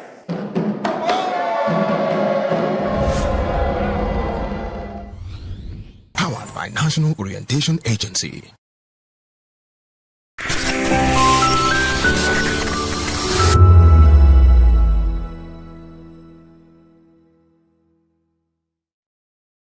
This is African News on Voice of the People Television, where we don't just bring you the news, we bring you Africa's heartbeat, the policies that shapes our world, and the economy that determines our future. African News on Voice of the People Television. Stay with us. To know the happenings in the maritime sector, join us on the program Maritime Frontiers on VOP TV as we discuss key areas in the maritime sector, from aquaculture, maritime transportation, maritime labor regulation, oil and gas exploration, ferry and passenger insurance, marine pollution and prevention, port operations, and lots more. Maritime Frontiers, exploring Nigeria's blue economy. Africa is on the move, a continent of rising voices, untold stories, and powerful transformations. From the streets of Lagos to the heart of Nairobi, from the mines of Congo to the tech labs of Cape Town, the African story is being written every day. Bold, dynamic, unstoppable. This is African News on Voice of the People Television. We don't just bring you the news, we analyze and bring you Africa's heartbeat, the politics that shapes our nations, the economies that drives our future, the cultures that defines who we are, the voice that must be heard. Africa News, Africa's voice, Africa's future. Where Africa speaks, the world listens.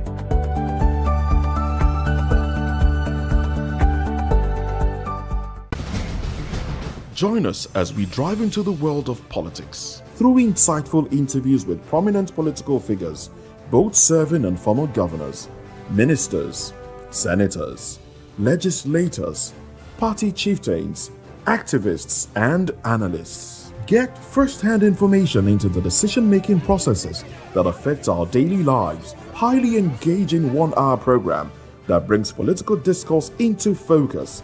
I am Chukwuma Okoro. Political Lens, Monday through Friday, 6 to 7 p.m. Join us.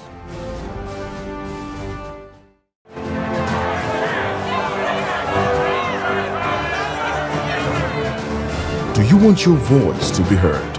Do you know that you matter in the scheme of things? The People's Voice, the show where ordinary citizens take center stage as we discuss the biggest stories that affect you and I. With you in mind, we facilitate lively discussions, debates, and interviews on the topics that matter most to you and I, from social justice to economic empowerment, education to healthcare, governance, and more, tackling tough topics and amplifying your voice. Join the conversation and make your voice count. The People's Voice. Make your voice count. In a world where truth is the ultimate power and opinions scream the loudest, it's time to wade through the noise. Hunger no get tribe! Hunger no get religion! And scan the human interest and trending topics that matter. Stay tuned to The Issues, your plug to the stories making the buzz, from politics to science and technology, social justice, and more. Let's tackle the tough questions at least.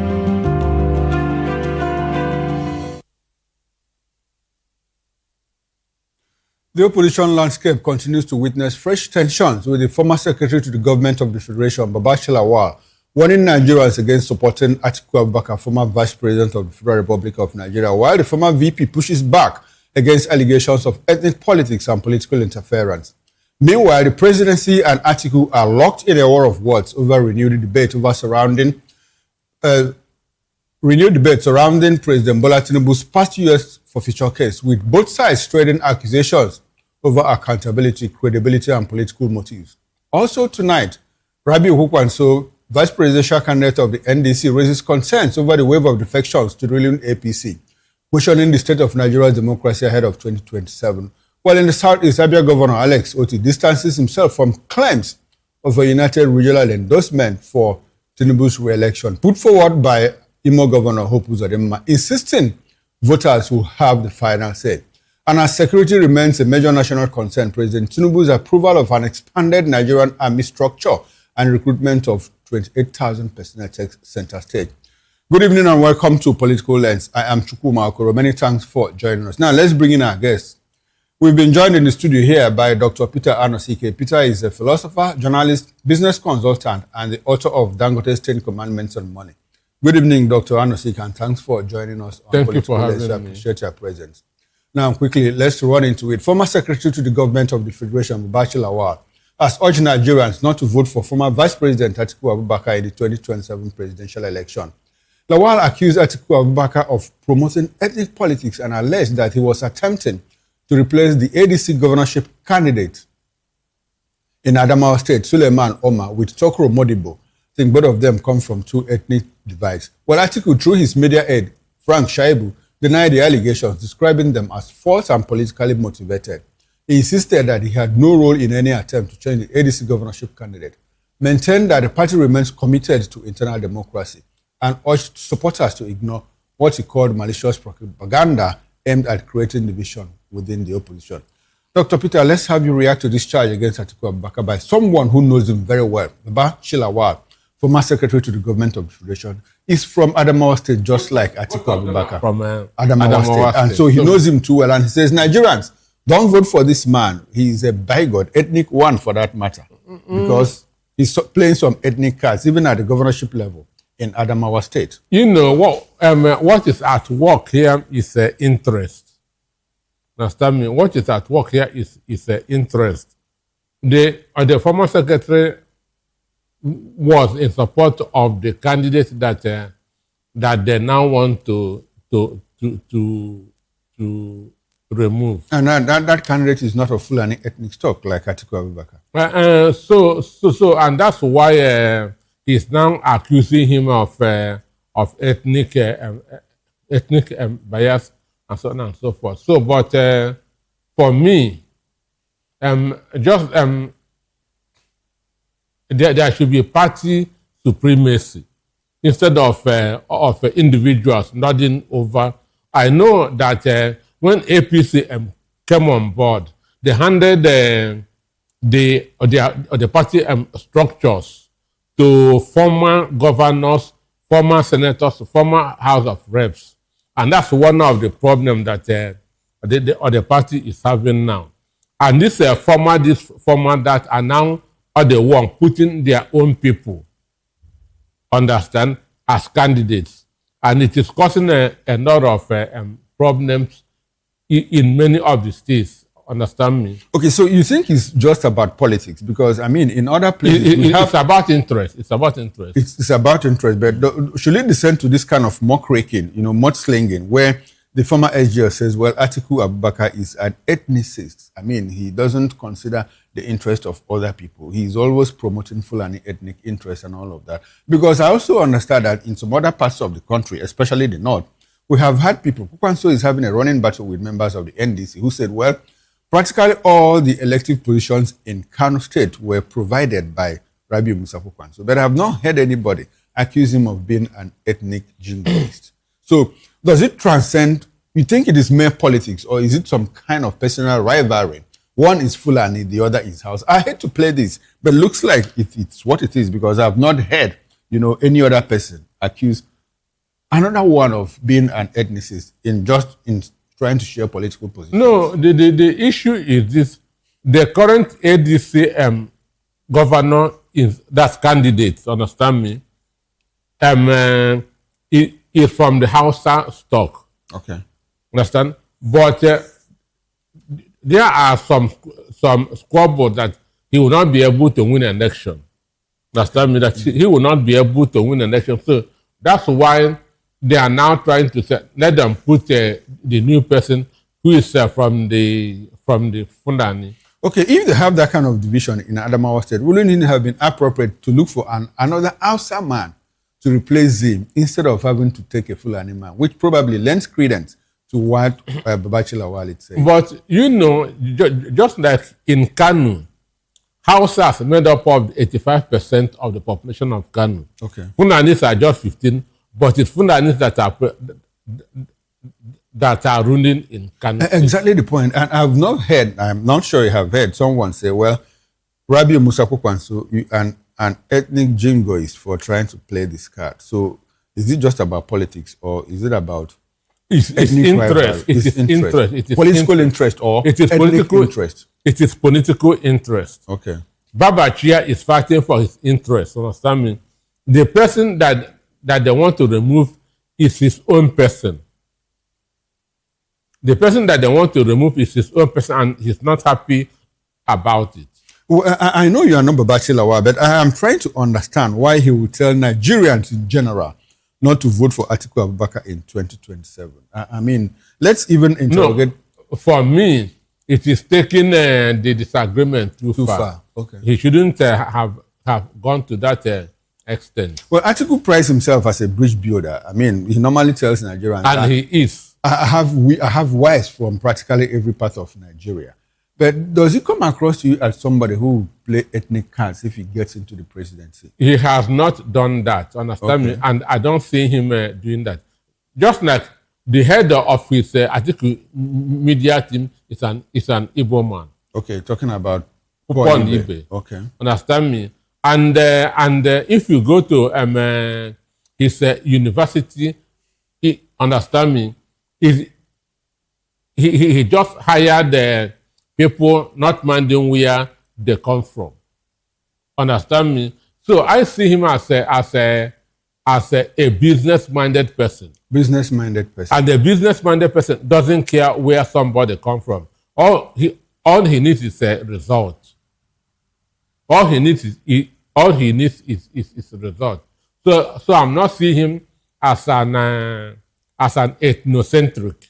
Okay, now there are few issues that have dodged Atiku Abubakar recently. That's the issue of Deborah. You recall the Deborah tweet. The Sokoto incident, you know, and people cite that as an instance. People also cite the fact that at an Arewa Consultative Meeting Forum somewhere in Kaduna State, you know, he spoke in Hausa and said, this presidency, power belongs to the North. Don't let it go to any other place. He spoke in Hausa, apparently not knowing that there are other outsiders who also understand Hausa.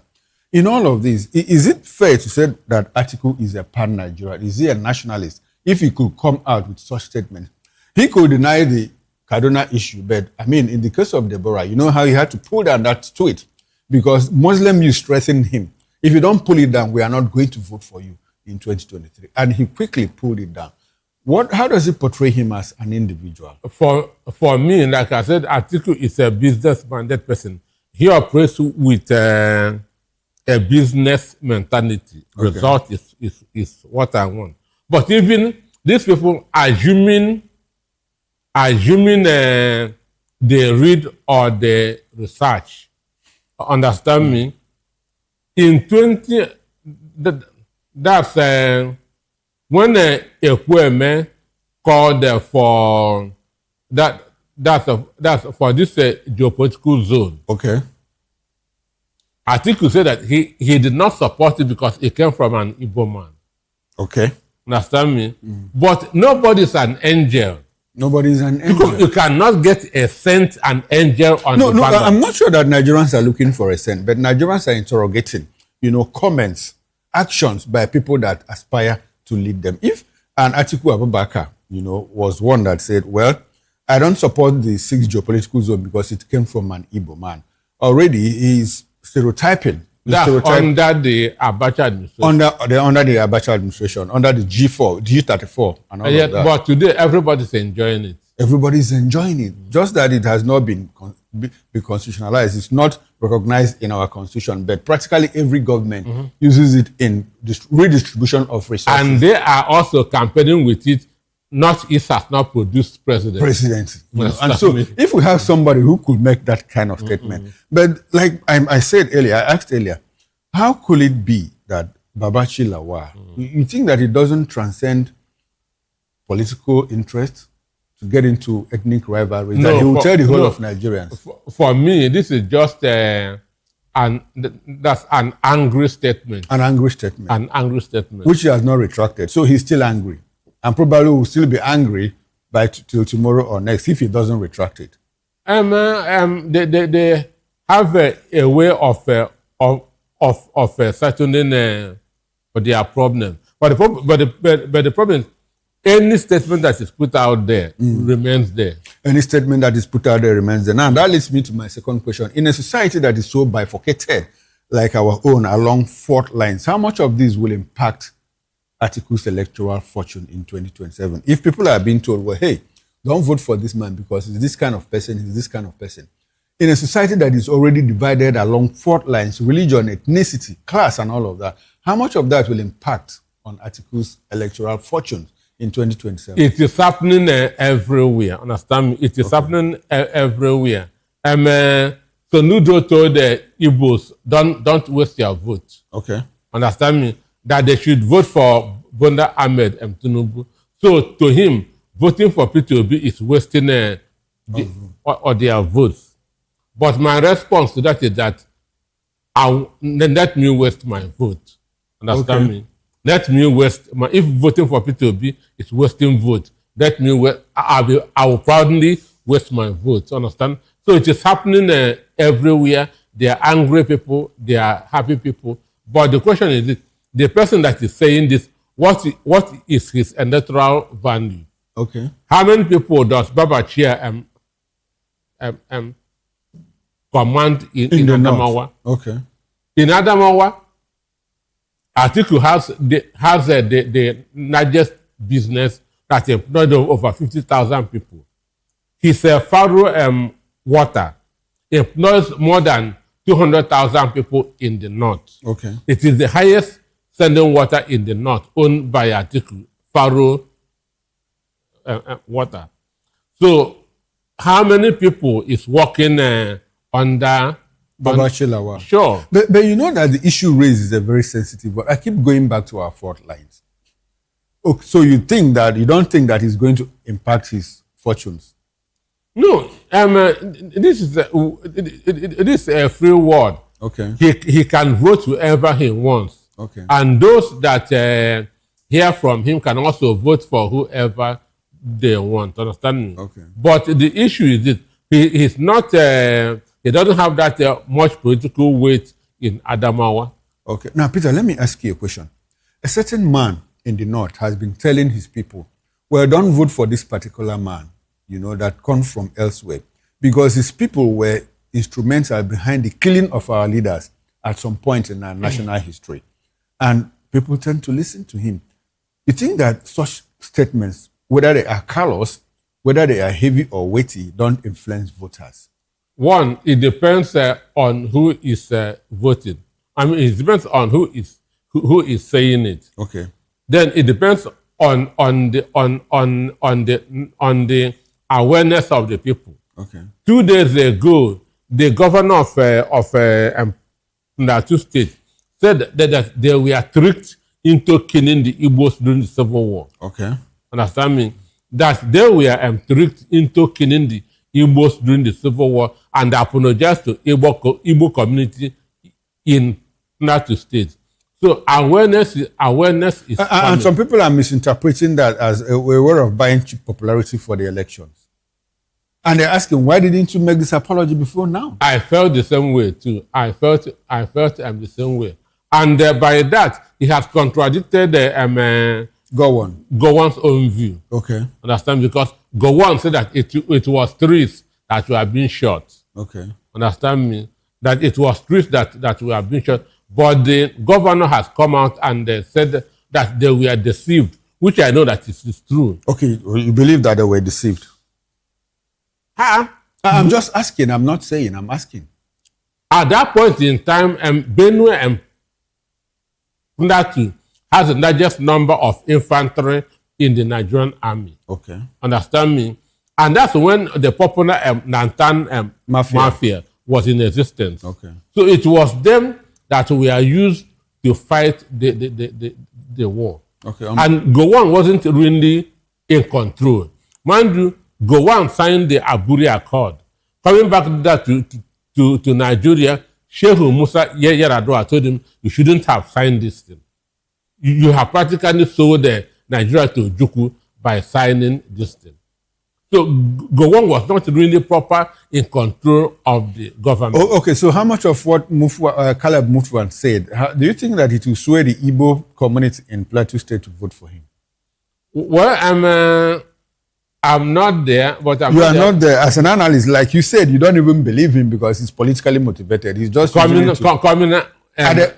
close to an election period. To an election period. Considering the large Igbo population in Plateau State. And so when Gowon said that he would have counted him, but then I would have believed him. Okay. And so with the Atiku Abubakar and Babachir Lawal situation, has the position changed, or you still think that because Atiku is the highest employer of labor in the north, it's not going to affect his electoral fortunes? No, one vote is very, very important. One vote is very, very important. And 24 hours is a very long time in an election. Okay. So he might recant tomorrow. All right. Now, let's quickly run into another Atiku Abubakar story. Because the presidency has criticized former Vice President Atiku Abubakar, the man that is in the news now, over reports that his U.S. lobbying team submitted petitions concerning President Bola Tinubu's 1993 civil forfeiture case. Presidential spokesperson Bayo Ononuga described the move as an attempt to internationalize Nigeria's domestic politics, arguing that the matter had long been resolved and that Tinubu's election and Supreme Court victory settled the issue politically. The presidency also questioned Atiku's credibility by referencing past allegations involving his legal history in the United States and his role in Nigeria's privatization program. It accused him of seeking foreign validation and insisted President Tinubu remains focused on governance rather than political attacks. In response, Atiku rejected the presidency's claim, accusing it of avoiding the substantive issues by resorting to personal attacks. He maintained that Nigerians deserve clear answers about the U.S. forfeiture records linked to Tinubu, arguing that public accountability is not foreign interference and that elections do not remove a leader's obligation to answer legitimate questions, public questions. Atiku Abubakar, Dr. Anosike, he who comes to equity must come in clean hands. Search yourself first before you talk about Tinubu. That's what Ononuga seems to be saying. Let's have your reaction to the presidency's position. For me, he was not addressing the substance. Bayo was not addressing. Bayo was not addressing. This is the issue of you double me. That understand me. Is it a pattern? Is it a pattern that you have noticed over time? So this has been his style, moving away from the substance. He said that this is a Nigerian issue. It is never a Nigerian issue. It happened in the United States, not in Nigeria. And the Supreme Court did not deliberate on the issue. They didn't? They say that it came late. Okay. That was the position of the Supreme Court. You can go and read what the Supreme Court said. They say that it came late. I think what came late was the issue of fresh evidence concerning the CSU certificate. That's what I'm saying. But this one is about the forfeiture, the drug-related forfeiture. I think he's talking about the drug-related forfeiture. He's asking Tinubu to go and clear his name, you know. Has the CIA published their findings? Eligibility. It's either you do it as a member of the political party. If you are not a member of the political party, you lack local standard to even raise the issue. In this case, Atiku Abubakar is not a member of the APC. And again, the electoral... He's a presidential candidate. But he's not a member of the APC. And contesting against the incumbent. Contesting against the incumbent. But the Electoral Act says that you also have to prove how your personal interest will be injured. Moreover, it is... His personal interest will be injured because if Tinubu, with all this baggages, beat him in an election. His personal interest has been injured. But he's not a member of the APC. It does not make both of them are vying for the same position. Okay, so he has interest. Atiku has interest. Sure. And so they should listen to him. The electoral act you are talking about does not supersede the constitution of the Federal Republic of Nigeria. Yes, it doesn't. Now, Atiku was never, let's talk about Atiku a bit more. He was never convicted following, talking about the Halliburton issue that Onanoga himself raised. Atiku was never convicted. He was never convicted. Some people went to jail. In other parts of the country. Somebody committed suicide. Okay. We recall Jefferson, the U.S. House Reps member, went to jail. And 3 other countries, people went to jail. But Atiku was never convicted. So, assuming that America is looking for him, he's always in UAE. Okay. They can pick him up from there. He's also been to America. Understand me? He doesn't have immunity. Okay. Understand me? So, assuming that he is that's on their wanted list, they will have picked him. Understand? And Bayo Onanoga could also go to court on that issue. Okay. If you feel that Atiku has any case to answer on that issue, he has all the freedom in the world to go to court. Did EFCC ever quiz Atiku on that matter? The answer is no.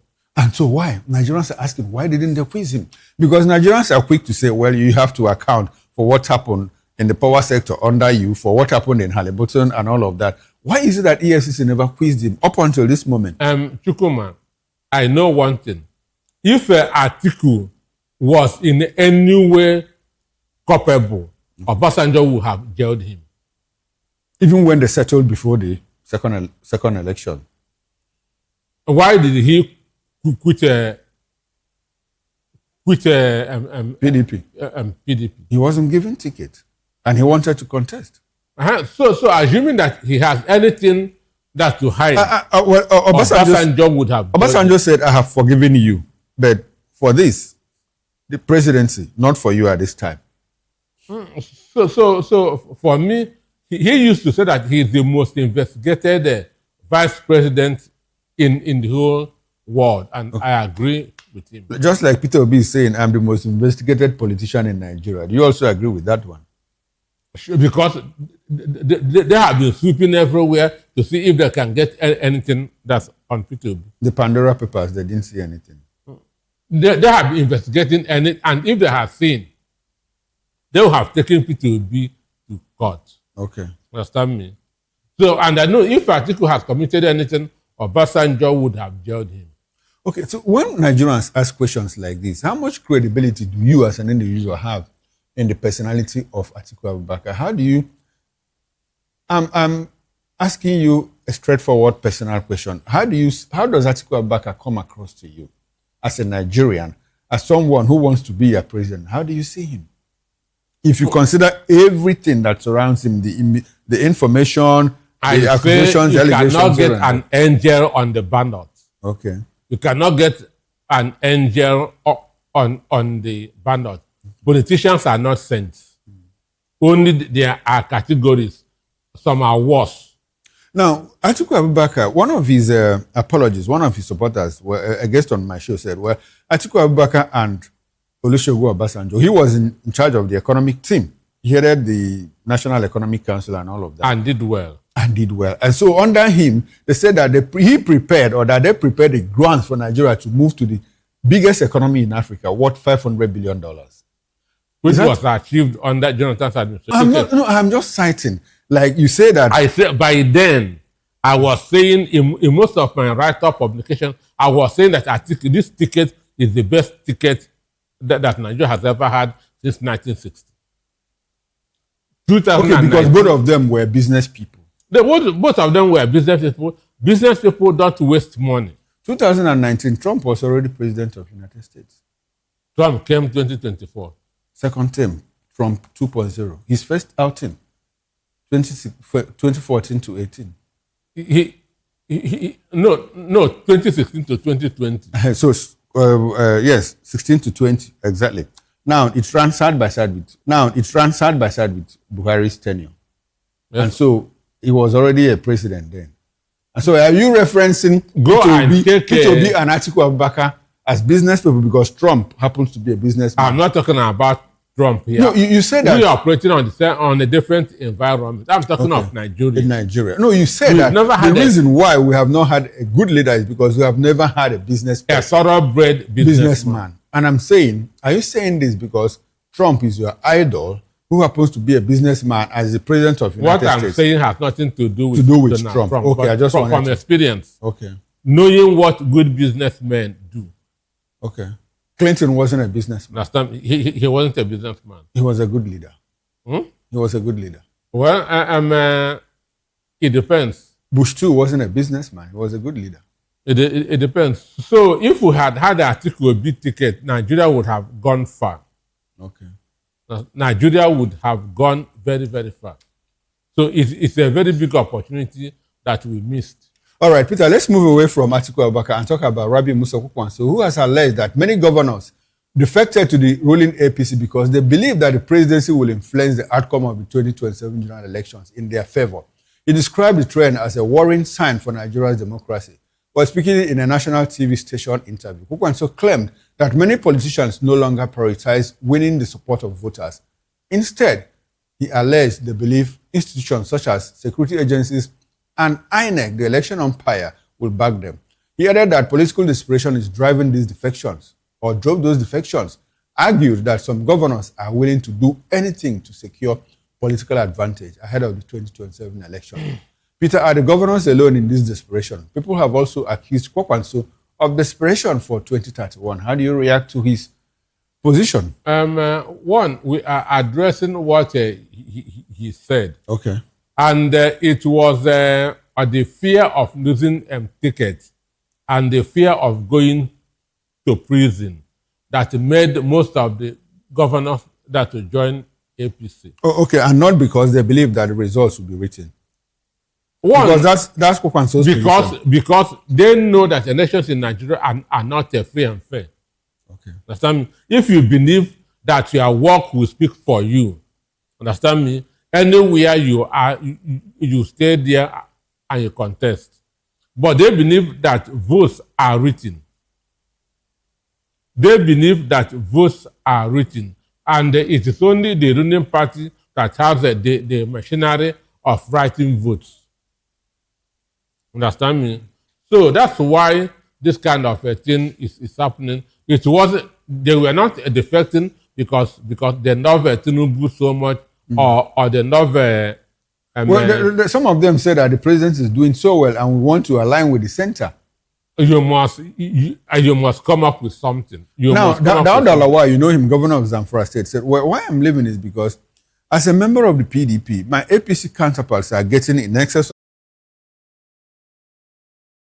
Banda Mohammed, the governor of Bauchi State, said that they are using EFCC to threaten him to join APC. Understand? And that is, he came out, that's when we know that a lot of these defections are not voluntary. A lot of these defections are not voluntary. Just like yesterday, I was listening to Primate Elijah Ayodele. He was telling governors, do everything to make sure that APC wins. If not, many of you are going to jail. Understand me? If being the target. Because in the opinion polls, P2B is leading one of them. Opinion poll conducted by who? By all the parties. They are conducting secret polls and P2B is leading on their polls. Secret polls. So you have access to such the results? I'm telling you, all of them are conducting secret polls and P2B Dr. Nosike, don't tell me. Tell our viewer. All of them are conducting secret polls. All of them, APC is conducting secret polls. PDP is conducting. And the P2B is running as as the candidate of the youth, and the youth are in the majority. So P2B is leading among the youth in all the okay, polls. So you align with the APC when the APC says that, well, Peter Obi is just a social media president. If you say that, well, they are targeting him because polls conducted on social media seems to put P2B ahead of the president and others. So does it now mean that APC is right when they say He's just a social media warrior. Polls are human beings, isn't it? Okay. You don't conduct polls among animals. Polls are people's mindset, people's opinion. How many of those people will go out to vote on election days? But they voted in 2023. And what happened? And what happened? We know what happened. All of us know what happened. When the result was Nicodemously declared, what happened? Somebody won the election. Nigerians went into mourning because their votes, what they saw was not a reflection of their votes. If Tinubu can get 10 million, P2B gets 15 million, there's nothing, they cannot manipulate 5 million votes. Understand me? So my appeal to Nigerians is for a democratic rebellion in 2027. We're talking about millions of votes. The APC primaries returned the president with in excess of 10 million votes. You and I know what happened now. We saw that 1, 2, 3, 50, 100, 1,000. Why you can still see it's only 15 people that is on the. It also happened in other political parties. It wasn't peculiar to APC. I didn't see it in any other political party. You didn't see that in ADC? I didn't see it. No, it happened. But I didn't see it. Okay. I'm just telling you that it happened in other political parties. I didn't see it. So that is the thing. In 2023, they told us that they have 41 million registered members. But they didn't get up to 9 million votes. Okay. Well, the chairman says, well, it's not true that we have 41 million members. So they are now recanting. Okay, Peter, let's talk about Southeast. Abia State got true that we have 41 million members. So they are now recanting. Okay, Peter, let's talk about Southeast. Abia State Governor Alex Oti has rejected Imo Governor Hope Uzodimma's claim that all Southeast governors support President Bola Tinubu's re-election in 2027. Oti said Uzodimma, despite chairing the Southeast Governors Forum, cannot speak on behalf of every governor or the entire region, adding that the people will decide their political future at the appropriate time. While distancing himself from Uzodimma's endorsement, Oti acknowledged that he supports some of the president's policies. He also defended certain economic reforms, arguing that many of Nigeria's current economic challenges stem from years of poor policy decisions rather than the current government alone. When the governors speak for the entire state, especially on issues of voting and elections, don't they indirectly pass a certain message of compromise about the election? If we have Hope Uzodimma say the Southeast governors have endorsed Bola Ahmed Tinubu, we see Chukwuma Soludo say, don't waste your vote. We see on Peter Obi, we see Dave Umahi say, 2023 was a mistake. The Southeast is no longer obedient. Don't they convey? See, on Peter Obi, we see Dave Umahi say, 2023 was a mistake. The Southeast is no longer obedient. Don't they convey a certain message of compromise that the elections are already determined? Excuse me, in 2023, how many Southeast governors supported P2B? None.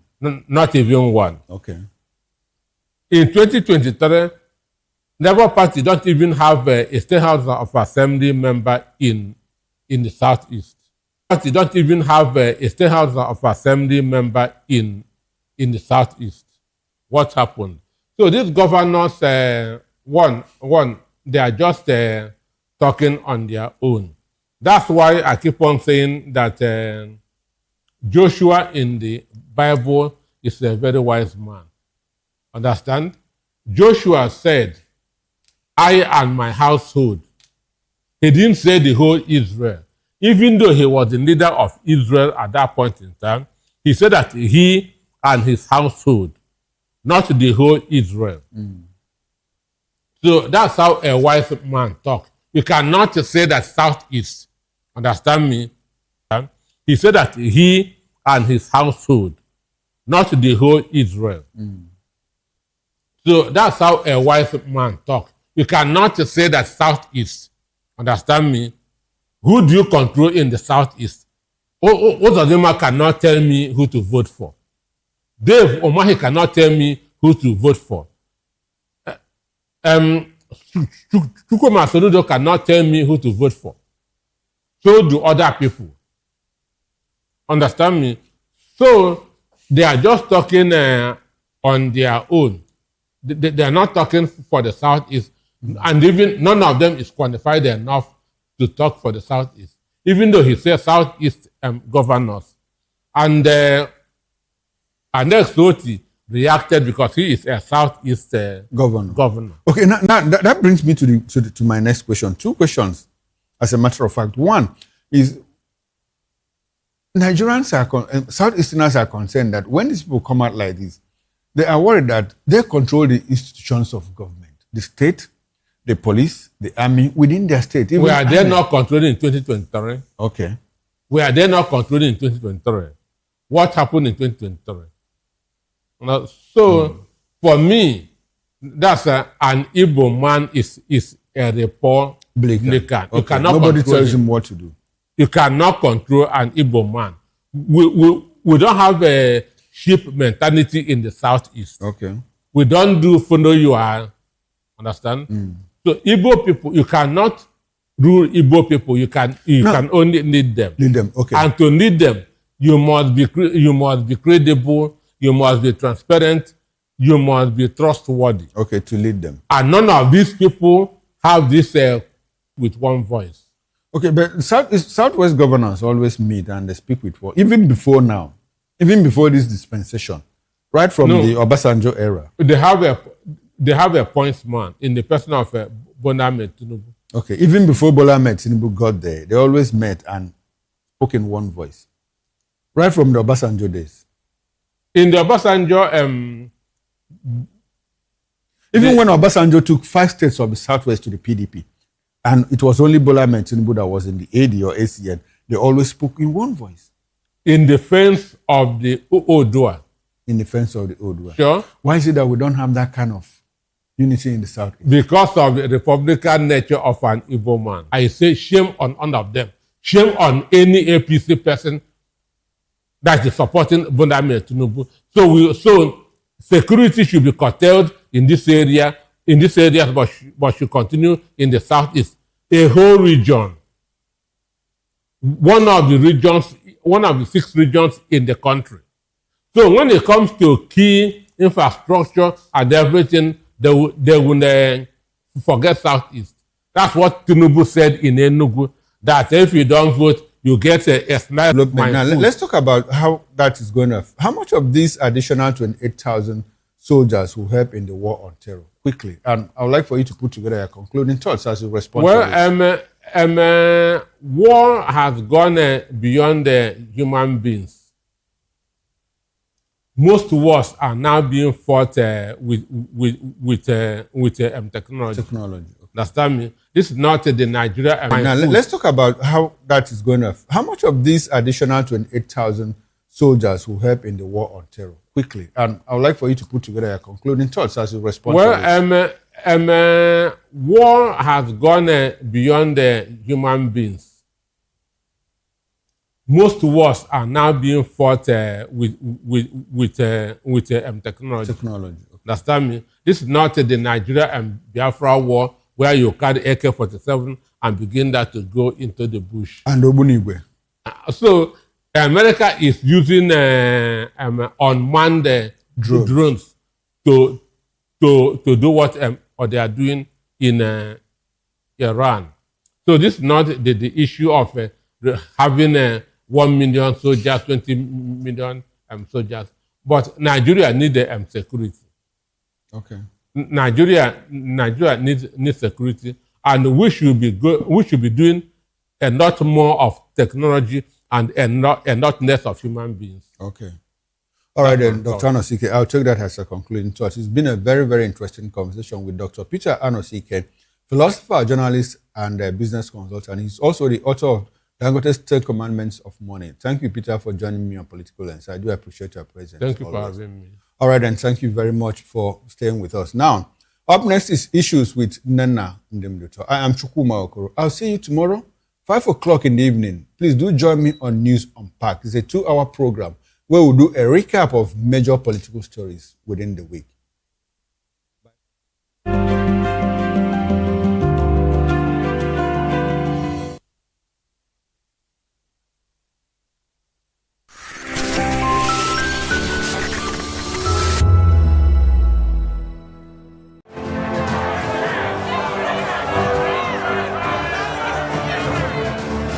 you want your voice to be heard? Do you know that you matter in the scheme of things? The People's Voice, the show where ordinary citizens take center stage as we discuss the biggest stories that affect you and I. With you in mind, we facilitate lively discussions, debates, and interviews on the topics that matter most to you and I, from social justice to economic empowerment, education to healthcare, governance, and more, tackling tough topics and amplifying your voice.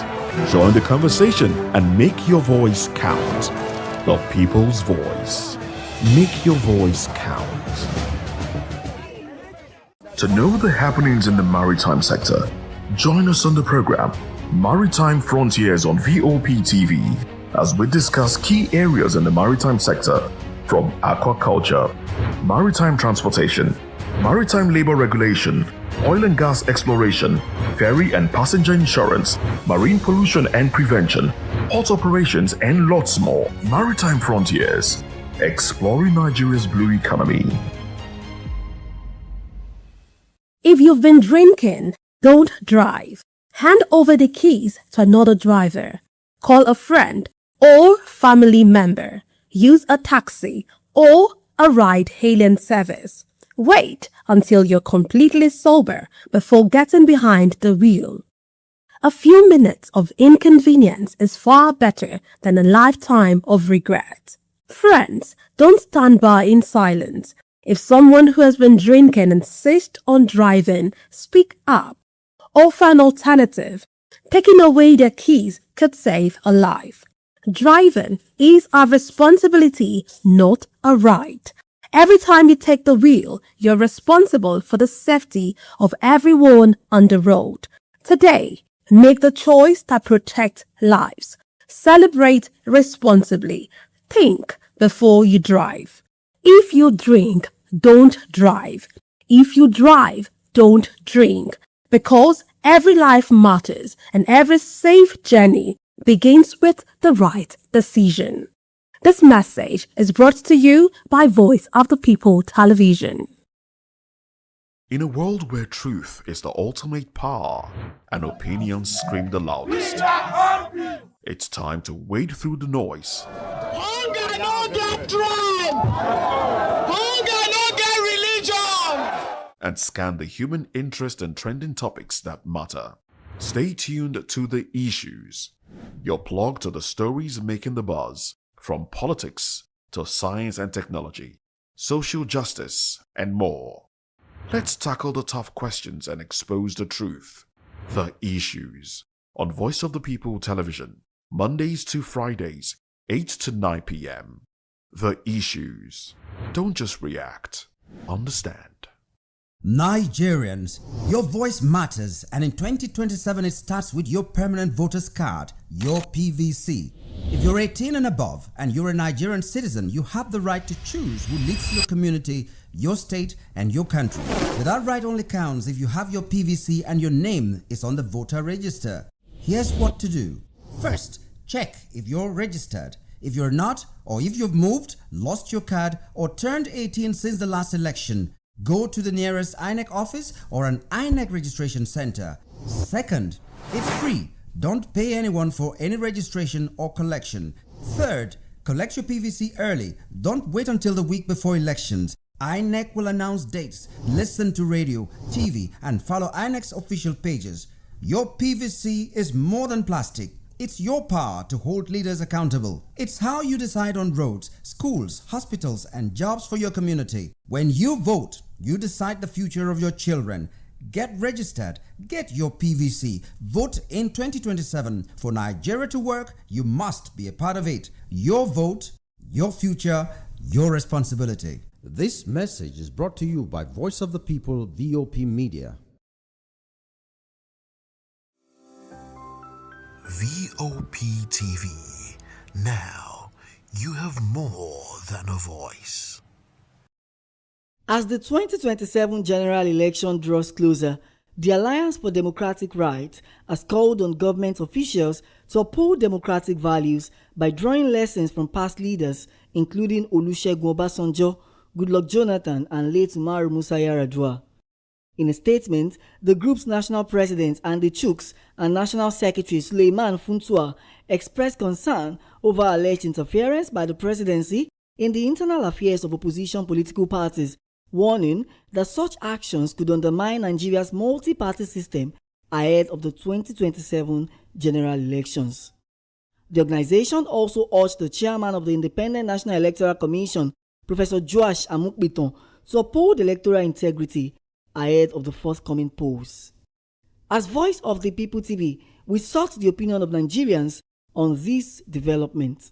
In as much as the president is the person to appoint INEC chairman, there's nothing anybody will do to change the narrative, because he who called the piper dictates the tune. If it were to be well democracy is being practiced, the presidency doesn't have any hand in choosing who will handle the electoral umpire, like CBN governors, chief of army staff, police chief, and the rest of them. They don't have power on all those things. It's a free and fair entry for him. That's what anybody can do. I would say when election want to go on like this, immediately people are voting, they should be maybe uploading it directly. As the 2027 election draws closer, many are calling for accountability, independence of electoral institutions, and a level playing field for all political parties. Matthew Ogunswada, reporting for Voice of the People Television.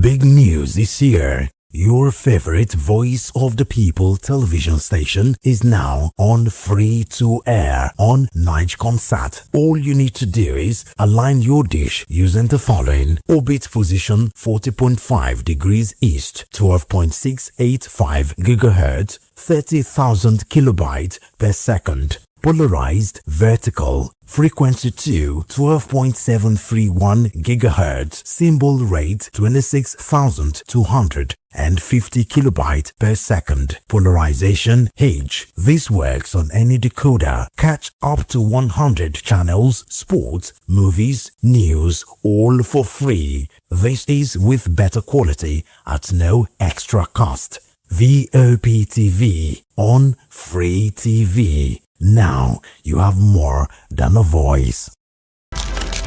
In a world where power shapes with every headline. In a nation full of questions. In a world filled with noise, the truth needs a voice. The policies that shapes our world and the economy that determines our future. Every hour, every day, the grapevine keeps buzzing. And together, we are committed to telling the stories that shape our world, because your voice is our focus. Don't forget, our voice matters the most. Let us come together and share our concerns.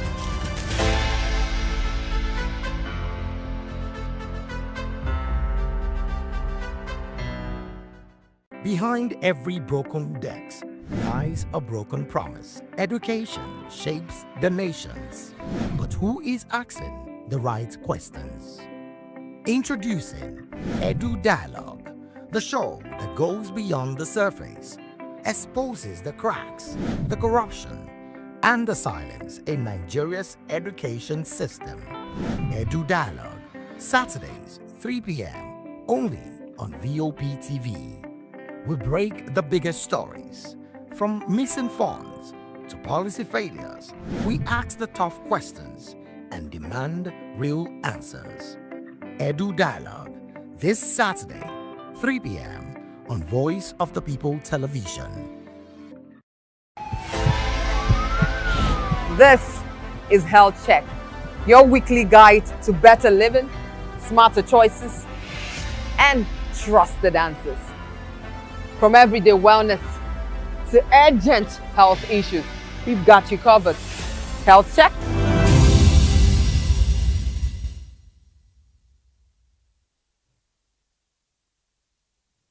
A very good evening to you and welcome to another exciting episode of the Issues on Voice of the People Television, where we bring you the most important and pressing issues shaping our nation today. I'm your host, Nenna Ndomdioto. Today on the issues examining the complexities of Nigeria's politics and governance.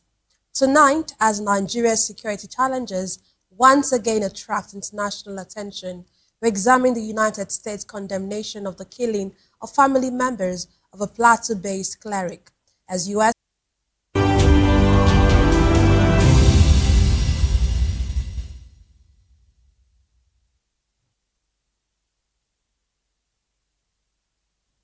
Glad to have you back. Let's dive straight into today's discussion.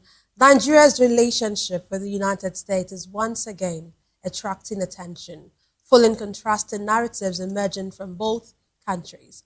The presidency says a recent letter from former U.S. President Donald Trump to President Bola Tinubu demonstrates that security cooperation between Nigeria and the United States is producing positive results. According to presidential officials, the letter, which commended Nigeria's efforts in tackling terrorism,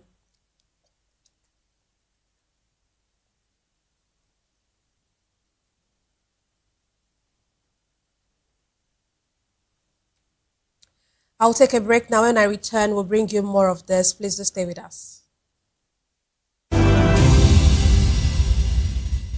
Find us on People's Voice, where we amplify the voice of those that matters the most. Join the conversation. Share your thoughts with me. I am Xavier Udo. Weekdays, Monday through Friday, from 4 p.m. to 5. Don't forget, our voice matters the most. Let us come together and share our concerns. In a world where truth is the ultimate power and opinions scream the loudest, it's time to wade through the noise. Hunger no get tribe! Hunger no get religion! And scan the human interest and trending topics that matter. Stay tuned to The Issues, your plug to the stories making the buzz, from politics to science and technology, social justice, and more. Let's tackle the tough questions and expose the truth. The Issues on Voice of the People Television. Don't just react, understand. Big news is here. Your favorite Voice of the People television station is now on free to air on NigeComSat. All you need to do is align your dish using the following: orbit position 40.5 degrees east, 12.685 gigahertz, 30,000 kilobytes per second. Polarized vertical, frequency 2, 12.731 gigahertz, symbol rate 26,250 kilobytes per second. Polarization H. This works on any decoder. Catch up to 100 channels, sports, movies, news, all for free. This is with better quality at no extra cost. That 10 seconds you save by crossing the road could cost you your life. Pedestrian bridges are built for one reason: to keep you safe. They are free, they are strong, and they are there to protect you. Dashing across expressways leads to injuries, loss, and grief that last forever. Using the bridge takes less than 1 minute. Losing a loved one lasts a lifetime. Parents, teach your children. Drivers, slow down near bridges. Everyone, please use the pedestrian bridge every time. Your life is worth the climb. This message is from Voice of the People's Television. Waters to stop mosquitoes. The rains are here. They bring relief, green fields, and fresh water. But they can also bring danger if we are not careful.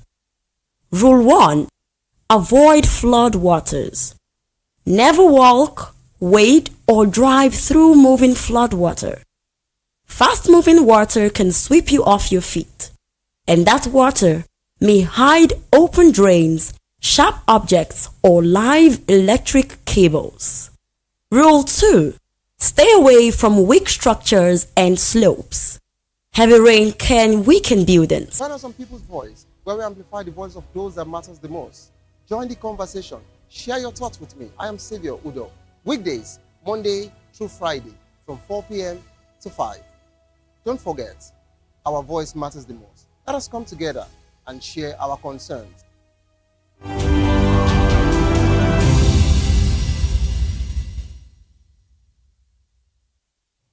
Glad to have you back. You're still watching the Issues and Voice of the People television. I sincerely apologize for the mix-up earlier on. Nigeria's security situation is once again under the international spotlight. The United States has condemned the recent killing of members of a Plateau cleric's family, describing the attack as deeply disturbing and calling for those responsible to be brought to justice. Meanwhile, U.S. Senator Ted Cruz renewed his criticism of the Tinubu administration, alleging that the Nigerian government is investing more energy in hiring lobbyists in Washington to improve its international image than in addressing insecurity at home. However, Senator Cruz's remarks have drawn criticism within Nigeria. Senator Suleiman Kawu Sumaila has warned that such comments risk deepening existing divisions and oversimplifying Nigeria's security realities. He argues that insecurity in Nigeria affects people of different ethnic and religious backgrounds and should not be viewed exclusively through a religious lens. Today, I'm delighted to be joined by just one distinguished guest. We have here in the studio, we have Elvis Elimihele. He is a journalist, political and public affairs analyst. He's also a member of the Guild of Public Affairs Analysts of Nigeria. Glad to have you join us, sir. Good evening, Nena. Yes, sir. Happy weekend. Thank you. Weekend, I'm not started. Yeah, it is weekend already. Today is Friday. Okay, thank you. Thereabout, early July, but not until 2 days ago, thereabout, we never heard about that letter. So that letter was actually something that was, carried that weight as expected. This APC, especially Tinubu's administration, they would have, be the one that will blow that letter immediately. I think there are some parts of that letter we don't know, but I know too well that it is like a letter, it's like a reply. Probably Nigeria wrote, and it's like a reply. So that's why that celebration did not come as so much as expected. Remember when they went to Abu Dhabi last time, they've not even left the conference, the meeting in Abu Dhabi, when they started telling the world that, Emirates will be flying into Nigeria and all that, until before they came to debunk it, when Angiru Ngelali was still his spokesperson. Remember that time? Yeah. So they are very quick in going to the press to blow their drums by themselves. But when this one did not come in that manner, and now we are seeing what Senator Ted Cruz is saying about the President Tinubu's government now, I think there is a kind of discrepancies there, and it's conflicting. But that's not to make us not to have focus. Everything Ted Cruz said is actually what we are going through in Nigeria here. Let's not shy away from the truth. Yes, the government is interested in so much propaganda instead of doing what it's supposed to do. The propaganda the government is even dishing out is supposed to come from the people. It's the people that are supposed to say, oh, the fair way in these 3 years of this administration. It's not them that will now set exams for themselves, write the exams, vigilate themselves among the scripts. What else will you expect from such? And then to its advantage in the pool. But if Nigerians are saying, no, you didn't meet the expectation that we actually expected from you, then that will now speak otherwise in the pool. So we are waiting for January to actually see how it turns out, whether these letters, whether this propaganda from them is going to actually help them, or whether the criticism or show up your strategies, governance strategies on Nigerians from the international community is going to help. We'll see it in January pool. So we should not begin to join issues with them now when they come out to the press and begin to beat their drum by themselves. Talking about beating their drums, I listened to Daniel Boala when he was asked about the release date, and he made so much, he said so many things against the media. And then, he said that why is Nigerians concerned about the release date? Our own should just be that there was a letter, that should be our concern, and not really of the release date. But let's just stay on this Ted Cruz's statement. One of the senators, Kawu, has actually said that that the U.S. senator is not saying the right thing. He's actually saying that, that he's warning that Ted Cruz's statement can deepen divisions, religious and ethnic divisions in the country. Do you think so? You see, what do you expect of this 10th Senate, Akpabio's class? You know, I didn't expect anything short of that. This is the same government that whatever is going on now, by the time the president gets to the National Assembly for anything, the first thing is for them to sing their own national anthem for the president to say he's doing well. I didn't expect anything. It should even be a shame to them that is even another country, legislators like them from another country, that is now, pointing his footing, put the executive and say, no, I have a strong legislative arm that I'm going to contend with. Some of these lapses we are seeing, padding of budget, left, right, center, having a fake agency, as they call it, and all of that. All this has also, come into being if the legislators have actually do their job as expected. But they play along with it. It's easy for them to attack other countries, or attack anybody that is speaking the truth about this government without them looking inward and say, where have we done wrong? Why don't we have a rating? Because everybody that is in that Senate comes from a senatorial district, or even House of Rep comes from a constituency. These are supposed to be constituencies that are, have people, their own people that are elected and supposed to be closer to the people, make laws that will be of benefit to us, not law that will, demean us and take away our own pride from us. That's what we are saying. Law we see from them are laws that one cannot even imagine. So if Kawu comes up and criticizes Senator Cruz's statement, I think it's best where that they should look inward, where they are not doing well, so that they can show up. For them to look inward. Look inward. We know one of the things that said that, let's go back to Ted Cruz. One of the things he said was that he actually was reacting to an amendment bill passed by the U.S. House of Representatives that would increase withholding of assistance to Nigeria from 50% to 100% until we take, as a country, effective step to prevent and respond to violence within our territory. Is that really the way to go? Do you think that this would actually spur us to do the right thing? No, this one is not even stringent enough. You understand? If they really want to help Nigeria, this is not stringent enough. Even if they stop the aids, it's not going to affect the executive. It's not going to affect the legislators. They know how they make their money. And even the aids are supposed to come to Nigerians. How much of this aid have Nigerians actually enjoyed over the years? It is even now that the US is threatening to stop it, now that we even hear that they get humongous amount of money of this nature as aids from the US government. We don't hear about all this. Almost of these things come into this country. The agencies and the ministry, department and agencies that is managing them see it as an opportunity to line their pockets. So even if they stop it, it's not going to really be, it's not as stringent as what we expect that will sway this government to actually look at doing the right thing as expected. Nena. Okay, the U.S. has condemned the killing of the Plateau cleric's family. I'm sure you followed this particular Pastor Ezekiel Dachomo. And, I watched a video of him talk about the fact that he was also sent another letter. Yeah. And I saw how the man was in pain. You could see that, that this is someone who has lost, not just, he said he has also even lost people. I think his grandparents as well. And then he's, it's just very painful. But what does this really say about, how our security situation is being viewed internationally? Because when we begin to, yes, we know that the US has always condemned these attacks, but it doesn't, I don't think it speaks well for our nation, for us as our outlook generally, that we are perceived in such a way. No, it doesn't. It doesn't speak well, They have no reneged in telling the world that the Christians in the Middle East or in Nigeria generally, is facing genocide. They've not. And that's what you have just seen. Reverend Dachomo was one of those ones that cried to the international community that even allowed that before America could even know what exactly the Christians are going through in Nigeria, particularly the Christians from the from the Benue, Plateau, and Nasarawa and other flank is going through.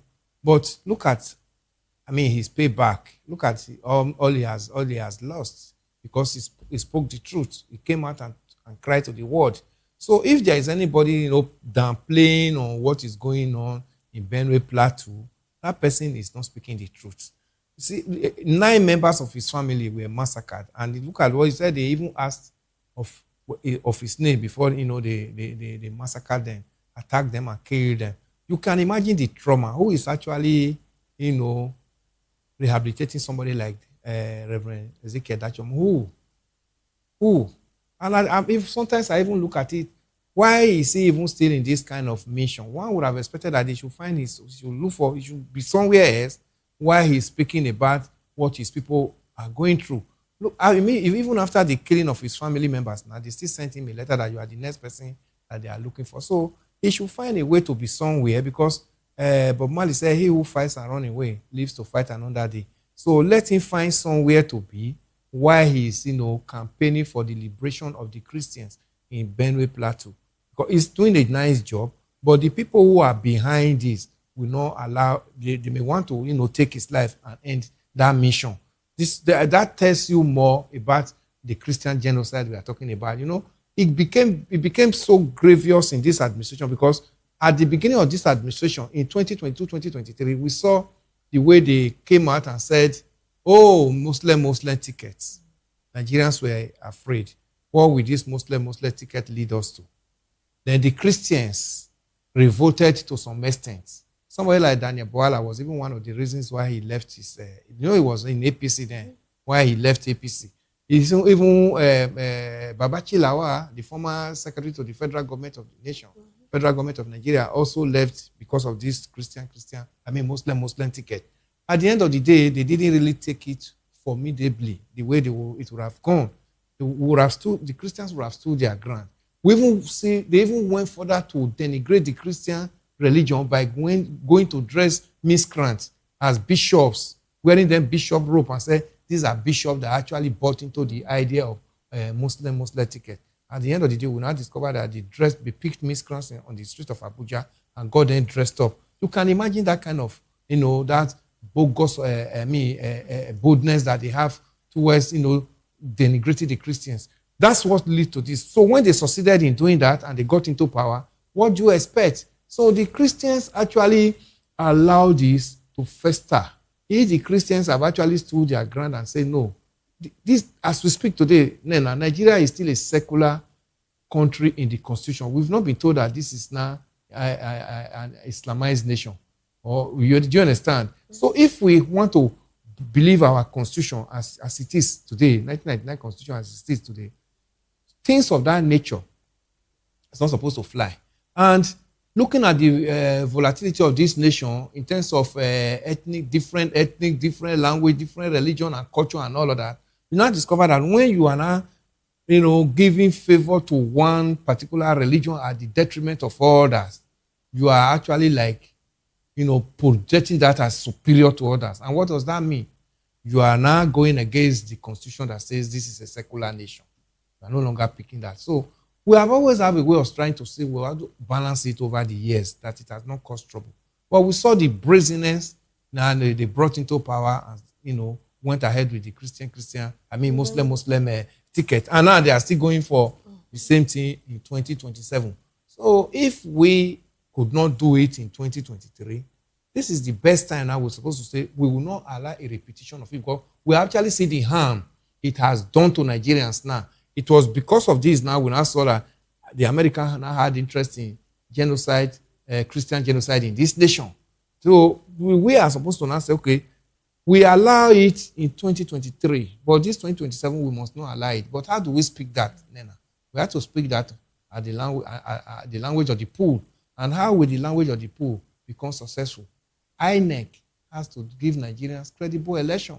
If INEC goes the same way Mahmoud INEC went in 2023, which means they might have opportunity to still get away with, whatever consultation they have against Nigeria now. But you know too well that if APC comes up with Muslim ticket and INEC does its job as expected, yes, that's APC, just one of the political parties. Other political parties that try to balance, the constitutional spelling of this nation, Nigerians will have said, okay, APC will know what you have done, and we gave that opportunity for 4 years, and we saw how it boomerang. We are waiting for you at the pool. Because if APC say Muslim, another political party say, no, we're going to balance it, Nigerians would have shifted their own loyalty to such political party. But we INEC allow it work? That's the big question we should be asking ourselves, Nena. Will INEC allow it to work? Yes. That, like you said, that's a very big question, and many Nigerians are actually very concerned Yes. about that. But talking about that Muslim ticket, there was a time it was being peddled around that the U.S. that the president is under pressure to pick someone who is not a Muslim, and we saw some names being peddled around, and eventually we now saw that it is still the Muslim ticket. But some other persons have also said, on the other hand, that we don't really care about this Muslim ticket as long as they do the job. But we see PFN, like you said, Christians are speaking, but how much can we really speak? And can Christians really speak? When you look at the associations, the CAN, the PFN, are they really speaking enough? Do you really think they're even doing enough? Because aside from like you mentioned, the last election, there are reasons, or their counter. Will I say? Whatever they use, their reactions to counter this Muslim ticket wasn't strong enough for the president to actually change his mind, or the party then to change their mind. And now again, we are seeing this. Do you think that the Christians are not speaking, and not saying that maybe their words are not strong enough, their associations are not standing in one voice and really speaking? Or what else are they supposed to actually do to prevent this Muslim ticket? Yeah, you see, the Christians in the north knows the implication of this Muslim ticket, because it is not the way we just get dressed on Sunday and we just go to church in the south. That's not how it is over there. These people face a lot of torments because of their religious background in the north. So they actually knew what was going to the resultant effect of this Muslim ticket when it was conceived in 2023. And that's where we are today. So one would have expected that the same way they saw it over there, the certain Christian would have actually also raised that flank with them and been able to support them in total, that this will not fly.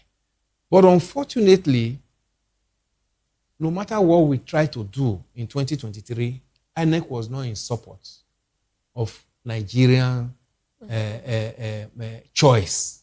INEC had their own conceived choice that we never knew. So if you look at it, Nigerians didn't vote for this Muslim ticket in 2023, actually.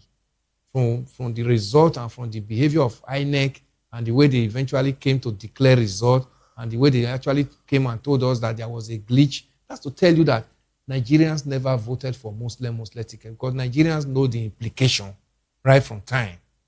But unfortunately, the umpire, betrayed Nigerians. And that's the INEC. Even after telling us that election was going to be electronically, conducted, we're going to see more technology into it. We're talking of beavers, we're talking of IREV and all of that. We're talking of transmission. We now saw that, yes, the same day the National Assembly election was conducted in this nation, the House of Rep and Senate, it was the same day the presidency was conducted. We saw IREV work seamlessly when the results were being transmitted for the National Assembly. But it got to the presidency, they said there was now a glitch. That was where the problem came in. That's to tell you that INEC did the bidding of APC against Nigerians who were actually against this Muslim ticket. That was one of the aberrations Nigerians saw in 2023. That this must not fly. We will not allow it. Because that also, breached the constitution that we say we operate in this nation as a secular state. We now saw religion was being thrown up. If it was not an issue to them, the APC actually knew that it was an issue. That's why they went and started dressing miscreants, that these are bishops, because they just want to look for something to now begin to cover up the atrocity that they were bringing, they're going to bestow on Nigerians. And that now gave birth to where we are today. So if we are talking about the Christians did not speak up enough, this Christian spoke. But unfortunately, the system did not allow the speaking of the Christian to actually manifest. Let me tell you that the result of 2023 election till tomorrow is still under, Nigerians are still, talking, there are still so many postulations to it. At the end of the day, they said, go to court. After the declaration around 3 a.m., then Nigerians said, no, this is not the result we're expecting. Why did you switch off the IRF portal and all that? Next thing, they said, go to court. And we got to the court. The court now began to bring different interpretation and said, INEC has the responsibility to determine the collation system they were going to use. But that was not part of the electoral act, the interpretation of the electoral act of 2022 that we understood. Unfortunately, that was not what will now go from the court that gave birth that, oh, we are going to, reject this electoral act that we saw in 2026. But we are even seeing now that this one of 2026 even came out worse than the 2022 electoral act. So it's still the same problem now that we are still carrying over into 2027 general election. But the only issue here I keep reminding Nigerians is that Nigerians should begin to remind INEC we should not toe the same line of 2023 in 2027. Well, but Nigerians reminding INEC, will there be any, will anything come out of that, really, when you look at it? Nigerians having to speak, I know what you're trying to say, speak in one voice and do the needful, but Nigerians really don't, it seems like they've lost hope when it comes to INEC. But let's move away from that. Let's look at this, talking about the Muslim ticket. There's this legislature that is about to be passed, banning of preachings in buses, and there's supposed to be an amount to it. When you look at all of this, adding, joining when you think about the Muslim ticket, the Christian genocide, is there an agenda really when you look at against Christians? You see, this 10th National Assembly, we are, like I always say, they've lost focus. They don't even see the plight of Nigerians. What they see is those things that will be of favor to them. You see, it's still the same because they know it is one particular religion that will always preach in the bus and preach in the public spaces. And that's why they can hurriedly, bring this one as law now. Is that part of what we should be talking about? Nigerians are saying, give us good economy to even survive. Okay, you say don't preach in the bus, don't sell in the bus. Those Nigerians that hawk in the bus, if they can afford a shop, will it not be, won't they jump at it? But every day we keep seeing that even the little shop they have, they are destroyed. Look at the Jack on the Gate now. It's all of Jack on the Gate. Look at, you see what they've done, the destruction that just taking place here. Okay, they are not going to build their own shops now. And how many of these people that were managing, be able to afford their shops? And at the end of the day, it will now also go back to them. They will be the one that will sell it to themselves and now begin to tell a peasant, a petty trader that go and look for 1 million before you can get a shop. And the whole wares that they have on their head or they have in their shop is not even up to 100,000. You're telling somebody go and look for probably 1,500,000 to have a shop. So they are just wanting to, continue to make law that will make Nigerians to be so stringent. Nigerians cannot think. Nigerians cannot even, question their own rights again any longer. And so that anytime they come with their little, what they call their empowerment, a bit palliative, you see everybody will now, Nigerians will now begin to applaud them and now begin to use that to voting them to vote for them in their, at any election that comes up. This is just it. They want to make the poverty to be so endemic so that Nigerians cannot reason any longer. That's why you see all these things are coming up. How do you come up with? Is that part of the biggest problem we have in Nigeria today? That, don't hawk in the bus and don't preach in the bus. Is that part of the problems? It's not part of us. It's not something that we should even be celebrating. So, but these laws are always made so that they can begin to assert their own superiority on Nigerians who voted them into power, expectedly. But they want to always tell them that, no, we are now your boss. Instead of them to do the bidding of those people that voted them into power, we are now your boss. So anytime we come up with whatever law we come up with, you must now override your own interests as an electorate. Let's move ahead. Still, let's move on to political conversations. Political alignment ahead of 2027 elections continue to evolve. Abia State Governor Alex Oti has challenged comments credited to Imo State Governor Hope Uzodinma, suggesting that the Southeast is united behind President Bola Tinubu's re-election. Governor Oti insists no individual has the authority to speak for the entire region. According to him, the Southeast remains politically diverse and voters will ultimately make their own decisions based on governance, economic conditions, and national priorities. Meanwhile, Governor Oti has earlier stated that while President Tinubu's economic reforms are bold and courageous, the hardship many Nigerians currently experience stems largely from years of accumulated structural problems rather than the reforms themselves. Governor Oti said the removal of subsidy on petrol and the floating of the naira have increased resources available to the three tiers of government. And Mr. Libihele, you would wonder, Governor Alex Oti on one hand is praising the president's reforms. And when I actually heard him praise the president's reforms, I told myself, I was like, okay, is this man towing the path of someone like the Anambra State governor who has Soludo. Soludo, who has openly declared that he's for the president? And I was wondering, then only for me to hear today again now he's telling Uzodimma, please speak for yourself. Not all. So what do you make of this really? No, at this point, I don't envy Governor Oti. Yeah, Governor Oti is alone in this race. Do you understand? You see, before Governor Uzodimma made that statement, he just wants to use that statement to indict Governor Oti. He knows that Abia is not in their fold. Abia is a Labour Party state. And before you now say this, the 5 southeastern governors have endorsed President Tinubu, and you did not consult with Oti, he just want to look for what Oti's reaction is going to be. And I thank God he has replied in, because Oti is of the Labour Party, and Labour Party has a presidential candidate. Dr. Chibuzo Okereke is a presidential candidate for 2027 general election. Good and fine. A young, fine gentleman. Yes, with the more the merrier. That's what democracy is all about. We need more so that Nigeria can make choice.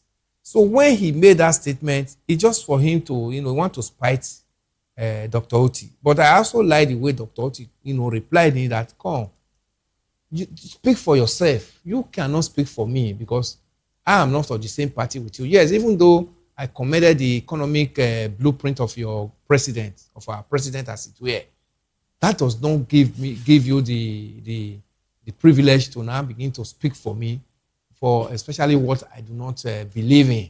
So the reply is good, but Alex Oti should watch his back. Alex Oti is his commendation before the Abia people and Nigerians. APC is not comfortable with it. And remember the deputy speaker of the House of Representatives, Benjamin Kalu, is from that state.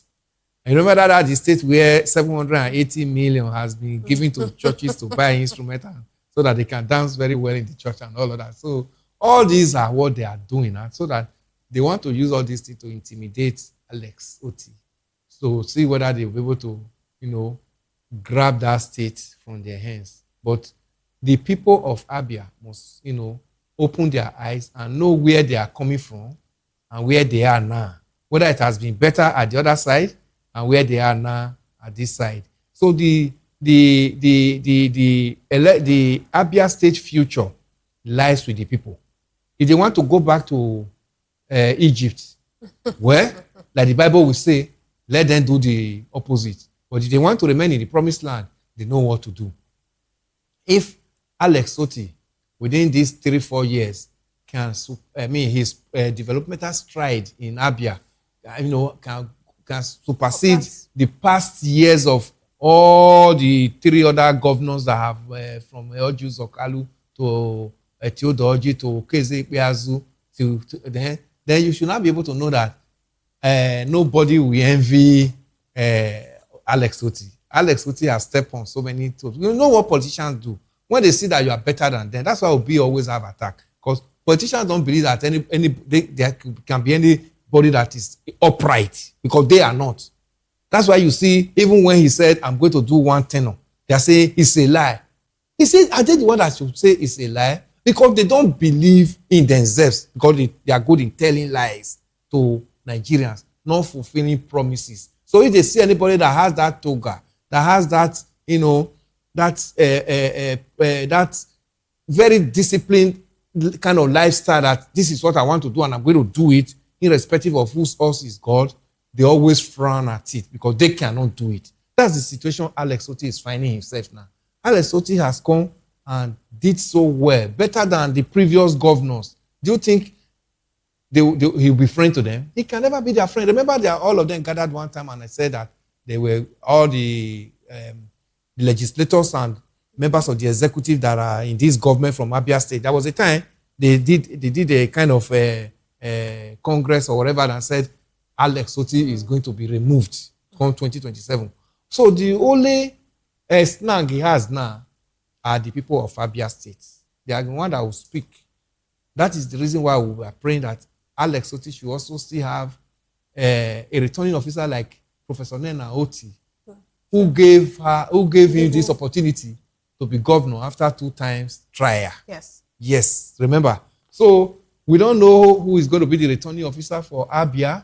So if you see Alex Otti speaking, the first lady came, visited the state, and he, pour a communion on the husband. Yes, because Alex Otti has to be at that seat for the people of Abia to enjoy him.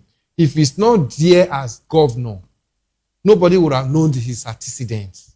So he has to be very diplomatic in whatever is coming out from him now, because you can see what is happening in Osun State now because of the Osun State election coming.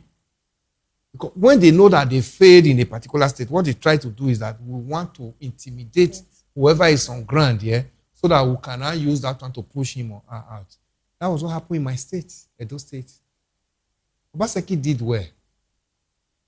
But they know too well that if they allow the vote, as it were, for the Edo people, PDP would have still retained that state. But they came and intimidated everybody in Edo State. You see, even when they now stopped the coalition at local government level, went straight to the INEC headquarters in Benin, Governor Obaseki protested and went down there around 3 a.m. in the evening. I said, why is coalition not happening at the ward and local government? You see the way they now ordered him out with their security. So those kind of things are going to happen in 2027. So Alex Otti should learn from some of these ones I've just mentioned now.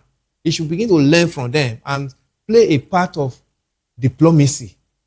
A little to the left and a little to the right. That's what politics is all about. He has poured a communion on the president that day, your economy blueprint is good, and the people will still enjoy it. People need to be patient a little bit. Yes.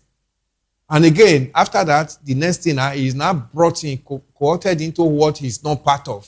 That we have all said we are going to vote for the president, Tinubu, come 2027.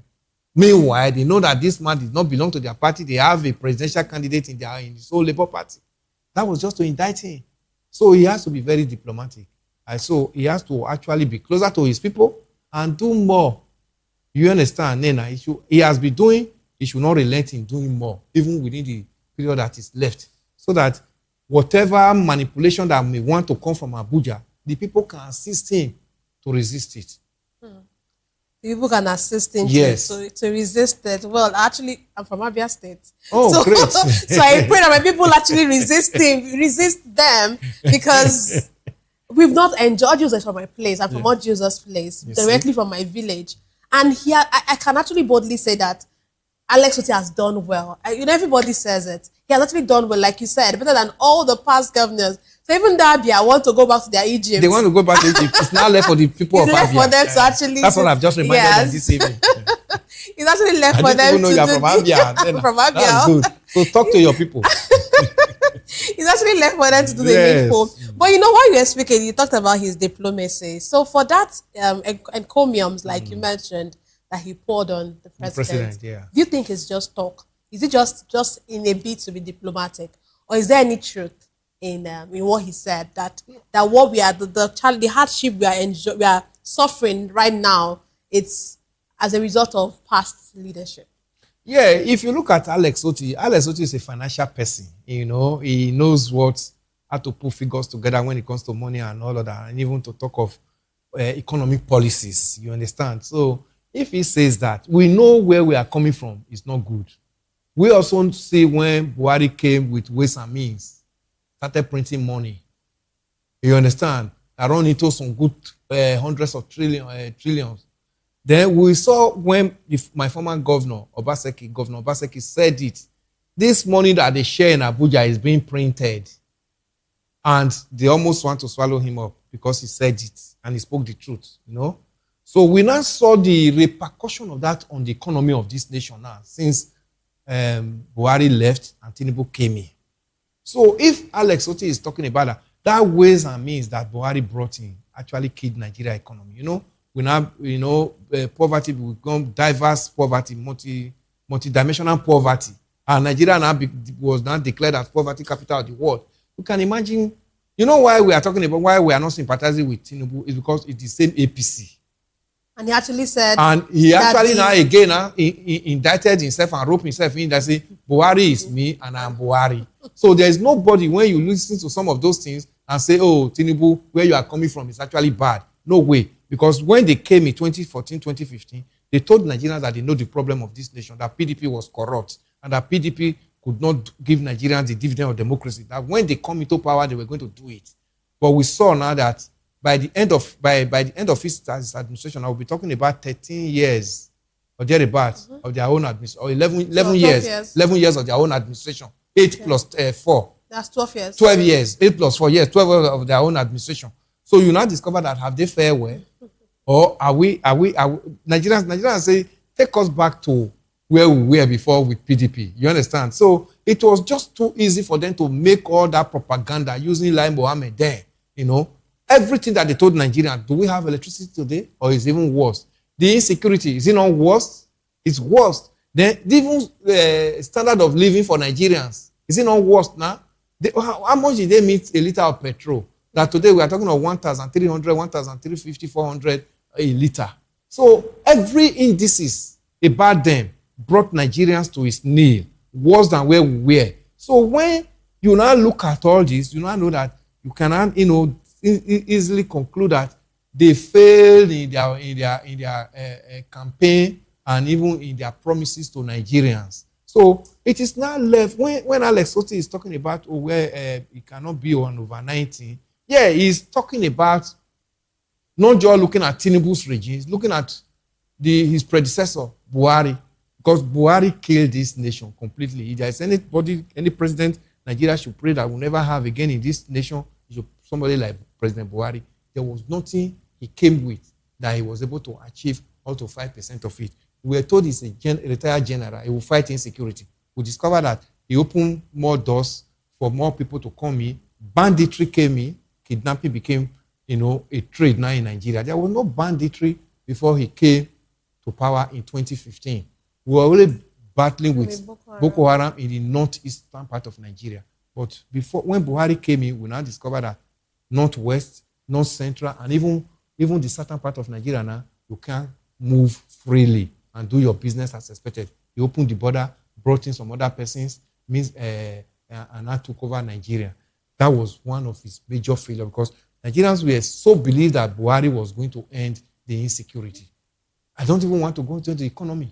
I don't even want to go into the other things. So Buhari was not a president that Nigerians should remember for good because we never enjoyed this regime. So, but when President Tinubu came and said, I was going to continue from where Buhari stopped, he roped himself into the situation he is now. That's why Nigerians can never sympathize with him.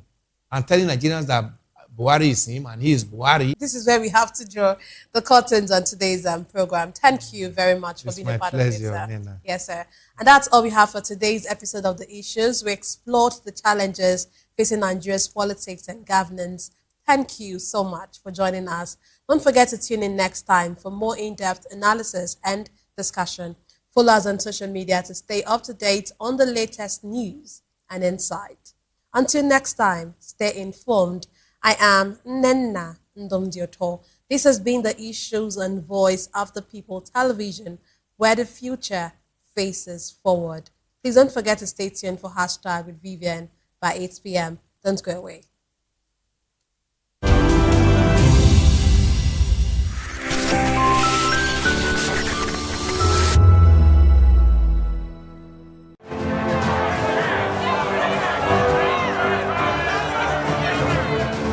Do you want your voice to be heard? Do you know that you matter in the scheme of things?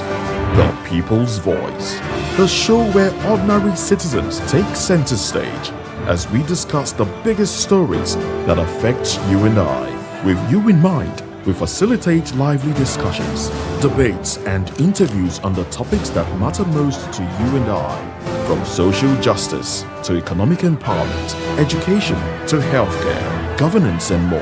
Tackling tough topics and amplifying your voice. Join the conversation and make your voice count. The people's voice. Make your voice count. To know the happenings in the maritime sector, join us on the program Maritime Frontiers on VOP TV as we discuss key areas in the maritime sector from aquaculture, maritime transportation, maritime labor regulation, oil and gas exploration, ferry and passenger insurance, marine pollution and prevention, port operations, and lots more. Maritime Frontiers, exploring Nigeria's blue economy. If you've been drinking, don't drive. Hand over the keys to another driver. Call a friend or family member. Use a taxi or a ride-hailing service.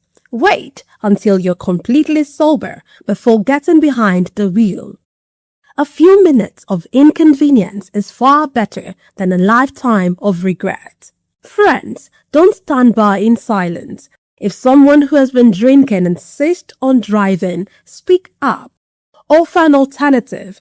Taking away their keys could save a life. Driving is our responsibility, not a right. Every time you take the wheel, you're responsible for the safety of everyone on the road. Today, make the choice that protects lives. Celebrate responsibly. Think before you drive. If you drink, don't drive. If you drive, don't drink. Because every life matters and every safe journey begins with the right decision. This message is brought to you by Voice of the People Television. In a world where truth is the ultimate power and opinions scream the loudest, it's time to wade through the noise. Hunger no get tribe. Hunger no get religion. And scan the human interest and trending topics that matter. Stay tuned to The Issues, your plug to the stories making the buzz, from politics to science and technology, social justice, and more. Let's tackle the tough questions and expose the truth. The Issues, on Voice of the People Television, Mondays to Fridays, 8 to 9 p.m. The Issues. Don't just react, understand. Nigerians, your voice matters, and in 2027 it starts with your permanent voter's card, your PVC. If you're 18 and above and you're a Nigerian citizen, you have the right to choose who leads your community, your state, and your country. But that right only counts if you have your PVC and your name is on the voter register. Here's what to do. First, check if you're registered. If you're not, or if you've moved, lost your card, or turned 18 since the last election, go to the nearest INEC office or an INEC registration center. Second, it's free. Don't pay anyone for any registration or collection. Third, collect your PVC early. Don't wait until the week before elections. INEC will announce dates. Listen to radio, TV, and follow INEC's official pages. Your PVC is more than plastic. It's your power to hold leaders accountable. It's how you decide on roads, schools, hospitals, and jobs for your community. When you vote, you decide the future of your children. Get registered. Get your PVC. Vote in 2027. For Nigeria to work, you must be a part of it. Your vote, your future, your responsibility. This message is brought to you by Voice of the People, VOP Media. VOP TV. Now, you have more than a voice. As the 2027 general election draws closer, the Alliance for Democratic Rights has called on government officials to uphold democratic values by drawing lessons from past leaders, including Olusegun Obasanjo, Goodluck Jonathan, and late Umaru Musa Yar'Adua. In a statement, the group's national president Andy Chooks and national secretary Suleiman Funtua expressed concern over alleged interference by the presidency in the internal affairs of opposition political parties, warning that such actions could undermine Nigeria's multi-party system ahead of the 2027 general elections. The organization also urged the chairman of the Independent National Electoral Commission, Professor Joash Amukbiton, to uphold electoral integrity ahead of the forthcoming polls. As Voice of the People TV, we sought the opinion of Nigerians on this development. In as much as the president is the person to appoint INEC chairman, there's nothing anybody will do to change the narrative, because he who called the piper dictates the tune. If it were to be well democracy is being practiced, the presidency doesn't have any hand in choosing who will handle the electoral umpire, like CBN governors, chief of army staff, police chief, and the rest of them. They don't have power on all those things. So when you call somebody to do a work, you are the one that appoint him or her. That person must do your biddings, irrespective of anything. If we call it compromising, that's a normal thing. It has been happening, and it will keep happening. So the issue of President Tinubu appointing INEC chairman is a free and fair entry for him. That's not anybody can do. I would say when election want to go on like this, immediately people are voting, they should be maybe uploading it directly. As the 2027 election draws closer, many are calling for accountability, independence of electoral institutions, and a level playing field for all political parties. Matthew Ogunswada, reporting for Voice of the People Television.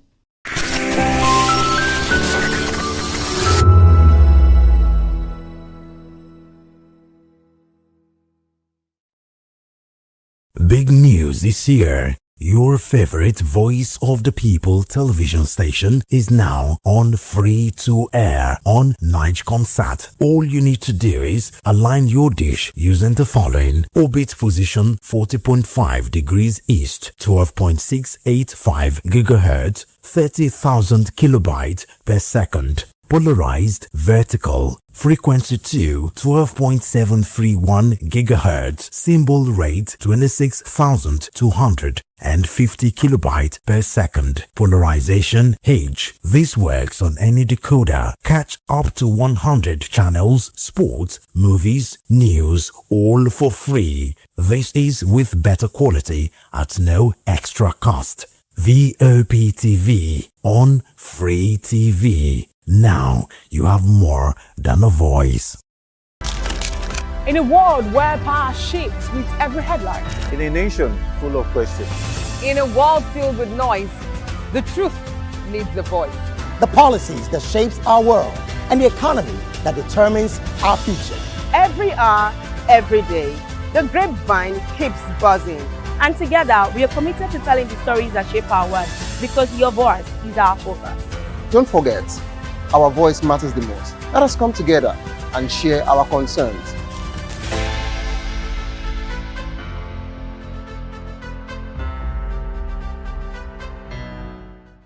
Behind every broken desk lies a broken promise. Education shapes the nations. But who is asking the right questions? Introducing Edu Dialogue, the show that goes beyond the surface, exposes the cracks, the corruption, and the silence in Nigeria's education system. Edu Dialogue, Saturdays, 3 p.m., only on VOP TV. We break the biggest stories, from missing funds to policy failures.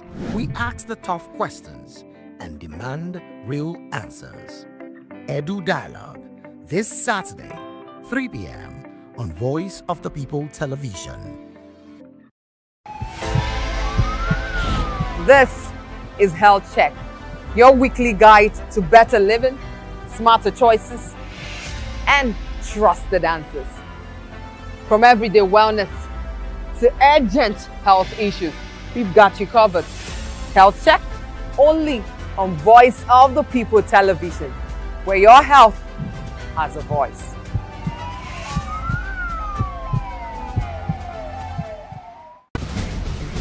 Join us as we drive into the world of politics through insightful interviews with prominent political figures, both serving and former governors, ministers, senators, legislators, party chieftains, activists, and analysts. Get first-hand information into the decision-making processes that affect our daily lives. Highly engaging one-hour program that brings political discourse into focus.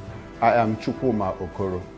Political Lens, Monday through Friday, 6 to 7 p.m. Join us. In a world where truth is the ultimate power and opinions scream the loudest, it's time to wade through the noise. Hunger no get tribe! Hunger no get religion! And scan the human interest and trending topics that matter. Stay tuned to The Issues, your plug to the stories making the buzz, from politics to science and technology, social justice, and more. Let's tackle the tough questions and expose the truth. The Issues, on Voice of the People Television, Mondays to Fridays, 8 to 9 p.m. The Issues. Don't just react, understand.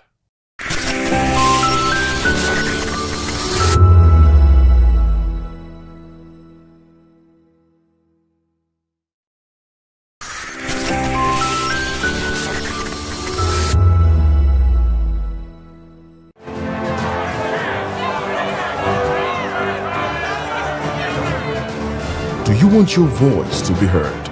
Do you know that you matter in the scheme of things? The People's Voice, the show where ordinary citizens take center stage as we discuss the biggest stories that affect you and I. With you in mind, we facilitate lively discussions, debates, and interviews on the topics that matter most to you and I. From social justice to economic empowerment, education to healthcare, governance, and more. Tackling tough topics and amplifying your voice. Join the conversation and make your voice count. The People's Voice. Make your voice count. To know the happenings in the maritime sector, join us on the program Maritime Frontiers on VOP TV as we discuss key areas in the maritime sector, from aquaculture, maritime transportation, maritime labor regulation, oil and gas exploration, ferry and passenger insurance, marine pollution and prevention, port operations, and lots more. Maritime Frontiers, exploring Nigeria's blue economy. If you've been drinking, don't drive. Hand over the keys to another driver. Call a friend or family member. Use a taxi or a ride-hailing service. Wait until you're completely sober before getting behind the wheel. A few minutes of inconvenience is far better than a lifetime of regret. Friends, don't stand by in silence. If someone who has been drinking insists,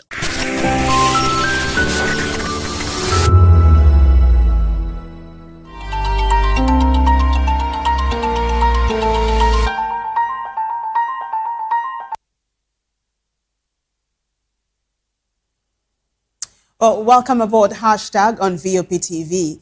My name is Vivian Uguche, and it is such a pleasure to have you join us.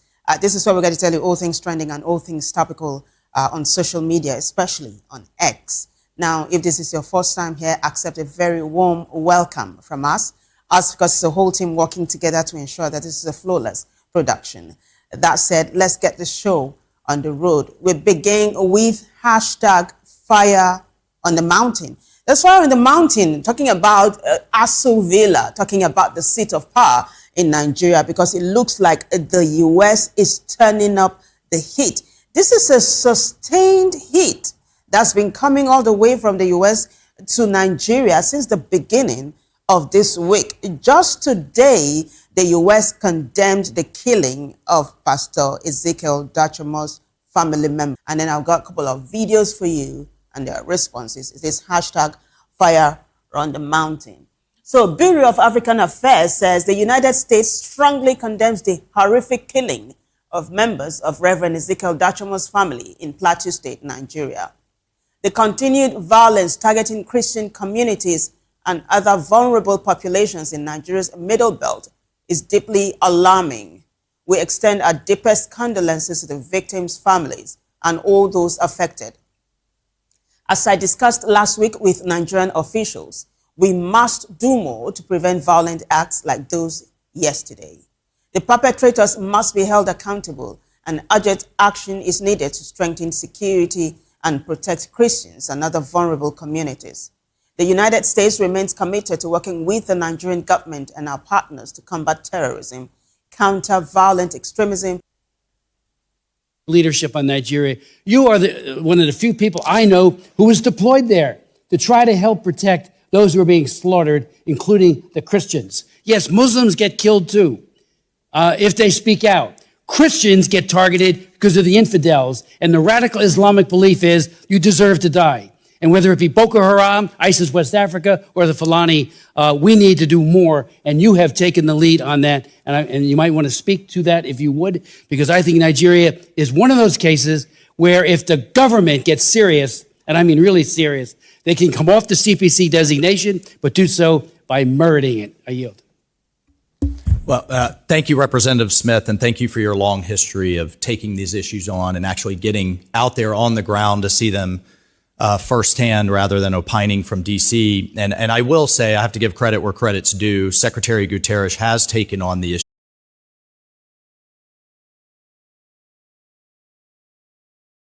So the president's attention, our attention, her attention, and others on the issue. They're cooperating with us more than they were on counterterrorism. They're cooperating in terms of their security force capacity. They still have some work to do, frankly, in terms of the Sharia law that is in place in many of these local provinces. And make no mistake, churches are being burned, pastors are being executed, people are being arrested literally for just wearing a cross around their neck. And the Christian religion is the most persecuted religion in the world right now. And this administration, and I as its representative at the UN, are taking it incredibly seriously in every action that we can.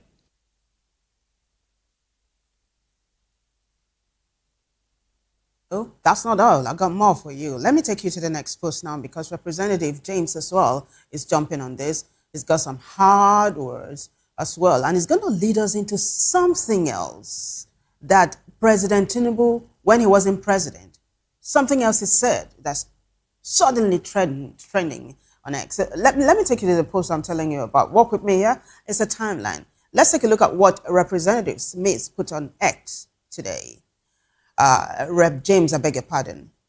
John James says, since 2019, tens of thousands of Christians in Nigeria have been slaughtered as part of a sustained pattern of religiously motivated violence by Islamist jihadists.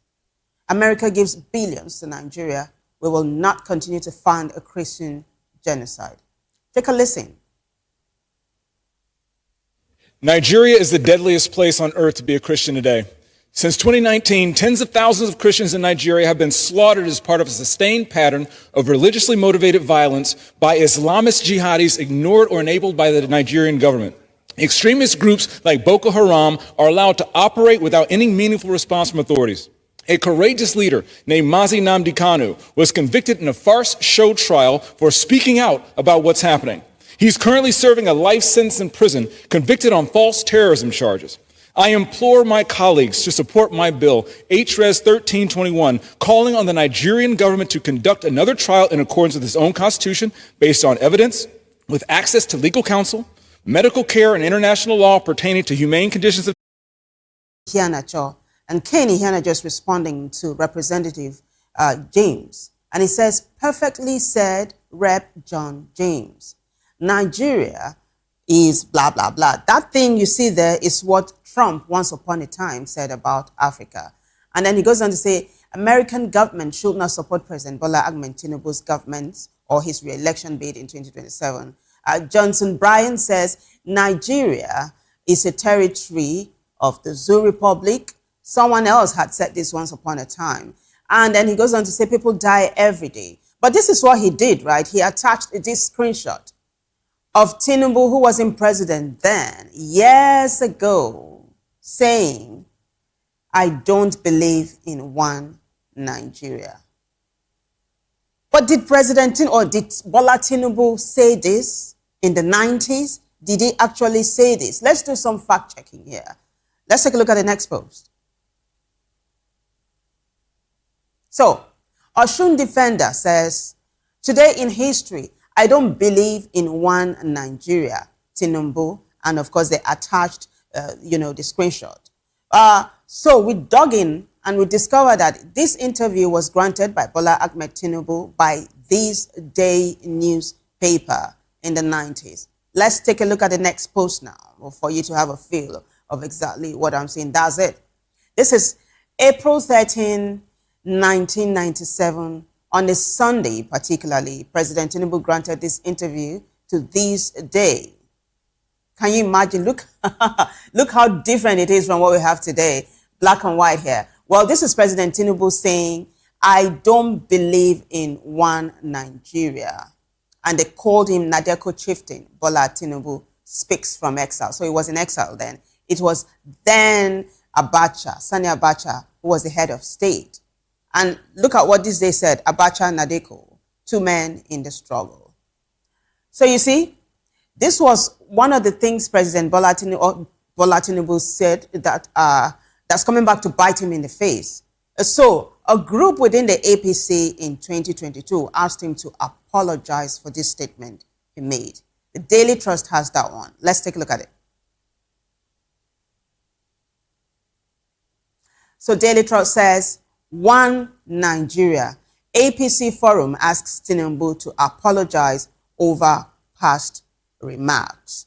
So you see, this is how it is on X. You start with one story and the next thing you are landing somewhere totally different. This is how this gist is panning out on X at the moment. And of course, we're waiting with bated breath to see how the presidency is going to respond to all of this.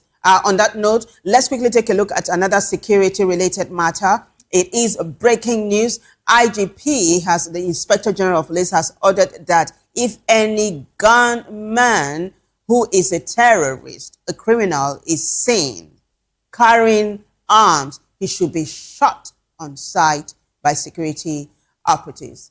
Let's take a look at the first post now. A couple of publications. This is breaking news. I can tell you that. Let's quickly take a look at it. So,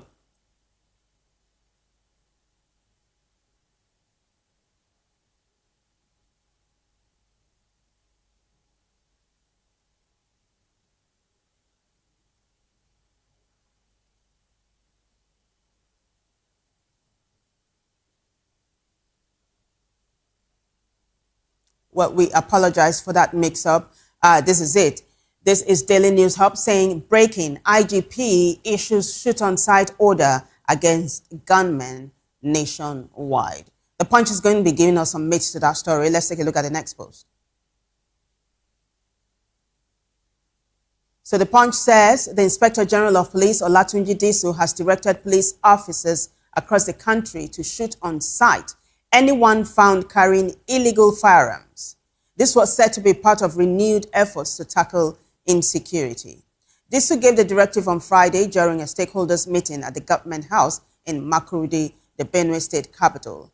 According to the IG, the order followed President Bola Tinubu's directive that the persistent insecurity in Benue state must be brought to an end. So you do know that this is like a swift response to the heat or the pressure that is coming from the US, because Benue is along the same region with Plateau. So Plateau State and, of course, Benue State, where you've had mass killings, all fall under Nigeria's North Central. It used to be called the Middle Belt in the past, but it's now called the North Central.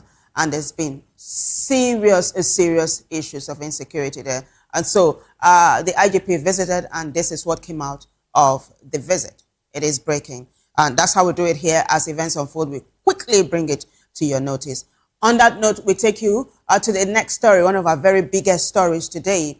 Alex Oti is saying that nobody should be the mouthpiece for the Southeast or the entirety of the Southeast. Talking about President Tinubu's re-election bid in 2027. So you do know how Governor Hope Uzodinma has been saying over and over again that the Southeast belongs to President Tinubu in 2027, that is going to be massively supporting the president. Well, Abia State Governor Alex Oti has come out to debunk that claim. So I'll take you to the first post now. Of course, you already have a sneak peek of it. Hey, Let's do it now. This is it. Hashtag 2027. Abia Governor Oti rejects Uzodima's claim of Southeast backing for Tinubu in 2027. Imo Governor Hope Uzodima, as Southeast Governors Forum chairman, claimed on the 23rd of July that all 5 regional governors backed President Bola Tinubu's 2027 re-election, pointing to federal projects like the Eastern Rail Reconstruction and Second Niger Bridge. Oti quickly rebutted this on July 24, that's today, saying Uzodima speaks only for himself or his APC. Well, it looks like we'll take a look at the video before the reactions. Let's take a listen. Governor Hope Uzodima of Imo State announced that the 5 governors in the Southeast have resolved to re-elect President Bola Tinubu. So I want to know if you are part of this resolve, and whether you, succinctly put, whether you are going to ensure that the president is going to be re-elected in 2027. Thank you. Nena, you said that the governor of Imo State said something about re-electing the president.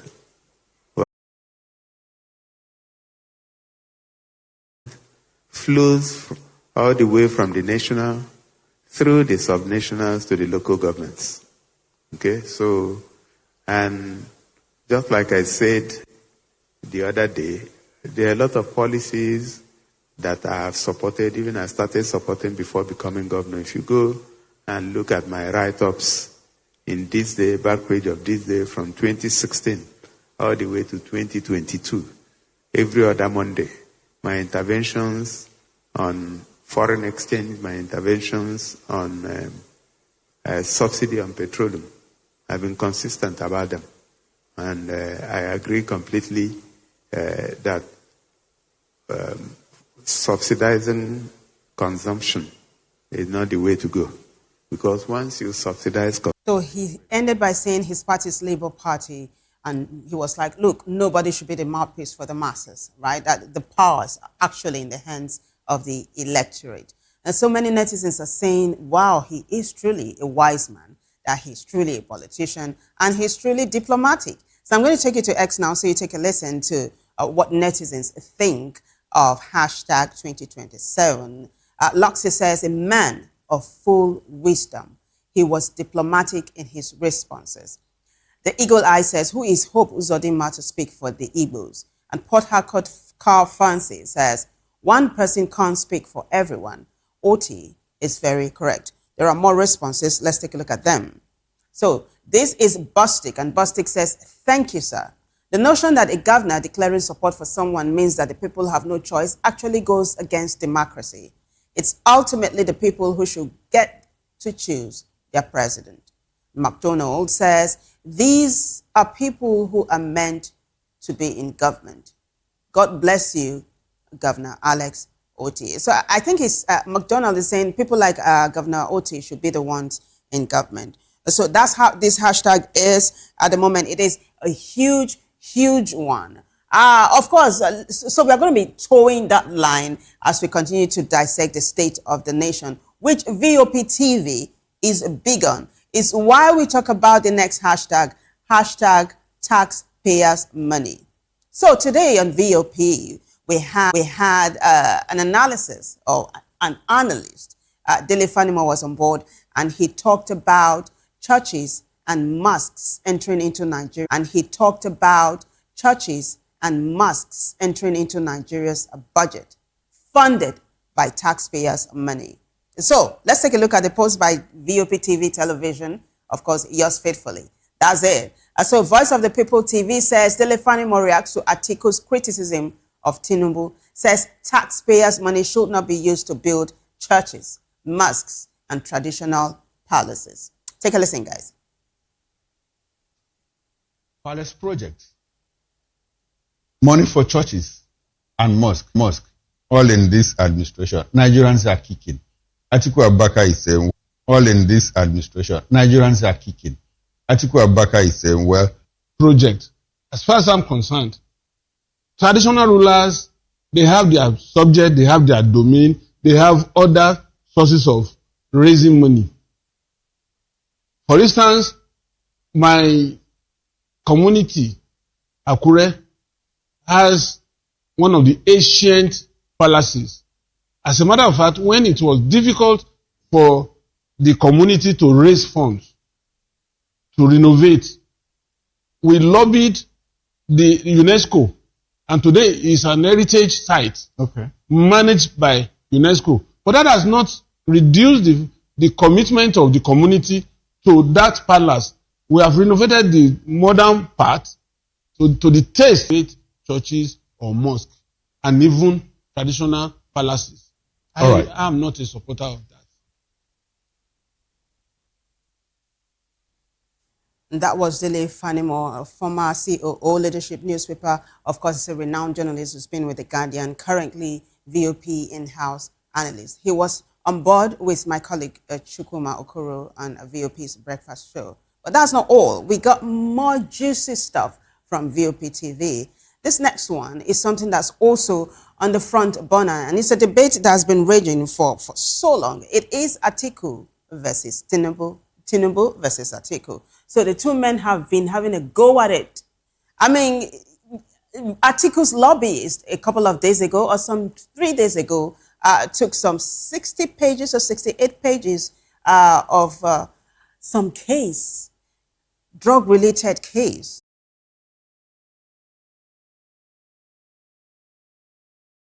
Atiku clash over U.S. illegal cases and privatization passed. There's a video, guys. Take a listen to President Tinubu.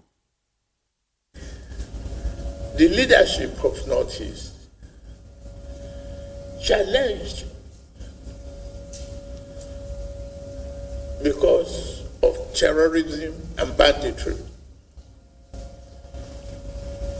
I could see our collaboration, that we work together. Only we stick together, we think together, we face the challenges the best way possible.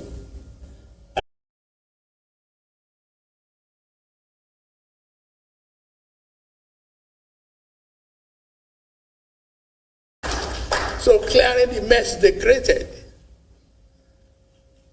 But I won't complain. The integrity and the commitment that you show me all from notice. We have our hands on the plow. We're never going to look back.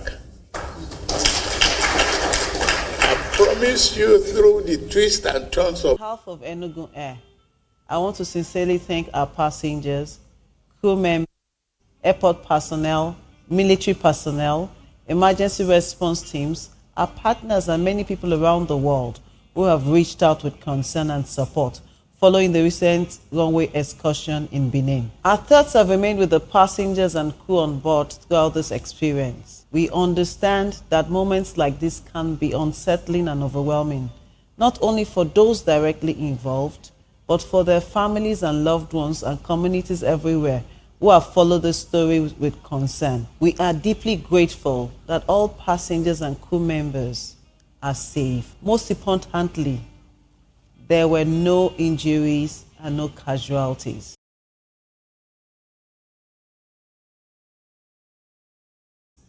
And we will never take that trust for granted. We remain committed to the highest standard of safety and accountability across our operations. Once again, to all our passengers, our partners, and people everywhere who have reached out to us or even shown concern, we want to say thank you. We will not let you down.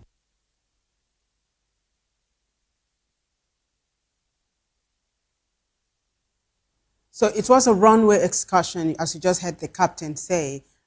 She acknowledged that it was a serious incident. However, it wasn't a plane crash, as was widely publicized yesterday. And we are so glad to know that everybody on board is safe. That said, we move on to the next hashtag. Now, this is one of the stories that has been trending like there is no tomorrow. talking about Blessing CEO. She is a content creator. She's also an influencer. Some people might want to call her a relationship expert. I mean, all of this. These are all caps she wears. But currently, things are not rosy for her. Had said that she was suffering from some kind of fatal illness. I think she said cancer. And she had pictures of her hair cut and all of that. And so many people donated some huge sums of money to her to help get her well and rehabilitate her. And then at some point, we got feelers that it might not be true that she was ill. So it's one of the thing about alleged scams that your publications are alluding to. So it's one of the many troubles that she is facing at the moment. I'm trying to see how she's going to get out of it. It is huge, but hey, never say never, yeah? We are waiting to see Blessing CEO make a statement. If she does, you'll be the first to know. I can promise you that. We'll quickly take a look at the last hashtag of it. So this is it. People's Gazette says Saudi prince dies in London hotel after overdose of drugs, cocktail, and alcohol. This is a breaking story, and it is a huge one. Of course, as events unfold, we will keep you posted. Another person today that pled guilty and will be sentenced in October is very popular singer and dancer Chris Brown. He's pleaded guilty to violence, right? He attacked a producer in a club once upon a time. He denied that report, but right now he's pleading guilty, and of course he'll be sentenced in October. So these are a number of news mentions I just wanted to bring to your attention. And that's how we wrap it up today on hashtag. Big thanks to everyone who contributed to making the show a success. But the biggest thanks goes to you guys for watching. If you had fun, hey, keep a date again with 100 channels, sports, movies, news, all for free. This is with better quality at no extra cost. VOP TV on Free TV. Now you have more than a voice. The rains are here. They bring relief, green fields, and fresh water. But they can also bring danger if we are not careful. Rule 1. Avoid flood waters. Never walk, wade, or drive through moving flood water. Fast-moving water can sweep you off your feet, and that water may hide open drains, sharp objects, or live electric cables. Rule 2. Stay away from weak structures and slopes. Heavy rain can weaken buildings, walls, and hillsides. Avoid sitting on the old buildings, billboards, or trees. If your area is prone to landslides, report cracks or soil movement to emergency agencies immediately. Rule 3. Protect yourself from lightning and accidents. Stay indoors during thunderstorms. Avoid open fields, tall trees, and metal objects. If you must travel, drive slowly. Use your headlights and never use an umbrella near power lines or while riding. And Rule 4. Stay healthy. Clear your gutters to stop mosquitoes that causes malaria. Boil or filter your drinking water. Keep food covered to avoid cholera and typhoid. And wash your hands often. This rainy season, stay alert, stay prepared, stay alive. This message is brought to you by Voice of the People Television. Nigerians, your voice matters, and in 2027 it starts with your permanent voters card, your PVC. If you're 18 and above and you're a Nigerian citizen, you have the right to choose who leads your community, your state, and your country. But that right only counts if you have your PVC and your name is on the voter register. Here's what to do.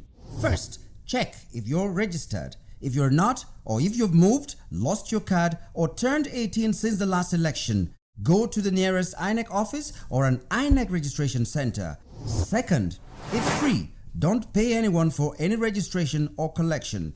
Third, collect your PVC early. Don't wait until the week before elections. INEC will announce dates. Listen to radio, TV, and follow INEC's official pages. Your PVC is more than plastic. It's your power to hold leaders accountable. It's how you decide on roads, schools, hospitals, and jobs for your community. When you vote, you decide the future of your children. Get registered. Get your PVC. Vote in 2027. For Nigeria to work, you must be a part of it. Your vote, your future, your responsibility. This message is brought to you by Voice of the People, VOP Media. Africa is on the move, a continent of rising voices, untold stories, and powerful transformations. From the streets of Lagos to the heart of Nairobi, from the mines of Congo to the tech labs of Cape Town, the African story is being written every day. Bold, dynamic, unstoppable. This is African News on Voice of the People Television. We don't just bring you the news. We analyze and bring you Africa's heartbeat, the politics that shapes our nations, the economies that drives our future, the cultures that defines who we are, the voice that must be heard. Africa News, Africa's voice, Africa's future. Where Africa speaks, the world listens.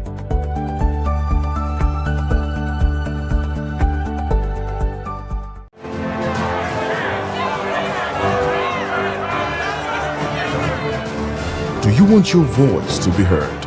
Do you know that you matter in the scheme of things? The People's Voice, the show where ordinary citizens take center stage as we discuss the biggest stories that affect you and I. With you in mind, we facilitate lively discussions, debates, and interviews on the topics that matter most to you and I. From social justice to economic empowerment, education to healthcare, governance, and more. Tackling tough topics and amplifying your voice. Join the conversation and make your voice count. The People's Voice. Make your voice count. To know the happenings in the maritime sector, join us on the program Maritime Frontiers on VOP TV as we discuss key areas in the maritime sector, from aquaculture, maritime transportation, maritime labor regulation, oil and gas exploration, ferry and passenger insurance, marine pollution and prevention, port operations, and lots more. Maritime Frontiers, exploring Nigeria's blue economy. This is African News on Voice of the People Television, where we don't just bring you the news, we bring you Africa's heartbeat, the policies that shapes our world, and the economy that determines our future. African News on Voice of the People Television. Stay with us. Behind every broken desk lies a broken promise. Education shapes the nations. But who is asking the right questions? Introducing Edu Dialogue, the show that goes beyond the surface, exposes the cracks, the corruption, and the silence in Nigeria's education system. Edu Dialogue, Saturdays, 3 p.m., only on VOP TV. We break the biggest stories, from missing funds to policy failures. We ask the tough questions and demand real answers. Edu Dialogue, this Saturday, 3 p.m. on Voice of the People Television.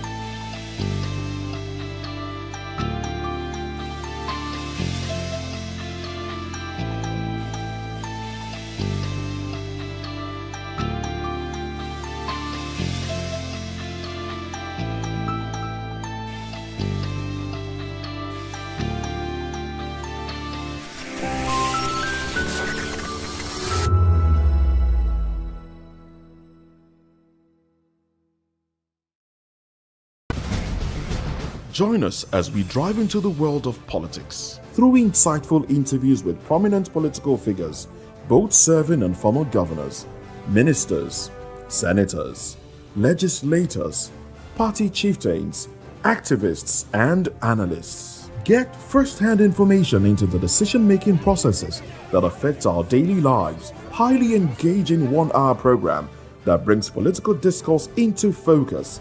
I am Chukwuma Okoro. Political Lens, Monday through Friday, 6 to 7 p.m. Join us. In a world where truth is the ultimate power and opinions scream the loudest, it's time to wade through the noise. Hunger no get tribe! Hunger no get religion! And scan the human interest and trending topics that matter. Stay tuned to The Issues, your plug to the stories making the buzz, from politics to science and technology, social justice, and more. Let's tackle the tough questions and expose the truth. The Issues, on Voice of the People Television, Mondays to Fridays, 8 to 9 p.m. The Issues. Don't just react, understand.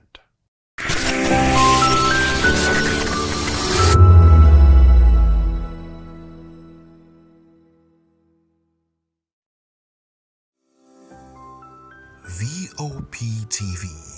Now, you have more than a voice.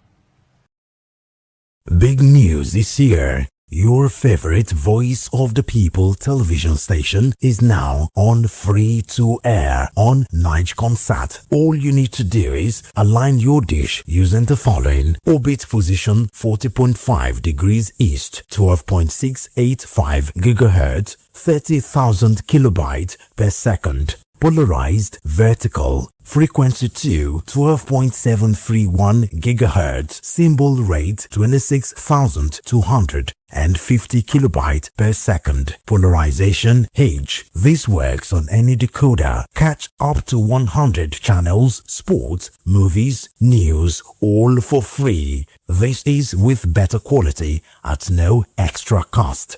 VOP TV on Free TV. Now you have more than a voice. The rains are here. They bring relief, green fields, and fresh water. But they can also bring danger if we are not careful. Rule 1. Avoid flood waters. Never walk, wade, or drive through moving flood water.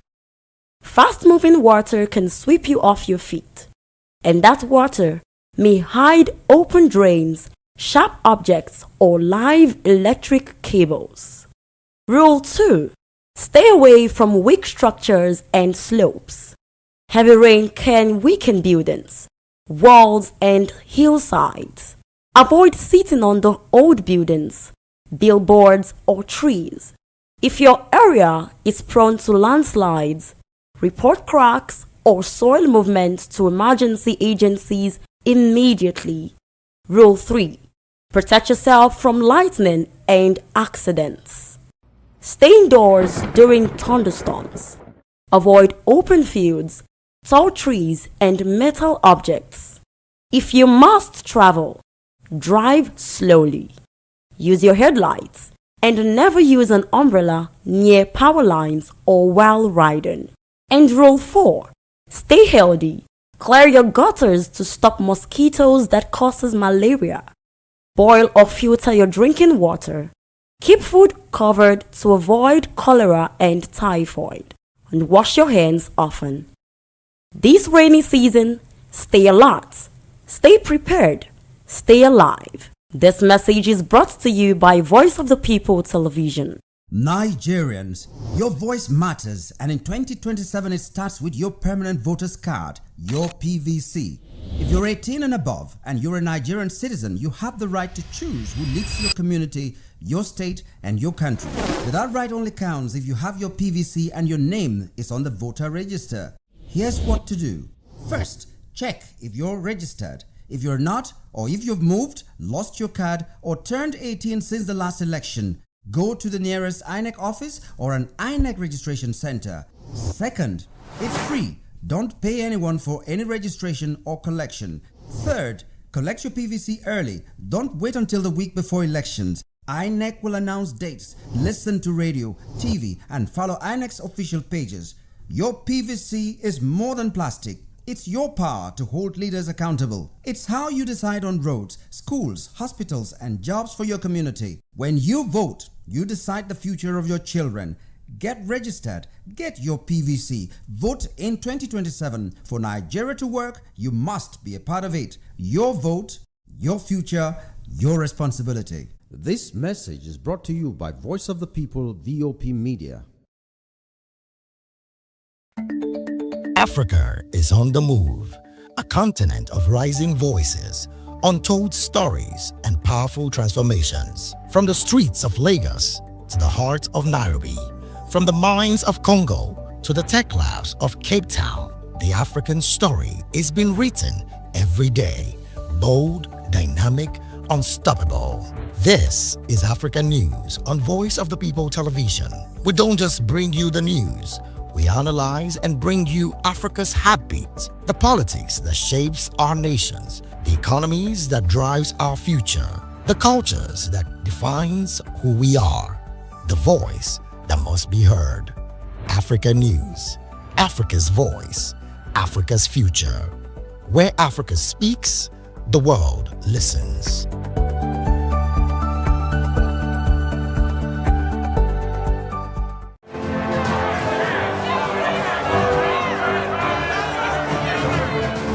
Do you want your voice to be heard? Do you know that you matter in the scheme of things? The People's Voice, the show where ordinary citizens take center stage as we discuss the biggest stories that affect you and I. With you in mind, we facilitate lively discussions, debates, and interviews on the topics that matter most to you and I, from social justice to economic empowerment, education to healthcare, governance, and more, tackling tough topics and amplifying your voice. Join the conversation and make your voice count. The People's Voice. Make your voice count. To know the happenings in the maritime sector, join us on the program Maritime Frontiers on VOP TV as we discuss key areas in the maritime sector, from aquaculture, maritime transportation, maritime labor regulation, oil and gas exploration, ferry and passenger insurance, marine pollution and prevention, port operations, and lots more. Maritime Frontiers, exploring Nigeria's blue economy. This is African News on Voice of the People Television, where we don't just bring you the news, we bring you Africa's heartbeat, the policies that shapes our world, and the economy that determines our future. African News on Voice of the People Television. Stay with us. Behind every broken deck lies a broken promise. Education shapes the nations. But who is asking the right questions? Introducing Edu Dialogue, the show that goes beyond the surface, exposes the cracks, the corruption, and the silence in Nigeria's education system. Edu Dialogue, Saturdays, 3 p.m., only on VOP TV. We break the biggest stories, from missing funds to policy failures. We ask the tough questions and demand real answers. Edu Dialogue, this Saturday, 3 p.m. on Voice of the People Television.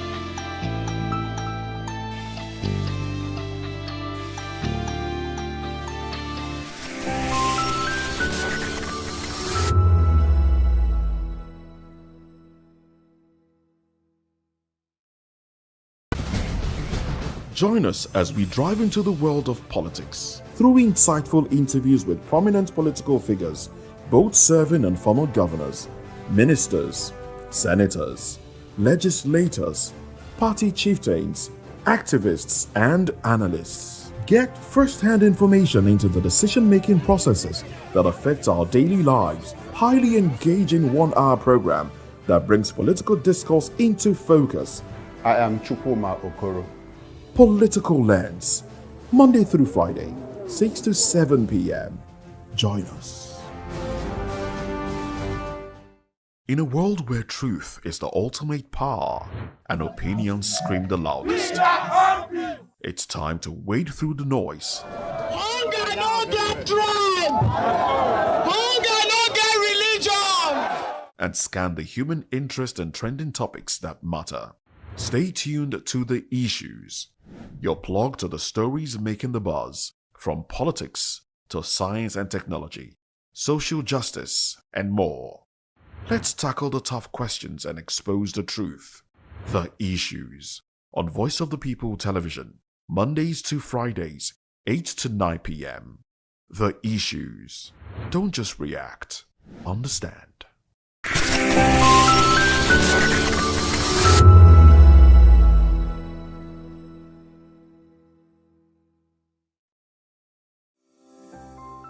VOP TV. Now, you have more than a voice.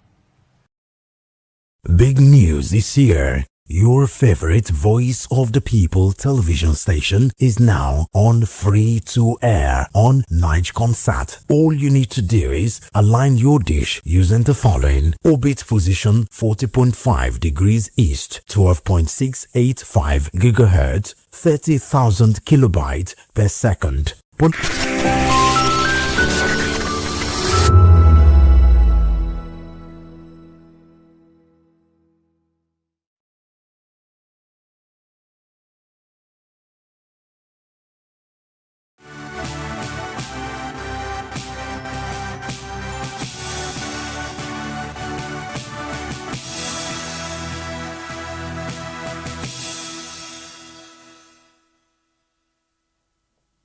Welcome to News Hour on Voice of the People TV.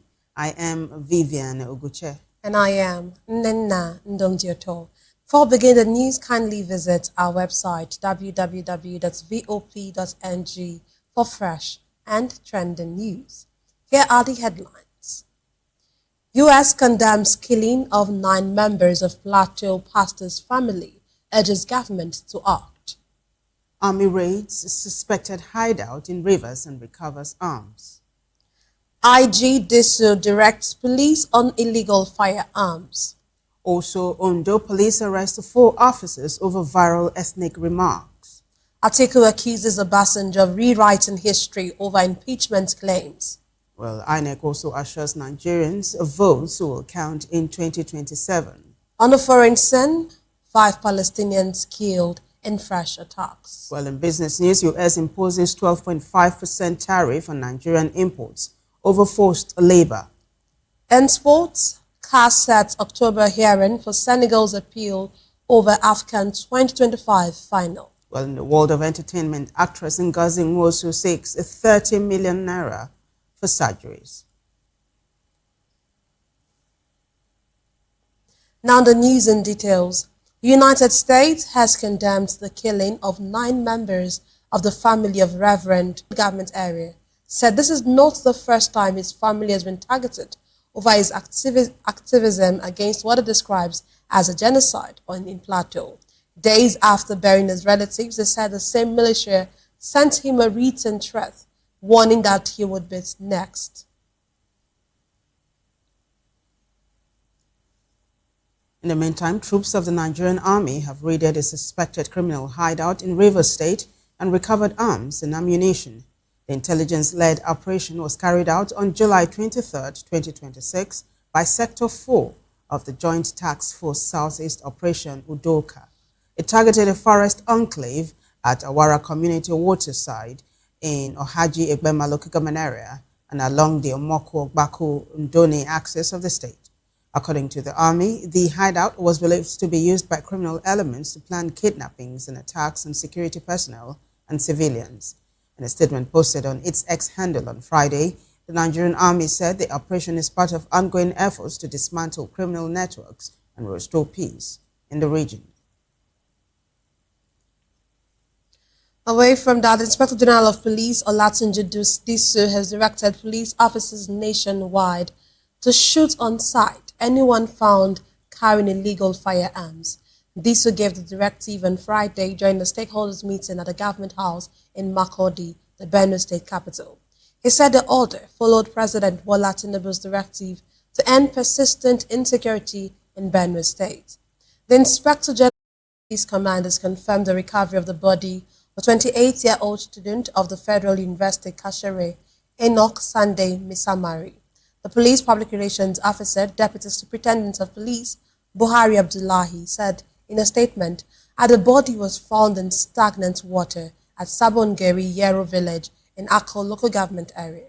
The incident was reported to police on Wednesday, July 22, 2026 at about 9:30 a.m. According to the command, the deceased was evacuated to the General Hospital, Kashere, where medical personnel confirmed him dead. Police said efforts are underway to establish the cause of death and urged members of the public to remain calm as investigations continue. In another development, the Economic and Financial Crimes Commission, EFCC, has handed over 108 million naira recovered from an alleged fraud to Karen Walters' attorneys in Lagos. The anti-graft agency said in a statement on Friday that the funds were presented in bank drafts. They are part of money recovered in an investigation into alleged abuse of office, forgery, stealing, and diversion by two former employees of the company.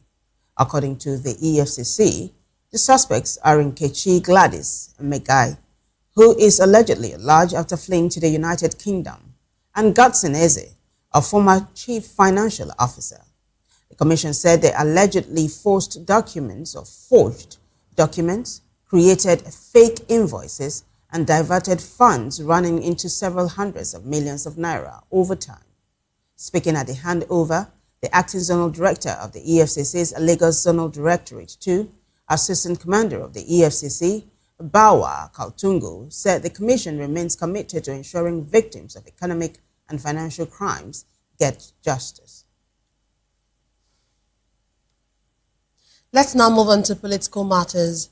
Former Vice President Atiku Abubakar has responded to allegations by former President Olusegun Obasanjo that he bribed the late former Speaker of the House of Representatives, Gali Naba, to push for his impeachment while they were in office.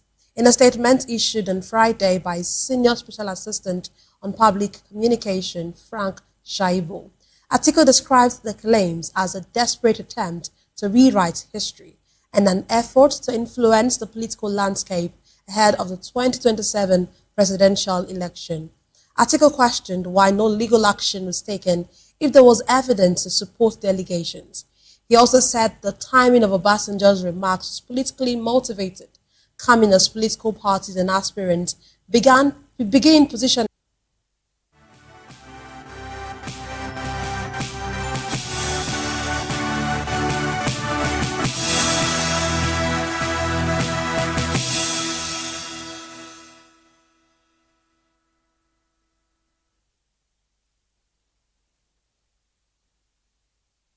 Join us on People's Voice, where we amplify the voice of those that matters the most. Join the conversation. Share your thoughts with me. I am Xavier Udo. Weekdays, Monday through Friday, from 4 p.m. to 5. Don't forget, our voice matters the most. Let us come together. Our voice matters the most. Let us come together and share our concerns. In a world where truth is the ultimate power, and opinions scream the loudest, it's time to wade through the noise. Hunger no get dry. Hunger no get religion. Hunger no get religion. And scan the human interest and trending topics that matter. Stay tuned to The Issues, your plug to the stories making the buzz, from politics to science and technology, social justice, and more. Let's tackle the tough questions and expose the truth. The Issues on Voice of the People Television. Don't just react, understand.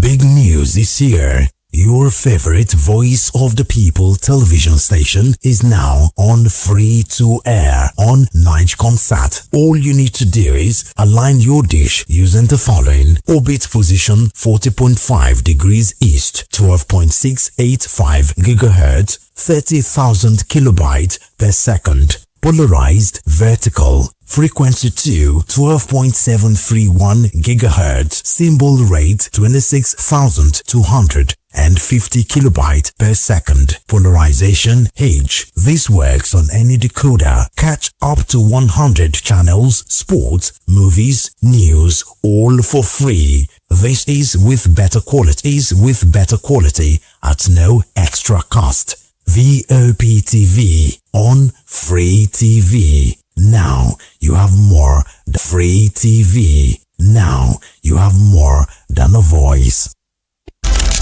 In a world where power shakes with every headline. In a nation full of questions. In a world filled with noise, the truth needs the voice. Truth needs the voice. The policies that shapes our world and the economy that determines our future. Every hour, every day, the grapevine keeps buzzing. And together, we are committed to telling the stories that shape our world, because your voice is our focus. Don't forget, our voice matters the most. Let us come together and share our concerns.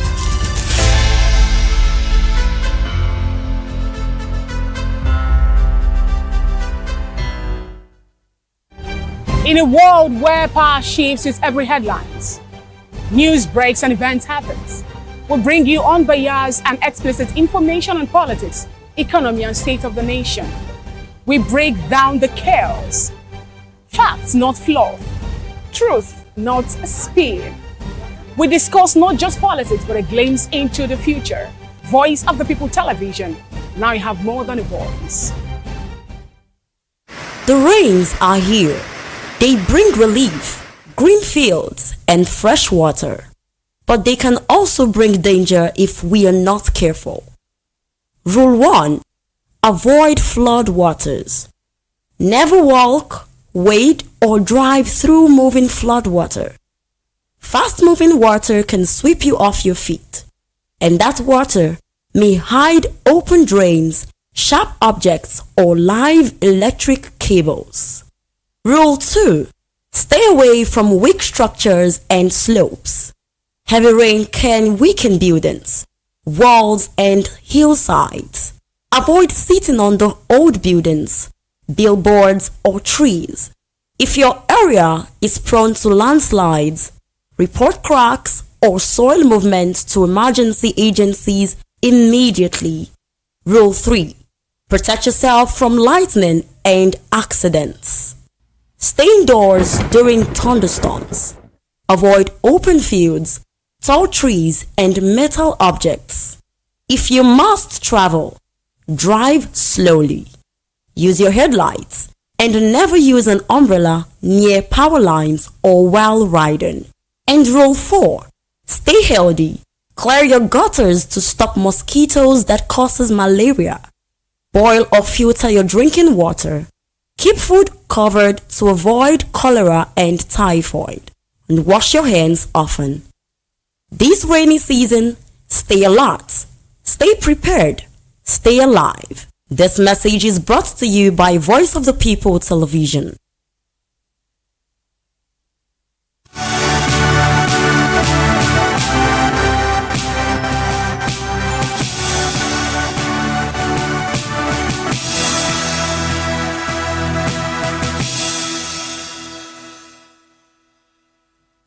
Welcome back, everyone. Well, joining us virtually to analyze news hour today is Ihinose Marka. Ihinose is a public affairs analyst and a development communication expert. Ihinose, it's such a pleasure to have you join us. If you would unmute your device so we can hear you clearly. Thank you for coming. Hello, good evening. You're welcome. Can you hear me? I can hear Thank you. Thank you so much. So let's begin from the top. One of the most talked about stories right now is the fact that the United States has condemned the killing of 9 members of the family of Reverend Ezekiel Dachomo in Plateau State. Now, if you remember, just last week, we saw the video of Pastor Dachomo crying. Decided in Nigeria is just because it has not gotten to us.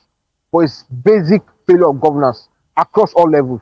Nigerian government has continued to fail its citizens to protect lives and property, which is the basic function. Even in elementary setting, what you talk about, you want to define government. What is government? It's simply when you say government is there to protect life and property. It is when government has protected life and property that they now start talking about building roads, building bridges, and talking about healthcare. Because if people are not alive to enjoy all these facilities, there is no government in the real sense of it. So there is nothing you can call it. It's just failure of governance. Okay, and from what you're saying, you're actually saying that security or fighting security and ensuring that Nigerians are secure is more important than road constructions and every other infrastructure that the government... The children were released from the kidnapping that happened in Oyo State. You understand? After all these ramattas of taking those who were arrested in the link to the kidnapping were taken to court, at some point you stop hearing about those cases. The next moment you hear about it, maybe it is when those people are being rehabilitated and reunited to the society. Then the victims of those heinous crimes do not get justice for what of that offense that have been meted out to them.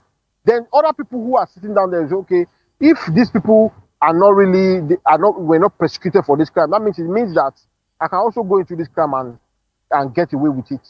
So that's the incentive. So until Nigerian government becomes take it as a point of duty to say, we'll not just arrest, but we'll ensure that those people who are arrested, you understand, face the consequences of carrying out that action. So when other people see it, okay, it's just like what you call incentive for dissident behavior. If you know that I'm going to be punished, I'm going to get this punishment for doing this, I will just tell myself, so why go into it? Let me just stay away from it. But if I know that, okay, other people who have perpetrated similar heinous crime against their fellow citizens get away with it, then I'll say, okay, if they can be able to get away with it, then what is there for me? Let me also go into it. That's why you will continue to see these repeated cases of crime. So until there is a solution to this, it will continue to happen. So apart from just arresting, raiding criminal network, what happened next? Do these people get the equal consequences of committing those crimes? If it happens, then there will be a headway. It will discourage other people from going into those similar crimes.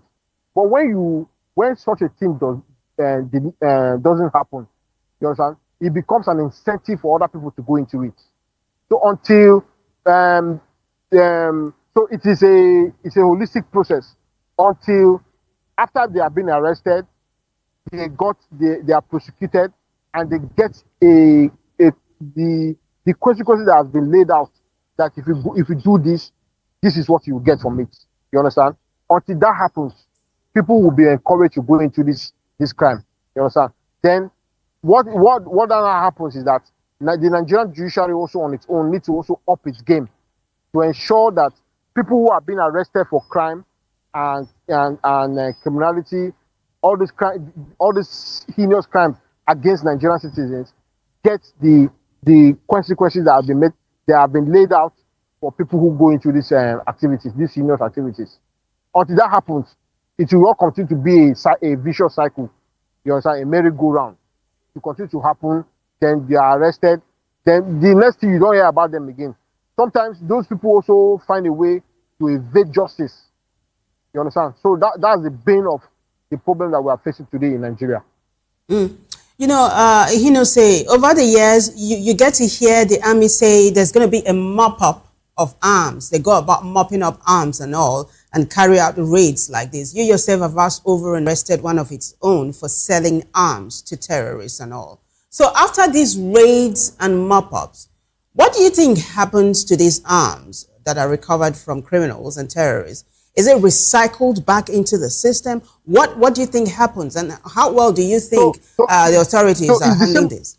So it's the same thing I was saying. Nigerian government, you understand, or the Nigerian institutions who are in charge of all of these things have not been able to be sincere to the recirculate among criminal gangs. Until that happens, we'll continue to face, to be faced with this problem. Okay. That's what I think. Okay, let me ask you this. The IG has actually directed that police officers, shoot anyone on sites carrying illegal firearms. But we know there have been reports that police people, get to actually, what will I call it, extrajudicial killing, sort of. Failure of the Nigerian institution.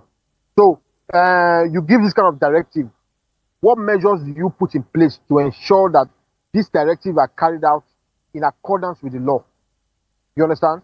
The issue about extrajudicial killings, especially that has to do with the police, how have we been able to handle it? You understand? See, today you still see cases, you still see video of police and the way they mishandled their victims. You understand?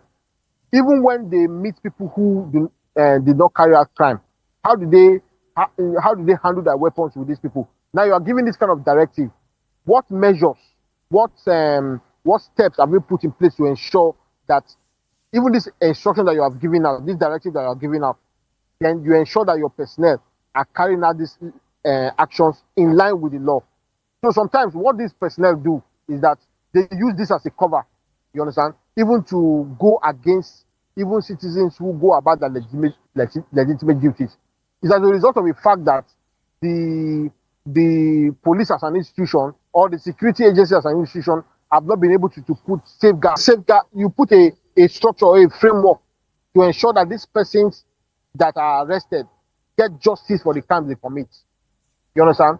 So when you do that, other people who want to go into similar crimes, they will see that yes, there's a disincentive for doing what they intend to do. Then they will step away from it. So until that happens, you understand, it just be we are not solving problem with we're not putting the solutions that need to be there to solve the real problem that we are encountering. You understand? We just do things at the surface level. Just shoot aside. You understand? Shoot aside. An operative out there can just take it as, even though somebody that does not dance to my tune, I shoot him and just label that person as somebody who has committed an offense.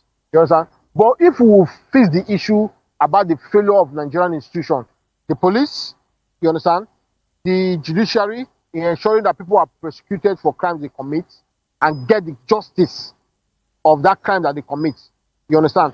Until all these things are fixed, it will just be mere, it just be a surface way of fixing the problem that we're encountering daily.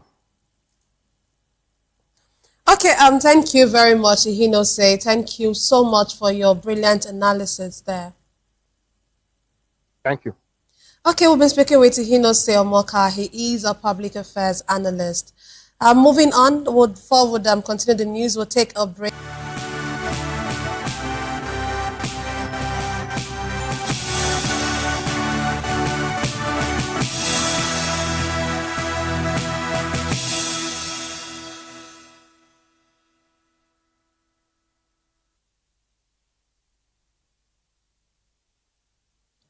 Glad to have you back.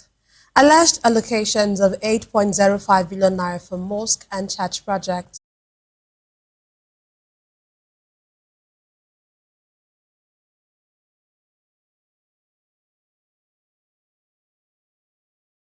Quite much for that. I believe if that money should be channeled to industries, it will help more. When it comes to religion, I believe that they should fund themselves. Yeah, that is the right thing to do, because in as much as Nigeria is being much religious, but it's not really helping us. So I personally believe that money should be used to build industries so that people can work and feed their families. Similarly, Pascal Chisom faulted the in healthcare delivery at the grassroots level. The summit brought together key stakeholders to develop strategies for a stronger and more sustainable healthcare system across the state, with a focus on improving access to quality primary health services. Rhoda Journey reports. Edo State Government, through the Ministry of Health, has convened the 2026 Edo Shine Primary Healthcare Summit in Benin City to strengthen primary healthcare systems and accelerate progress towards universal health coverage. The summit brought together health workers, traditional rulers, government agencies, development partners and chairmen of the 18 local government areas. Representing Governor Monday Okpebolo, the Commissioner for Health, Dr. Cyril Oshomele, said the summit reflects the state government's commitment to strengthening primary health care and improving health outcomes.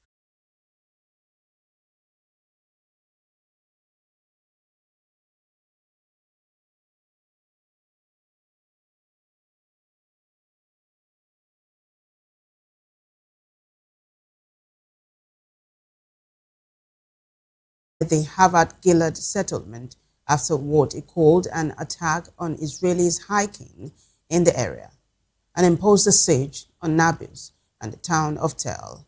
It claimed Palestinians seized the security officer's weapon and opened fire. Israeli media reported one Israeli settler was killed and 3 others were injured. The army also said it is preparing for a large-scale operational activity in the occupied West Bank. This marks the second consecutive day of deadly clashes in the area.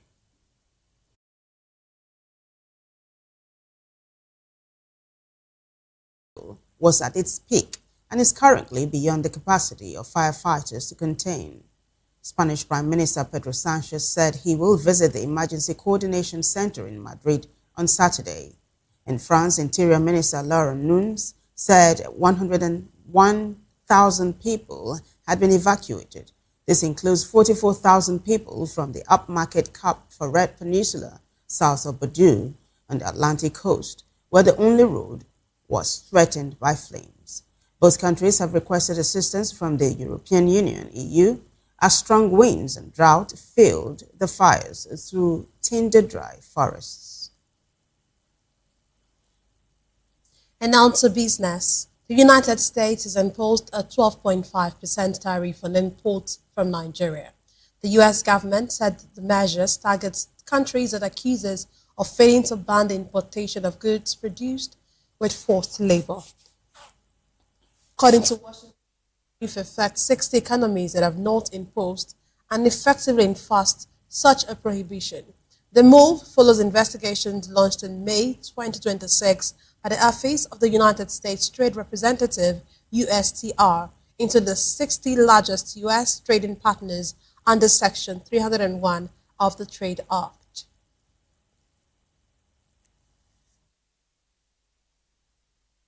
This news, U.S. President Donald Trump has criticized the European Union over what he called its illegal decision to fine Alphabet's Google. Trump said the U.S. would launch a probe into what he said was the bloc's robbing of American companies. The European Federation, the Confederation of African Football, CAF, and the Royal Moroccan Football Federation. Senegal is challenging CAF's decision to declare the Teranga Lions as having forfeited the AFCON 2025 final and to award Morocco a 3-0 victory. The appeal registered on March 25, 2026 also seeks to have Senegal declared winners of the tournament. CAS said the case will proceed under its normal timetable after the parties did not agree to an expedited process. Still in sports, the International Olympic Committee (IOC) says it will not investigate FIFA's president Gianni Infantino. The IOC said a complaint filed by human rights group Fair Square fell outside the jurisdiction of his ethics commission. Fair Square had alleged that Infantino breached the Olympic Charter and political neutrality over comments linked to United States President Donald Trump. The complaint followed Trump's admission that he called Infantino during the World Cup to ask for a review of a red card given to U.S. striker Folarin Balogun. Balogun's one-match ban was later suspended for 12 months. He played in the last 16 matches, which Belgium won 4-1. Infantino has been an IOC member since 2020. Now, Belgium have appointed former Netherlands captain Mark van Bommel as their new head coach. The Belgian Football Association said the 49-year-old will take charge from August 15th on a contract running through Euro 2028. Van Bommel replaces Rudi Garcia, who left after Belgium's quarter-final exit to eventual world champions Spain at the 2026 World Cup. Van Bommel recently managed Real Antwerp, winning the Belgian League title, Belgian Cup, and Belgian Super Cup during a 2-year spell. Belgian Football Association Sporting Director Vincent Emanet said Van Bommel's international experience will help the Red Devils improve and reach their full potential. And now to entertainment. Veteran Nollywood